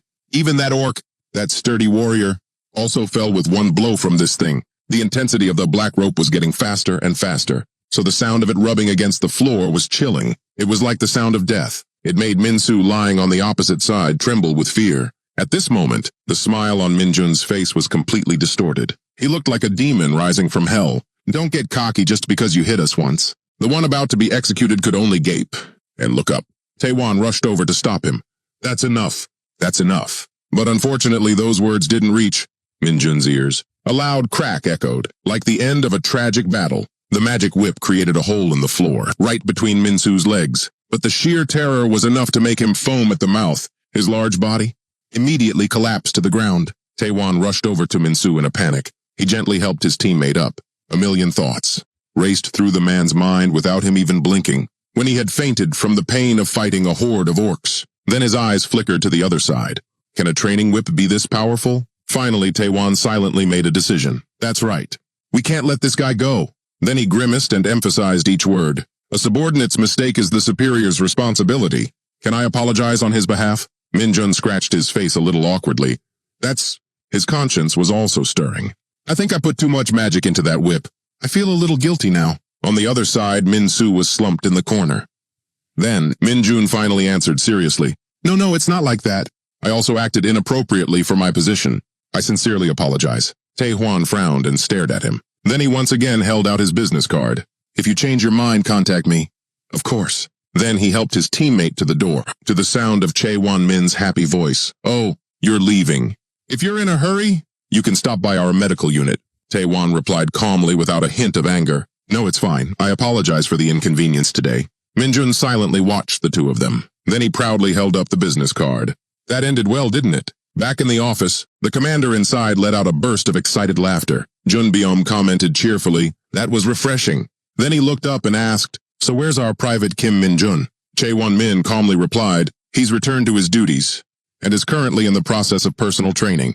Junbyom gave a thumbs up looking satisfied. I'll report his refusal of the special team's offer. Today I'll speak directly to the division commander about this. He'll surely be very pleased with his accomplishments. Then he touched his chin, suddenly remembering something. But after today, even if he refuses the invitation, his reputation has already spread throughout the Special Task Force. The Special Task Force won't let Kim Min-jun go. Chae-won-min also asked with some concern. If that's the case, shouldn't we do something to make the environmental conditions here worthy of Minjun staying? But Junbiom gave a rather surprising answer. Don't worry about that, the division commander has already intervened. Then a radiant smile appeared on his face again. Junbiom's question flew straight to the training room. I wonder what kind of offer the division commander will make. The person being discussed couldn't hear this. To Private Kim Minjun. Minjun tilted his head and looked at the weapon in his hand. He was completely unaware of what was happening outside. I can only look forward to it. Then So-young laughed heartily. He put both hands on his thighs and said confidently, as expected of Kim Minjun, good job. I bet those arrogant bastard hunters are really pissed off. No matter what privileges I promise. But if Kim Minjun decides to become a hunter for their STF Corps, I can't stop him. So I was quite worried. But after this incident, I'm relieved. Sung-hyun smiled brightly, satisfied. That's right. It's time for us to rise up and show them what we've got. Then he put his words into action. Seo-young walked over to the phone. Yes, I agree. I need to express my feelings in the most appropriate way. He picked up the phone. It's me. Do you have what I want yet? Seo-young smiled confidently. Good. Bring all the relevant data here to me right away. At the training center, everyone gathered with Minjun. He stood with Seong-ho, causing the soldiers to run over. A white patch appeared on Minjun's shoulders, catching everyone's attention. Kwang-shik's face went blank. What's going on? What's happening? Seong-ho crossed his arms and announced, from today onwards, the commander of the 2nd Squad, 2nd Platoon will be Sergeant Kim Minjun. Treat each other well. Han Young worriedly asked, what about Sergeant Lee Seong-ho? Did you get promoted? He asked, coldly refusing. No, but the truth is I'm going to try a new role, as a non-commissioned officer. I have enough points to get promoted, so I'll be giving my current position to Sergeant Kim Minjun. I'm sure there are no objections, right? Kwang-shik and the other soldiers were all enthusiastically supportive. Of course not. Besides Sergeant Kim Minjun, who else could replace you? Dongjin from the side. In the back, a hand goes up. Sergeant Kim Minjun, I have a question. Minjun allows it. Go ahead and ask. Dongjin nervously voices his thoughts. I heard that someone from the 104th Regiment, all by himself, cleared a whole mutated dungeon not long ago. Was that you, Sergeant Kim Minjun? You were on vacation then, too. Before he could answer, Kwang-shik excitedly jumped in. For real. The entire hunter community is buzzing about that. Minjun sighed and confessed, yeah, that was me. I was just taking a walk when it suddenly happened. Han Young's face went blank with confusion. It was really him, so that's what happened. Jongjin nervously glanced around. That's amazing. Are you hurt anywhere? Minjun held out his hands for inspection. I'm fine. Kwang-shik quickly rushed over and asked rudely, does that have anything to do with you being made this squad's commander? Did you get any other rewards? He blocked the soldier and stammered, well, he took advantage of the situation with a mocking tone. What's this? A few days later in the Goblin Colony dungeon. The soldiers were killing goblins while chatting. So, Kwang-shik asked with a serious face, he got an offer to be a scout for the STF hunters for a short period of time. Han Yang immediately nodded. That's right, and he turned it down flat. He even beat a high-ranking sergeant in a sparring match. Kwang-shik questioned his comrade while killing goblins. I mean, none of this sounds convincing at all. Who could possibly believe this? It's outside of our military. Anyway, the division commander appointed Sergeant Kim Min-jun as our squad commander, and he even promised to help him get promoted to an officer within a year, if he has enough points. Han Young attacked casually without looking. Uh-huh. Sergeant Lee Seong-ho agreed too. You know how he feels about those guys from the STF Hunter Corps. Suddenly a loud roar echoed, cutting the conversation short. A large goblin was emerging. It bared its sharp tusks. This goblin, several times larger, was heading toward them. It let out a loud roar, sending spit flying everywhere. Han Yang and Kwang-shik looked at each other but said nothing. They watched, stunned, as it charged. From behind the two soldiers, a magic whip shot out. It struck the goblin squarely in the eye. The goblin dropped its weapon, covered its eye, and started bawling. The magic whip continued to strike it decisively. The goblin kept crying, leaving Han Yang and Kwang-shik frozen. Then Minjun slowly stepped out and revealed himself. He confidently held the magic whip, letting it sway in the wind. Minjun immediately got into a fighting stance. Kwang-shik exclaimed in surprise, that's the personal equipment the division commander gave the sergeant. It's awesome. Han Yang nodded, observing it closely. Yeah, it is. Not even the regimental commander has personal equipment. That's a real privilege. Then Minjun excitedly swung the magic whip at the goblin. It was beaten so badly that it died. Kwang-shik spoke up, confused. But why a whip? Han Yang quickly answered while watching the fight. Of course the division commander could have given him any weapon, but that was Sergeant Kim Minjun's choice. With privileges like that, I can see why the sergeant refused to be a hunter for the STF. It's really rare for a sergeant to have a personal weapon, and the division commander had to sign a ton of paperwork to make that happen. Meanwhile, Minjun was extremely excited and engrossed. This is even better than I imagined. The grip, the weight, everything is perfect. It's on a whole other level compared to standard issue weapons. Plus there's this mana stone. I don't even need to use demonic energy to power it. Minjun continued to swing the whip back. He launched a continuous attack forward. The other soldiers quickly turned to look at Minjun. He smiled smugly to himself. Promotion in a year. With this little guy, I'll get promoted even sooner than that. Later on Saturday in Chuncheon, a sizzling, fragrant grill of meat sat before him. Minjun sat with a straight back, serious and unflinching. Sun Yunseo spoke shyly. Can we eat now? He sighed wearily. Why are you asking me that? Furthermore, Minjun interrogated her sternly. Why are you having dinner with me? Just then the waiter came to change the grill. As she left, she wished them, enjoy your meal. Sun Yunseo smiled even more shyly. Thank you. Then she began to eat with relish. Minjun crossed his arms and glared at Sun Yunseo. She immediately stopped eating. Aren't you going to eat? It's my treat, so please. Minjun quickly cut her off. That's not it. How did you know I was on leave today, and that I was coming to Chuncheon? And how did you know I'd be at this restaurant? Suddenly he remembered. Wait, was it that bastard Kim Guangshik? Sun Yunseo looked away evasively. No, it was just a coincidence. But Minjun's face grew darker and more furious. She sighed and confessed. Sorry, I was the one who asked him, so please don't be mad at him. Minjun was so angry a vein bulged on his forehead. That's for me to decide. And another thing, isn't this weird? Sun Yunseo looked confused. What did you ask something? He bluntly asked, do you like me or something? Hearing that her face turned even redder and she vehemently protested. Of course not. And why are you suddenly speaking to me so casually? Minjun crossed his arms, his eyes wide. What's the big deal? You can talk to me like that too. We're about the same age, aren't we? She was speechless with anger. Well, yes, but anyway, it's not because I like you or anything. Don't get the wrong idea. Minjun continued to interrogate her. Then why did you come here to eat with me? I'm guessing you took leave too.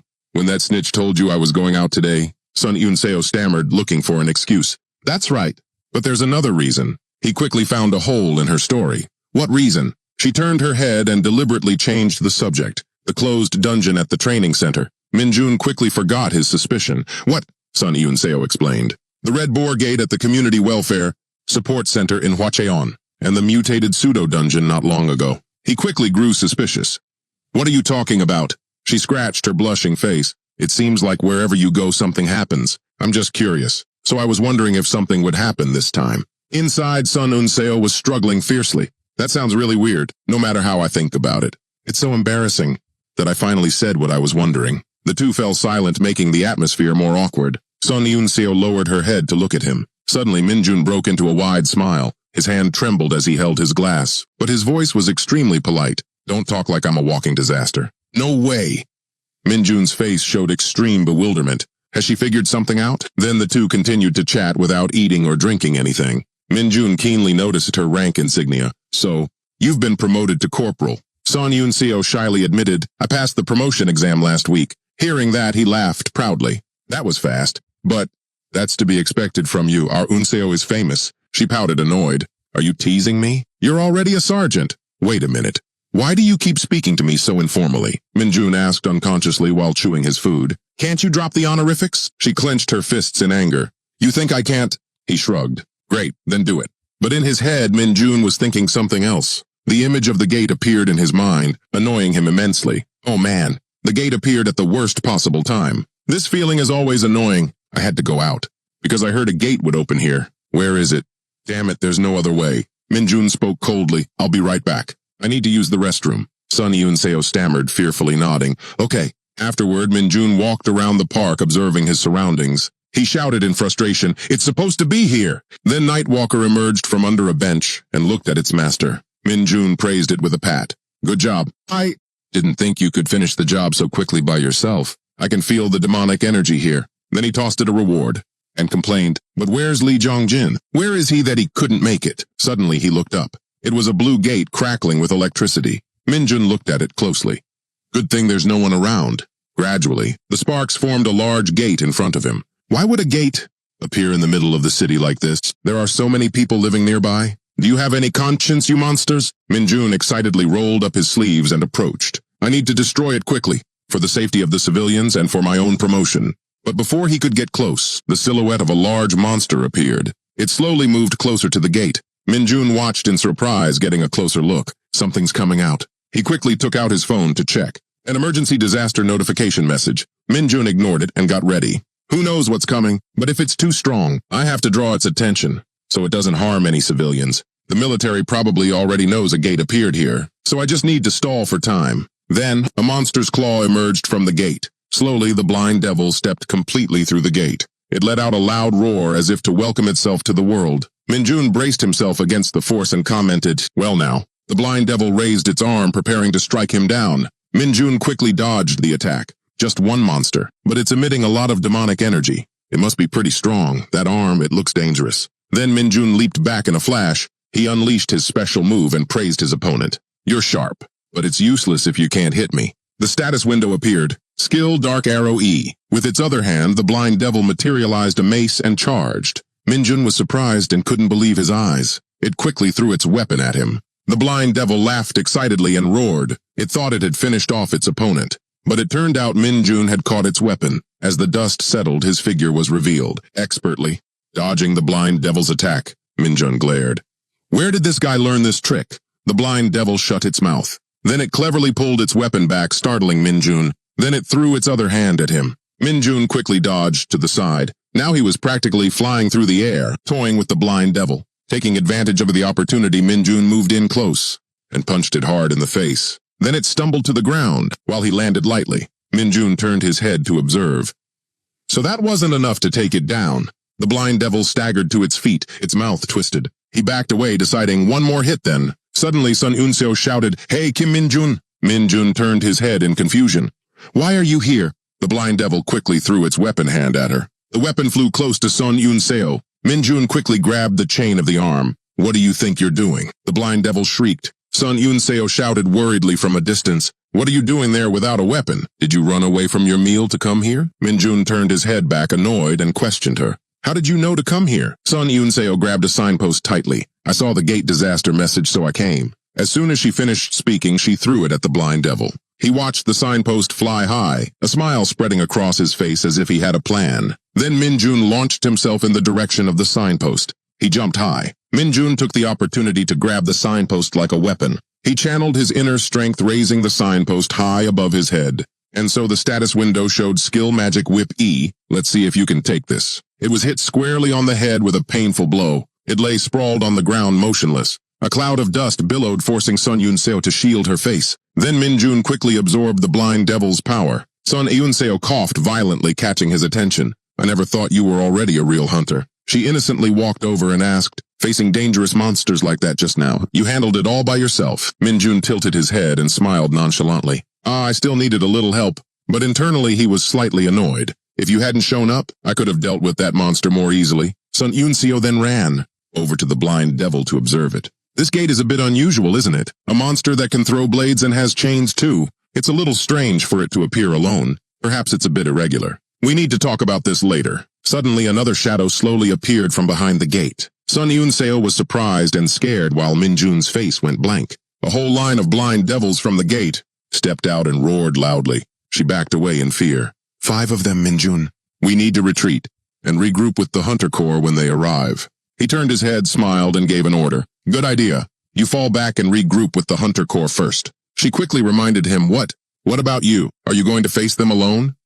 "Are you crazy?" The blind devils roared one after another as if in challenge. Minjun smirked in amusement. "Bring it on." Sun Yun-seo's face went blank. "What?" He backed up into a ready stance. Then Minjun launched himself like a rocket at the group of blind devils. He let out a loud battle cry, "Charge!" Meanwhile, in a place with 2 moons visible, a heavily cloaked figure was heading deep into the forest. The person stopped after walking far enough. The stranger stood before a boulder and chanted in a strange language. The boulder immediately split in 2, revealing a staircase behind it. The stranger quickly entered the staircase. Inside was a mysterious basement. The stranger walked to the end of the basement without hesitation. Then the person arrived at a place filled with fireflies. The stranger paused here for a long time. The person clasped their hands and continued to chant. The hood was slowly removed. It was a beautiful red-haired girl. She turned her head and looked around. "Please wait for me." A helicopter was flying towards the sea near Nagasaki, deserted island. On the empty island, 2 tall, muscular men stood silently looking into the distance. The helicopter stopped right above their heads.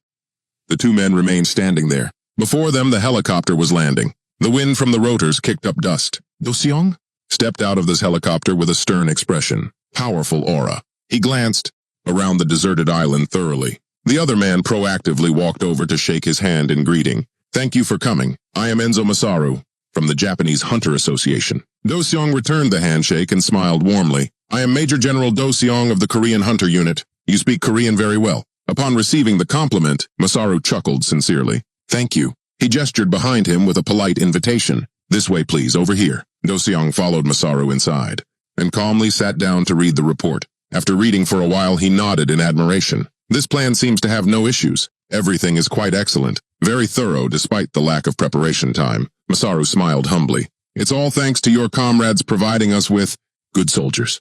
Thank you once again. Seo-yong gently placed his glass down. He replied seriously in a calm tone. I'm sure the Japanese Hunter Association is concerned about the increasing number of irregular dungeons. This dungeon also appeared on a deserted island, making detection very difficult. And clearly this one is quite tough, even for an irregular dungeon. However, I don't think you proposed this to a foreign force, just because you don't have enough manpower. Do Seong's expression suddenly became strangely serious and silent. What is your side's real purpose? Hearing this, Masaru frowned and fell silent for a moment. His piercing gaze was fixed on the old man. He recalled and recounted in detail. As you know, Japan is dealing with dungeons, along with the hunter associations, the nobility and the government, as well as the privately run guild systems. We are not yet at a numerical disadvantage, but because the frequency of irregular dungeons has increased dramatically. In the past few years, we've seen the need for a more organized hunter education system. Do Seong sat seriously listening to Masaru's account. Masaru's face was pensive. His tone was firm and thoughtful. I'll be blunt. We are very interested in the Korean Hunter Corps' training system. I hope we can establish a strong bond through this joint plan. After hearing his conditions, Seo-yeon stroked his chin and gave an indescribable smile. So that's why General Guhak Cheon sent me. He even put that bastard on the dispatch list. He wants me to make a big impression, doesn't he? Masaru held the file in his hands, read it, and nodded in admiration. This hunter is worth paying attention to achieve this kind of evaluation, despite only having joined recently. Hearing that, Seo-yeon involuntarily let out a sound of surprise. Him! Masaru frowned slightly. A fleeting look of dejection made him hesitate slightly. His promotion speed. He's also mentioned a lot in the Korean Hunter Corps community. Compared to the resume you sent, the rumors in the community must be true. How did he get so strong so quickly? It's shocking. Faced with Masaru's probing question, Seo-yeon also stammered flustered, Before he could finish his sentence, Masaru, agitated and amazed, shouted, I'm so excited to see how he'll perform in this raid. This, over here. Min-jun casually stood there cleaning his ear. Sergeant Kim. Min-jun, a teammate, seeing the monster attacking towards Min-jun, panicked and shouted a warning. Move it, Sergeant Kim. At the same time, a figure rushed from the distance at lightning speed. This person used their steel kick to strike the monster directly in the face. Just then, a blond young man with a sword rushed in to provide support. And so the two of them combined to create a perfect strike, precise to the millimeter. The monster faced with that attack was slightly weakened, stumbling back a few steps. It clutched its face in pain, its attitude still arrogant and angry. The masked man saw this and scowled. This guy is tougher than I thought. The blond man was also a bit wary. Well then, before he could finish his sentence, a woman from behind stepped forward majestically. I'll take care of this one. And so she walked over, drawing the sword from her hip. Seeing this, the monster also grabbed its club frantically and charged to fight back. The woman just frowned, her gaze as sharp as a knife. With her peak observational skills, she gave the monster a few memorable slashes, and that woman was from the Japanese Hunter Association, Suzuki Mio. Seeing that everything was over, a man walked over overjoyed and praised that was some top-notch swordsmanship. Is anyone hurt? At the same time, the two men from before, one named Jen, one named Ken, both members of the Japanese Danzakai Guild. Jen, seeing Suzuki Mio's feat, exclaimed in admiration, Suzuki is a monster. Ken, standing beside him, also joked, hey, you really don't want to join the Danzakai? You'd definitely be a core member. Faced with their praise and invitations, Suzuki was just cold and walked past without a care. She walked straight to Min-jun and asked, excuse me, are you unhurt? Suzuki Mio looked up with an extremely serious expression. It seems you were completely distracted. We cannot let others get injured or die when we were the ones who proposed this joint plan. If you're nervous, fall back to the rear. But more importantly, please do not engage in combat. Minjun's gaze was fixed on Suzuki Mio, his eyes heavy, not uttering a single word. After a moment of thought, he became cheerful and enthusiastic. Yes, understood. Minjun also exclaimed in admiration, her Korean is really good. Seeing his eager and happy expression, Suzuki felt her heart sink with gloom. All right. Over here, Minjun's companion was Major John Hyun-jo of the 104th Division's medical team. After a thorough observation, he warned, it's much larger than the red dokebi that appeared in Korea. It seems the Japanese dungeons are no pushover either. Do you think... Before he could finish his sentence, he witnessed an angry and furious expression from Captain Kim. Sang-deok. Hey, what the hell? He rushed over, grabbed Minjun by the collar, and angrily berated him. Are you trying to embarrass us? No, you're trying to embarrass our entire nation, aren't you? He casually shook his head and replied, not at all. But Sang-deok continued to berate him. I knew this would happen. When a damn sergeant was sent here, I don't understand why the division commander likes a guy like you. Seeing the tense situation, Hyun-jo stepped in to remind him, Captain Kim Sang-deok, stop it, you shouldn't be so harsh. He still lacks a lot of experience. However, he loudly and pointedly criticized Minjun. But Major, this isn't right. Didn't you hear what that Japanese hunter said?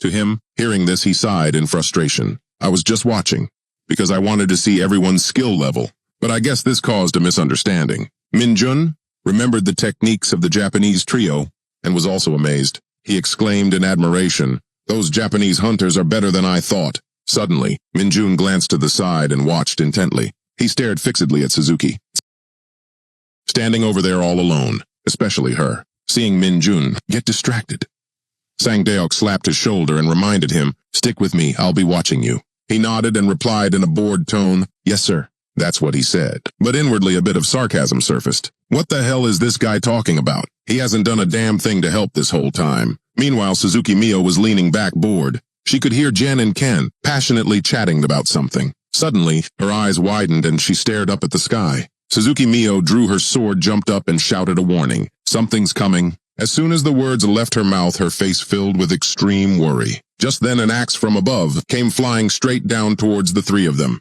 Suzuki Mio was quick on her feet and managed to safely dodge the axe. She stared straight ahead, trying to see what force was behind the attack. In front of them was just a dark, deep cave. From the gloomy darkness, a creature slowly emerged. It stepped out with a wicked, devilish smile on its lips.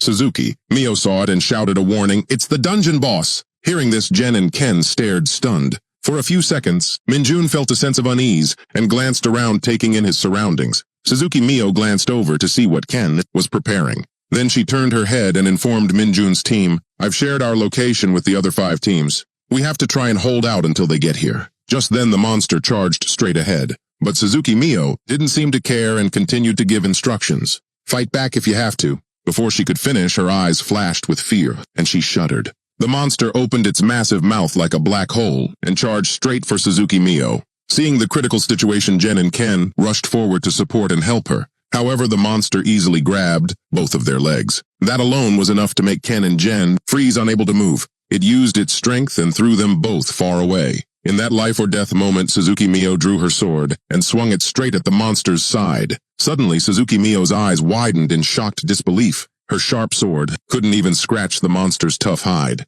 Just then it stood tall and let out a few scornful laughs. Seeing this, Sang-deok's face darkened, his voice low and menacing. Mana sword. He slowly walked forward, his face serious. It is an anti-monster gear that helps maximize power by consuming the user's stamina. Sang-deok gently drew the sword in his hand, and it began to glow with a mysterious blue light. The aura you see on the sword is a testament to that power. My sword is different from the mediocre gear that the soldiers receive. Seeing and hearing it firsthand, Minjun was quite stunned and surprised. A second later, Sang-deok charged straight at the monster. He charged forward with a serious expression, his voice sharp and commanding.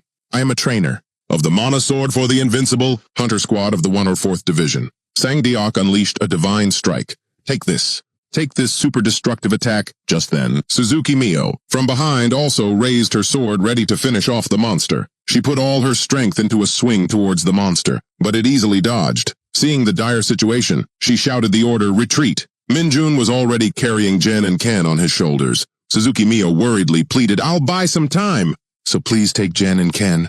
Before she could finish, she saw that he had already carried them both away. This left Suzuki Mio a bit stunned and surprised. And get them to a safe place. Minjun then walked over and picked up the sword from the ground and asked with a questioning tone, "Retreat." He raised the sword and replied with a confident, decisive voice, "We just need to kill that thing, the boss." Suzuki Mio panicked, quickly tried to stop him. "No, that's too reckless. We should regroup and—" Before she could finish her sentence, Minjun gave a knowing smile. "You mean like this?" As soon as he finished speaking, he unleashed a new wave of power. Suzuki Mio's face was one of pure astonishment and surprise as she witnessed this new surge of power. The monster also sensed something ominous from this new energy. Meanwhile, the sword in Minjun's hand continued to radiate an abundant amount of power. The power it emitted was so immense that it made everything around it seem wary. The monster didn't hesitate and rushed forward, reaching out a hand to grab the axe on the ground. Seeing this, Minjun just smiled and thought to himself. He just stood there, letting the monster charge at him with the axe. Just then, the axe blade was getting closer and closer to Minjun's face. Seeing that things were going his way, the monster's face suddenly broke into a triumphant evil grin. But beyond all expectations, Minjun swung his sword once, sending it flying high into the sky. Seeing this new unexpected feat, he exclaimed with excitement and joy. The monster gritted its teeth in fury. Minjun's sword continued to radiate an abundant source of energy. Suzuki Mio's eyes widened at the sight, as if she couldn't believe what she was seeing. A second later, the sword radiated an ultimate mysterious power. The power unconsciously rushed to attack Suzuki Mio, startling her for a moment. Unexpectedly, Hyundo was also stunned, not understanding why he himself was being attacked so suddenly and strangely. Minjun, seeing the ridiculous situation, laughed awkwardly. "Ah, my bad." Then Minjun focused all his mind and energy into summoning an ultimate power. As the power in the sword surged, Minjun remained silent, waiting a little longer. A little more precision? Just then the monster's eyes narrowed, its expression extremely wary. Once he had timed it perfectly, Minjun charged forward with a wicked grin. Now, the monster tried its best to resist his attack. However, the power from his sword was too great, and the monster gradually lost ground. After a powerful collision, the energy dissipated, and the sword shattered into pieces. The monster's hand also became deformed, no longer whole as it was before. The impact twisted its hand, and it roared in extreme pain. Seeing this, Suzuki Mio was stunned, frozen for a few seconds. That mana gear, it couldn't withstand his aura. Minjun stared intently at the broken sword in his hand, and couldn't help but wonder, "I guess I shouldn't have used all my strength, my bad." The monster in front of Minjun trembled as it slowly got to its feet. Seeing this, Minjun threw the hilt of the sword in his hand down and said soothingly, "Oh, it's all right." He took out a brand new unique weapon, a sinister smile on his face. "I'll just use the boss drop reward to pay for it." The sky was clear and blue, with fluffy white clouds drifting gently. Just then, a group of people were sitting around humming and resting in the sweltering heat. Jungtae took a deep breath, a look of enjoyment on his face. "When was the last time I got to rest like this?" Taeguk, completely fed up, complained constantly. "It's all Sergeant Kim Minjun's fault, because he said that no matter what your rank is, you're not exempt from any work. So now we have to work like dogs in our final years. Better rest while we have the chance." Jungtae tried to shut him up and calm him down. "Hey, watch your mouth." Jungtae's face suddenly turned pale with fear. "We have a traitor in our midst." Guangsik, annoyed, loudly proclaimed his innocence. "I'm innocent." He remembered what happened before and began to recount it. "Ever since I was appointed senior sergeant, he's been living with us instead of in the BOQ. What am I supposed to do? He's a monster. He made sergeant just 1 month after being appointed. I have to follow his orders no matter what." Guangsik gritted his teeth, furious. "Now he's even become the deputy commander." Hani Hang next to him sighed in agreement. "He's right, but thanks to him, the platoon's atmosphere is much better. Everyone's skills have improved too." Taeguk stretched and yawned, exhausted. "Whatever, I just hope he stays in Japan for a long time. It'd be even better if he comes back after I leave this place." As soon as he said that, his eyes caught a familiar figure. Taeguk shouted his name, "Hey, Lee Dongjin!" Hearing his name, he hurried over. "Corporal Lee Dongjin." As soon as he arrived, the Taeguk squad started asking questions. "You're a corporal, so why do you have to work so hard?" Taeguk took the opportunity to ask a few things. "Any news about Sergeant Kim Minjun? You're the #1 traitor. You cried because you made corporal thanks to him." Right, hearing this, Dongjin was a bit flustered, stuttering and hesitating. "I'm not like that, but I did hear some news." He recalled what had happened before and started to recount it. "I heard they completed the dungeon raid yesterday. When Sergeant Kim Minjun defeated the boss, I don't know what happened, but I heard he took down the boss all by himself." Hearing this, everyone was shocked and amazed. "What, by himself? Are you serious? So he's coming back today?" Dongjin gave a slight forced smile and explained thoroughly. "Because the raid ended much earlier than expected, they all got a break. He's going to de-stress in Japan for a day and come back tomorrow." Hearing this, Han Yihang shrieked in terror. "What a break in Japan?" Taeguk was also shocked by the news. Just one day. Give him a year off, Jongtae just calmly remarked. Must be nice, the weather there is great. Guangsik frowned, his face a little serious and blunt. Right, I wonder what he's doing. Han Yihang smirked, a strained smile on his face. Who knows, he's always training building strength playing games. I can't predict what he'll do. Maybe he's clearing dungeons in Japan, who knows. Hearing this, the whole group couldn't help but burst out laughing. But the fun suddenly died. Everyone's faces darkened. He wouldn't write. Meanwhile, Minjun was walking alone under a sky filled with dark, heavy clouds. As he walked, a satisfied, indescribably hidden smile played on his lips. Just then, Libong appeared and eagerly called his name. Lord Kim Minjun. Seeing him appear, Minjun gave a welcoming smile. Over here. Libong replied without a moment's hesitation. Yes, that's right. I have found the nearest place with demonic energy as you commanded. Hearing that, Minjun's face showed his satisfaction. Good. I can't waste any time since I went to the trouble of coming here. Libong added. Anyway, you said I couldn't do anything right. Because of some guy. Who was that guy? Just then, Minjun scratched his head and complained about him. Can't do anything right. Hey, Libongu, go find a place with demonic energy. Back then, he had nodded decisively in agreement. I'll teach that bastard a lesson. Thinking back on it, Minjun now gently reassured him. It's okay. It's something that even I can't do anything about. Hearing this, Libong vehemently protested. What? Even the great Lord Kim Minjun can't do anything.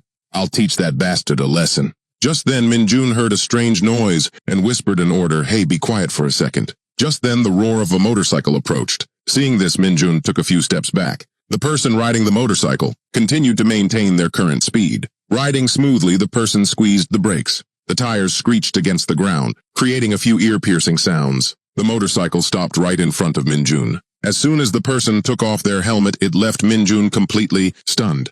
It was Suzuki Mio. She stared at Minjun and asked, What are you doing here? As soon as he saw it was Suzuki Mio, Minjun frowned and looked at her with annoyance. Huh, is she following me or something? She sighed and gently explained, I think you're misunderstanding me, but this area is uninhabited because of a past dungeon break. Entering isn't restricted, but... After a moment's hesitation, Suzuki Mio emphasized in a low voice, this place is monitored by the Association 24/7. As soon as she finished speaking, she pointed to the building right behind Minjun. Libong flew over to it to see if there was any information. Just then, Minjun spotted the security camera nearby. Libong curiously flew over to see if there was anything interesting. When he looked straight into the camera lens, he froze stunned for 5 seconds. Libong's eyes flicked down towards Minjun. Seeing this, he could only shake his head with a helpless expression. That useless idiot? Libong frantically explained, I just sensed demonic energy in this area. Minjun snapped. We'll talk later. Seeing his expression, Suzuki Mio asked seriously. I'll ask a second time. What are you doing here? Minjun hesitated, stuttering his reply. After a moment of hesitation, he frowned and answered nonsensically. I'm lost, I was just trying to take a walk. Hearing this reason and seeing his expression, Suzuki Mio also grimaced in disgust. Then Minjun rolled his eyes and pretended to wonder, where am I? Seeing his strange behavior, Suzuki Mio thought to herself, this person is different from other awakened individuals. There's something very unusual about him, but I can't pinpoint what it is. That's why I came here even though it wasn't necessary. Just then a biting wind appeared out of nowhere. Suzuki Mio, being quite sensitive, sensed that something bad was about to happen. Just then, a ferocious, powerful monster appeared out of nowhere. Suzuki Mio instinctively drew her sword, ready to take down the monster before her. Minjun, standing on the sidelines, wondered, is that? He remembered what Libong had said. Just trust me, Master Kim Minjun. Thinking back, he smiled, nodded, and remarked, good timing, Libongu. Suzuki Mio stepped up to fight, not forgetting to warn Minjun. Get out of here, but avoid the underground area. Part of it has been corrupted, so your consciousness will be affected. Hearing this, he became extremely excited. So that's the spot. Thanks. She shouted a few more warnings. If you lose consciousness for too long, it could lead to death. So you need to avoid the underground routes. As soon as she finished speaking, Suzuki Mio turned her head and saw that Minjun had already bolted. Then she returned to her main objective, sword in hand, staring at the monster before her. How did that monster appear here? If a gate had appeared, there's no way our monitoring system would have missed it. Could it be that the gate has been here all along and was only just discovered? Then she raised her sword, charged, and made up her mind. I have to take this thing out first. Suzuki Mio's feet dug into the ground as she started to build momentum. A moment later, she charged straight at the monster with all her might. Suzuki.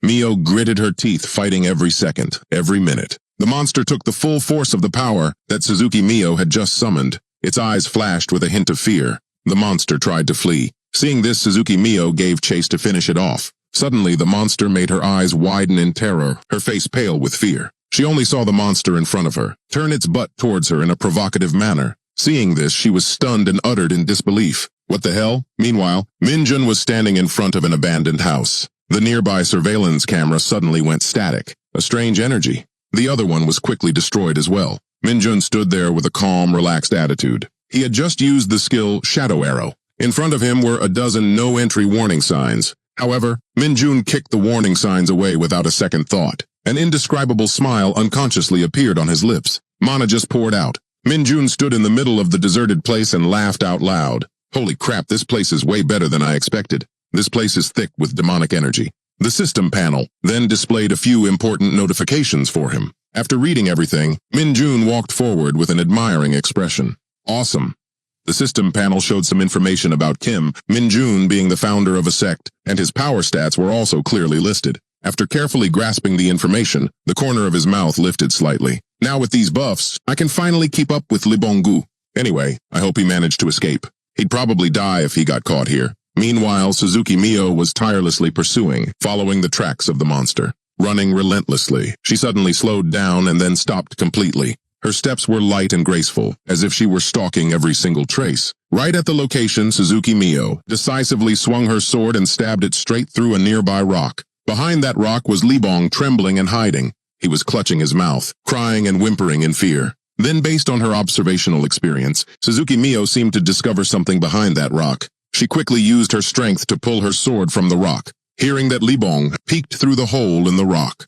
Hearing no sound, he stood up looking extremely puzzled. Just then, Suzuki Mio appeared and swung her sword, shattering the rock into pieces. As soon as she saw the figure behind the rock, Suzuki Mio was quite stunned. In front of her was a weak Libong trembling in fear. Seeing how pitiful he looked, Suzuki Mio also let down her guard slightly, sat down and started to pet him. However, Libong didn't let her touch him. Annoyed, he scratched her a few times and then ran off with his tail between his legs. Suzuki Mio just stood there watching Libong's retreating figure, with a hint of regret. Then she stood up, sword in hand. Yes, Suzuki Mio contacted to report the situation. Yes, this is Suzuki, I'm still looking for it. I'm focusing on areas without cameras. Even the monitoring team lost the trail, all right? Yes, I'll join the support team when they arrive. Then she received another shocking report. The corruption level underground. What? The person on the other end of the line explained to her. That's right. The color of the monster crystals has changed. You know that. The color gets darker when there's corrupting material in the dungeon. Right, it's gotten lighter and returned to its original color. We're very confused too. If it's not an equipment issue, then it's possible the corrupting material has leaked. Any other abnormalities? Meanwhile, Suzuki Mio continued to observe and report back. No, I don't see anything unusual. Hearing the satisfactory answer, the man on the other end nodded. Satisfied. Then I'll report this as an equipment issue. We'll send a team to handle it. No way. That pile of corrupting material disappeared all at once. Suzuki Mio was also extremely skeptical after hearing this, pondering the matter. She carefully scanned her surroundings. Suzuki Mio looked at the light in the sky and wondered, could it be? Scene changed to an airport gathering area. The team members were all gathered, standing neatly, in line. Just then, Hyundo, representing everyone, shook hands to say goodbye to Marasu. In the line, Sangdeok angrily questioned Minjun. How are you going to compensate me for my sword? Suddenly, Minjun spotted something surprising. From a distance, he saw Suzuki Mio slowly approaching. A question welled up inside Minjun. Why is she here? Seeing Suzuki Mio standing in front of him, Minjun thought to himself, annoyed. What's with the chase? Go play somewhere else. She stood opposite Minjun and asked seriously, Did you enjoy your walk? He glanced away and replied reluctantly, Yes, it was all right. Thank you.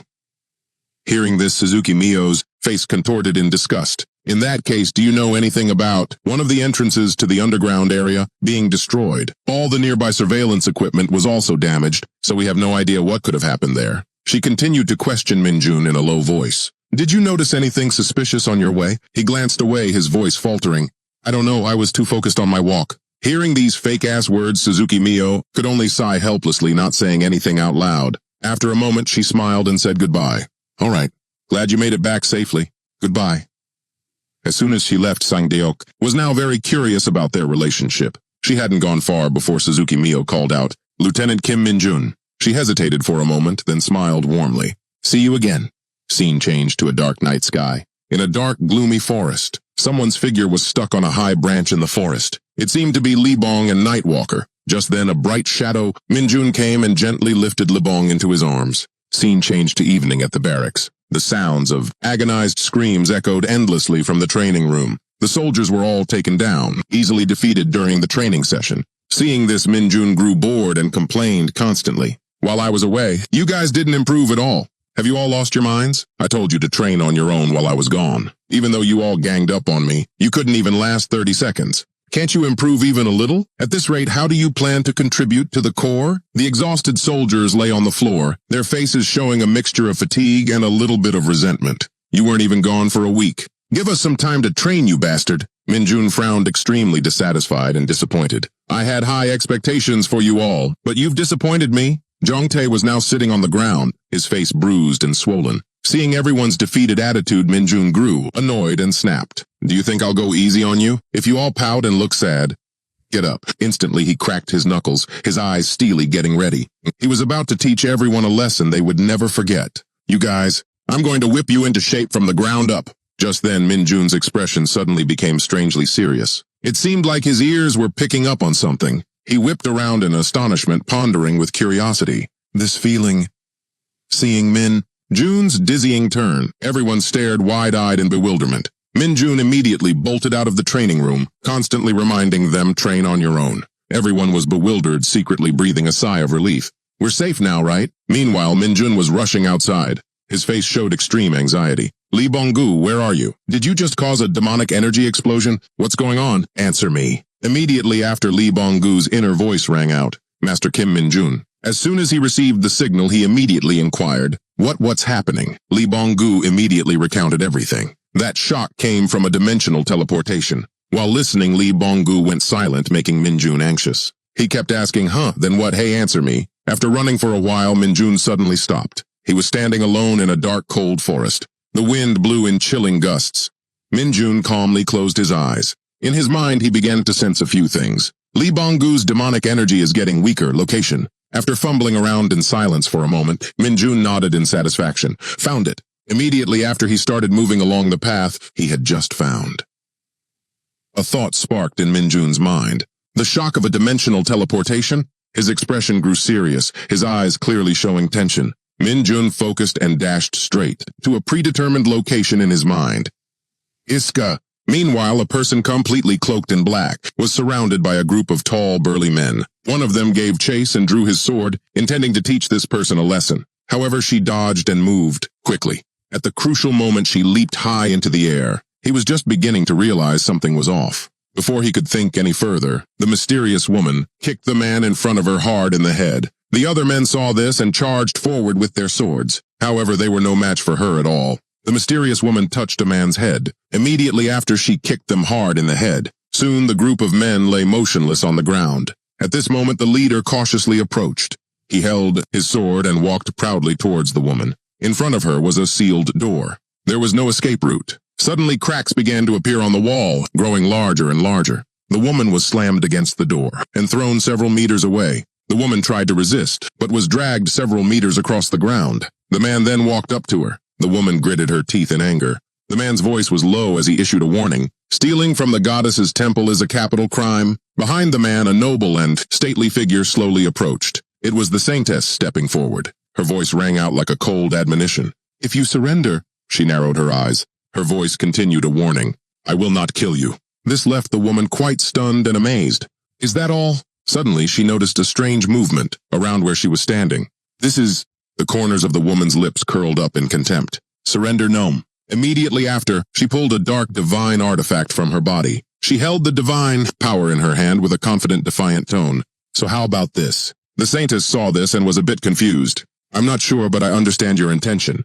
I assume you're trying to use the divine artifact to escape, because you don't have enough power to traverse dimensions. However, she narrowed her eyes and asserted firmly, there's no way you could know the coordinates. Faced with that contemptuous remark, she just burst out laughing.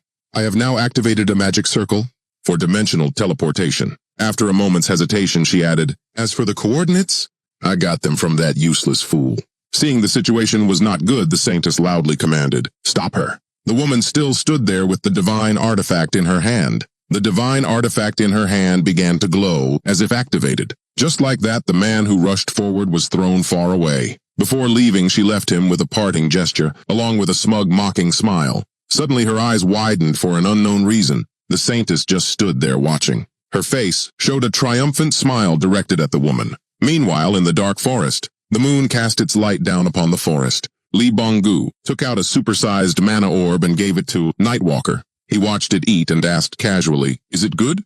This was really hard to get, you know. Did you know that you should be grateful that I'm sharing it with you? You have to be grateful, you hear me?" Nightwalker looked at him with an annoyed expression, which stunned Li Bonggu for a moment. Well, we got it from Master Kim Min-jun. For a job well done.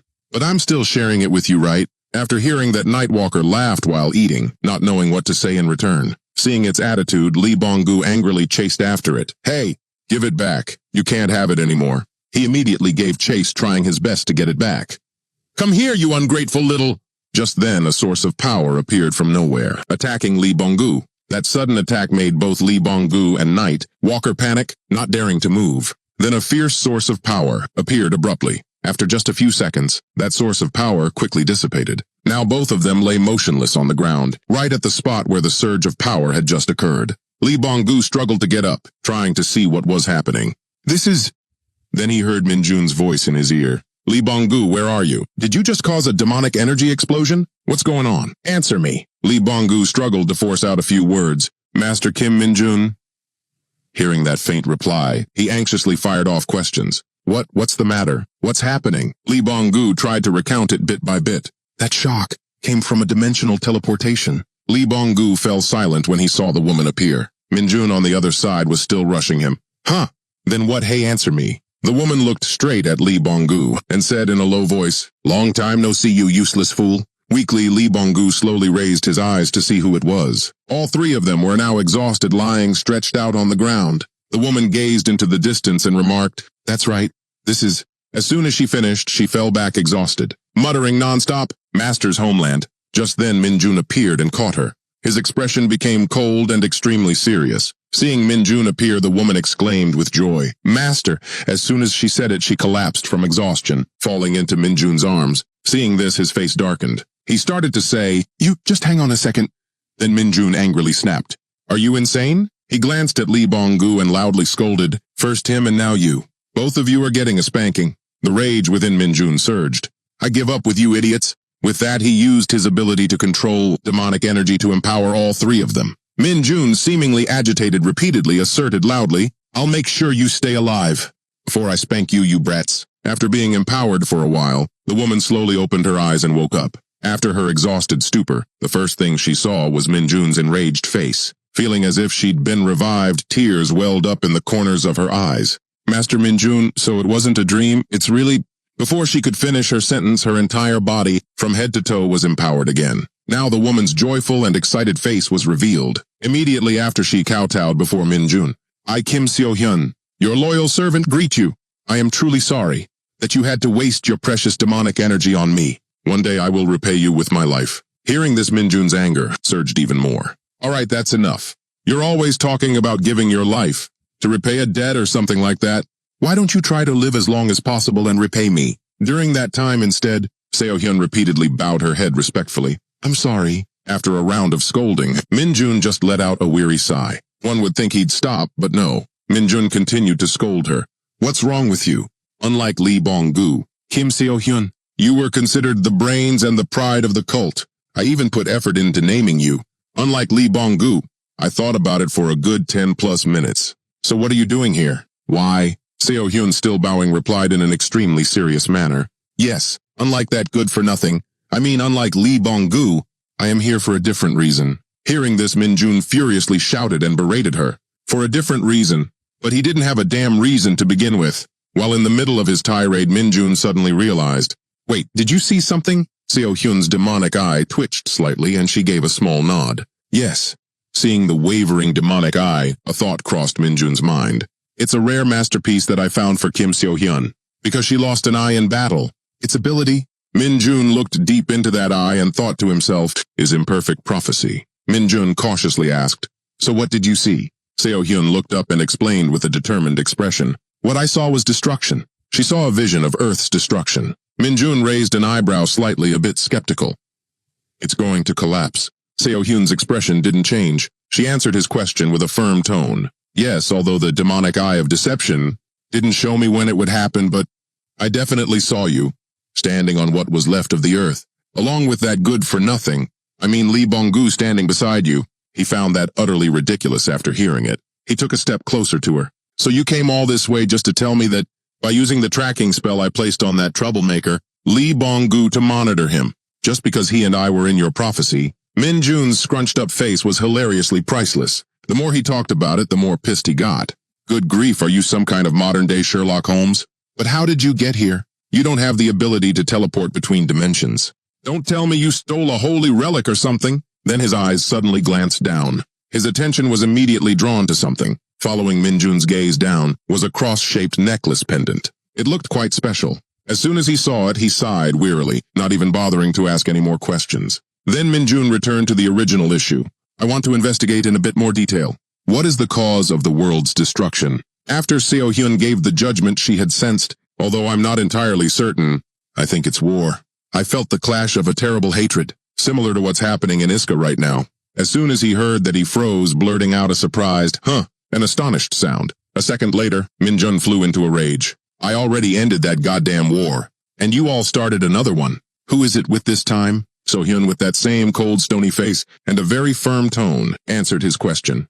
The Nova Empire has returned. At that time in the Nova Empire in the northern region, the time was one day before Kim Min Jun returned to Earth. Inside that vast castle, the orcs were all annihilated, with just a single light slash. They lay scattered everywhere, staining the entire floor with blood. A certain mighty hero strode past the corpses without the slightest hesitation. The deeper he went, the clearer it became. This place was nothing but a mess with the corpses of orcs scattered everywhere, and right in front of him was a monster with an incredibly large body. He walked a certain distance and then stopped, facing it directly without backing down. Before him was a monster 3 times his size. Its eyes glowed brightly, not looking very friendly. The blond man, who knows what he was thinking, cast an appraising look at the newcomer, and it was no surprise that the one capable of stepping this deep inside was a very familiar figure in a black cloak, the Dark Magician. Standing amidst the dense, sharp aura of the giant monster, he didn't say a word, still silent, listening for the other to speak first. Don't get too happy just because you defeated a few of my minions. Minions. He looked at it as if it were the greatest product he had ever created, his smug tone unconcealed. They were merely test subjects to create this one. It's hardly surprising that the powerful hero daring to face this monster was none other than Min Jun. His face darkened a bit, puzzled by Duke's words. What, you know me? The man replied most obviously. I am a Duke of the Nova Empire. Of course I have my own intelligence. His expression was incredibly sinister now, just like those multi-level marketing guys trying to lure others to their side. Anyway, it's a real shame. Imagine someone as talented as you being turned into a common hunting dog. What do you think about joining us? I will give you far greater missions. However, before he could finish, he was cut off. Stop. Min Jun waved his hand, shutting down his intentions right then and there. We're not friends. Why are you talking so much? Let's just end this. Suddenly the man narrowed his eyes. Still dedicated to his MLM pitch, he uttered one last line. With the knowledge we possess, we can help you shine even brighter. And of course he decisively refused once more. A sharp aura emanated from him, preparing for the next battle. I don't have time. If you have something to say it to the official Iska staff, waiting outside. Seeing Min Jun's determination, the Duke didn't bother trying to persuade him anymore.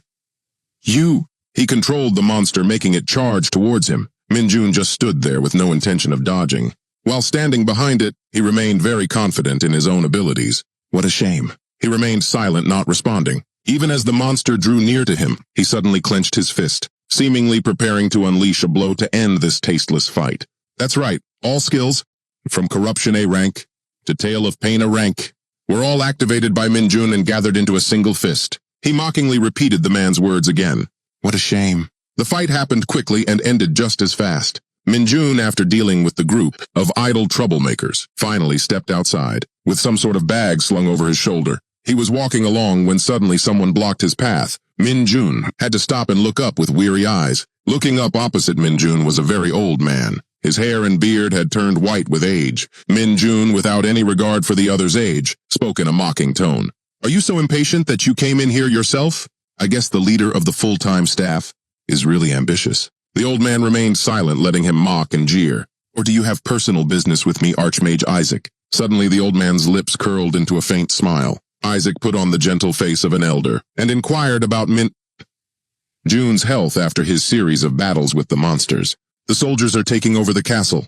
Are you injured anywhere? He, on the other hand, didn't seem to be in the mood for small talk. He just replied curtly, as you can see. The old man continued to ask about the current situation of the one who had just fought with Minjun. Is Duke still alive? He didn't beat around the bush. He got straight to the point. Of course, he's sleeping. You can go see him. Isaac's eyes showed a hint of sadness. The old man voiced the question that had been on his mind for a long time. How did the Nova Empire create an artificial monster? Minjun thought, searching for the right words to describe it.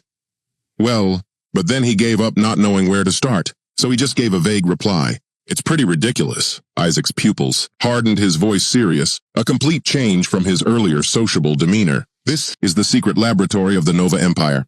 It is filled with forbidden knowledge that the outside world should never know, including the fact that they experimented on monsters. The old man continued to explain in detail. All of this must be buried under the victory of the war. But what he received was the indifferent apathy of Minjun. Yeah, don't worry, I have no intention of talking about this. And anyway, I was about to leave. Suddenly, Isaac called him back. Minjun. The old man turned and asked Minjun one more question before letting him leave completely. How much do you trust the saintess? And yet the person who just had a bored expression with this life now suddenly bared his teeth in a sinister smile, just like a villain. Of course it was Minjun. He didn't even bother to hide the expression on his face and delivered a chilling line. Not one bit. Returning to the present, he tapped his fingers on his knee, recounting what happened back then. The emperor of the Nova Empire was killed by the hero. He was seeing red now, so angry that veins were popping on his forehead. Veins. I thought all the artificial monsters had been destroyed, but now they've reappeared. The three of them, Seo-hyun, Lee Bong-gu, and the little demon Nightwalker, knelt obediently before him, enduring the full force of Minjun's wrath. Again, he clenched his hands into fists, still having a question. So what about our people? Minjun wanted to confirm their situation, since he stepped through the space-time gate back then. Are they okay? Seo-hyun lowered her head even more, as if the topic was a bit difficult to talk about. Seeing her somber expression, Minjun didn't bother to investigate further. All right, there's nothing I can do here anyway. Suddenly, the sharp-witted Lee Bong-gu answered for Seo-hyun. Don't worry, they are warriors trained by you yourself. We aren't weak either. The girl sitting next to him looked visibly annoyed, but still confirmed what he had just said. He's right, although I hate hearing it from his mouth. But you don't need to worry too much about them. Getting the answer from the two of them, Minjun finally stopped caring about it. All right, I won't think about it anymore. Suddenly, the status window screen appeared before him. It continuously updated his ownership skills. Lee Bong-gu and Kim Seo-hyun have teleported across dimensions just because they missed you. Loyalty has greatly increased. The two of them have become loyal followers of the Lumi Luna, is my favorite character cult. When you use demonic energy on a loyal follower, you will receive a portion of it back. Minjun wasn't very surprised after reading it. On the contrary, he was a little disappointed. What's this, some kind of team effect? Pretty useless. He looked at the two idiots still kneeling on the ground. An indescribable helplessness rose in his heart. Finally, Minjun had to accept his fate. All right, if I don't look after these kids, who will? He stood up and added, the prophecy won't change anything. If it says the world will be destroyed by war, Minjun stood under the bright moonlight and concluded, I'll just have to regain my power from my prime and become even stronger. Then everything will be resolved. Hearing him speak with such spirit and confidence, they immediately stood up and cheered, as you say. Right, Minjun grinned. He arranged the upcoming plan for the newcomer Seo-hyun. So what I have to do now is, a few days later at his residence, Minjun stood with his arms crossed before a stack of cash, looking like a bona fide rich man. Seo-hyun and Lee Bong-gu stared at the mountain of money before them, speechless. He even looked so covetous that he was drooling. His two eyes were brighter than car headlights. And immediately after, Lee Bong-gu was immediately smacked hard on the head by her. Seo-hyun, facing the huge sum of money, was a bit hesitant to accept. Master Minjun? No, Master Kim Minjun. Just you. Providing us with such a wonderful place is enough. You don't need to do anything more. Those two words reached Minjun's ears, making him feel a bit confused. Wonderful. But he didn't bother to pursue it. He decisively rejected Seo-hyun's way of thinking. No, this is necessary. You must continue to support me. Unlike Lee Bong-gu, you don't have a transformation skill. So listen to me. She was still hesitant to accept. But it's too much money. Minjun grimaced a bit, peeved, a bit annoyed. Every word he breathed reeked of money. I have plenty. Don't worry, I'll earn it back quickly. I couldn't do anything to help you escape the miserable life in Iska. But in my homeland, I can't let you live so miserably. As expected, material possessions are what sway people the most. Both Lee Bong-gu and Seo-hyun gave him looks of utter admiration. He quickly expressed his loyalty to Min-jun first. Thank you, Master Kim Min-jun. I will definitely get that thing called. An ID card that you mentioned, with this money. Yes, hearing Lee Bong-gu's enthusiasm, he was also very pleased. Right, it's not the legal way, so I can't do much about it. Don't get scammed. Remember to send me regular reports. He became even more enthusiastic. Yes, sir. Seo-hyun, sitting next to him, watched with jealous eyes. Shut your mouth. She clamped Lee Bong-gu's muzzle shut, determined not to let him utter another word. Calm down. Min-jun, looking at the two brats before him, was too weary to speak. Then he had to admit, yeah. Who would dare to scam these guys?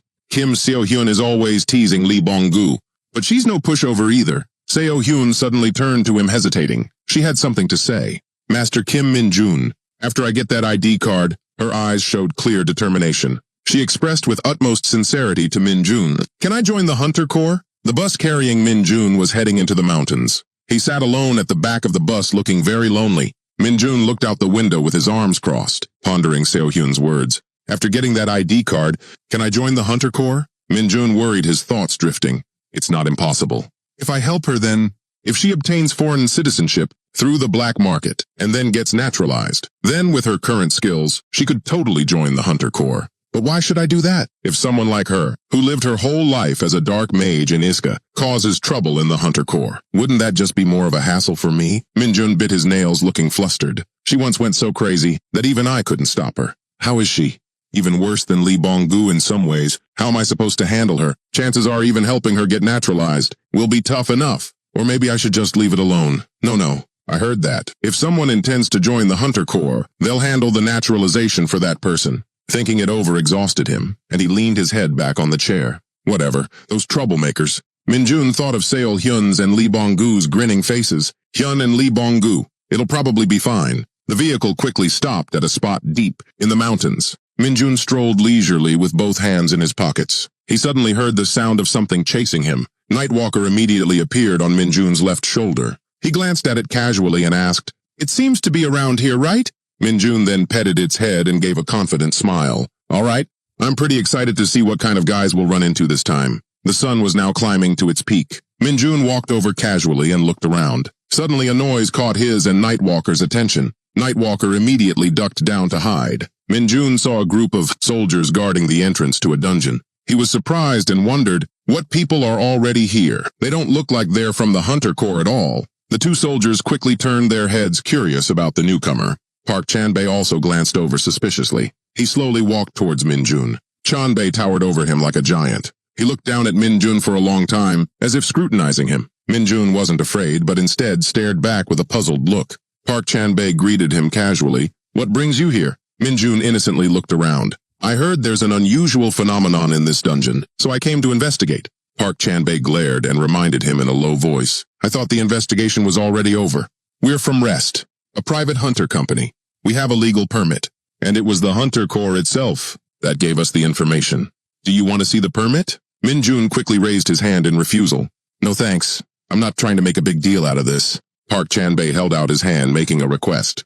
Then what are you doing here? Really here for further investigation? All alone on a weekend? After hearing that, Min-jun stared intently at the other man. The Hunter Corps manages all the dungeons in Korea, and most are handled by their own forces. It's rare for them to grant raiding rights to a private company. He's worried that this rare opportunity to clear this dungeon will be snatched away by someone else. I get that feeling. After all, dungeons are money. However, I also need to get into this dungeon. Then Min-jun raised a hand to his chin and coughed a few times. I won't interfere with your raiding rights, but I need to investigate a little further. So Min-jun held up 5 fingers in front of him, confusing Park Chanbei. Come in 5 minutes after me. He narrowed his eyes in annoyance. The atmosphere grew quiet after that request. Min-jun quickly tried to ease the situation. I just need to check one thing. I promise. I won't touch any of the loot or rewards inside. Park Chanbei was silent for a long moment, thinking. He turned towards his teammates. Let me discuss it with my team. Then the entire private team gathered for a quick meeting. He crossed his arms, looking annoyed.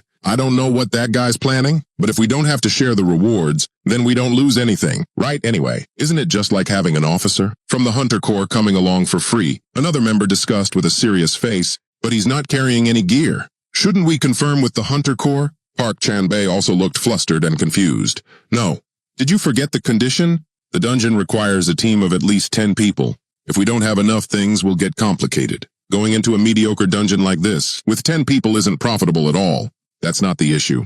We're at a disadvantage here. Ji-hyun approached from a distance. Why don't we just do as he says? There's no problem, right? Park Chan-bae and his two teammates stammered, but still stubbornly agreed. Should we? I think we should. Then all three of them quickly broke into happy smiles. Min-jun waited on his side, yawning from boredom. Ji-hyun hurried over and invited him. So Min-jun and Park Chan-bae walked towards the dungeon gate. As they walked, he explained the dungeon ahead to him. Ji-hyun cheerfully approached Sergeant Kim Min-jun. Right. He glanced back in surprise, wary. Ji-hyun happily lifted her hat. I'm a fan of yours. Min-jun continued walking indifferently. I see. Then Park Chan-bae reminded him worriedly. Do you really not need any equipment? He shrugged. Yeah, I'm fine. So he quickly set a countdown timer. All right, we'll go in after 5 minutes, as you said. Min-jun closed his eyes and acknowledged, right. He suddenly stopped and turned back. Oh, right. I'll kill anything that gets in my way while I'm investigating. Understood. Meanwhile, the atmosphere was tense at the Hunter Corps headquarters. Hunter Byom-jin stood with his hands clasped behind his back, looking scared. His face was flustered, sweating, unable to look straight ahead. Hak Cheon was deep in thought, looking at the report file in front of him. He squinted for a long time before speaking. You really can't do anything. Byom-jin stammered as he honestly reported, I'll try to contact them again. Hak Cheon immediately slammed the file on the table. He looked up seriously. Is there a problem? Is it?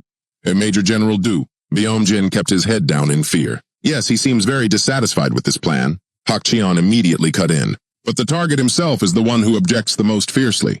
Then there's no other way. Get out. Byom-jin immediately clenched his fists and vowed, no, I'll try again. If necessary, I'll personally go head-to-head with Colonel Lee Dong-jun. Hak Cheon glanced irritably at Major General Song. Byom-jin, get out. He quickly opened the door and left. Byom-jin covered his face with his hands, looking exhausted. His phone suddenly rang. He happily left while talking on the phone. Hello, my dear daughter, what's up? I got a real earful because of him. Huh, what? Tell me the details. That daughter was none other than Ji-hyun. She smiled cheerfully and began to tell the story. Yes, the thing is, I just met. Ji-hyun took a deep breath and then dropped the familiar name. Kim Min-jun. Then Min-jun stepped inside the dungeon. It was deserted, not a soul in sight. A puddle on the ground rippled slightly. A lizard's foot gently stepped into the puddle to move. It flicked its tongue, its eyes darting back and forth. Suddenly the lizard lifted its head, hearing a strange noise. From the darkness, something was approaching it. The lizard excitedly flicked its tongue out, ready to snatch its prey. Instantly, Min-jun ran past, knocking it straight into the air. He quickly jumped over the lizard's thinking. Randomly, he's definitely hiding very well. The demonic energy I sense is very faint. That must be why the private hunters were allowed in here. If I wasn't here, the consequences would be terrible. 2 more lizards charged at him from the front, but Min-jun wasn't scared at all. He immediately jumped through them, dodging professionally. I don't have time to play with you guys. The lizards stared blankly at Min-jun's retreating back. They were utterly confused and bewildered. Min-jun moved like the wind in an instant. His eyes suddenly caught something on the side. Min-jun quickly braked and turned towards it. Min-jun put his hands on his hips and looked back and forth. This place seems to be it, but there's no entrance. Min-jun then lifted his leg up high. If that's the case, then... His eyes blazed and he radiated killing intent. A kick was unleashed, shattering the wall in front of him. Min-jun returned to a ready stance, uninjured after the kick. He silently stepped inside through the hole he had just created. A lizard lord was sleeping soundly in the darkness. Hearing footsteps, it opened its eyes wide to observe the opponent. The lizard lord reared up, surprising Min-jun. Now he stood firm facing it. Min-jun gave a contemptuous smile. Looks like you're in my way. Instantly, it lashed out with its claws simultaneously to attack Min-jun. Quick as a flash, he blocked all of the lizard lord's attacks. It immediately launched an attack from a distance, trying to ambush him. Min-jun casually blocked the attack with just one hand. He smirked. There's a crazy skill I learned recently. After speaking, Min-jun raised his hand to the sky. A purple cloud immediately gathered above the lizard lord's head. That's Corrupting Rain D rank. Min-jun gave a twisted smile. Want to try it? Corrupting Rain descends. Demonic energy in a specific area, poisoning all wounds. Instantly, Min-jun lowered his finger in front of the purple cloud. Rain began to fall on the lizard lord. It opened its eyes wide, observing this strangeness. The lizard lord tried to jump away, but it was too late. The water droplets that hit its body quickly caused the affected skin to become severely poisoned. The lizard lord screamed in pain and desperation. Min-jun observed and commented, not as explosive as I expected. probably because it's only a D-rank skill. He suddenly noticed something strange. The lizard lord's tail quickly detached. The entire tail slowly broke off from behind. Finally, the tail fell to the ground with a thud like a slab of meat. The lizard lord screamed loudly in pain. It then leaped up and charged at Minjun. He quickly dodged all of the lizard lord's attacks. Minjun taunted with a smile. You feel much lighter. Without that tail, don't you? Your movements have become much faster. Suddenly, a new tail grew back, surprising Minjun. It then attacked him head-on. Minjun's eyes widened as he crossed his arms to block the blow. The lizard lord began to counterattack by spitting venom. A glob of mucus shot from its mouth and hit Minjun. The lizard lord seized the opportunity, taking a step towards its opponent. While Minjun struggled to get free of the mucus, it was already preparing its final move. The lizard lord opened its mouth wide, wanting to swallow him whole. Its tongue was about to reach Minjun when he suddenly grabbed it tightly. The lizard lord's face showed extreme panic and fear. Minjun stood still, holding the tongue firmly. He stared at the monster. This amount of poison can't do anything. To a high-level dark mage. Demonic control D-rank. The lizard lord was quickly grabbed by two purple hands. Minjun pointed a finger. By the way, how tough is your stomach? Skill corrupting rain D-rank. The lizard lord stared at him anxiously. An explosion quickly occurred inside its stomach. Minjun had launched a finishing move straight into the lizard lord's stomach. Its whole body went limp as it lay defeated on the ground. Minjun put his hands on his hips and smiled proudly at his victory. Stamina has increased by 1 because demonic power has reached its maximum. You have unlocked Berserker's Resolve. He realized happily, oh, this is Berserker's Resolve D-rank. Decreases defense and stamina in exchange for increased speed. Can inflict damage on enemies upon collision. Most dark mages aren't very strong, so they don't use this skill. But I'm different. Well then, let's start cleaning up.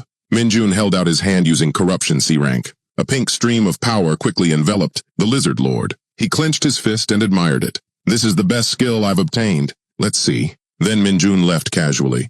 Has it been 5 minutes yet? Outside, everyone was still waiting at the dungeon gate. Sungjin turned anxiously curious. Hasn't it been more than 5 minutes?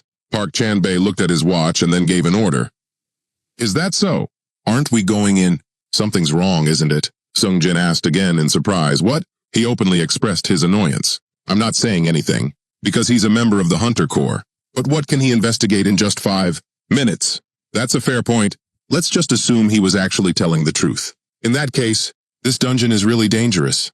Then he might as well be dead in there. Sungjin continued to nod. That's also a fair point. Suddenly he got a bad feeling. Are we in trouble? Park Chanbei crossed his arms and explained to his teammates, just say we were here setting up camp and waiting for the rest of our team. If something happens in there, we can't get involved. Seomin acted as if he didn't hear clearly. What do you mean? He concluded bluntly. If he croaks or something. Ji-eun immediately interrupted. That won't happen. She quickly walked closer to the gate. Park Chanbei turned to interrogate her. Right, you know him, don't you? You said you were his fan, right? Ji-eun glanced tiredly. You don't know him. He's the one who cleared out a pseudo-dungeon in Daejeon a few months ago.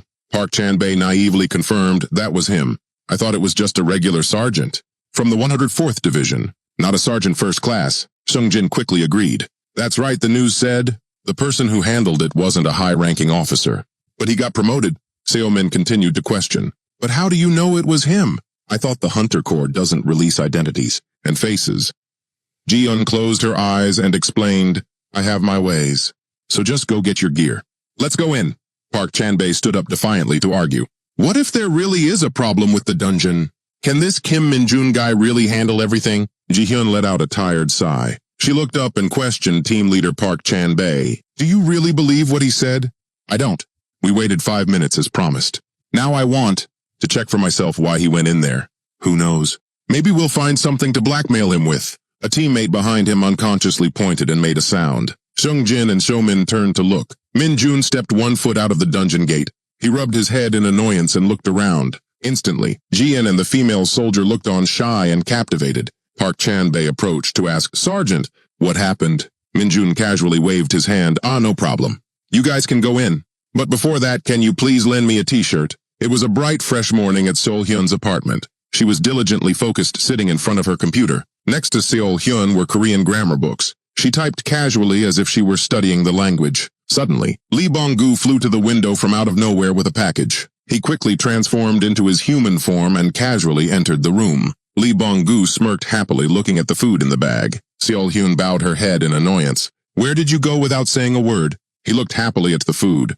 Ah, to the convenience store in front of the house. We're out of ramen. Seol Hyun stood up, making Lee Bong-gu glance back in surprise. He turned back and smiled invitingly. Do you want some instantly? Seol Hyun landed a hard punch on Lee Bong-gu's chest. She scolded him angrily. Instead of transforming, walk to places that are close by. Lee Bong-gu sat up, clutching his stomach. Hey, use your words. Words? Why do you always use your fists? Seol Hyun sat down, annoyed. This bastard? Why do you keep transforming and flying around all day just to eat? Do you think Master Kim Min-jun gave you demonic power just so you could take a stroll? Lee Bong-gu sighed tiredly. Anyway, I found a lot of dungeons. Seol Hyun growled in annoyance. If I had known that Master Kim Min-jun received a penalty from spatial warping, I would have never accepted demonic power from him. Lee Bong-gu cheerfully held out his hands to explain. Don't worry, he raises his demonic power stat faster than anyone, and I'll make sure to play a core role. Suddenly, Seol Hyun grabbed his collar before he could finish. How dare a dark mage say that? Increasing the stat only raises the total amount of demonic power that can be stored. It will still be depleted when you use it. And on top of that, gathering demonic power here is harder than in Iska. And yet you say such simple words. It makes me doubt whether you're truly a believer. Lee Bong-gu was scared, so he forced a laugh. Master Kim Min-jun always has a plan, and giving us demonic power is one of them. Seol Hyun immediately swung her fist. That means you're too relaxed. Lee Bong-gu immediately grabbed her hand tightly. His eyes became serious, no longer joking. Seol Hyun didn't flinch either, glaring back. Lee Bong-gu, scared, let go of her hand. All right. I won't do it again. Seol Hyun scowled in annoyance. I swear I'll... Min-jun opened the door and walked in. What is it, fighting again? Seol Hyun and Lee Bong-gu cheerfully let go of each other. No, sir. You're here, master. He turned to ask, how are the preparations coming along? Seol Hyun closed her eyes and reported, the black market merchant will secretly meet with this guy. I mean Lee Bong-gu. Min-jun flipped through the books on the table. Stop giving yourself a ridiculous identity. And don't push everything onto Bong-gu Kim Seol Hyun. You need to stay on top of it, Lee Bong-gu replied while eating. Don't worry, I'll do a good job. So don't go alone. Min-jun silently glanced down at Kim Seol Hyun. Are you really planning to join the Hunter Corps? Seol Hyun clenched her fists with determination. Although it hasn't been long, I can already write basic Korean. I'll prepare perfectly and enlist. Min-jun was stunned. There are essay questions too. Suddenly something appeared on the computer screen. Seol Hyun walked over, annoyed. Give me a second. She typed furiously then. It turns out Seol Hyun was in a flame war, cursing back at some crazy trolls online. How dare you? You bastards! You only know how to comment online and insult him. Min-jun backed away in fear. All right, your Korean has gotten better. Anyway, starting tomorrow, you won't be able to contact me for a week. So don't cause any trouble and behave yourselves. Lee Bong-gu asked in surprise. Where are you going, master? He shook his head tiredly. No, but I'll be on the 5-minute standby combat team for a week, starting tomorrow. The 5-minute rapid response team, a rapid combat unit on standby 24 hours a day to be ready to respond to situations, emergency within their jurisdiction. It's commonly called the 5-minute standby, and in the Hunter Corps, a platoon operates on a rotational basis at the battalion level, even for the Hunter Corps, although emergency situations requiring the deployment of the Hunter Corps' 5-minute combat force don't happen often. This duty is still notoriously tough. And the reason is, Min-jun opened the door and announced, we have a situation. Everyone move to the company training ground now. Han Young and Wang Shik sighed. Again, is it another drill? He shook his head and left. I don't know. We'll find out when we get there. Now stop talking. Wang Shik and Han Young shouted in frustration. I'm only asking because I know that 9 out of 10 assembly situations like this are drills. It's too much. That's right. It's ridiculous to have a drill every hour. Since the first day of the 5-minute standby duty, Shung-ho left quietly.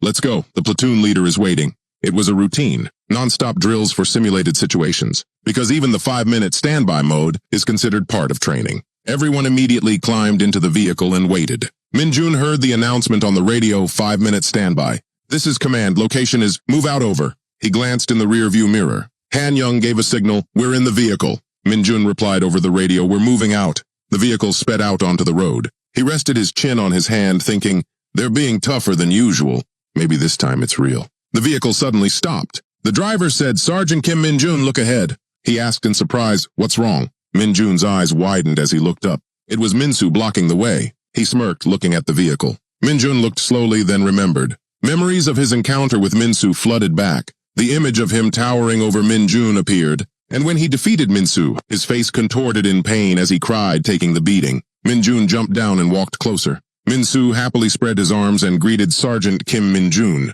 Long time no see. He waved back. What brings you here? He pointed behind him. As you can see, my car broke down. You seem busy. My apologies. Min-jun looked at his watch. All right. Min-soo suddenly smirked widely. Min-jun turned back and ordered, Squad 2 dismount. We'll run to the target locations. The whole team quickly dismounted one by one. They seriously ran off from the position. Min-soo could only watch with a smile. He cursed under his breath in annoyance, rude bastard. Squad 2 continued to run weapons in hand. Min-jun turned back and shouted, We're almost there, speed up, you wanna die. Kwang-shik was incredibly frustrated. From the very first day of the 5-minute standby duty, the sun began to beat down harder. The team stopped at a shelter in the forest. Kwang-shik let out a huge yawn. Byung-jin smiled brightly as he stopped the timer. He praised them. 4 minutes and 55 seconds, you almost missed it. Min-jun turned and ordered, Fall in. He raised his hand to his head in a salute. Min-jun's gaze was extremely serious. Byung-jin's insignia and rank gleamed. He smirked back. So this is how the special forces want to play, huh?